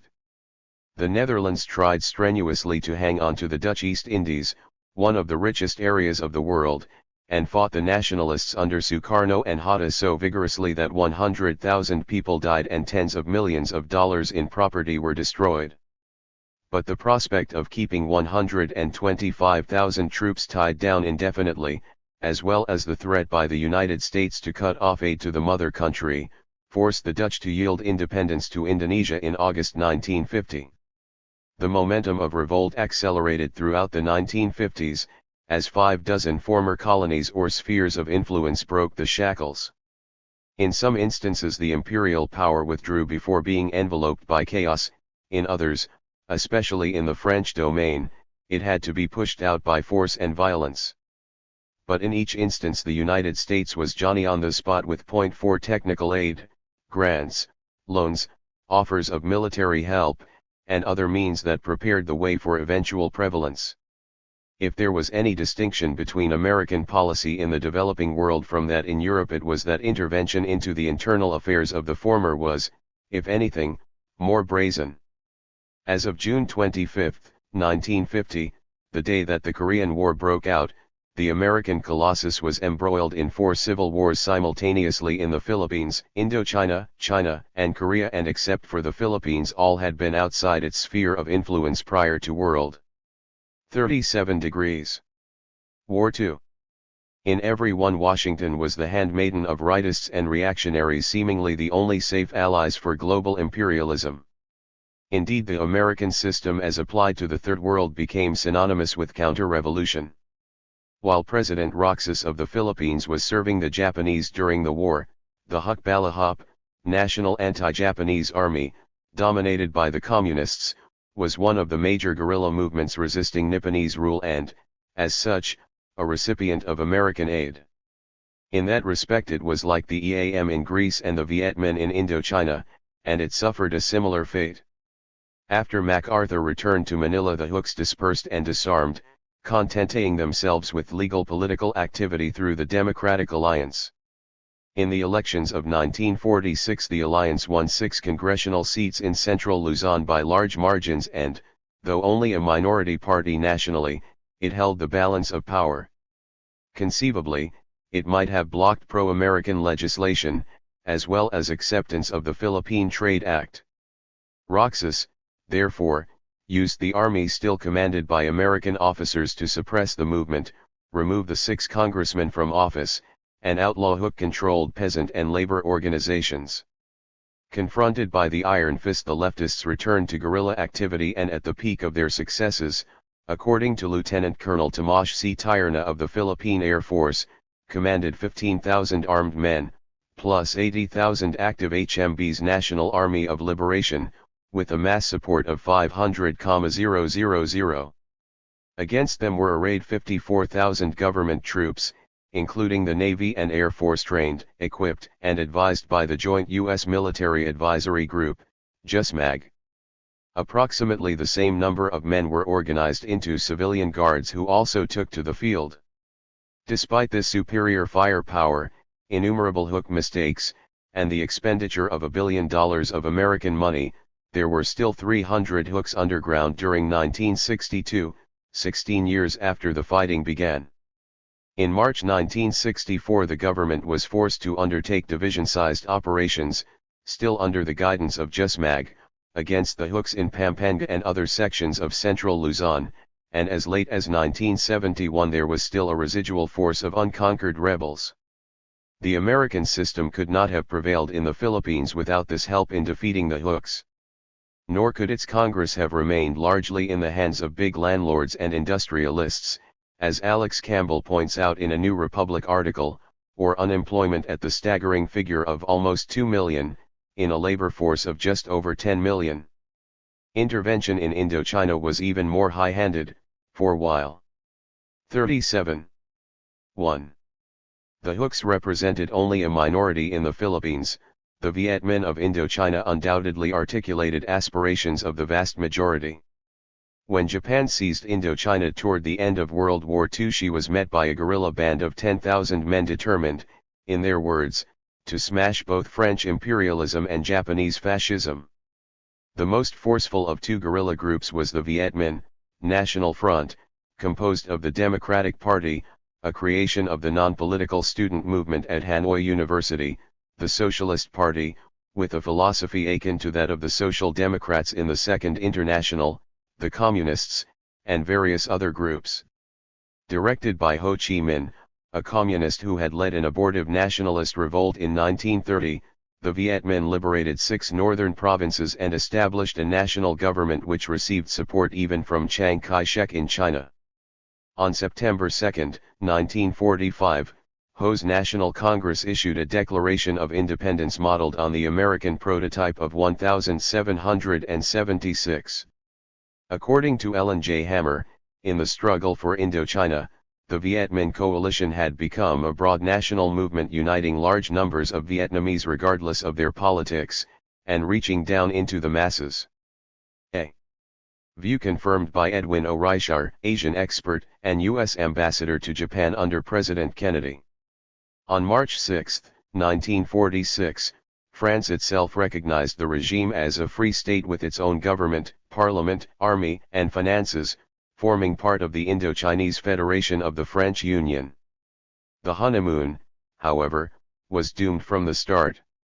The major share of French investments were in the south, in the Saigon area, and Paris was determined to sever this section from Ho's control by establishing a separate administration. In 4 months of negotiations, France refused to relinquish authority over the army, diplomatic functions, currency, and the economy.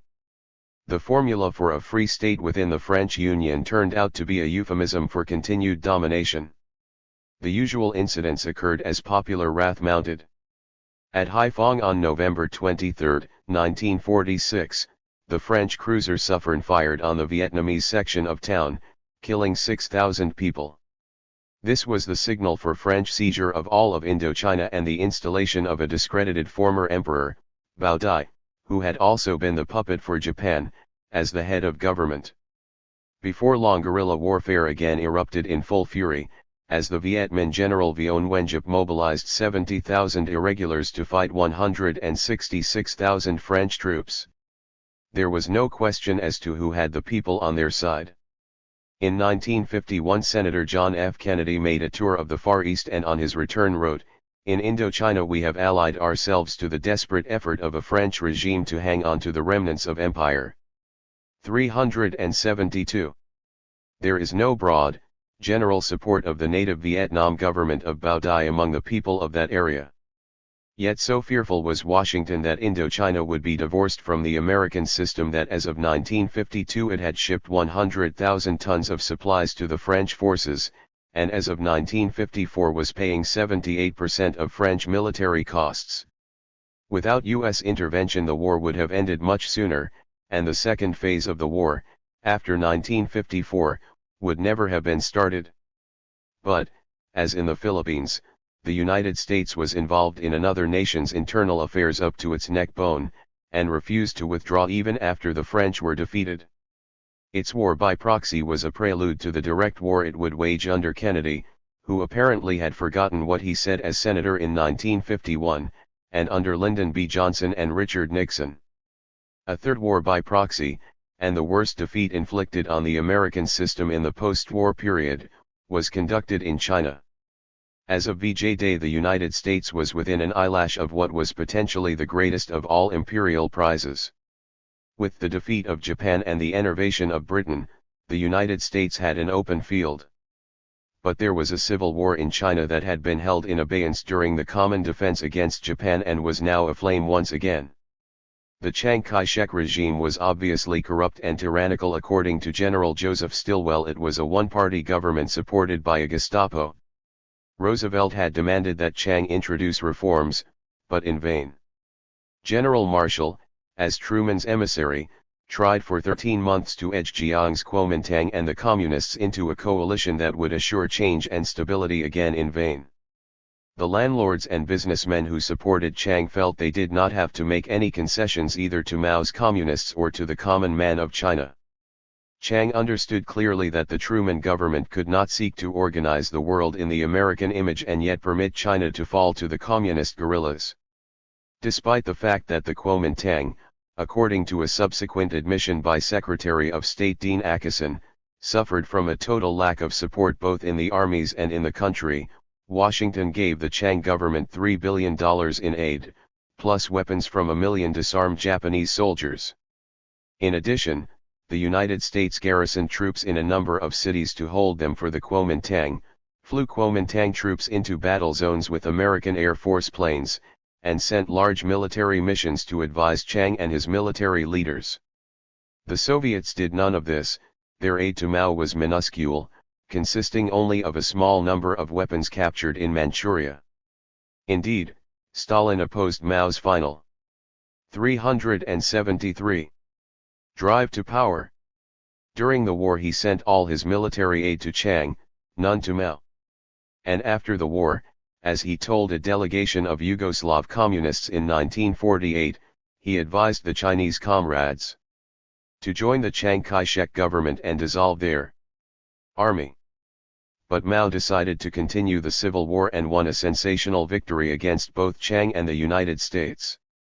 Of the 4 million men in Chiang's army, 1,690,000 defected or were lost from July 1946 to November 1947 alone, and mountains of American weapons fell into rebel hands. In an appraisal of the Kuomintang defeat, Acheson put it as well as anybody: nobody, I think, says that the nationalist government fell because it was confronted by overwhelming military force which it could not resist. Certainly no one in his right mind suggests that. The broad picture is that after the war, Chiang Kai-shek emerged as the undisputed leader of the Chinese people.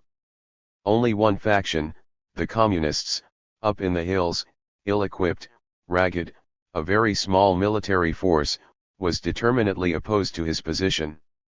He had overwhelming military power, greater military power than any ruler had ever had in the entire history of China. He had tremendous economic and military support and backing from the United States. No one says that vast armies moved out of the hills and defeated him. What has happened in my judgment is that the almost inexhaustible patience of the Chinese people in their misery ended. They did not bother to overthrow this government. There was really nothing to overthrow. They simply ignored it throughout the country. The United States had intervened on the losing and unpopular side. Moreover, after Mao came to power, Washington continued to help Chiang from his retreat in Formosa, even though it had pledged unequivocally that Formosa would be reunited with China. It interposed its 7th Fleet between the two forces, and the CIA gave sizable material support to 12,000 of Jiang's troops who fled to the northeastern section of Burma in 1948 and stayed there until January 1961. David Wise and Thomas B. Ross report in The Invisible Government that, with CIA aid, these troops made one concerted effort to return by force to Yunnan, their native province in China. But they were easily turned back, and settled down in Burma to a life of banditry and opium running. A fourth U.S. intervention in a civil war took place in Korea, this time leading not to a war by proxy as in China, but to the fifth most. 374. Costly martial engagement in American history. Korea, a 600-mile peninsula jutting out of the Chinese province of Manchuria, had been annexed to Japan in 1910 and treated with harsh severity. The occupiers took over the richest resources, forbade the Korean language, taught Japanese in the schools, outlawed opposition, and held women in textile plants as virtual slave laborers. Hostility to Nipponese rule was endemic, and guerrilla harassment by such legendary figures as Kim Il-sung, whose name was borrowed by the present head of North Korea, became a constant feature of Korean life. By the end of World War II there was a small resistance force within the country, and 3 exile movements outside the Korean Provisional Government, established in 1919 and operating from China, the Korean Commission, headed by Dr. Syngman Rhee in Washington, and the Korean Communists, based in China and Manchuria. As the Russians occupied the northern, and industrial, half of the land of the Morning Calm and the Americans the southern, and agricultural, half below the 38th parallel, all these groups were jockeying for position in the revolutionary committees that emerged in the last days of Japanese rule. Many of these revolutionary committees were led by communists, but not a few were under non-communist leadership. In the important province of Cheolyeonnam-do the committee was headed by a pro-American Christian pastor, and the executive council was fairly conservative. 2 days before General John R. Hodge landed to assume command of Korean occupation for the United States, committees of preparation for national independence held an assembly and formed a national government for all Korea. The People's Republic was headed by a much-respected non-communist who had been associated with the Korean Provisional Government in Shanghai, Woon Hyung-ryu, and his regime, according to New York Times reporter Foster Haley, was as representative of Korea as any group that could have been quickly organized. It was leftist inclined, but as E. Grant Mead wrote in American Military Government in Korea, it only reflected with reasonable accuracy the views of the Korean majority. Under similar circumstances in Indochina the French had recognized Ho Chi Minh, and in Indonesia the Dutch had recognized Sukarno and Hatta, though in both cases the honeymoons were brief. But in South Korea General Hodge was so obsessed with the dangers of radicalism that he refused to deal with Liu or the provisional regime. Instead he imposed direct military rule, dissolved a Congress of the People's Republic in November 1945, and 3 months later sponsored the Representative Democratic Council. 375. Under Syngman Rhee. Rhee's greatest virtue, apart from the fact that he had spent 37 of his 70 years in the United States and spoke English, was his rightist philosophy, which attracted landlords and reactionaries to his banner. Since the Soviets would not accept Rhee and Hodge would not accept the Northern radicals, there were soon 2 Koreas, South Korea becoming an independent republic in August 1948. The difference in approach between the United States and the Soviet Union was prophetic. In the North, the Soviets attached themselves to nationalism, using the revolutionary committees as the kernel of government. In the South, Hodge placed his reliance on Rhee and his band of conservatives. Owen Lattimore, a much maligned expert on Asian affairs, correctly predicted in a 1949 book, The Situation in Asia, what the results of this policy would be. The South Korean army, he wrote, cannot be trusted to fight, the people do not trust the government cannot be depended on and does not depend on it. It appeals for continued American occupation and protection. If there is to be a civil war, South Korea would not be able to subdue North Korea without a good deal more American help than is now available. whereas North Korea would be able to overrun South Korea without Russian help, unless stopped by American combat troops. Lattimore's explanation for this disparity was that in South Korea the Americans organized not a national army, but a constabulary, the backbone of which consists of men who served in the police under the Japanese, the most hated of all who collaborated with the Japanese. There has already been one serious mutiny in this force, and there will be more. Syngman Rhee, a returned exile, is at the head of the political structure. He has completely tainted himself by his wholehearted association with the relatively prosperous, crooked, and pliable Koreans who collaborated with the Japanese. Peasant dissatisfaction has already been shown in a number of risings, there will be more. In June 1950, a year after these words were written, South Korea was in a civil war with the North, and Truman was sending scores of thousands of American troops to fight on their terrain. How the war began and who was the aggressor make intriguing speculation for historians. Rhee charged that the Northerners had crossed the 38th parallel without provocation. Kim Tu-sung, on the other hand, claimed that Rhee had started hostilities because he had been overwhelmingly swamped in recent elections that reduced his strength in the assembly to only 47 members out of 210. Rhee needed a war, said the North Korean leader, to maintain his hold on the South, where unity sentiment was growing.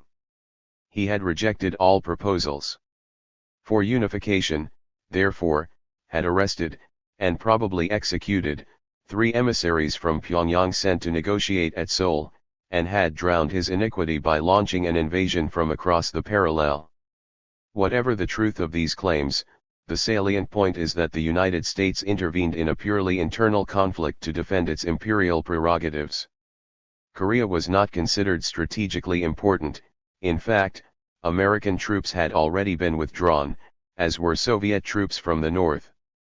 But China had fallen to Mao the year before, and Truman was determined that no other nation in America's sphere of influence would be permitted to leave the fold.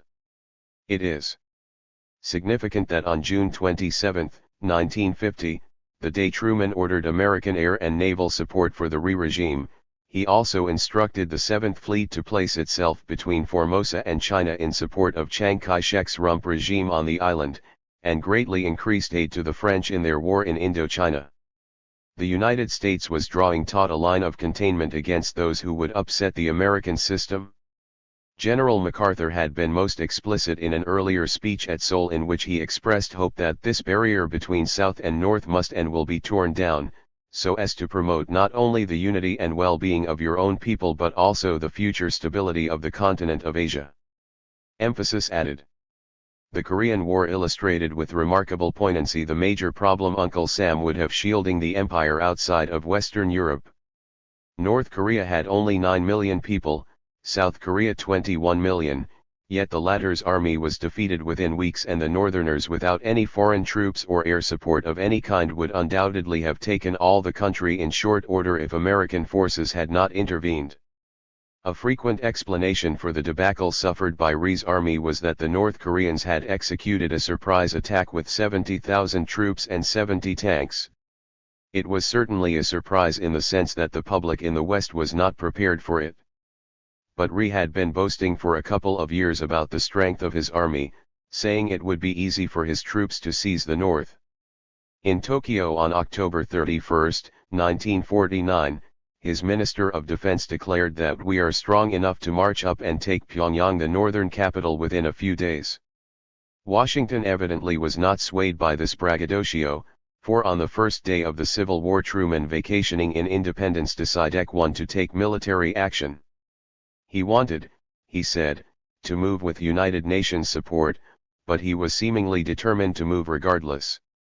Fortunately for Truman's plans, the Soviet delegate 1*377 to the UN Security Council was then boycotting its sessions because of the United Nations' refusal to seat Maoist China.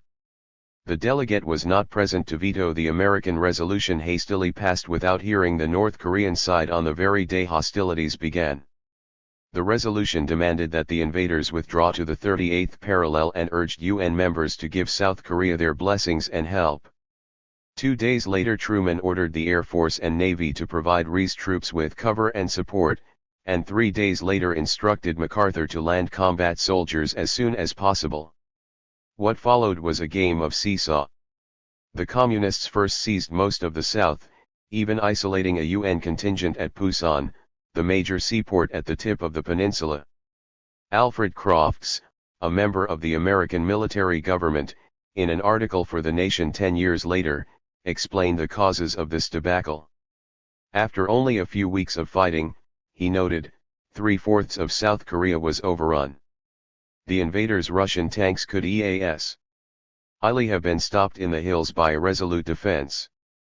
Communist doctrine had little appeal to a population familiar with the grim reports of northern refugees. But millions of South Koreans welcomed the prospect of unification, even on communist terms. They had suffered police brutality, intellectual repression, and political purge.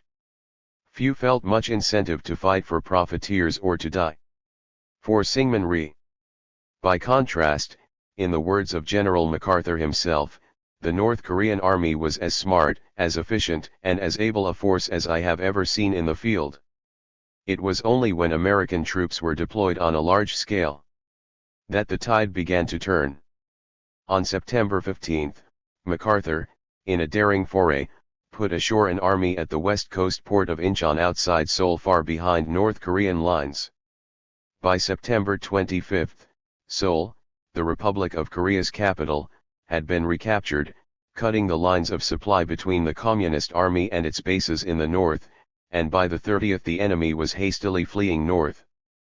The UN objective to repel aggression presumably had been achieved. Truman and his advisers, however, were not content with the status quo ante. There was now a chance to quickly liberate the other half of Korea as well, doing, in other words, what the Communists had been accused of, namely, trying to unite Korea by force of arms.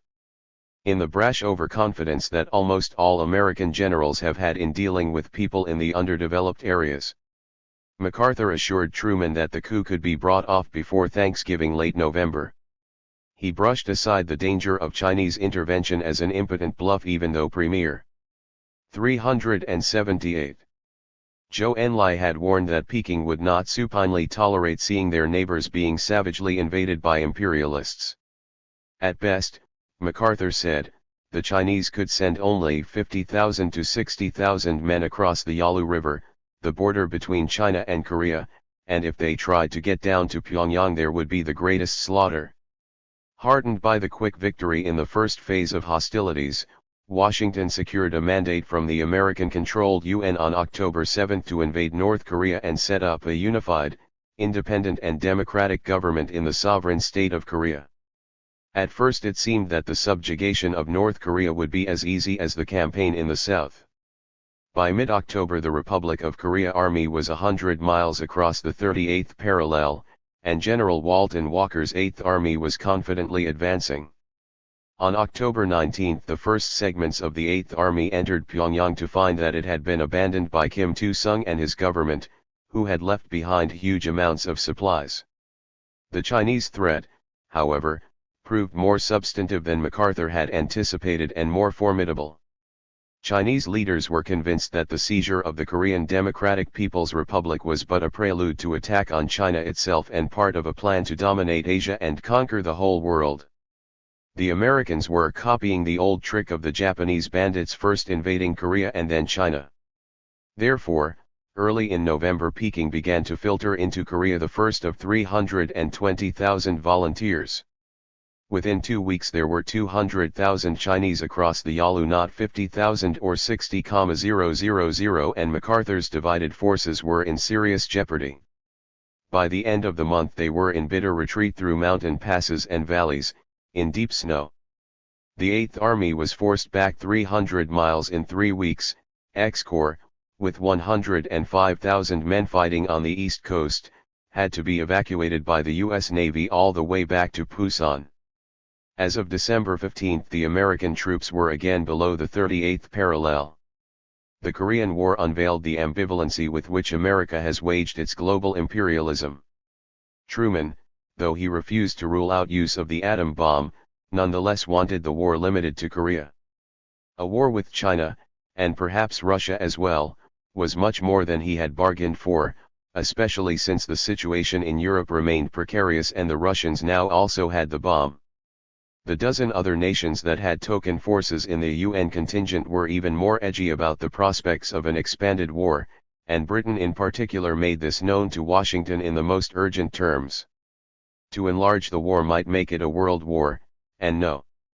379. One could foretell, in an era of nuclear weaponry, where that would end.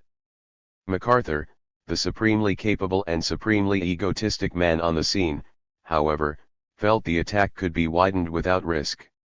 He proposed that simultaneous with the advance into North Korea, a naval blockade be established off the Chinese coast and that the major industrial cities, supply depots and other military centers in China be bombarded from the air. In addition, Chiang Kai-shek in Formosa was to be reinforced and encouraged to take diversionary action, possibly leading to counter-invasion of China proper. In a letter to Congressman Joseph Martin, Republican leader of the House, MacArthur alleged that Korea was the pivot point of the struggle for global supremacy, the place where we fight Europe's war with arms while the diplomats there still fight it with words. The Joint Chiefs of Staff rejected the general's plan as militarily unfeasible and Truman turned it down as politically impractical. America was to face the same dilemma in other situations. Whether to enlarge a conflict and invite Russian intervention, or to keep the scope of battle limited but often indecisive. In this instance the decision was for a limited war, and MacArthur, the man who appealed to the public over the president's head for extending the limits still further, was removed from his post in April 1951. Though immensely popular back home, he was replaced by Major General Matthew B. Ridgway, and in July negotiations began for an armistice. The war had been fought to a bitter stalemate, and at heavy cost. According to General Emmett O'Donnell, chief of the Bomber Command in the Far East, almost the entire Korean peninsula is just a terrible mess. Everything is destroyed. There is nothing standing worthy of the name. The United States had lost 54,246 men dead and 103,284 wounded, 4/5 of them after North Korea had been invaded, including the Korean losses. Somewhere between 2.5 million and 4 million casualties had been suffered. The empire had been defended, but no new gains made. 4. Despite setbacks such as China and stalemates such as Korea, by the time Dwight D. Eisenhower was sworn in as president early in 1953, America's global imperialism had become institutionalized. Imperialism was to remain a fixed and unyielding policy, modified only in details during the next 4 administrations. Equally important, an institutional mechanism with incredible power in its hands had crystallized to advance imperialism. Eisenhower, in his last 380 public statement as president 8 years later, called it the military-industrial complex. The complex evolved inexorably out of America's newly militarized society, a society that had been militarized in order to achieve global imperialism. Thus, the end created the means, as those segments of the establishment which for reasons of money or reasons of ideology accepted that goal formed a new configuration of power which has ruled the United States for more than a quarter of a century. At one time in the past it had been the commercial elite that predominated within the ruling class, later the industrialists, then the bankers. After World War II, it was a complex of military officials, plus civilian militarists in the legislature, the executive, business and industry, the labor hierarchy, and academia. From 1945 to 1970 the military spent $1.25 trillion on bases, research and development, weaponry, manpower, and fighting little wars. Any institution that had at its disposal such incredible sums was bound not only to reshape many other institutions in its own image, but to generate additional momentum for its objective global imperialism. The military, supported by large industrialists, tried as early as World War II to take charge of the American economy. Donald Nelson, head of the War Production Board, records in Arsenal of Democracy that from 1942 onward the Army people, in order to get control of our national economy, did their best to make an errand boy of the WPB. A Bureau of the Budget document published in 1946, The United States at War, alleges that the Army tried to gain total control of the nation, its manpower, its facilities, its economy, and when Roosevelt or Nelson thwarted their scheme temporarily, the military leaders refused to take no for an answer, making further attempts throughout the war. Since war expenditures accounted for more than 1 out of every $3 of gross national product in 1945, the men who were spending the money the military felt they had a right to run things. Innumerable business leaders supported the military view. What the nation needed, said Charles Wilson of General Electric in January 1944, was a permanent war economy.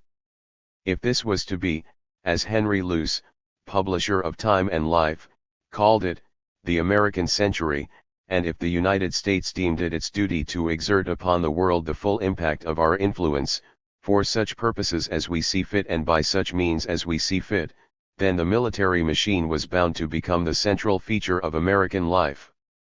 Wilson suggested that every large corporation designate a liaison man with the armed forces to be commissioned a colonel in the reserves because military preparedness must be, once and for all. 381. A continuing program and not the creature of an emergency.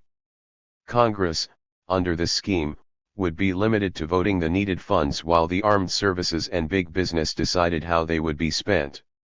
America did not go as far as Wilson wanted, but at the onset of the Cold War it was obvious that the military had massively infiltrated civilian government and, together with civilian militarist allies, was running the show. Today, boasted the Army and Navy. Bulletin of January 18, 1947, the Army has virtual control of foreign affairs. The chain of control in diplomatic hotspots, both in the execution of basic policy and in the formulation of ad hoc arrangements, lies almost totally in the hands of military authorities. General MacArthur ruled Japan, Lieutenant General Lucius D. Clay ruled the American sector of Germany, and Lieutenant General Jeffrey Keyes the American sector of Austria. General of the Army George C. Marshall was appointed Secretary of State, and 10 of the 20 executive officers in the department were transferees from the military services. In due course the generals and admirals departed, but their influence on foreign affairs was guaranteed in another manner. Under the National Security Act of 1947 they were to play a formal role, through the National Security Council, in advising the President on international policy. How extensive had become the Pentagon influence was illustrated by its widened role in foreign trade. A New York Times story of August 4, 1947, reported that the armed services have been represented at all major international trade conferences to see that the interests of national defense are fully considered in determining the trade policy of the United States.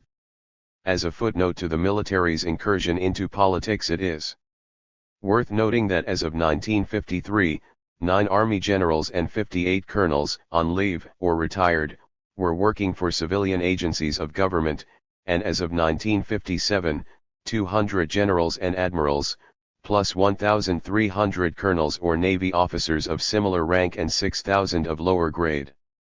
Conversely, leaders of industry and banking have shifted from private business to key posts at the Pentagon. The first Secretary of Defense, James Forrestal, was a former president of the Dillon, Reed investment firm. Another secretary, Charles E. Wilson, not to be confused with the Wilson from General Electric, came from General Motors. Secretary Neil H. McElroy from Procter & Gamble, Secretary Robert S. McNamara from Ford, Secretary Clark Clifford from a law firm which included DuPont, RCA, General Electric, and Phillips Petroleum as clients. David Packard, Deputy Secretary of Defense under Nixon, the richest man ever to serve in this post, was the co-founder of Hewlett-Packard, a Palo Alto Electronics and 382 computer firm that did more than $100 million in government work in 1968. Willis Hawkins, vice president of Lockheed, later turned his talents to the Army as Assistant Secretary for Research and Development. Over the years, then, there coagulated in America a complex of many specific interests, e.g., those who were solely concerned with getting war orders or subsidies for a supersonic plane, as well as those who sought markets or sites for their factories overseas, but all related and tied into a common imperialist objective. The complex was made up of the following, often overlapping, elements. 1. A civilian militarist faction in Congress. According to a tally made by two Chicago Daily News reporters, William McGee and Robert Grunberg, in 1969, 100 of the 435 congressmen and 30 of the 100 senators carried officer ranks, active, inactive, or retired in the military forces. Two members of the Senate Armed Services Committee, Democrat Howard Cannon of Nevada and Republican Strom Thurmond of South Carolina, were major generals, and one other, Republican Jack Miller of Iowa, was a brigadier general. Representative Robert Sykes of Florida, a leading Democrat on the House Military Appropriations Committee, who usually wrote its military construction bills, was also a major general of the Army Reserve. 2. The large corporate contractors who did business with the Pentagon, a kind of who's who of American industry. Significantly, as of fiscal 1968, according to Senator William Proxmire of Wisconsin, the 100 companies that did more than two-thirds of the prime military work held on their payrolls 2,072 retired military officers of the rank of colonel or Navy captain or above. Lockheed Aircraft, the largest recipient of military orders, led the pack with 210, Boeing came next with 169. 3. A selected group of organizations that acted as liaison between industry and the military, such as the American Ordnance Association and the National Security Industrial Association. 4. 16 Department of Defense subsidized research organizations, popularly called think tanks, such as the RAND Corporation and the Institute for Defense Analysis. These were headed for the most part by former defense officials. H.S. Rowan, president of RAND, was formerly Deputy Assistant Secretary of Defense. General Maxwell D. Taylor, president of IDA, was at one time chairman of the Joint Chiefs of Staff. The purpose of the think tanks was to research problems in a host of areas, including the social sciences, and to formulate strategies for the Pentagon. 5. A considerable number of private research and educational or 383 organizations, such as the Hoover Institution on War, Revolution, and Peace, the American Security Council, the Center for Strategic Studies, the American Enterprise Institute for Public Policy Research. These institutions, financed by and large by civilian militarists, prepared position papers on the anti-ballistic missile, for instance, that in one way or another percolated down to the mass of America as hardline propaganda. 6. The leadership of the AFL-CIO, especially in the International Affairs Department, headed by J. Lovestone, as well as a number of satellite organizations under the control of leading union officials, e.g., the American Institute for Free Labor Development. 7. The section of the academic community whose fate was tied to the Pentagon, including such prominent professors as Edward Teller, such schools as the Massachusetts Institute of Technology, MIT, and Johns Hopkins, and the contract centers run by elite universities. Almost $1.25 billion a year was funneled to the schools of higher education from the Pentagon, the Atomic Energy Commission, and the National Aeronautics and Space Administration. The research and development budget of MIT in 1967-68 was $174 million, 95% of which came from federal government coffers. $120 million from defense sources alone. MIT, of course, was the NE plus ultra of academic collaboration with the military, but Michigan received $20 million in 1967 from these sources, Harvard $9 million, the California Network more than $70 million, Illinois $18 million, Yale $7 million, Columbia $18 million, Princeton $11 million. Towering over everything, of course, was the Pentagon and such related institutions as the Central Intelligence Agency.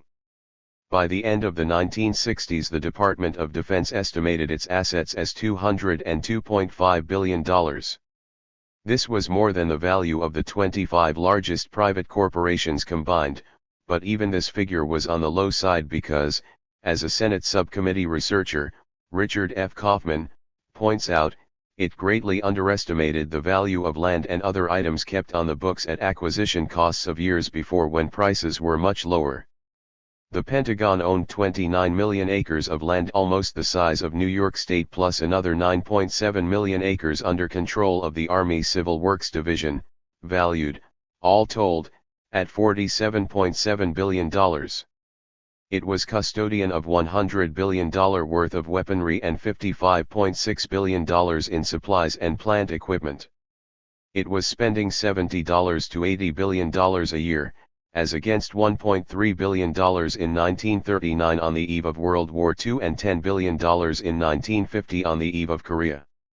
It was procuring $44 billion in goods from 22,000 prime contractors and 100,000 subcontractors.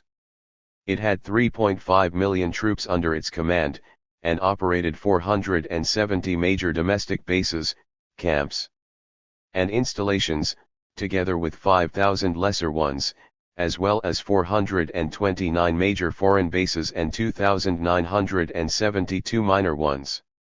Its expenditure of some $8 billion a year for research and development made it the largest consumer of research output in the nation.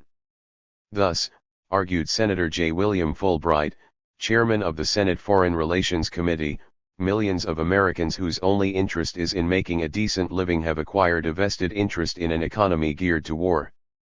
Those benefits, once obtained, are not easily parted with. Every new weapons system or military installation soon acquires a constituency.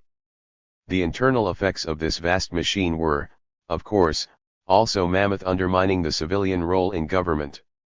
The Pentagon has engaged in propaganda and lobbying in direct violation of Section 201, Title 18, of the United States Code, and spying on dissenters. In 1948, when it was plunking for Universal Military Training, UMT, the War Department, according to Fred J. Cook in The Nation of October 28, 1968, enlisted the support of 370 national organizations including the U.S. Chamber of Commerce and the American Legion. It contacted 351 mayors in the principal cities of the land. It promoted at least 591 articles and editorials in the press. Assistant Secretary of War Howard C. Peterson frankly conceded that government money was being used for propaganda to sell the program to the public with the hope that the public would sell it to Congress. The military financed scores of social research projects with the same purpose, to put itself and its programs in a favorable light for the citizenry. Thus, for instance, Douglas Aircraft was paid $89,500 by the Army to do a study called Pax Americana, outlining world political patterns through 1985. It concluded that the United States is not an imperialistic nation, but that it has acquired imperial responsibilities, a curious way of denying the existence of an American empire while asserting that the United States has to maintain the apparatus traditionally used to support one, including contingency forces, bases around the world, and a substantial enough military army for any emergency. As of the late 1960s, the Pentagon employed 339 full-time lobbyists. There were 5 at the end of the World War II, to plead its case, and many thousands on a part-time basis. Early in 1969, the Department of Defense began equipping a multimillion-dollar Army Operations Center in the Pentagon basement, 400 feet long and 250 feet wide, as a war room for the dispatch and coordination of military troops in the event of urban riots. It was prepared to handle 25 major riots simultaneously, virtually a revolution. 385. In 1970 it was learned that the Army operated a spy network against civilian critics, in Chicago alone it spied on 800 people, including Representative Abner Mikva, the future Senator Adlai Stevenson III, former Governor Otto Kerner, and the nationally known black leader Reverend Jesse Jackson. Most important, however, was the transformation of government by consent of the governed into government by the executive branch, at least insofar as foreign affairs were concerned. The complete story of the machinations of the CIA in dozens of countries, including many attempts at coups, has never been made public, and may never be, their occurrence becoming known in a small number of instances only by accident or by leaks from inside the government. Facts about secret pacts, contingency arrangements, and innumerable other matters were studiously kept from the citizenry, or distorted. I think that any people will support their government in not putting out information that is going to help the enemy, said Arthur Sylvester, Pentagon Information Chief, in December 1962. There was nothing wrong, if necessary, in misleading the American people. There are times when lying is justified. Malcolm Kilduff, Assistant Press Secretary for Presidents Kennedy and Johnson, told the Texas Public Relations Association on September 9, 1966. Withholding information and lying significantly whittled away countervailing power in the area of foreign policy and left matters almost exclusively with the executive. When the U-2, piloted by Gary Powers, disappeared over Soviet territory in 1960, the administration said that the plane had been lost while gathering weather information. In fact, it was on a spy mission, as President Eisenhower himself admitted later. This small incident may have had an important impact on history since it scuttled a scheduled meeting between Eisenhower and the Soviet leader, Nikita Khrushchev. The training of exiles for the invasion of Cuba was kept secret from the American people until the invasion was underway.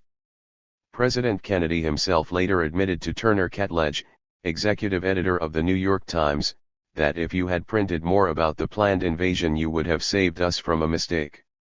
The Times had dug out the story on its own but did not publish it lest it be castigated for breaking government secrecy. On April 28, 1965, President Johnson advised the American people on television that he was sending Marines to the Dominican Republic in order to give protection to hundreds of Americans, and to escort them safely back to this country. In fact, of course, the Marines were sent to suppress a revolution against an American-supported junta. These 386 and hundreds of other instances emphasized the strange state of affairs whereby a military-minded government, by secrecy, distortion, and deception, made it impossible for its citizens and its legislature to make intelligent judgments on the most important issue confronting them: war and peace. They were neither given the requisite information nor consulted on scores of secret decisions that might have led, and in some cases did, to limited wars or to nuclear incineration. V. The internal transformation of America by the military-industrial complex, as significant as it has been, however, was simply a byproduct of an external purpose: global imperialism. It did not hang in midair, for no such complex of power would have evolved in the first place if there had been no external function to perform to make the American system, in Truman's words, into the world system. The hundreds of foreign bases that would have gladdened Admiral Mahon's heart, the more than 3.5 million men under arms, the industry to back them up, the labor and academic allies, the attempts to whittle dissent through such institutions as the Eastland Subcommittee in the Senate and the House Committee on Un-American Activities, HUAC, were all part of a global design for imperial advancement. The four presidents after Truman furthered this design with equal avidity, even though they were men of widely different character and of both political affiliations. Dwight D. Eisenhower, the first of these four, was at 62 everybody's father image, a genial man with wide mouth and bald head, self-assured, athletic-looking, the kind of person who seemed ready at the drop of a hat to tell Junior about his days as a star quarterback. According to Rexford Tugwell, he was obviously unfit for office, but to the average man he was the symbol of victory in World War II, the typical American hero who had risen from poverty to greatness. His father had been a failure in business and the 6 sons had to be reared on a family income of $50 a month.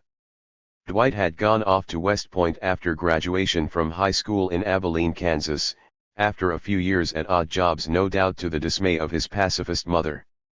He was popular, charming, and almost became a great football star until he injured a knee, but he was no sensation in his studies, and after graduation in 1915 moved up the military ladder with painful slowness. He was still a major when shipped off to the Philippines in 1935 to serve under MacArthur. After 1939, however, he moved to staff positions. 387. Under General Marshall, and when the United States entered the war, in one of those Cinderella stories, he was promoted over 300 men his senior to be Commander-in-Chief of the Allied forces in North Africa. He was no military genius, but his gregariousness and ability to hold people together commended him to Roosevelt when the choice was made for Supreme Allied Commander to direct the storming of Europe in 1944. FDR would have preferred Marshall, but he was reluctant to spare him from Washington. Thus it was that Ike went off to glory and 8 years later became Republican standard-bearer. Though he was president of Columbia University for 2.5 years, he was no searing intellectual. His knowledge of history was mostly confined to military lore. He had a penchant for golf and Western stories, but no real experience in politics. Yet he was for America in 1952 the man of the hour who would bring peace and calmness after the turbulent Truman years, with its inflation, Korean War, influence peddling scandals, and anti-communist hysteria. Eisenhower did in fact end Korean hostilities only a few months after inauguration. 13 years later he revealed that he had effected the compromise by threatening to use nuclear bombs.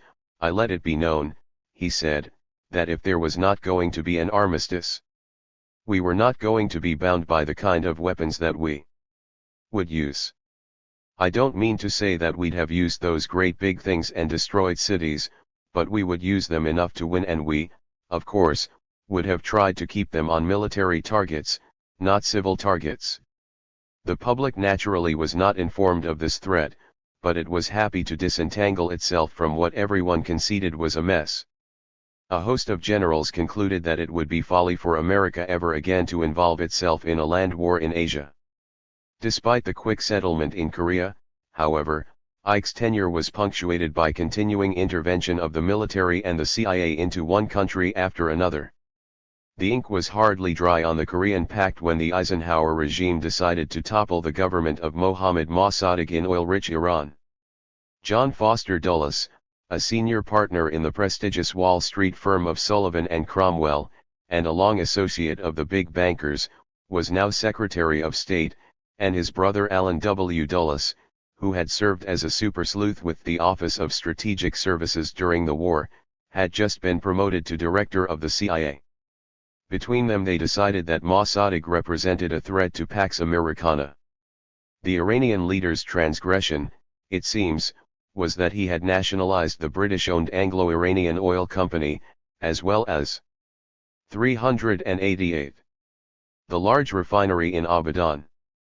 Surveying the situation in once proud Persia, 80% of the population living on the land and almost all of them at a mere subsistence level, 50% of the people suffering from trachoma and other diseases, 3 of every 10 children dying at birth. Mossadegh concluded there could be no progress without land reform, and no true land reform unless there was money for roads, cooperatives, credits, electrification, dams. The only place such money was available was in the British oil concessions. In seizing them, Mossadegh, a fervid nationalist but non-communist, was motivated not by ideology but by the pragmatic fact that it would take an annual sale of 8 million tons of oil to provide the funds for social change in his country. He found to his consternation, however, that when private property 7 rights were jeopardized, the great powers were ready to act as one. A world boycott was declared on Iranian petroleum, and Mossadegh could find neither tankers to transport his oil nor customers to buy it. The United States as yet had no stake in the oil fields, but Eisenhower and the Dulles brothers were fearful that the virus of nationalization might become contagious. They not only joined the boycott but instructed the CIA to get rid of Mossadegh. The man placed in charge of this delicate task was the grandson of Teddy Roosevelt, and the seventh cousin of FDR, Kermit, Kim, Roosevelt. Then 37 years old, Kim Roosevelt, like Allen Dulles, had served with OSS during the Second World War and later had become a CIA Middle East specialist. With a half-dozen assistants, and in collusion with Fazala Zahidi, a 6'2" Iranian general suspected by the British of wartime collaboration with the Nazis, he began his operations from a basement office in Tehran. Also on the team was H. Norman Schwarzkopf, who had helped solve the Lindbergh kidnapping case in 1932, and had trained a police force for the Shah of Iran in the 1940s.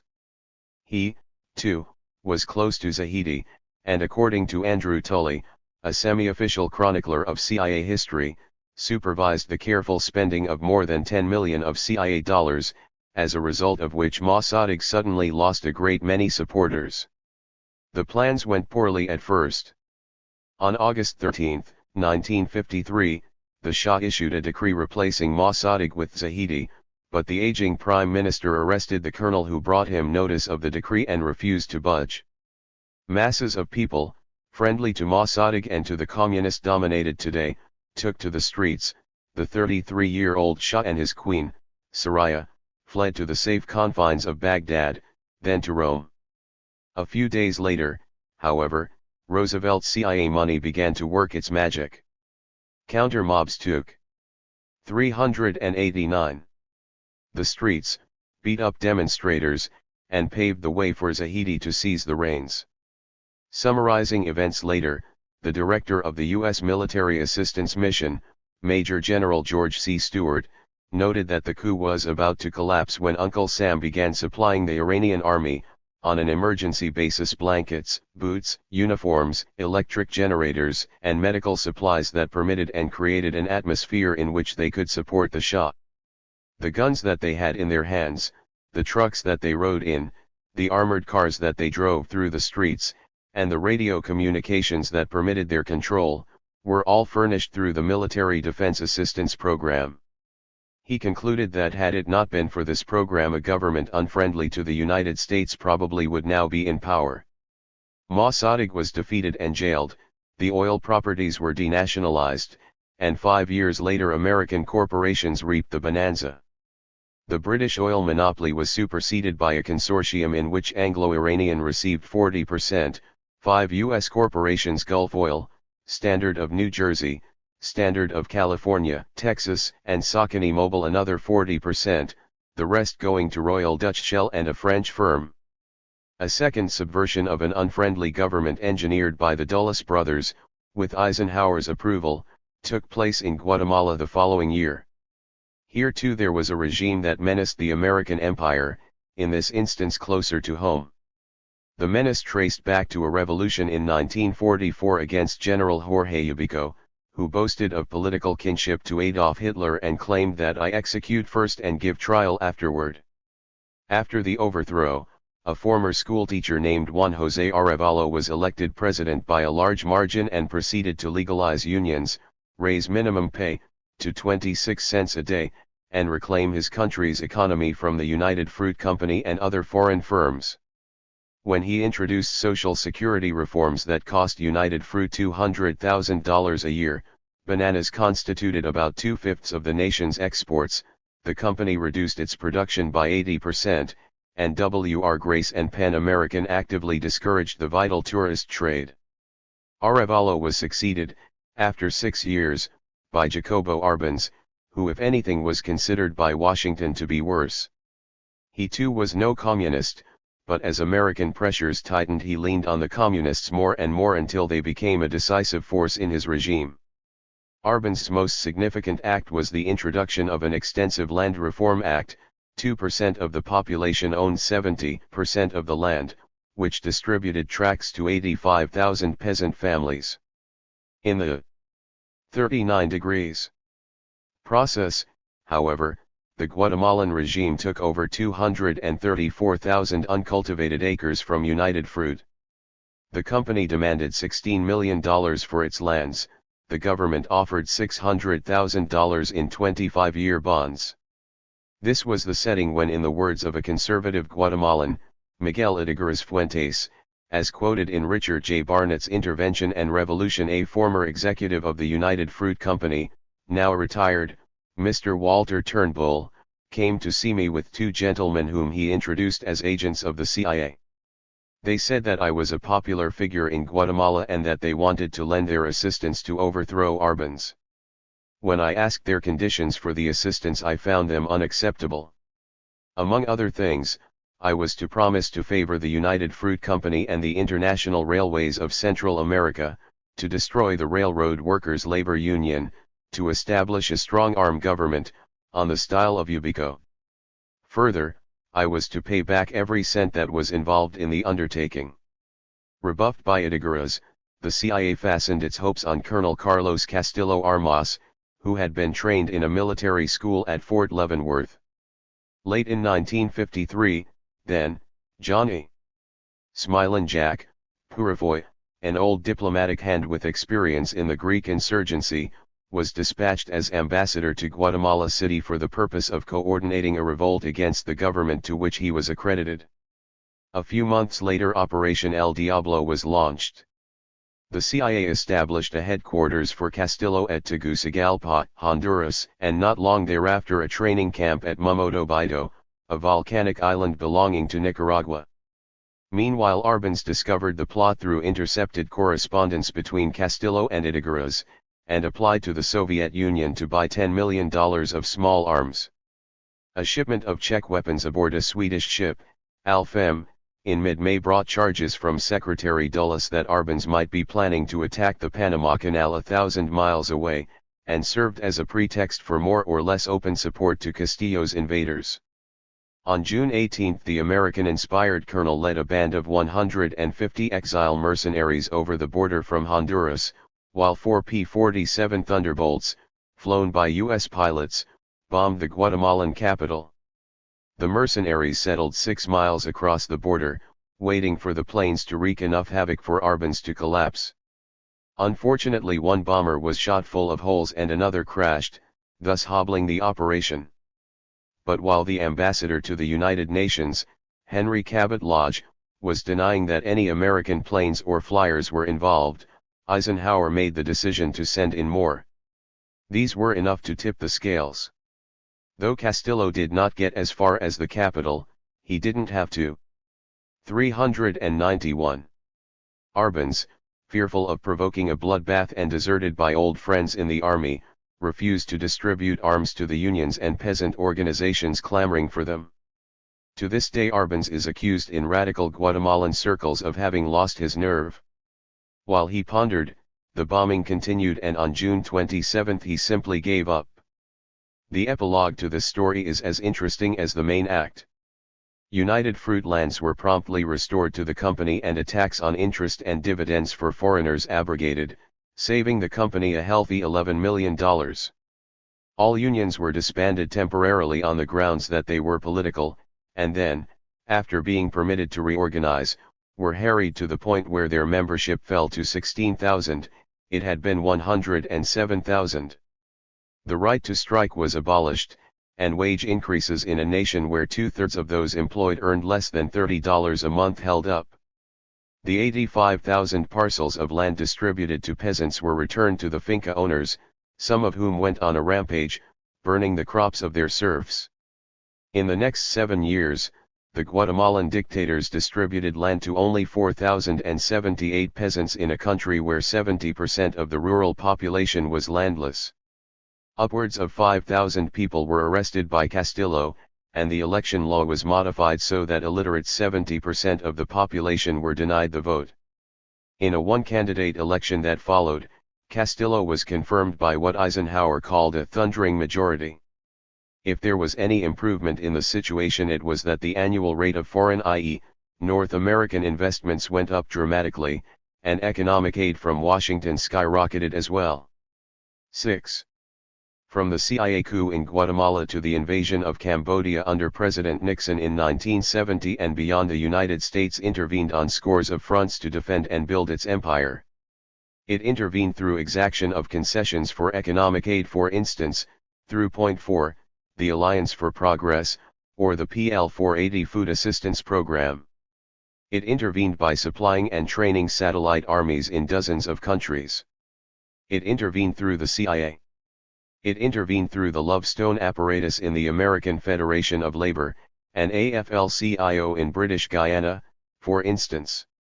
And on occasion, when other methods proved insufficient, it intervened by landing its own troops on foreign soil, for example, in Lebanon, Vietnam, the Dominican Republic.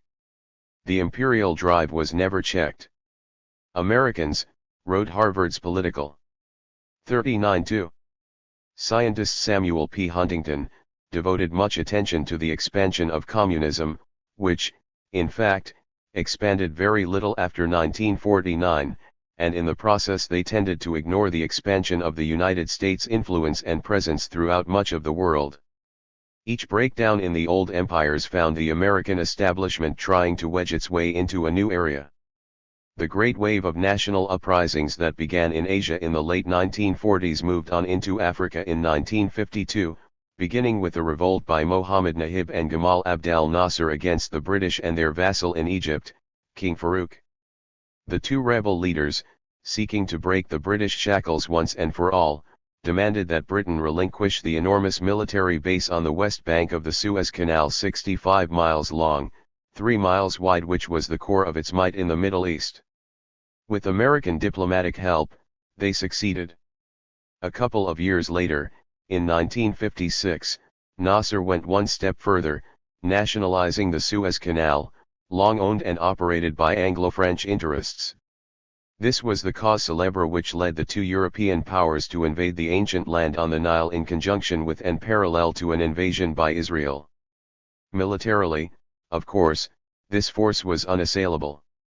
But the Eisenhower administration, for reasons of its own, demanded withdrawal, and when the Soviets, then occupied in suppressing a democratic revolution in Hungary, threatened to crush the aggressors and restore peace in the Middle East through the use of force, the invasion collapsed. The State Department for some time had wanted to lay an American claim for the Middle East. Years before, Dean Acheson had made plans to establish a Middle East Defense Command, and in November 1955 the State Department grouped Turkey, Iran, Britain, Pakistan, and Iraq, but not Egypt, into a Baghdad Pact, later called the Central Treaty Organization, or CENTO. But CENTO, like CETO, was an empty shell, and in any case an inadequate means for asserting an American presence in the Middle East.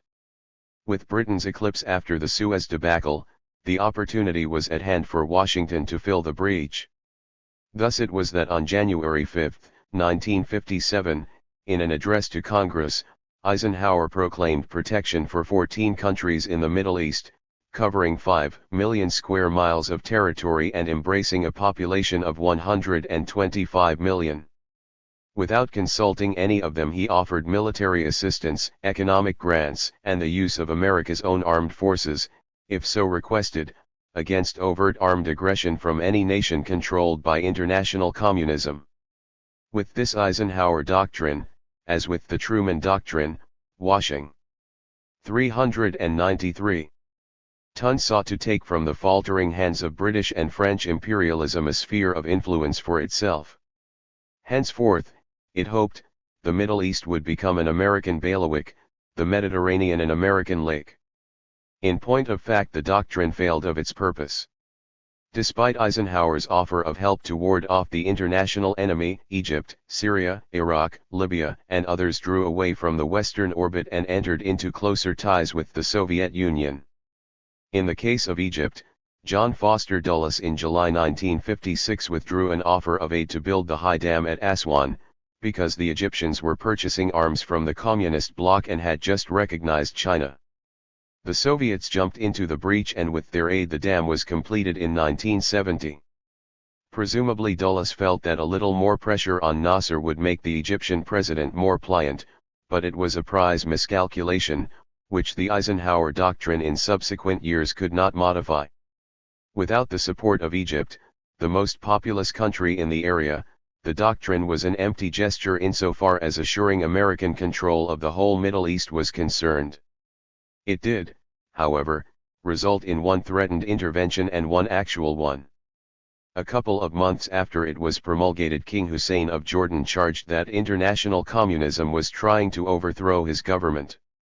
Hussein did not formally ask for U.S. aid, but Eisenhower nonetheless ordered the supercarrier Forrestal, 2 cruisers and 15 destroyers into the troubled area. No intervention took place, however. A year later another armada sped to the Middle East, dropped anchor at the port of Beirut, Lebanon, and this time did land a contingent of 10,000 men. The landing was precipitated by a small civil war against Camille Kamaoun, pro-American president of Lebanon, who had come to power a year before in what his opponents said was a rigged election.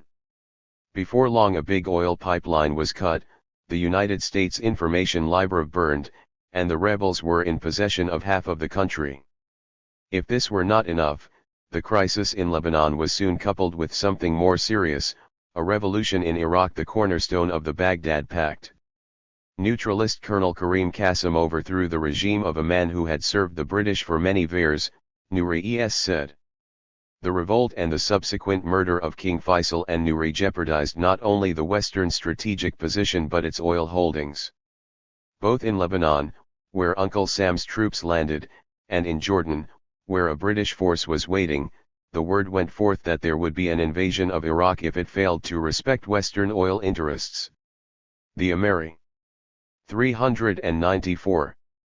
Ken ambassador in Baghdad was advised from Washington that Marines, starting to land in Lebanon, might be used to aid loyal Iraqi troops to counterattack. American officials, the New York Herald Tribune reported, gave strong consideration to military intervention to undo the coup in Iraq. But no loyal Iraqi force could be found to undertake the defense of the feudal sheiks and aghas against the revolution. An uproar in the Arab world and elsewhere, plus the calming of the internal storms in the afflicted countries, caused the United States finally to withdraw its forces in November 1958.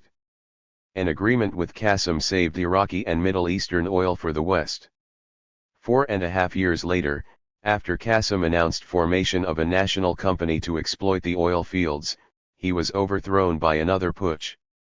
This time, however, there were no troop landings or invocation of the Eisenhower Doctrine. As he reported, the present coup is not regarded as a menace to U.S. interests, on the contrary, it is regarded as a pro-Western reorientation in the Middle East. 19. Closing the circle. When the United States was being born, its leaders defended their revolution by trying to spread the virus of revolt to Canada and Ireland. 2 decades later the Jeffersonians expressed passionate sympathy for the French Revolution, and still later the American people warmly applauded the uprisings of Hidalgo, Bolivar, and San Martin in Latin America. Men like Prince Metternich, who fought the nationalist upheaval wherever it reared its head, found little patronage in the United States. But by the time Eisenhower turned over the mantle to young John F. Kennedy at the dawn of the 1960s, it was abundantly clear that defense of empire and containment or suppression of national revolution were two sides of the same coin. What Metternich did for the first half of the 19th century, the presidents of the United States did for the second half of the 20th, except on a grander and larger scale.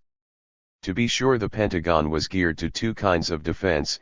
Its strategic forces were designed to fight an all-out nuclear war, and its general-purpose forces to wage 2.5 wars simultaneously, including a NATO war in Europe, a war against China in Southeast Asia, and a minor war in Latin America with a small nation like the Dominican Republic. But nuclear defense was the inactive part of the program, in the sense that no nuclear war, major or minor, took place in this period. Counterinsurgency, on the other hand, was the active part of Pentagon and CIA activities, in the forefront of their concerns. From 1949 to mid-1966, by official figures, the Pentagon sold $16 billion of weapons to foreign governments, and gave away $30 billion more.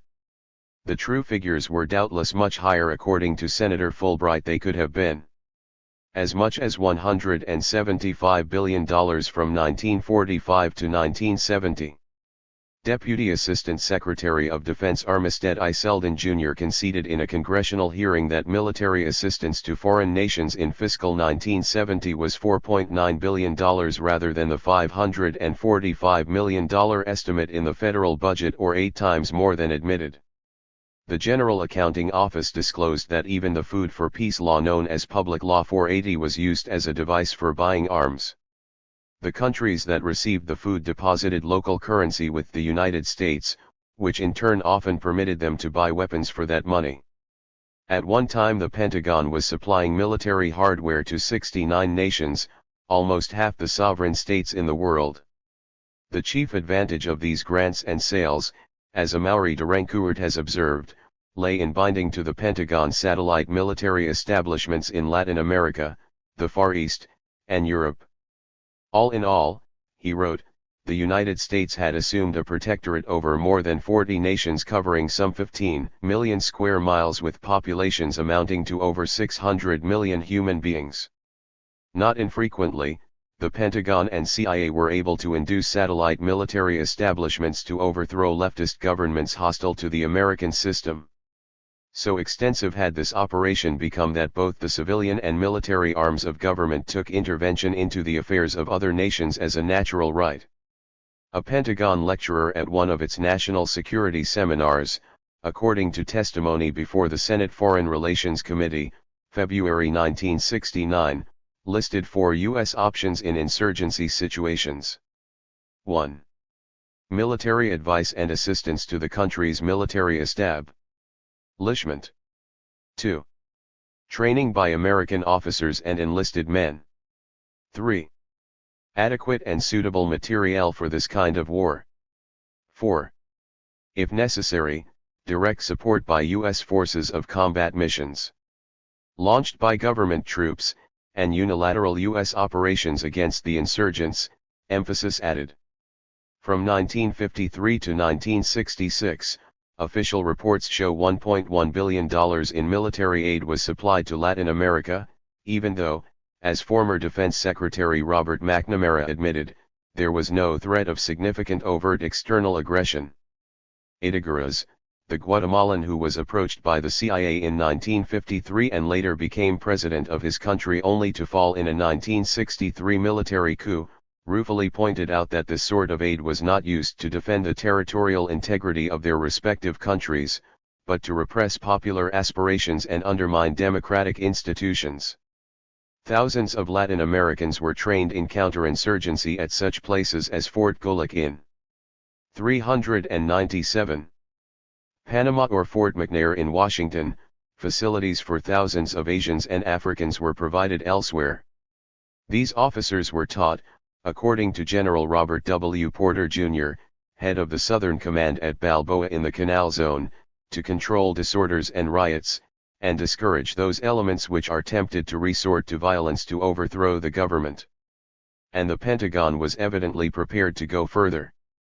In the summer of 1965 it was revealed that the Army had sponsored a secret study called Project Camelot. The project, undertaken by the American University beginning in 1962, focused on turmoil-ridden areas such as Chile, Quebec, Brazil, and a dozen others, with a view toward influencing their internal politics. A Chicago labor expert was approached by an American university professor and asked to prepare a plan for the American Army on how to deal with the Brazilian labor movement if a state of insurgency should develop there. What right the American Army had to suppress a general strike in Brazil was not made clear, but since the Army was preparing for it, it evidently assumed it did have such rights. To formalize arrangements for American intervention, the Department of Defense, and occasionally the State Department, entered into secret agreements with a host of countries that were in effect treaties of alliance and therefore should have had Senate approval. No one outside the cloistered official family knew how many such understandings existed or what they encompassed. U.S. News B World Report, July 21, 1969, claimed there were at least 24 with nations such as Spain, Iran, Jordan, Congo Republic, Leopoldville, Ethiopia, Tunisia, etc. How much the United States was committed in each case was not clear. A representative of the Congo in Washington, for instance, denied that there was a permanent military agreement, but acknowledged that ad hoc arrangements had been made from 1964 to 1967 for logistical support to put down mercenaries. Such support included, according to the New York Times, transport planes and bombers flown by Americans. In 1962, Secretary of State Dean Rusk signed a pact with the Foreign Minister of Thailand, Thanat Khaman, pledging that the United States would defend ancient Siam not only from outside aggression but from civil war. Under the secret agreement, wrote columnist Flora Lewis, who helped uncover the details, the United States has been providing Thailand with something between $175 million and $250 million a year for Thai forces. The aid has been hidden in the defense budget under other programs so that Congress never knew what the money was going for. When the Vietnam War heated up in 1965, Washington built air bases in Thailand and sent $48,000 soldiers to the country. Lieutenant General Richard G. Stilwell, an old CIA hand then in charge of the troops, signed a secret military agreement with the Thai called a contingency agreement. It was detailed enough, according to senators who finally saw a copy, to spell out the number of American soldiers to be sent to Thailand and the theaters of operation for which they were to be responsible in case of combat. The Department of Defense and the State Department both refused in 1969 to release the text of the agreement on the ground that the plans were only of a contingency nature. But back in 1967, Graham Martin, U.S. Ambassador to Thailand, told author Louis Lomax that our commitment to Thailand is total and irrevocable. Lomax asked, "Does that mean our men will die, if necessary, to defend the current government in Bangkok?" The answer was an unequivocal yes. In the summer of 1969, congressional investigators uncovered a similar contingency agreement which bound the United States to defend the Falangist government in Spain. Indeed, it was revealed that U.S. troops had engaged in two major joint maneuvers with Francisco Franco's army and a number of minor ones to practice suppressing a theoretical rebellion against the Spanish government. Almost invariably the secret understandings were entered into with rightist regimes on a quid pro quo basis. Uncle Sam agreed to defend the regimes from their people, the rightist leaders agreed to help America extend its empire. By way of example, on May 22, 1953, Emperor Haile Selassie of Ethiopia came to terms with Washington, permitting it the use of the Kagnew Station, the largest military base in sub-Sahara Africa, for 25 years. On the same day another pact was signed providing military assistance for Ethiopia in addition to the economic aid already agreed to. 7 years later a supplementary understanding was reached, the details of which were kept secret until accidentally disclosed, to equip and train the army, as well as paramilitary and police forces. Through June 1970, Ethiopia received almost $400 million in military and economic help, the largest such program in Africa.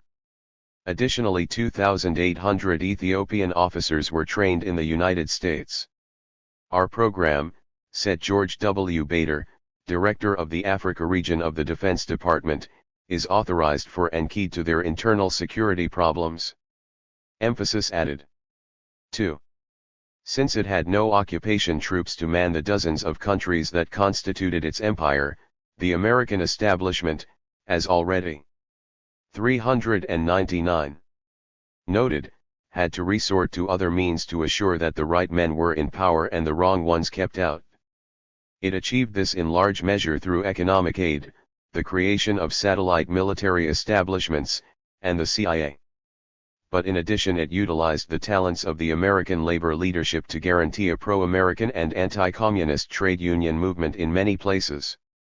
This was a highly necessary feature of global imperialism, since unions of workers and peasants are often the key element in a revolution. The labor adjunct of the military-industrial complex, like the complex itself, emerged first as improvisation, then as an institution. In 1940 David Dubinsky, president of the International Ladies' Garment Workers Union, and Matthew Wall, president of the International Photo Engravers Union of North America, established the Labor League for Human Rights to help European Unionists involved in resisting Hitler's advance on the continent. In 1944 the same men, with the aid of AFL President William Green and then Secretary-Treasurer George Meany, set up the Free Trade Union Committee to revive unions in Europe and Japan, and to help such unions to resist the new drives of totalitarian, i.e., communist forces. They were ahead of the Cold War by a couple of years.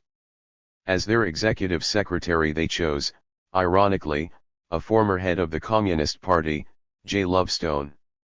Then in his mid-40s, a vigorous and intelligent man, he spoke the language of European Marxists, a language alien to most labor leaders and to the State Department, and he commanded a small band of associates, including Irving Brown, a unionist and former radical who was to be his closest collaborator throughout the next quarter of a century. In a short while, these men and women were covering the globe trying to win unionists to an anti-communist position, and passing out money to those who followed their thinking.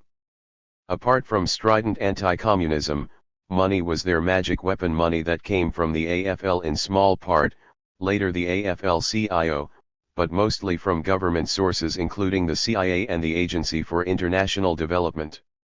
The ongoing activities of the Meany-Lovestone-Brown team are too extensive to chronicle. Among their achievements, however, was the isolation of the communists in the Union movement of West Germany and the splitting of the official federations of labor in France and Italy. Had it not been for the AFL group, said Dubinsky in January 1949, the communists might by now have seized control of the reviving German trade unions. The Brown-engineered split-offs in France and Italy were small and impotent compared to the communist-controlled unions, but they cost large sums. 400 of money to effectuate. Thomas W. Braden, assistant to CIA Chief Allen Dulles from 1950 to 1954, claimed that the agency, through him and others, paid out $2 million a year to the Lovestone people for their work in France and Italy alone. In Greece, Brown helped build a little empire around the rightist Fotis Makris, who took over the unions after the government had purged them of communists. A free trade union center in exile was formed in Paris made up of Laborite refugees from communist lands. According to the New York Times October 5, 1947, this center, with few members, appears to have at its disposal a working intelligence division.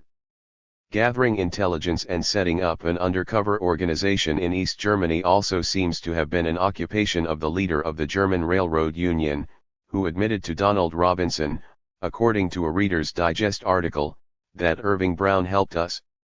The American labor representatives supplied food, paper, mimeograph machines, and autos to their counterparts in Europe and Japan. They financed educational programs, subsidized friendly factions against unfriendly ones in many countries, and on at least one occasion underwrote a band of strike breakers. In 1949-50, communist trade unionists refused to unload American arms at Marseilles. Whether they were right or wrong is beside the point, it was something for French labor and the French government to handle. But Brown paid the bills for a man named Pierre Ferry-Pisani to form a Mediterranean committee to get the weapons unloaded. Thereupon Ferry-Pisani's hired strong-arm men went on the rampage, beating up and even killing dock workers and communists, until they cleared the waterfront. According to a British magazine, Private Eye, Brown spent $225,000 for this and similar work in Italy and North Africa. A particularly blatant intervention into the internal affairs of a foreign state by the U.S. labor hierarchy was the 1963 effort to overthrow the government of Cheddi Jugun, an independent Marxist, in British Guiana. Since the colony was awaiting independence from the mother country, there was much anxiety in Washington and London about a second Cuba. It was no secret that Washington was exerting pressure on London to delay independence until Jugun could be replaced. The golden opportunity came when the Prime Minister introduced a new labor relations law, modeled on the American Wagner Act, which caused fears among Guianese union leaders that they might lose control of their largest affiliate, the Sugar Union, to Jugun's followers. To forestall this possibility they called a general strike, which, according to Neil Sheehan of the New York Times, received support from the Central Intelligence Agency, FOI, working under cover of an American labor union. Before the 8-day walkout was over, the pro-American unionists were calling not merely for revocation of the new labor law but for the ouster of Jugun and his party from government. A dozen important American union officials descended on Guyana, a nation of only 600,000 souls, to give succor to the strike. Included among them were Meany's son-in-law, Ernest S. Lee, and Andrew McClellan, Latin American chieftain of the AFL-CIO International Affairs Department. A strike leader in Georgetown admitted that the strike benefits for the 25,000 men on the picket lines were all paid for from American sources, something between $700,000 and $850,000. Jugun put the figure at $1.2 million, plus another $2 million for a union housing scheme financed by an AFL-CIO agency, the American Institute for Free Labor Development, IFLD. IFLD also paid the salaries of 6 union leaders for the duration of the strike. In addition, according to a secret report by the British police superintendent on the scene quoted by Suzanne Bodenheimer in The Progressive, November 1967, one AFL-CIO leader financed the activities of the security force, organized gangs, including assassinations and destruction of public buildings with explosives and arson. Others concentrated on training, advice, and passing out money. The AFL-CIO officialdom denied at the time that their operations in Guyana were in collusion with the CIA, but 4 years later some of the people and organizations involved in this incident admitted receiving CIA money regularly. The American Newspaper Guild conceded it had taken $1 million from CIA foundations. Arnold Zander, then the head of the American Federation of State, County, and Municipal Employees, put the sum he got from the CIA at $12,000 to $15,000 a year, but New Politics magazine put it at $100,000 and considerably greater sums for one of his associates, who had been in Guyana, William Howard McCabe. O.A. Jack Knight, former president of the Oil Workers Union, was also known to have collected large sums from CIA conduits for the petroleum union's activity around the world. After President Johnson in 1967 ordered the CIA to stop the practice of secretly financing student, labor, and similar organizations, the Agency for International Development, AID, evidently took over. By this time collaboration with the government by many AFL-CIO leaders had become fairly open. In 1961, together with business leaders from W.R. Grace, the Rockefeller interests, Anaconda Copper, and Pan American Airways, the Unionists formed the American Institute for Free Labor Development. Meany was its 402 president and Joseph Byrne of the Communications Workers of America was its secretary-treasurer. Subsequently 2 similar groups were organized, though without management representatives, for Africa and Asia, the African American Labor Center, headed by Irving Brown, and the Asian American Free Labor Institute, headed by Gerard P. O'Keefe. The major activities of the 3 groups were education and social projects. Meany reported in August 1969 that 100,000 Unionists in 20 Latin American countries had gone through IFLD's educational mill in their native surroundings, and 730 of the most promising had been brought to the United States for extended studies at Front Royal, Virginia. They were indoctrinated with the rabid anti-communism and taught to eschew left-wing politics like the American unions. The kind of people trained can be gauged from some of the resulting activity, as reported in IFLD's bulletin. Former IFLD students help oust Reds from Uruguay Port Union, 2 institute graduates challenge communist control of Honduran Union. Student Hugo Solanacero of the Confederation of Colombian Workers, CTC, it was reported, eliminated the last vestiges of communist influence in the Regional Federation of Cundinamarca.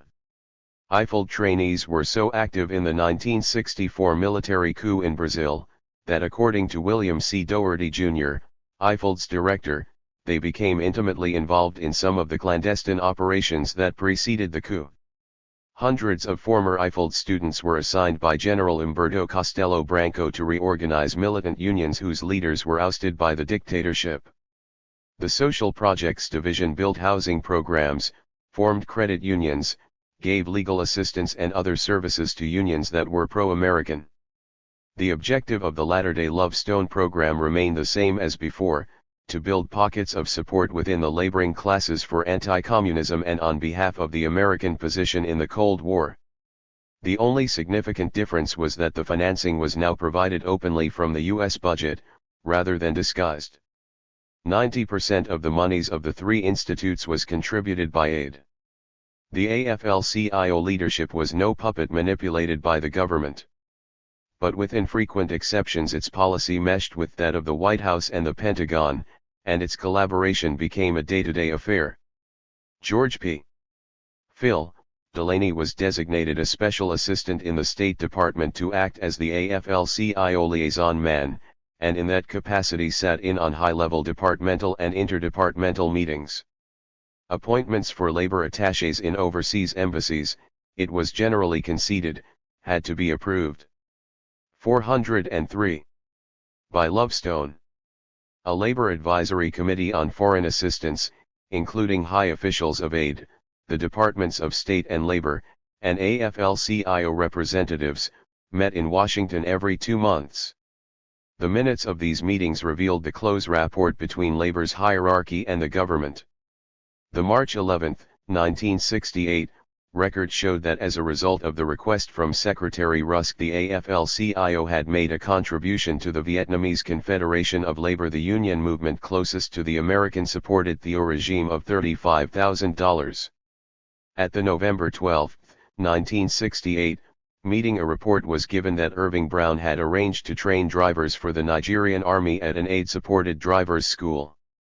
At the January 8, 1969, meeting, Assistant Secretary of State William Bundy thanked Mr. Meany for the strong resolution of support for U.S. policy in Vietnam. On the domestic front, the top labor brass, with some notable exceptions such as Frank Rosenblum, Pat Gorman, Harold Gibbons, Jerry Werf, Emil Mazie, sold the hawkish position of the government on foreign policy. On the foreign front it implemented part of it. Quietly but persistently, then, in the quarter of a century after World War II, global imperialism became the American way of life and the machinery for pursuing it fixed facets of daily endeavor. The 1960s illustrated the enormous benefits of Pax Americana to the establishment, as well as the enormous pitfalls that faced it. Our influence, said Secretary of State Dean Rusk in 1962, is used wherever it can be and persistently, through our embassies on a day-to-day basis, in our aid discussion and in direct aid negotiation, to underline the importance of private investment. He might have alluded also to the military programs and the CIA, but the results were certainly pleasing for the establishment. From 1950 to 1970, private American investments abroad pyramided from $11.8 billion to $71 billion.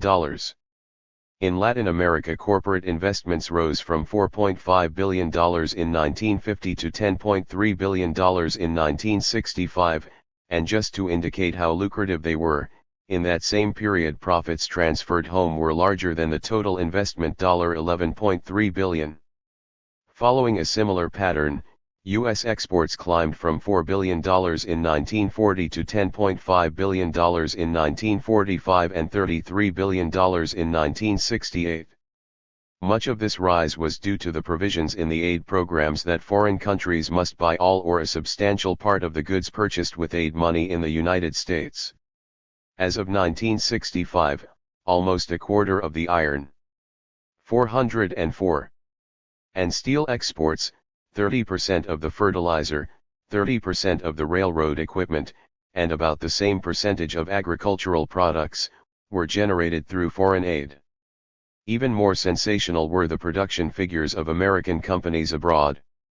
Judd Polk of the U.S. Council of the International Chamber of Commerce reported in December 1970 that the output of goods and services by U.S. business abroad is well over $200 billion annually now.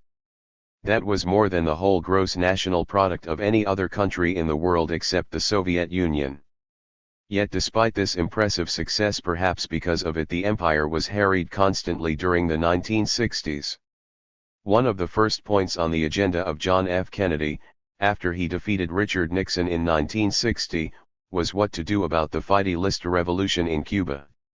The youthful and handsome 34th president, a man of charisma and literacy, seemed like a fitting antidote to the gruff, anti-revolutionary administrators of the previous 15 years. The first Catholic to hold this office, scion of a closely knit Irish family from Boston, his accession to the presidency in 1961 coincided with the student surge that crystallized into freedom rides, demonstrations against the House Committee on Un-American Activities, the formation of the Students for a Democratic Society, and the Student Nonviolent Coordinating Committee, a mood and a movement that C. Wright Mills in a 1960 article called the New Left. Kennedy's style, buoyant, vigorous, poetical in its prose, catered to the disaffection of this new generation without embracing its radical implications. His inaugural address rang with idealistic intonations. If a free society cannot help the many who are poor, it cannot save the few who are rich, and urged Americans to ask not what your country can do for you. Ask what you can do for your country. Where Eisenhower was a father image, Kennedy was the symbol of youth, the herald of a new day for a new generation. Eisenhower rose from poverty, Kennedy was born to wealth and politics, the grandson of Honey Fitzgerald and Pat Kennedy, both known to everyone in Boston, and the son of a self-made capitalist who served Roosevelt as ambassador to Great Britain. Eisenhower was a military hero for having led the armies of World War II, Kennedy for his authentic courage when a Japanese destroyer sank the PT boat he commanded. Eisenhower had a limited knowledge of history, Kennedy was sufficiently versed in American history to write a book, Profiles in Courage. He was so unlike his two predecessors, so much more dynamic and innovative, that he seemed to embody a new approach. In his inaugural address he promised the Latin American people he would help them make a peaceful revolution. 405. To our sister republics south of our border, he said, we offer a special pledge to convert our good words into good deeds in a new alliance for progress, to assist free men and free governments in casting off the chains of poverty. Yet, while these lofty words were being spoken, the CIA was secretly training a group of exiles on a coffee ranch 15 miles from Retalhuleu, Guatemala, to invade Cuba and overthrow its government. The United States presumably was going to repeat in Cuba what it had done in Guatemala 6 years before. The enemy this time was Fidel Castro, a handsome young Havana lawyer who had been jailed in 1953 for leading an assault on the Moncada barracks in Orient, then been amnestied only to organize another attack, on the dictatorship of Fulgencio Batista. Landing from Mexico aboard an overcrowded 58-foot yacht in December 1956, Castro's 82 men were decimated to a mere dozen before they reached the Sierra Maestra. Nonetheless, with a fighting force that never numbered more than 1,200, they defeated the American-trained Batistiano army of 43,000 men and rode to power on New Year's Day 1959. More properly, the dictatorship collapsed under the weight of its own corruption, embezzlement of hundreds of millions of dollars, the killing of thousands of opponents who like Castro demanded honest elections, unemployment of 1/3 of the working class, 40% illiteracy, poverty, tuberculosis, parasitic diseases that infected most of the children in rural areas, and a lopsided land distribution by which 1.5% of the landowners controlled almost half the land. Castro, like Arbenz, was a leftist but no communist, a fact attested to by Deputy CIA Director General C.P. Cabell in testimony before the Senate Internal Security Committee on November 5, 1959. The Communists, in fact, did not join the revolution until a few months before it succeeded. But Washington was prejudiced against this young rebel, just as it had been against Arbenz, because he threatened to bolt the American system.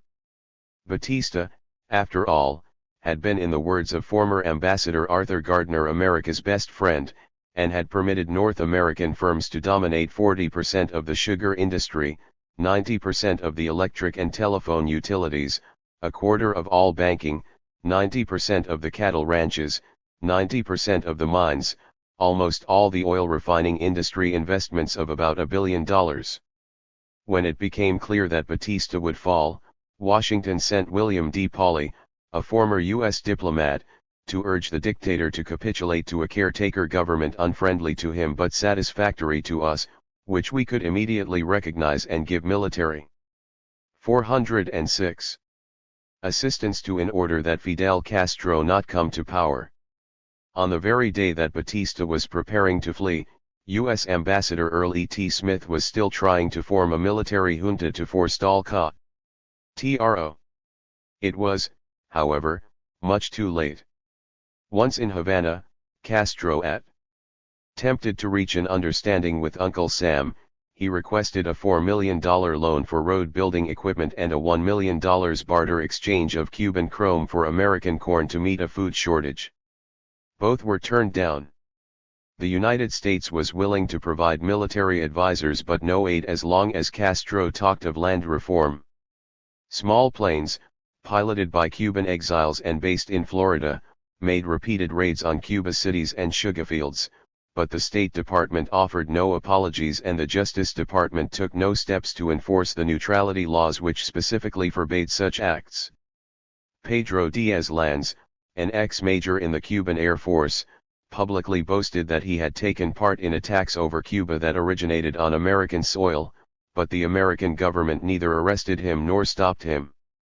In April 1959, Castro came to the United States to speak at a meeting of newsmen. Eisenhower refused to see him. The State Department did, but in order not to dignify his status, the meeting was held in a hotel room. According to the Cubans, Castro told Secretary of State Christian Herter that while other governments had promised land reform, he intended to carry it out. This would mean that hundreds of millions of dollars in American properties would be nationalized. Castro offered to pay for them in 20-year bonds at 4.5% interest. With cash reserves of only a few $1 million in the national treasury, $49.4 million as of December 26 that year, and with a large accumulation of unmet social needs such as housing and health care, it was clearly impossible to do better, but Washington demanded that seizure be accompanied by payment of prompt, adequate and effective compensation. In a similar situation 22 years before, Roosevelt had accepted bonds from Mexico for U.S. oil holdings. Eisenhower rejected such a solution, and his vice president, Richard M. Nixon, after a private meeting with Castro, recommended military action. Negotiations with the United States having failed, Castro went ahead with his agrarian reform law anyway. If this were, as American newspapers and politicians charged, a communist measure, it did not seem to foster harmony between the communists and the Fidelistas. A month later the traditional leftists demonstrated in front of the offices of Revolution charging the Castroist paper with being anti-communist. And the newspaper responded with a stern 407 lecture to the communists. In reality, write Maurice Zeitlin and Robert Scheer, at the time social reforms were introduced, the Communist Party had no influence on the revolutionary government, was not respected, and on some issues was at odds with it. The communist threat was a figment of the imagination of those preoccupied with their own economic interests. Edwin Lewin, one of the leading experts in the United States on Latin American affairs, concluded that during the first 6 months of the Castro regime, little trace of communism was detectable in the revolutionary coalition. In March the Communists suffered an overwhelming defeat in elections to 3,800 trade union posts, losing to slates backed by David Salvador of the July 26 movement. Even a year later, when Anastas Mikoyan was in Havana to negotiate a trade agreement, he was roundly taken to task by Cuban officials and by radio commentators for Russia's intervention in Hungary in 1956. The bitterness between Washington and Havana could not be explained by ideological simplicities such as America's hostility to communism. There was a more meaty economic issue, and above all the fate of Pax Americana in the hemisphere at stake. In any event, the dispute continued to escalate. In the next year, Cuba began to take over ranches and sugar lands owned by private Americans. Washington responded by threatening to reduce the sugar quota by which Havana was permitted to sell millions of tons of sugar in the United States somewhat above the world market price. In February 1960, the Cubans turned to Moscow for succor, signing an agreement with Mikoyan to sell 5 million tons of sugar to the Soviets in the next 5 years. As a corollary to this agreement, the revolutionary government also began to import oil from the Soviet Union, which American firms, contrary to a long-held agreement, refused to refine. Thereupon the foreign-owned oil industry, like the foreign-owned sugar industry, was also nationalized. In late June 1960, Congress authorized the president to curtail sugar quotas, and on July 6 Eisenhower cut the Cuban quota by the unfulfilled balance for that year, 700,000 tons. Meanwhile, planes from Florida continued to bomb selected targets in Cuba. On March 4, 1960, the French ship La Cabra was blown up in Havana harbor, killing 75 and injuring 300, and on June 28 another explosion took place at an army munitions dump, killing 2 and wounding 200 others. The Cubans believed that this mischief was the work either of Americans or of CIA-supported Cuban exiles. No one has been able to prove that this was so, but it is worth emphasizing that Eisenhower had approved plans for an invasion on March 17, 1960. It 408 is not outside the realm of possibility, therefore, that those who were preparing a military attack also engaged in, or sanctioned, preliminary sabotage as well. To prepare the invasion, the CIA united 5 exile groups into a common though uneasy frente, with Manuel Antonio de Varona, a former premier of Cuba, as coordinator, and in May began shipping exile recruits to Retalhuleu to be trained under the watchful eye of a CIA agent who went by the cover name Frank Bender. In July, the agency started building an airstrip to accommodate C-46, C-54s, and B-26, and was soon recruiting pilots for eventual missions over Cuba.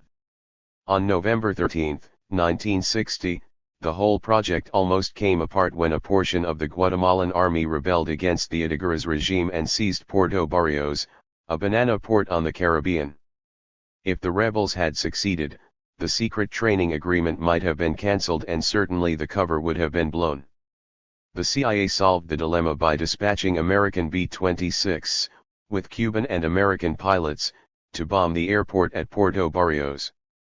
C-46 were used to transport loyal troops to the scene, and in short order the rebellion was suppressed. The operation continued without an inkling except for reports in 3 small publications, including The Nation. This was the situation when Kennedy was elected. On November 29, 1960, Allen Dulles of the CIA gave the 43-year-old president-elect a briefing on the Cuban project and was told to continue preparations.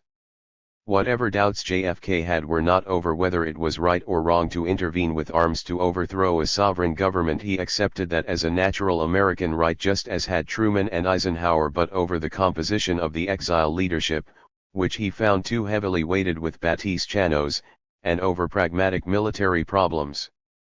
Historian Arthur Schlesinger, Jr., who was on Kennedy's staff and who opposed the action, offers as extenuation for the president's decision to go ahead with the invasion the fact that he had been in office only 77 days.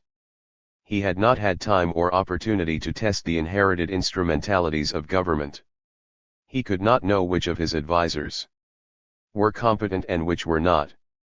But all of this bears only on whether the project was destined for success or failure, not on the basic question as to whether the United States had a right to intervene on its own or through mercenaries. On that score Kennedy seems to have had few misgivings.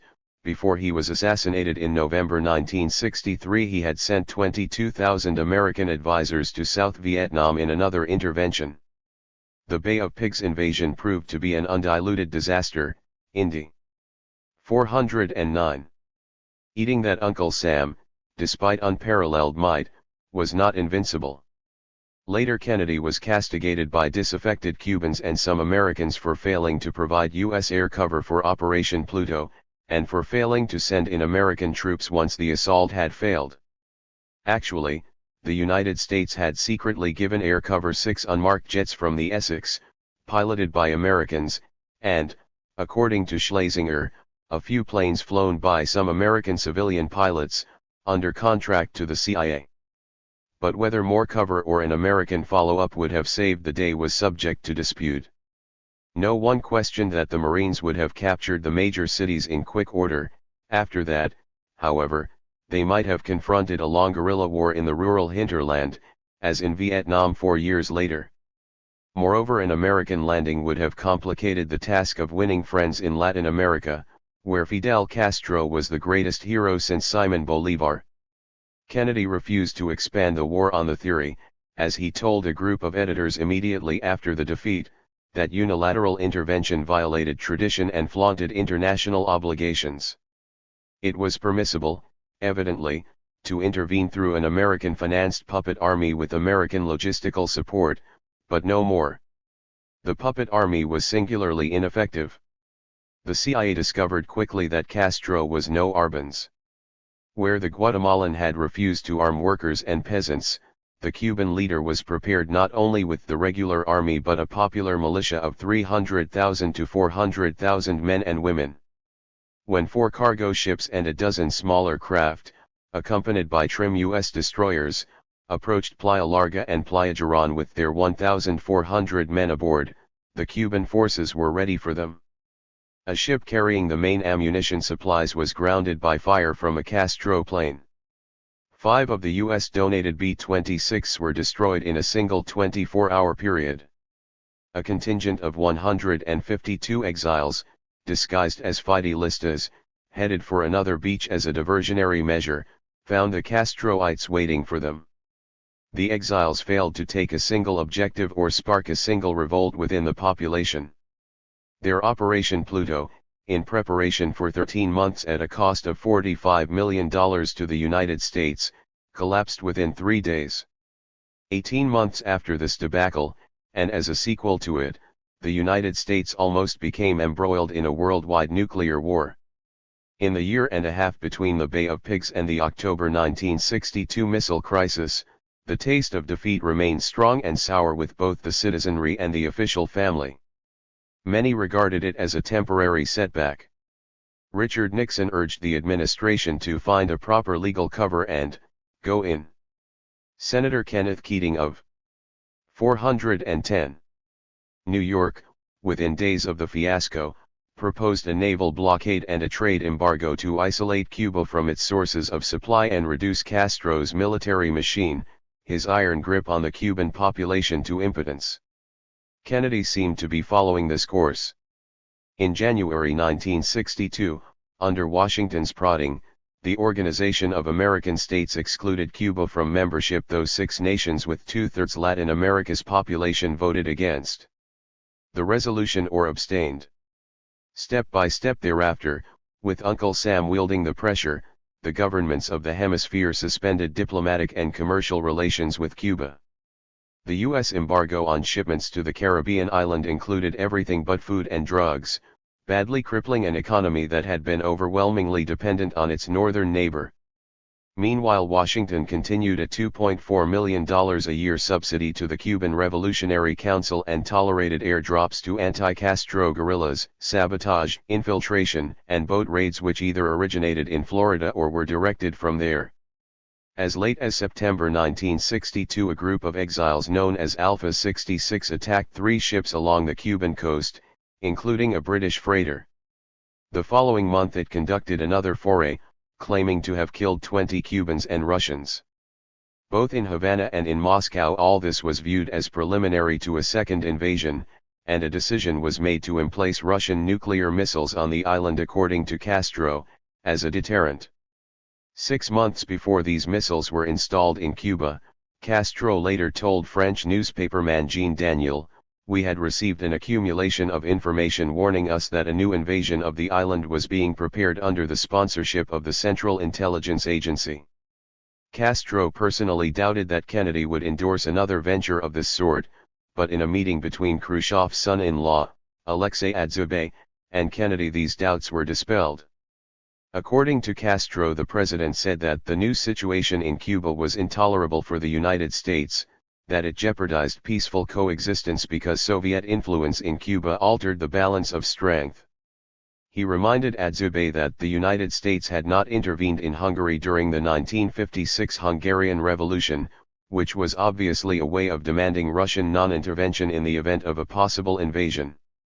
After the Adzubay interview, the Soviets and Cuba agreed on the missiles, and it was the discovery by American intelligence sources that missile sites were being built that triggered the confrontation between the world's two strongest powers. Thus it was that during the last week of October 1962 the World War II came as close to an all-out nuclear holocaust as it has ever been before or since. Crews of 144 intercontinental ballistic missiles were put on special alert in the United States. 183 naval ships with 110,000 men, including 8 aircraft carriers, were deployed around Cuba. 1,000 planes of the Tactical Air Command were placed on the ready in southeastern U.S. bases, and 100,000 soldiers, with 200,000 more available if needed, were poised, according to Army Times, for a possible invasion that would secure the island within 48 to 72 hours.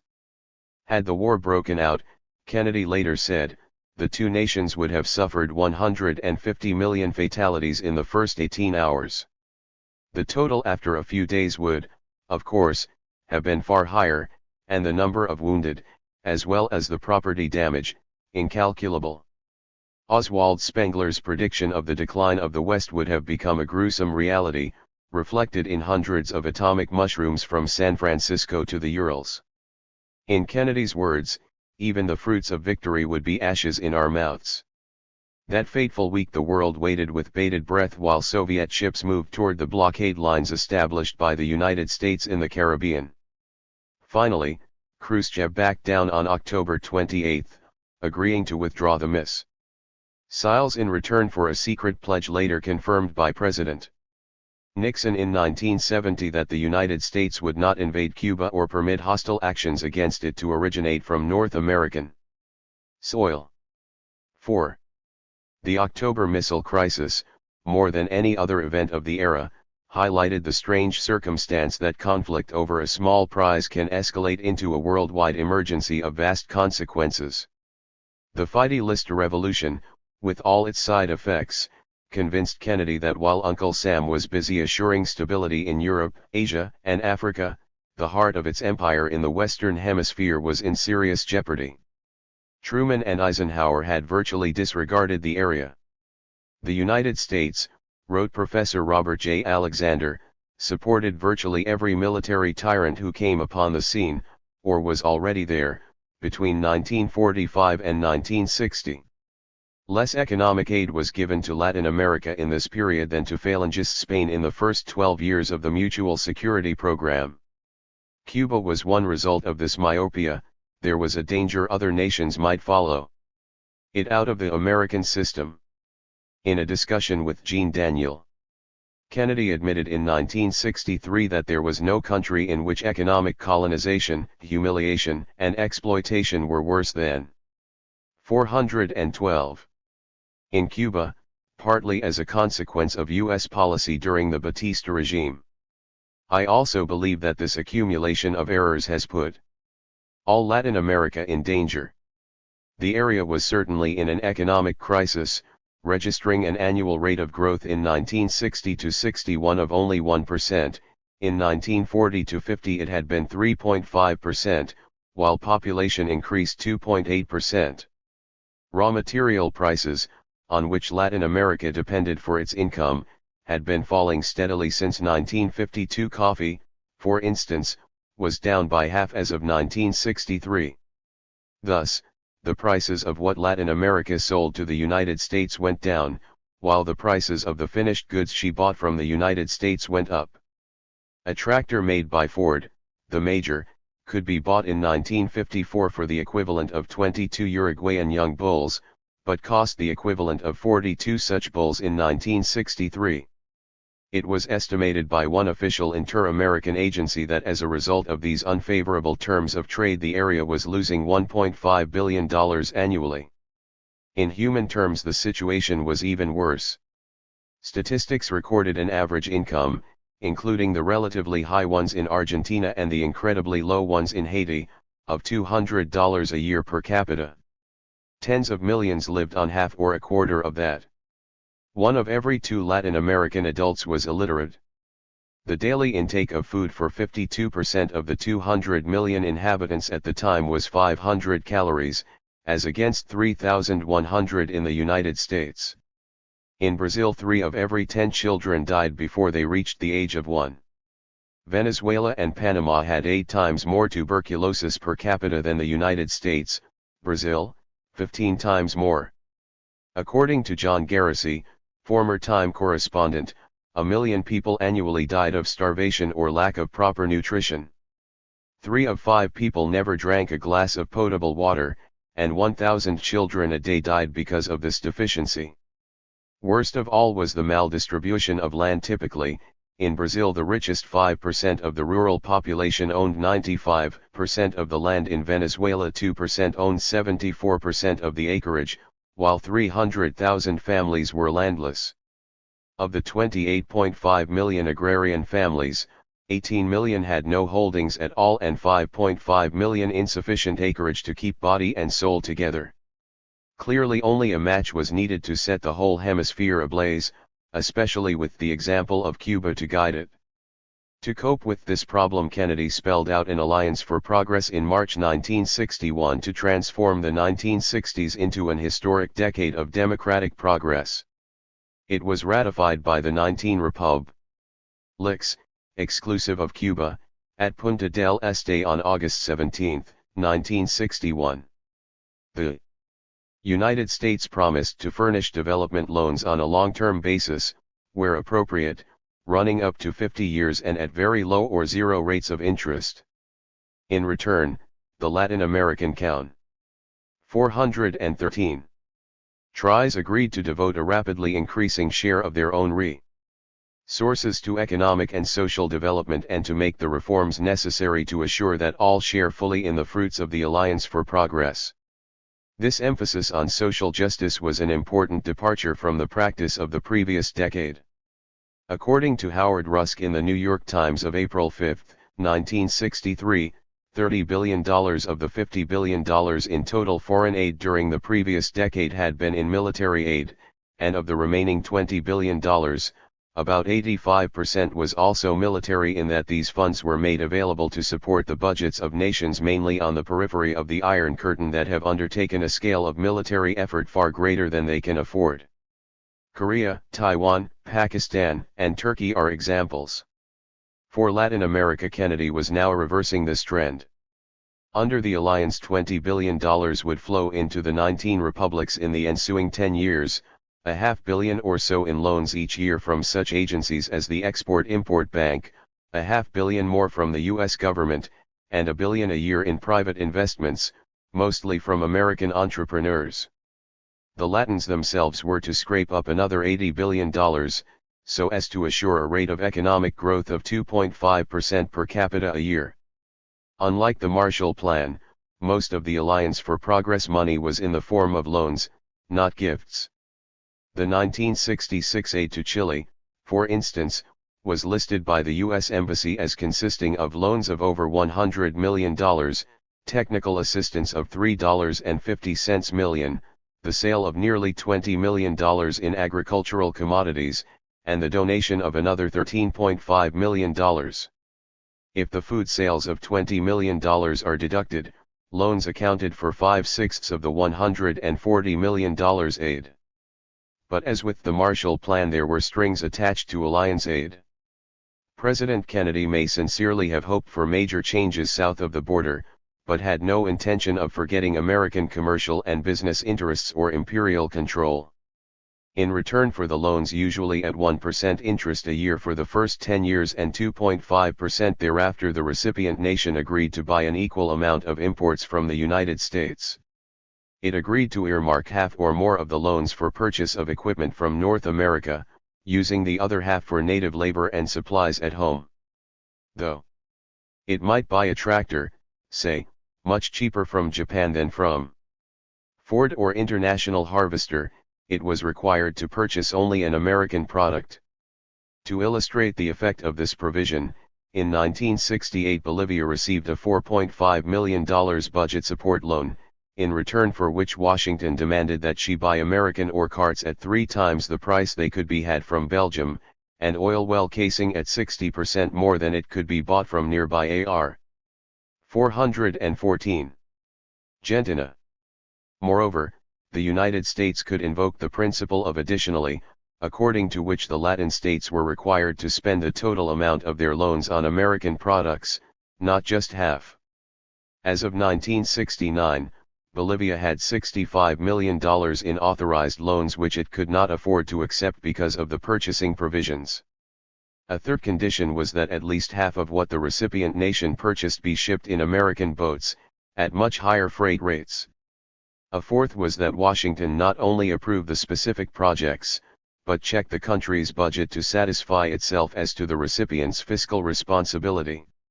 It is difficult to conceive of a government being independent if its budget is subject to veto by a foreign power, or capable of rapid development if it is constantly pressed to balance its budget and pay off old loans which sop up a third or half of the monies earned from exports, as in Colombia or Chile.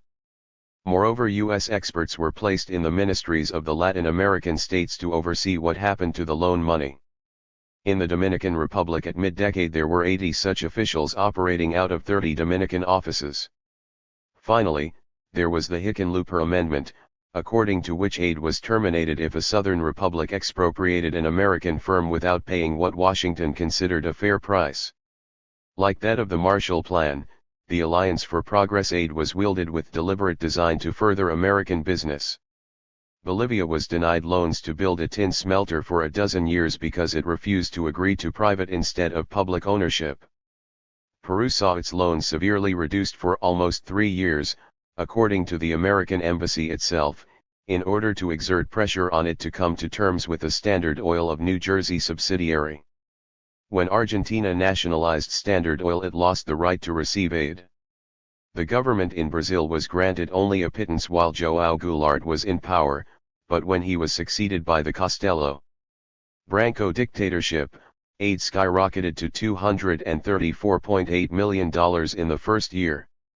The Alliance for Progress, unlike the Marshall Plan, was ineffective. Latin America's balance of payments deficit, said a report of the Special Coordinating Commission for Latin America at a meeting in Buenos Aires, has soared alarmingly. From $558 million in 1946 to 50, it shot up to $5,488 million in 1961-65. The 2.5% rise in per capita income was never met. Much of the money that was to have been assigned to development had to be used to prop up collapsing currencies. In the first 2 years, for instance, $345 million of the $700 million committed to Mexico was put aside as a credit to shore up the weakening peso. Of the $1.5 billion dole, 415 Lars dispersed by the Alliance for the whole hemisphere, $600 million were loans from the Export-Import Bank, used to finance American sales into the southern republics. The Alliance did help in the construction of homes, schools, hospitals, water supply systems on a modest scale, but it made little headway in land reform or in changing the atavistic social systems.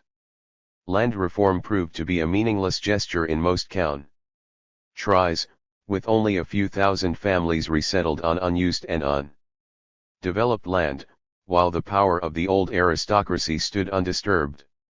In Venezuela, where the broadest such reform took place under the Alliance, 50,000 families were given small holdings in the first 3 years.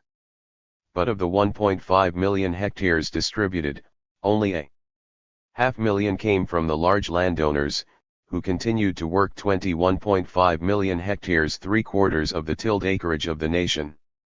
In Brazil there was much talk of reform, as there had been for decades, but no action. Toward the middle of the decade, more meaningful steps were taken in Chile under the Christian democratic government of Eduardo Frei. But by and large the old landlord structure survived the Alliance for Progress reforms. Tax reform too was usually symbolic and often redistributed income the wrong way in favor of the rich. In Guatemala, for instance, a tax law passed in 1962 replaced a business tax of 44% with an income tax that rose to 48%. The latter, however, was so full of loopholes that in 1963, according to an American expert, the rich were paying fewer taxes, the middle class much more. Teodoro Moscoso, Alliance administrator, had assured the oligarchs of Latin America that in supporting the Alliance, members of the traditional ruling class will have nothing to fear. It is their very means of defense. If there were any in the Kennedy administration who believed that a democratic revolution could be made from the top down, that the oligarchs, in other words, would commit economic suicide in order to help the poor, they were to be disillusioned. The Alliance made no revolution. At the end of the decade, in fact, there were far more people living under military or authoritarian regimes than at the beginning. But along with the military assistance program, its inevitable adjunct, the Alliance did preserve the U.S. empire in this hemisphere and did profit American business handsomely. In a single decade, by the statistics of the Economic Commission for Latin America, $5.5 billion private U.S. money was invested in the 19 republics, while $9.5 billion was earned as profits and dividends, mostly repatriated to New York. This favorable result for the American establishment was in no small measure due to the concessions gained. 416. In return for Alliance loans, and equally to the stability achieved as a result of the military program. Officially admitted military aid for Latin America rose from $200,000 in 1952 to $11 million in 1953 and $92 million in 1961. The weaponry and training was supplied, said Defense Secretary McNamara, not to meet outside aggression, but to improve internal security capabilities for use against communist-inspired subversion or overt aggression. Our arms, wrote James Reston of the New York Times, are now intended to maintain internal order, and President Kennedy has formally authorized their use in that way. What the generals in Latin America considered internal order was abundantly evident as they toppled one regime after another. Thus, on March 30, 1963, Colonel Enrique Peralta seized the reins of government in Guatemala because it was obvious that former President Arevalo, a moderate socialist hated in Washington, would easily defeat his rivals in the impending election. The Argentine military vitiated elections and placed President Arturo Frondizi under house arrest, because the Peronistas had gained too many seats in the legislature.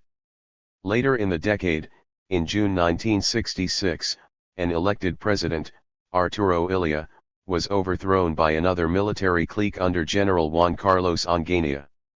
In the Dominican Republic, Juan Bosch, the first democratically elected chief of state in almost 4 decades, was removed by the army in 1963 after only 6 months in office, because he refused to denationalize property seized from the longtime dictator Rafael Trujillo. None of these shifts from civilian to military government could have taken place without North American weapons and training, and most of them were probably approved by Washington beforehand, as suggested by the circumstances surrounding coups in Bolivia and Brazil. Bolivia, as a result of its 1952 revolution, had virtually dissolved the regular army in favor of workers' and peasants' militia. For years Washington pressed the little landlocked state to liquidate the militia in favor of an enlarged conventional force. Finally, during one of the perennial crises, President Victor Paz Estenssoro yielded, increasing the regular force from 4,000 to 20,000 men.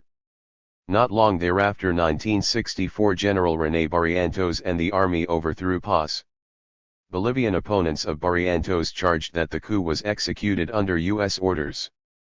They pointed out that the general was a friend and protege of the American General Curtis LeMay, that prior to these events a U.S. ambassador friendly to Paz was replaced by another one who had in his youth been associated with the Bolivian oligarchy, and that a certain Colonel Fox, an expert in anti-417 guerrilla warfare, was dispatched by Washington to La Paz around the time of the upheaval. In Brazil, on April 1, 1964, General Humberto Castelo Branco seized power from João Goulart. The first person he had lunch with the following day was an American officer, Vern Walters.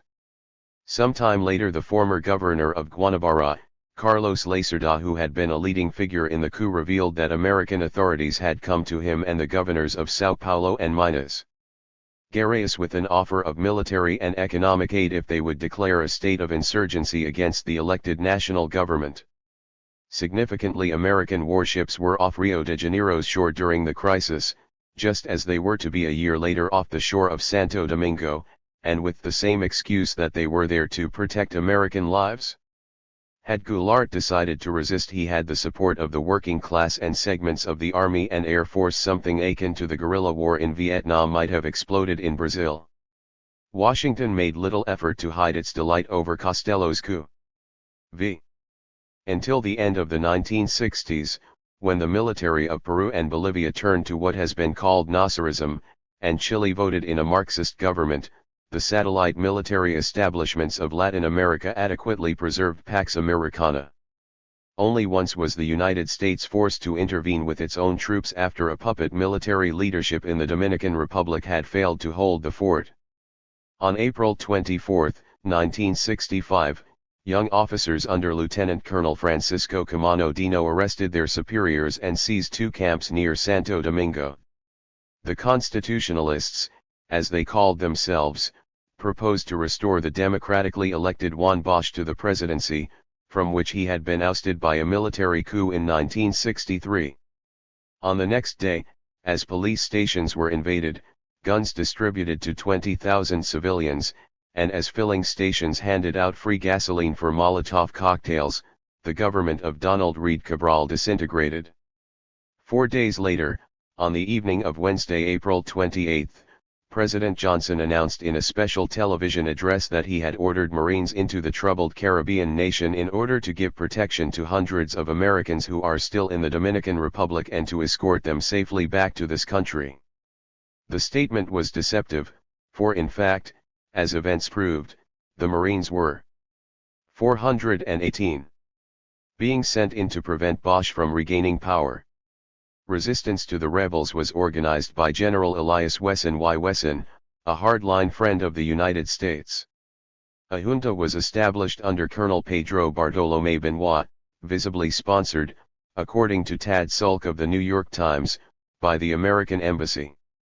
Benoit, in his first telephonic talk with the embassy early on April 28, asked Washington to land 1,200 troops to help restore peace.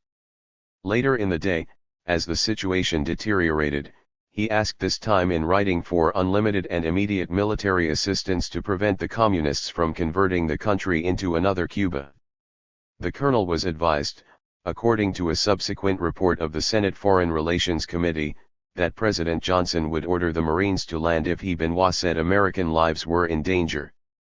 The president evidently was loath to make the invasion seem like naked aggression. Saving lives was a more palatable pretext to be sold to the American public. In fact, of course, not a single American had been hurt, let alone killed, and the rebels, as former Ambassador John Bartlow Martin states in his book Overtaken by Events, had agreed to cooperate fully in evacuating 1,000 U.S. citizens. Later, on May 2, the president explained that he had landed 22,000 troops because what began as a popular democratic revolution had been taken over and really seized and placed into the hands of a band of communist conspirators. A list of 53 alleged communists, later enlarged to 77, was produced to justify the attack. But the charge had little credibility since none of the communists held any positions of command. Little awareness has been shown by the United States, said the New York Times, that the Dominican people, not just a handful of communists, were fighting and dying for social justice and constitutionalism. Actually, the Marine invasion was designed, says Philip J. Allen of the Wall Street Journal, to checkmate the rebel movement by whatever means and whatever cost. Wesson's troops were beaten. As he himself said in testimony before the U.S. Senate Internal Security Committee 5 months later, the chiefs of the Army who were not in the conspiracy were on the run. The Navy, with the exception of 9 of its more than 30 ships of all types, was totally on the other side. Indecision continued at Air Force headquarters. The police forces chiefs were indecisive and vacillating. Air Force General Juan de los Santos Cespedes had in fact urged Wesson to surrender. This estimate was confirmed by John Bartlow Martin, who was sent to the scene by President Johnson on April 30. I learned. 419. That the Dominican-aimed forces had virtually disintegrated. Of the nearly 30,000 men who had been under arms in my time, the San Isidro generals now could command the loyalty of no more than 1,500 army, 900 air, and probably 150 tankers, plus part of the navy, several thousand virtually useless soldiers scattered in garrisons around the country, and about 1,000 police. The generals themselves were demoralized. Without American intervention, the Constitutionalists would have won easily. But the U.S. forces landed, hemmed in the rebels to certain areas of Santo Domingo, and patrolled the streets side by side with the troops of General Wesson. The rebels were stymied, and an arrangement was eventually made for elections on June 1, 1966, in which a former leading associate of Trujillo, Joaquin Balaguer, defeated Juan Bosch. The Constitutionalists attributed their leader's defeat to a reign of terror against their followers and Bosch's failure to leave his home to conduct an active campaign, for fear of being assassinated. On June 24, 1969, Senator Frank Church denounced the American policy in Latin America as one of extreme imperialism and, with Senator Fulbright, demanded that military aid be terminated and the training of tens of thousands of Latin officers be stopped. Despite all the aid and the interventions, direct and indirect, there was a note of malaise and instability as the decade ended. There were city guerrillas, called Tupamaros in Uruguay and Marialistas in Brazil, conducting arson, kidnapping, and other violent activities in those countries. There were rural guerrilla activities in Guatemala, Colombia, Venezuela, urban terror in Argentina, student riots in Mexico. Military regimes with radical philosophies akin to that of the late President Nasser in Egypt were installed in Peru and Bolivia, both showing signs of anti-Americanism. Even more, a Marxist government, including communists, was elected in Chile in 1970. The president, a left-wing socialist named Salvador Allende, was undoing Chile's ties to the American system, recognizing Cuba and China, and nationalizing American copper firms. The empire in Latin America was not yet in jeopardy, but it was beginning to show significant weaknesses here and there. 6. The most dogged and the most costly, probably, in the long run, the most futile defense of the post-war American empire took place in Southeast Asia. The Dominican intervention was estimated to cost $150 million, the Korean War $18 billion, the Vietnam, Laotian and 420. Cambodian War, as of 1970, $125 billion and still rising. Though undeclared, it was, in terms of casualties, the fourth biggest war in American history. Every American president since 1945 had a hand in seeding the so-called Vietnam War. Truman in aiding France, Kennedy in sending in advisors, but it was Lyndon B. Johnson who crossed the threshold to full hostilities. The tall Texan, first Southern president in a century, was more chameleon than crusader. He had none of the warmth of an Eisenhower or the appeal to youth of a Kennedy. His image while in the Senate was that of the wheeler dealer, the backroom compromiser, and all efforts by public relations meant to convert him into a popular figure failed. Johnson had come to Washington originally in 1931 at the age of 23, as secretary to a rich Texan congressman whose social views were as backward as those of an Indian Maharaja. After 4 years he passed over to the New Deal, serving as state director of the National Youth Administration under left-of-center Aubrey Williams. Then, hitching his start to that of Congressman Sam Rayburn, at that time considered a liberal, Johnson ran in Texas' 10th District as a New Dealer against 6 opponents who considered Franklin Roosevelt anathema, and beat them all. In Washington he drew the attention of political potentates, including FDR, who treated him like an adopted son.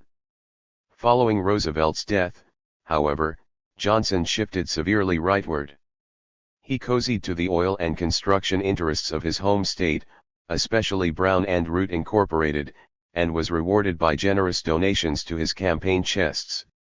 Though he did not move into the ranks of reaction, lest he sever links with the National Party, Johnson displayed an aptitude for caution, compromise, and conservatism consonant with post-war America. In August 1948 he won a primary fight for the Senate by the shaky margin of 87 votes, after the mysterious appearance of 202 additional ballots from a remote precinct. 2 years later, mainly through the efforts of Senator Robert Kerr, the oil man from Oklahoma, Johnson was installed as whip for the Democrats, and when the floor leader, Senator Ernest McFarland of Arizona, lost his seat to Barry Goldwater in 1952, LBJ rose to the top post at the youngish age of 44. As Democratic leader, Johnson worked closely with Republican President Eisenhower, as well as the Southern powerhouse, Senator Richard B. Russell.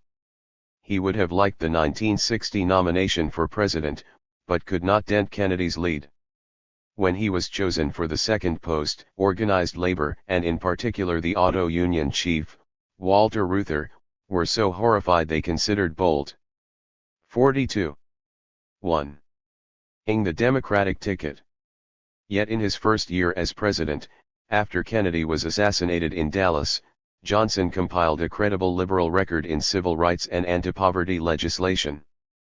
When he ran on his own in 1964 against Senator Goldwater, most liberals and not a few radicals considered him the peace candidate. "I have had advice," he said, "to load our planes with bombs and to drop them on certain areas that I think would enlarge the war, and result in our committing a good many American boys to fighting a war that I think ought to be fought by the boys of Asia to help protect their own land. And for that reason, I haven't chosen to enlarge the war." A few weeks before the polling, on October 21, he stated unequivocally, "We are not about to send American boys 9,000 or 10,000 miles away from home to do what Asian boys ought to be doing for themselves." He painted a gruesome picture of what might happen if this occurred. Losing 190 American lives in the period that we have been out there is bad, but it is not like 190,000 that we might lose the first month, if we escalated the war. Within a month after inauguration, however, American planes were dropping bombs on Vietnamese soil, and a few months later American boys were indeed fighting a war that ought to be fought by the boys of Asia. Why Johnson should have embarked on this venture was obscure to most people. To be sure, the National Liberation Front, NLF, and its so-called Viet Cong guerrillas were within months of victory at the end of 1964. But the economic stake of the American power elite in Indochina was negligible as of 1950. Exports to its 3 component parts combined were less than $10 million, and imports from them only $11 million. A decade later, exports to Indochina had risen to $60 million, still a small figure, and imports remained the same. There were important raw materials in the country. "If Indochina goes," President Eisenhower had said, "the tin and tungsten that we so greatly value from that area would cease coming." But tin and tungsten could not justify the enormous commitment Johnson was making. The explanation seems to lie in 2 directions. First, the fear that a successful revolt against Pax Americana in one place would give it wings elsewhere, and second, the economic potential of the area for the future. Secretary Dulles expressed anxiety in March 1954 that if the Communist forces won uncontested control over Indochina or any substantial part thereof, they would surely resume the same pattern of aggression against other free peoples in the area. This was the domino theory, which would be heard unceasingly thereafter, that if Indochina fell, the nations around it, Burma, Thailand, Indonesia, Malaya, Singapore, etc. 422. Would fall like dominoes almost automatically. Put another way, as Henry Cabot Lodge did on February 28, 1965, he who holds or has influence in Vietnam can affect the future of the Philippines and Formosa to the east, Thailand and Burma with their huge rice surpluses to the west, and Malaysia and Indonesia with their rubber, ore, and tin to the south. The long-term financial benefits in Indochina proper were expressed by Henry M. Sperry, Vice President of the First National City Bank in 1965, "We believe that we're going to win this war. Afterwards you'll have a major job of reconstruction on your hands. That will take financing, and financing means banks. It would be illogical to permit the English and French to monopolize the banking business because South Vietnam's economy is becoming more and more United States oriented." Alfred Wentworth, Vice President of Chase Manhattan, was even more outspoken in an interview the same year. "In the past, foreign investors have been somewhat wary of the overall political prospect for the Southeast Asia region. I must say, though, that the U.S. actions in Vietnam this year have considerably reassured both Asian and Western investors. In fact, I see some reason for hope that the same sort of economic growth may take place in the free economies of Asia that took place in Europe after the Truman Doctrine and after NATO provided a protective shield. The same thing also took place in Japan after the U.S. intervention in Korea removed investor doubts. With such objectives both strategic and economic in mind, the United States stepped deeper into the quicksand with each passing year. The full chronicle of this war has been told many times, how the United States airdropped arms to the Viet Minh toward the end of World War II to fight the Japanese, and the intelligence work done for the Office of Strategic Services by the Viet Minh, how Washington turned full circle against the Viet Minh and supplied France with billions from 1950 to 1954, how Dulles and Admiral Arthur Radford, chairman of the Joint Chiefs of Staff, proposed, on the eve of France's defeat at Dien Bien Phu, a joint U.S.-French-British offensive that would include air strikes by 200 U.S. planes and, according to French Foreign Minister Georges Bidault, the possible use of one or more nuclear weapons near the Chinese border against supply lines, and two against the Viet Minh at Dien Bien Phu, and how this plan was vetoed by Eisenhower only because Britain refused to participate and leading figures in Congress, among them Lyndon Johnson, gave it a lukewarm reception. Accords signed at Geneva by the Viet Minh and France on July 20, 1954, ended hostilities, and the country was temporarily divided at 423. The 17th parallel pending all Vietnam elections in 1956. The Viet Minh, according to French Prime Minister Pierre Mendès France, gave up large sections of the Mekong Delta in the south and a great stretch between the 13th and 17th parallels to win the concession of elections, but the elections were never held primarily because Ngo Dinh Diem, installed as premier by the French at the behest of the United States, and then as president in the rigged referendum of October 1955, which gave Diem 98.2% of the vote, could not win. Diem refused to discuss elections, columnist Joseph Alsop wrote, because outside the feudal domains of the military religious sects, anywhere from 50 to 70% of the southern Indochina villages are subject to Viet Minh influence or control. French experts give still higher percentages, between 60 to 90. Fortified by hundreds of millions of US dollars and American training of his troops and police, Diem turned to repression as the only means of staying in power. In 1956 he eliminated the elected village councils, substituting his own appointees. In 1959 he introduced a decree to regroup peasants into relocation centers, or agrovilles complete with forced labor, barbed wire, spiked moats, and military control. Manhunts against communists and anyone else who had previously opposed French rule began in 1956, according to France's leading expert on Indochina, Philippe de Villers. As many as 75,000 people may have been killed in this campaign. Presidential Ordinance No. 6, signed in January 1956, gave Diem the right to imprison in concentration camps anyone considered dangerous to national defense and common security. According to the figures of Diem's own Ministry of Information, 48,250 dissidents were so incarcerated from 1954 to 1960. In the face of such repression, tribesmen and former Viet Minh fighters began to retreat to the forests for new guerrilla wars, and in December 1960 they grouped together into the National Liberation Front of South Vietnam. From then until Diem fell from power in 1963, the situation deteriorated steadily as the NLF killed appointed village chiefs and drove informers and landlords from the rural areas. Land was distributed to the peasants according to an NLF claim of 1964, 3.2 million acres of the 8.6 million cultivable acres in South Vietnam, and a solid base built for the new insurgency. As of late 1961, according to Jerry A. Rose, a former Time correspondent, in one degree or another, 70 to 90% of the entire peasant population now leans toward the Viet Cong. Max Claus, a writer for the conservative French newspaper Le Figaro, reported, "The South Vietnam rice granary is politically controlled by the Viet Minh Viet Cong. The National Army of Diem is in X. 424. Exactly the same situation as the French Expeditionary Corps in 1950, and for exactly the same reasons. It holds the main roadways and the important towns, but the very substance of the country, the men and the rice, have escaped it." By May 1963, even Washington was convinced that Diem could not prevail. That month government troops fired on Buddhists in the old imperial capital, Hue, killing 9 and unleashing riots and demonstrations in many other places. As the turmoil continued, a number of monks burned themselves alive, dramatizing for a shocked world opinion the terrible state of affairs in South Vietnam.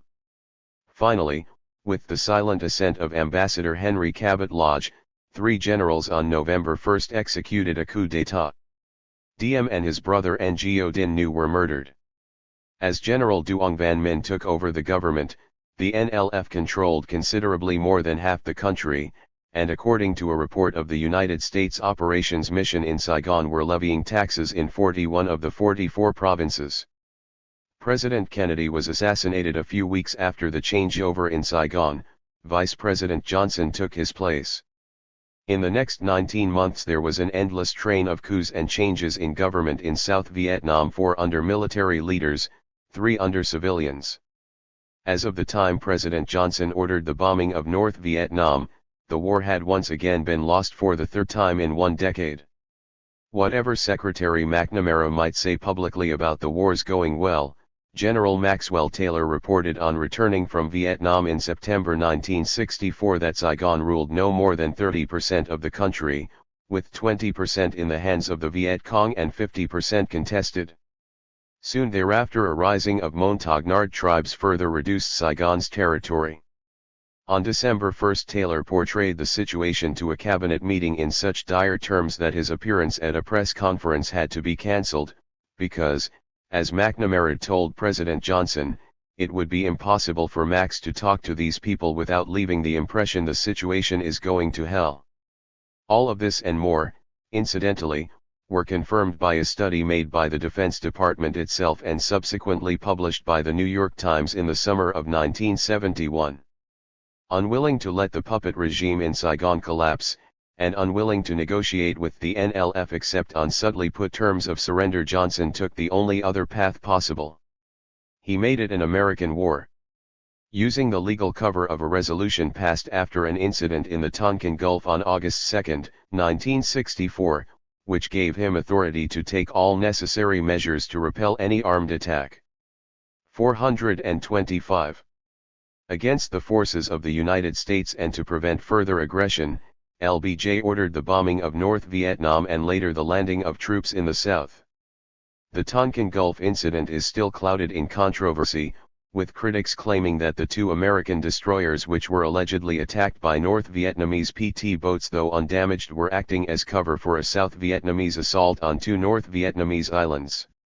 In the heat of national outrage, however, the vote in the House was 466 to nothing, in the Senate 88 to 2, and subsequently an administration official, Nicholas W. Katzenbach, called the resolution the functional equivalent of a declaration of war, giving the president virtually unlimited powers to escalate. This was the easiest war in American history to get into, the hardest one to terminate. Since North Vietnam had virtually no defense against aerial bombardment, it was felt she would soon be brought to her knees, leaving the local guerrillas in the south still doing almost all of the fighting isolated. In June 1965, a stable government, under Air Force Vice Marshal Nguyen Cao Ky, was installed in Saigon, and there were no coups thereafter, even when KY's right-hand man, General Nguyen Van Thieu, replaced KY and demoted him to vice president in the carefully managed rigged elections of 1967. Nonetheless, America's overwhelming superiority in men and firepower, as well as the supposed political stability of the South, were inadequate to win. The 23,000 U.S. troops in South Vietnam in 1964 rose to 185,000 the next year, 385,000 in 1966, 485,000 in 1967, and a peak of 542,000 in 1968. From 1965 to early 1970, 4.5 million tons of dynamite were dropped on Vietnam, plus additional tonnage on Laos and later on Cambodia, or 500 times as much as the tonnage used by the other side, and far more than dropped by the United States in World War II. In addition to 500,000 American troops, there were 65,000 from South Korea, for which the Korean government was paid $150 to $200 million a year, a contingent of Thais, for which Thailand received $50 million a year, a small number of Filipinos, also subsidized by Washington, Australians and New Zealanders, plus the nearly 1 million in the armed services and auxiliaries of South Vietnam. Yet this massive force was unable to defeat 250,000 Viet Cong and North Vietnamese. The Vietnamese suffered incredible losses, 1 million civilian casualties alone, 2 to 6 million made refugees, but they also made the war costly to America, 50,000 killed and 300,000 wounded by the end of 1970. Above all, they made the war unwinnable, despite the soporific statements from Washington such as the one by General Earl G. 426. Wheeler, chairman of the Joint Chiefs of Staff, in August 1968, that our forces have achieved an unbroken string of victories which, in the aggregate, is something new in our military history. Just when there seemed to be a lull in the war, in February 1968, and when the pacification of Vietnamese villages was reported to be proceeding smoothly, 50,000 to 60,000 NLF soldiers launched the Tet, Vietnamese New Year, offensive with the aid of urban sympathizers. The Viet Cong and the North Vietnamese attacked 36 of the 44 provincial capitals and held large sections of both Saigon and Hue for an extended period. To root out the enemy from its entrenchments, American planes bombed and destroyed portions, sometimes as much as half of the built-up areas. American forces had to destroy one city, commented a U.S. officer, in order to save it. 7. A month and a half after the Tet offensive, even as administration leaders were claiming it was a stunning defeat for the Communists, President Johnson announced that he had ordered all bombing of North Vietnam ended above the 20th parallel, leaving the area from the 17th to the 20th for continued attack, and took himself out of the presidential race. Both revelations were startling, the only explanation for them being the upsurge of massive anti-war sentiment. In June 1965, the octogenarian pacifist A.J. Must had led a band of 200 men and women to the Pentagon to distribute 30,000 circulars to the less than sympathetic military men, and to hold a speak out within the building.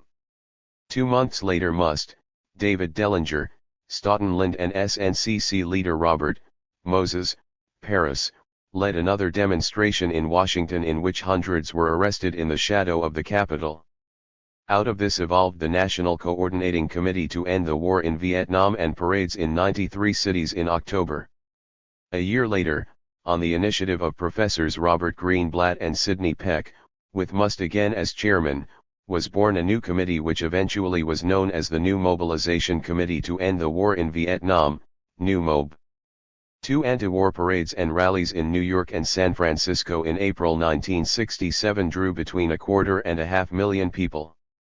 A Confront the Warmakers demonstration at the Pentagon that October was more militant and resulted in 800 arrests and hundreds of injuries as the government brought out troops to defend the five-sided structure.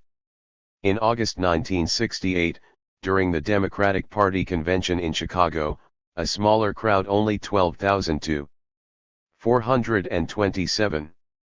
15,000 made headlines as a result of an orgy of violence by the city police, which was duly recorded on the television screens of the nation. The following October 15, 1969, literally millions declared a moratorium from work and school, under the auspices of the Vietnam Moratorium Committee, to be followed a month later by the largest protest in American history, somewhere between 400,000 and 800,000 in Washington and about half that number in San Francisco, this time under the leadership of the new mob. Slower to develop than the outpourings of students in campuses and on the streets, and the draft card burnings, vigils, draft refusals, and other activities that complemented them, was the emergence of opposition in Congress. But like the opposition to the Mexican War a century before, it appeared late in the day, especially after Tet, to harry the administration and question its credibility. A new name was coined for senators like Wayne Morse, Ernest Gruning, Stephen Young, Fulbright, Edward M. Kennedy, Albert Gore, George McGovern, Charles Goodell, and their counterparts in the House, who urged withdrawal from the Indochinese morass. The Vietnam War became the most unpopular one in American annals, and the president accused of a credibility gap. Citizens were shocked by revelations of scores of villages being burned to the ground by American soldiers, much of which could be seen on the TV tube, and by tales of torture and killing. The nation learned of such things as free fire zones, in which the bombing and killing of all living things, including children and animals, was both permitted and encouraged. Not only was the war not being won, but America's morality was being stretched to the point where its leaders were charged by leftists and some liberals with being war criminals under the principles laid down during the post-war trial of Nazis in Nuremberg. Such protests account for the reduction of bombings over North Vietnam and Johnson's decision not to run again. Peace talks with Hanoi began in Paris shortly thereafter, and under further popular pressures, LBJ on October 31, 1968, stopped the bombing of North Vietnam entirely, including the area between the 17th and 20th parallels. There was some speculation that had he taken this step a few weeks or months earlier, he might have assured the victory of Democratic standard-bearer Hubert H. Humphrey in that year's presidential race. As it was, Richard M. Nixon squeaked through by a mere 500,000 votes out of 73 million. Nixon, born in Yorba Linda, California, of Quaker parents, was a man of considerable malleability, but at the right-wing end of the political spectrum. A lawyer by profession, a good debater when he 428 attended Whittier College and Duke University Law School, a Navy veteran who served as an air transport officer in the Pacific and a legal officer in the States, he ran for Congress for the first time in 1946. Arrayed against an outspoken liberal, Jerry Voorhis, seeking his sixth term, Nixon red-baited him into defeat by a 15,000-vote margin. Later he won national acclaim as a member of the House Committee on Un-American Activities for laying low a prominent State Department official under Roosevelt, Alger Hiss. Hiss was sent to jail for perjury. Nixon climbed the ladder to his next niche, as senator. Once again red-baiting was his stock in trade, this time against a Democratic Congresswoman, Helen Gahagan Douglas. Eisenhower chose him as his vice presidential running mate and stood by him after he was charged with impropriety for accepting funds from businessmen. Defending himself over television in his famous Checkers speech, Nixon won the plaudits of his audience, and was swept into office both in 1952 and again, with Eisenhower, in 1956. In 1960 television was Nixon's undoing. 4 in 4 televised debates with John F. Kennedy he was an obvious loser. Kennedy barely made it, by a margin of 119,450 votes. Undaunted, Nixon began to rebuild his fortunes by running for governor of California. The campaign, however, turned out to be a disaster and seemed to end his career. Ploddingly, he returned to the political wars, worked hard for Barry Goldwater and other candidates in 1964 and 1966, was given another whirl in 1968, and emerged victorious. The sobriquet applied to Nixon by those who disliked him was Tricky Dick. He spoke fluently but lacked charisma. Many suspected that he also lacked depth.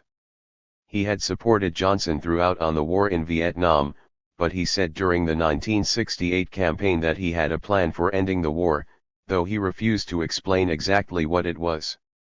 When he became president, he also promised to bring a divided nation together, all of which sounded heartening to a people emotionally exhausted by faraway hostilities and the tumult on the campuses at home. With the help of his key advisor, Harvard professor Henry Kissinger, Nixon altered the policy of his predecessor in two respects. Stopping at Guam on a tour of the world in July 1969, he announced a Nixon Doctrine for Asia. The United States, he said, would furnish military and economic assistance when requested in accordance with our treaty commitments. But we shall look to the nation directly threatened to assume the primary responsibility for its defense. The United States would continue to supply material and money to its allies, but it would disengage itself from ground. 429. Combat. Any ally in difficulties would receive American help only if it was willing to help itself, i.e., do its own fighting. In a sense, Nixon was returning to the strategical guideposts of Harry Truman in Greece.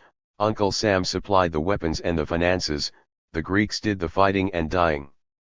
Under the Nixon Doctrine, some soldiers were withdrawn from Japan, Thailand, the Philippines, South Korea. Most important, the president ordered a steady reduction of U.S. forces in Vietnam, from a peak of 540,000 when he took office to 69,000 3 years later. American bombing, however, accelerated, 3.5 million tons being dropped on Vietnam in the same 3 years, more than in the 5 Johnson years combined. The second policy modification was elaborated by the President on November 3, 1969, midway between the anti-war tumult of the October 15 moratorium and the November 15 mobilization. In the previous administration, said Nixon, we Americanized the war in Vietnam. In this administration, we are Vietnamizing the search for peace. Under Vietnamization, the Pentagon planned to phase out its ground combat and as much of air and naval support as was feasible, leaving those tasks to the natives. Cynics called it substituting yellow casualties for white. Indeed, killed in action figures for American forces fell from about 200 a week in 1969 to a third that in the first 4 months of 1970, and to a dozen by summer 1971. If the president, however, was disengaging from ground combat, he did not end intervention or the war. On the contrary, the war widened appreciably and the Pentagon's air and logistical activity became substantially greater. In Laos, where a second Geneva Accord had been signed by Kennedy in July 1962, temporarily ending the fighting between American-supported rightists and the communist-led Pathet Lao, the secret war going on there took a big leap forward. Bombing sorties by U.S. planes over the Ho Chi Minh Trail used by the North Vietnamese to transport supplies to Vietnam grew, from 1964 on, until they reached 12,500 a month and had fanned out far beyond the trail deep into the interior, where the Pathet Lao held 2/3 of the territory. After Johnson's bombing halt in North Vietnam, the planes were freed for use elsewhere and the number of sorties over Laos rose to 17,000 to 27,000 monthly. As of 1970, more dynamite had fallen on this tiny nation of 3 million people than on both Vietnams combined. 700,000 of its citizens, 1 of 4, had been made refugees. The saturation bombing of 1970, particularly in the contested plain of Jars, resulted in a situation, according to a U.S. aid official, where most villages and fields are now almost completely ruined. In addition, the CIA's clandestine army of 15,000. 430. Miao tribesmen, based at a headquarters in Longcheng, had been so heavily engaged in battle that 2/5 of the men among the Miao population of 400,000 and a quarter of the women and children were casualties. The Indochina War took another quantum jump under Nixon when on April 30, 1970, the president announced that American and South Vietnamese forces had launched an attack into Cambodia. The invasion was explained as an effort to wipe out communist sanctuaries in that land, which clearly endanger the lives of Americans who are in Vietnam, and to destroy the central headquarters of the NLF, referred to as COSM Communist Operations in South Vietnam, which allegedly was on Cambodian soil. The invaders destroyed considerable stocks of rice, some of which may have belonged to rubber plantations in the area, and weapons caches, but they never found COSM, disappointing those hawks who hoped that the whole provisional revolutionary government might be captured in one fell swoop.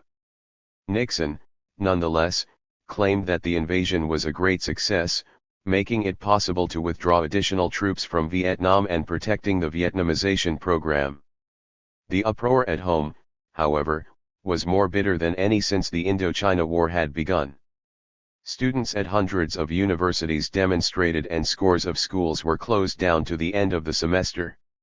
Tempers flared when 4 students at Kent State College in Ohio were killed by the National Guard during a protest action on May 4. 150,000 people were brought to Washington in a hastily organized action called by the New Mob on May 9, and for a time it appeared there would be a major confrontation between police and demonstrators. One dovish senator and congressman after another denounced the action in Cambodia, and President Nixon was so concerned about the disaffected youth protesting all over the nation that he rose early on the morning of May 9 to talk with young dissidents at the Lincoln Memorial. To allay public opinion, the chief executive announced on the day before the big action that the 50,000 Allied troops would penetrate no deeper than 21 miles into Cambodia and that all forces would be withdrawn by June 30 at the latest. He seemed to promise too that South Vietnamese forces would not return either, because when we come out our logistical and air support will also come out with them. Subsequent events proved that this initial foray was only a beginning. Once again Washington ineptly but with terrible determination was embarked on extending its empire. At the Geneva Con. 431. Ference in 1954 the Viet Minh had agreed to evacuate Cambodia. An independent and neutral government was established in that ancient land of 6 million people under Prince Norodom Sihanouk. For the next 15 years Sihanouk balanced himself adroitly between East and West, seeking United States aid on occasion, breaking off with Washington when he felt it was trying to assert dominance over his nation. Dulles promised that he would protect Cambodia under the provisions of the Sito Treaty, even though Sihanouk protested that we want absolutely nothing to do with Sito or any other military pact. An attempt was made to overthrow Sihanouk in 1959, an attempt ascribed by Phnom Penh to the CIA. As evidence, Sihanouk's followers produced a letter purportedly written by Eisenhower to a Khmer general pledging full support to a projected coup and to a reversal of Cambodian neutral ity.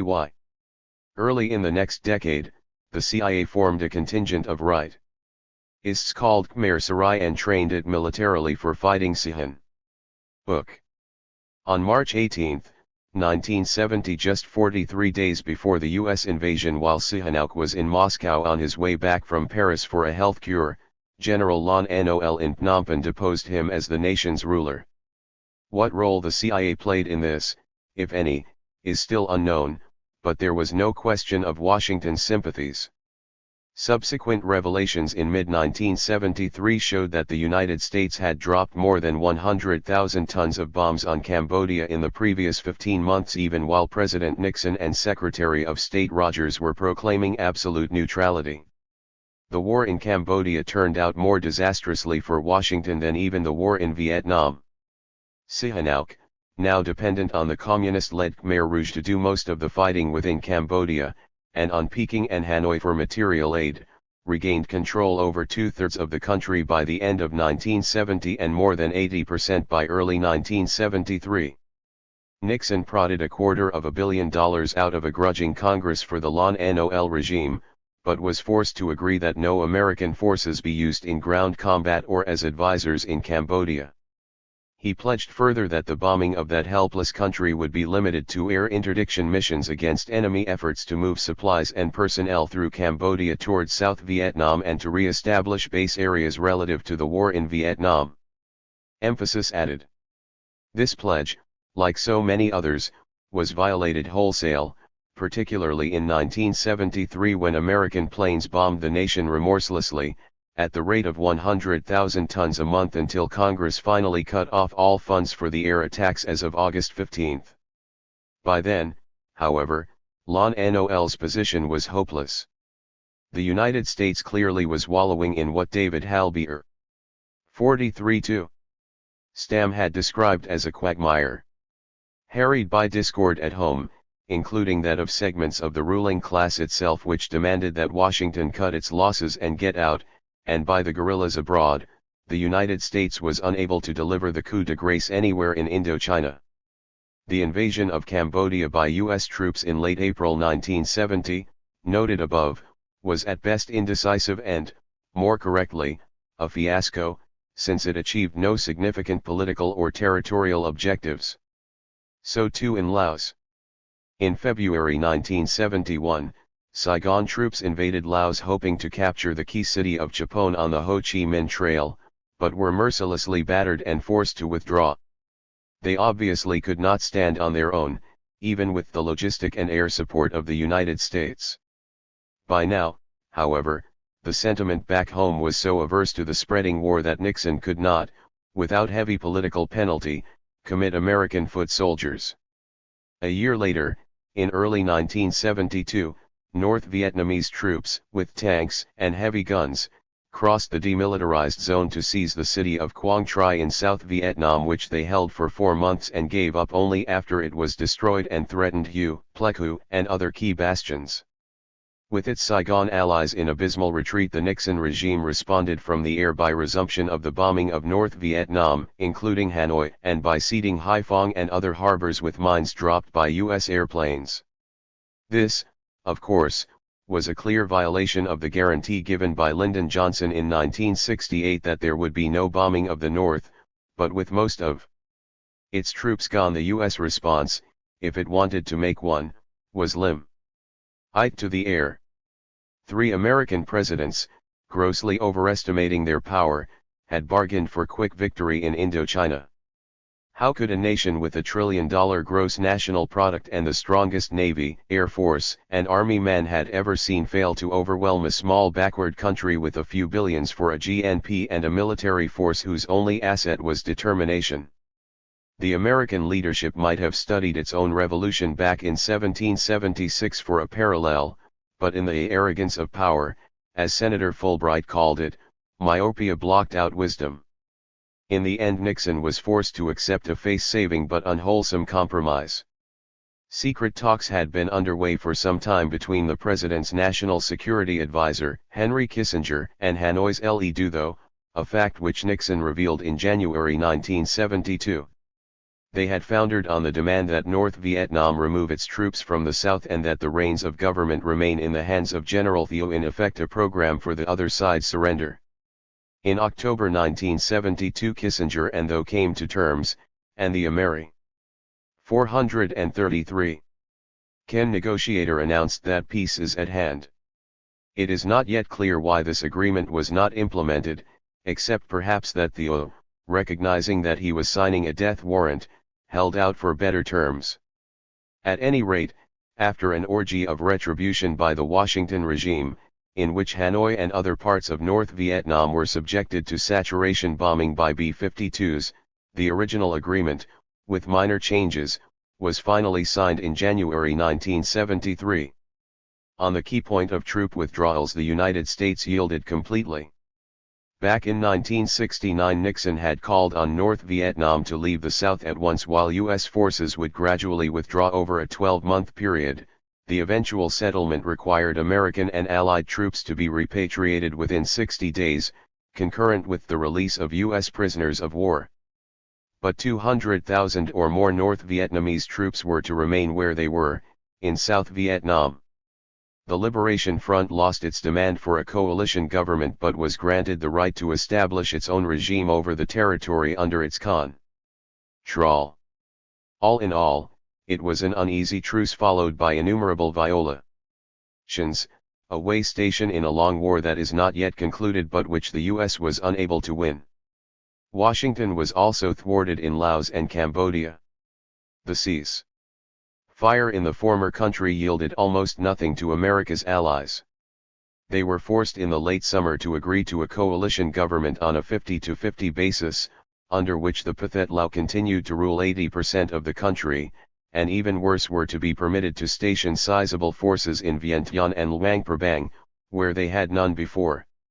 In Cambodia the war went on, despite Kissinger's hope for a quick compromise, and by late summer 1973, when the Nixon regime was forced by congressional action to terminate the bombing, the prospect for a total victory by Sihanouk's coalition, which now held Phnom Penh under steady siege, seemed brighter than ever. Whatever the claim of US mythologists that the nation had never lost a war, it was clear that it had been unable to win its political objectives in Indochina, despite the expenditure of $125 billion in money, as well as 55,000 dead and 300,000 wounded. 8. The defeat of American aims in Indochina, Uncle Sam's glaring inability to cope with revolution in a small, seemingly impotent country punctuated the fact that imperial power had reached and passed its zenith. An empire that is ceaselessly harried by revolution and must balance itself between counter-revolution and nuclear war, lives a precarious existence at best.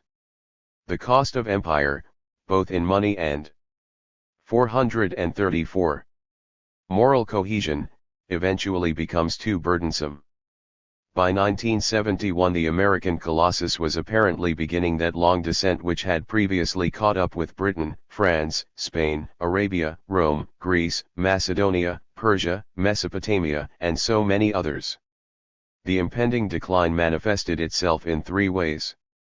1. The unraveling of America's worldwide economic supremacy, as well as the political predominance that went with it.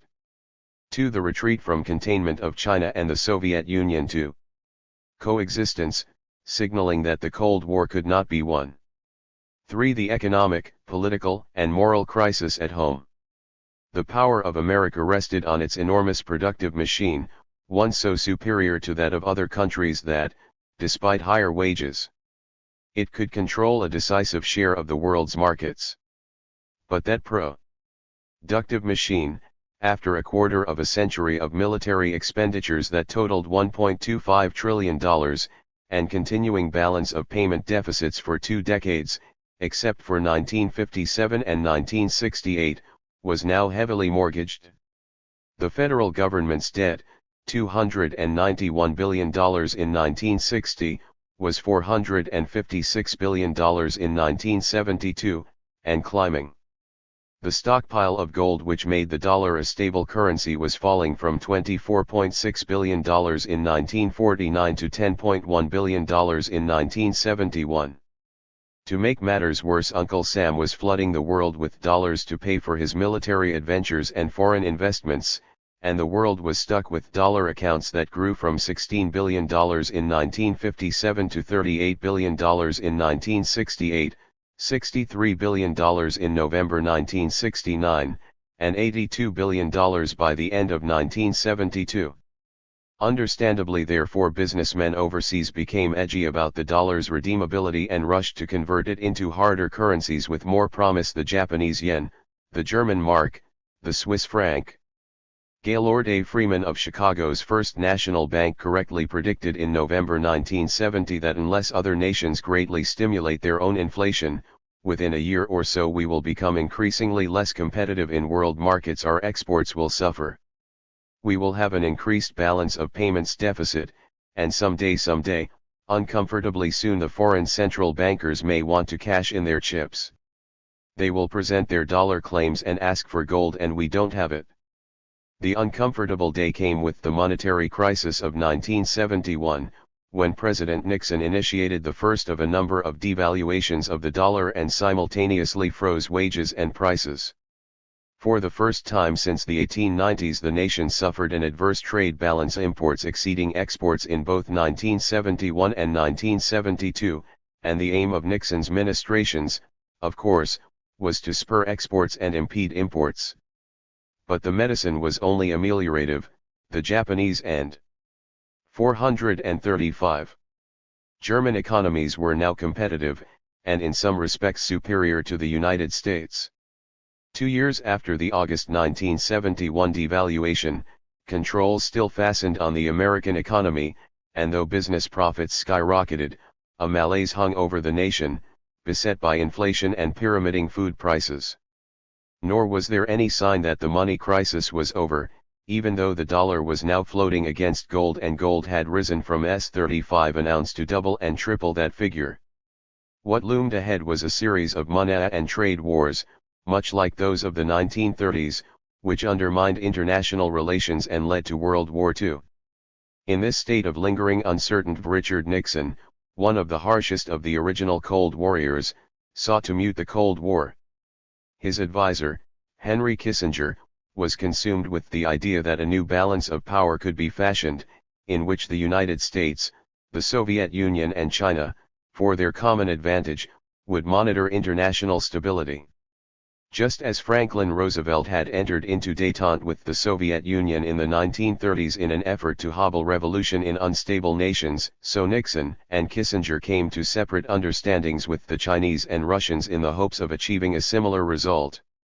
In the bargain there would be billions of dollars of new trade and investment opportunities, especially in the Soviet Union, which would also mitigate the balance of payments problem.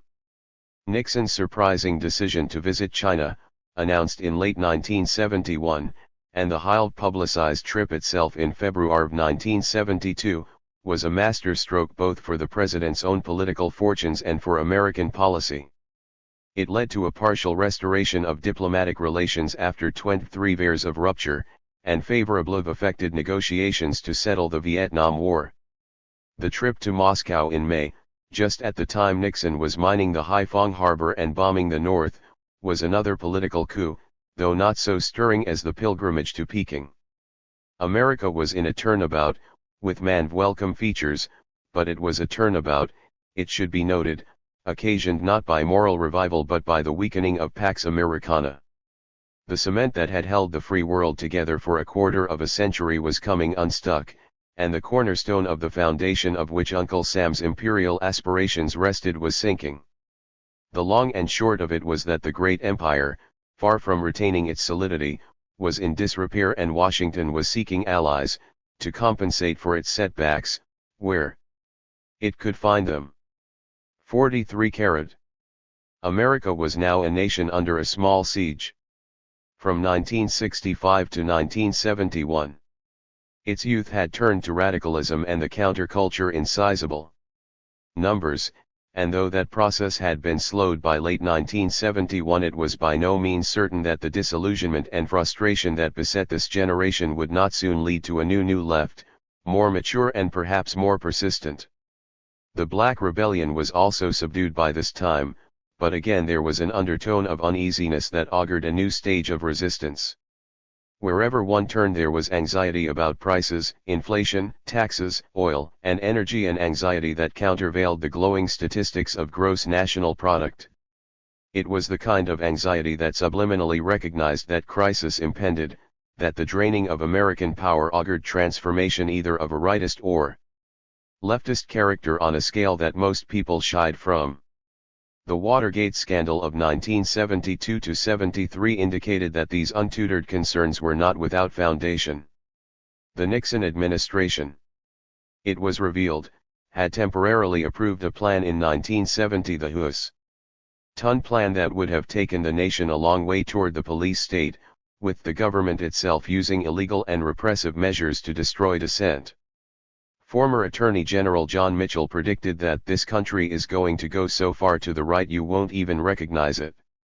There were still many forces pointing the needle somewhere to the center, but with the decline of American power and the slow demise of Pax Americana, polarization, both to the right and to the left, was inevitable. The global imperialism America had practiced for 3 decades was the culmination of lesser forms of imperialism practiced from the beginning, in accord with power, need, and opportunity. The imperialism of the early 19th century could be extenuated on the grounds that some foreign people benefited from it. The people of Spanish Florida, Mexican Texas, and California were probably better off as a result of incorporation into the Union than they would otherwise have been. But global imperialism in the mid-20th century rode rampant over the wishes and needs of hundreds of millions on Asia, Africa, and Latin America. It sowed the seeds, moreover, of disharmony, discord, and disintegration. America was in the untenable position that with its power in decline its need for markets was as great as ever, or greater. This is exactly the kind of situation which in the past has led to the decay of empire, and the one that America had forged with such success through 2 centuries of spiraling power was very likely no exception.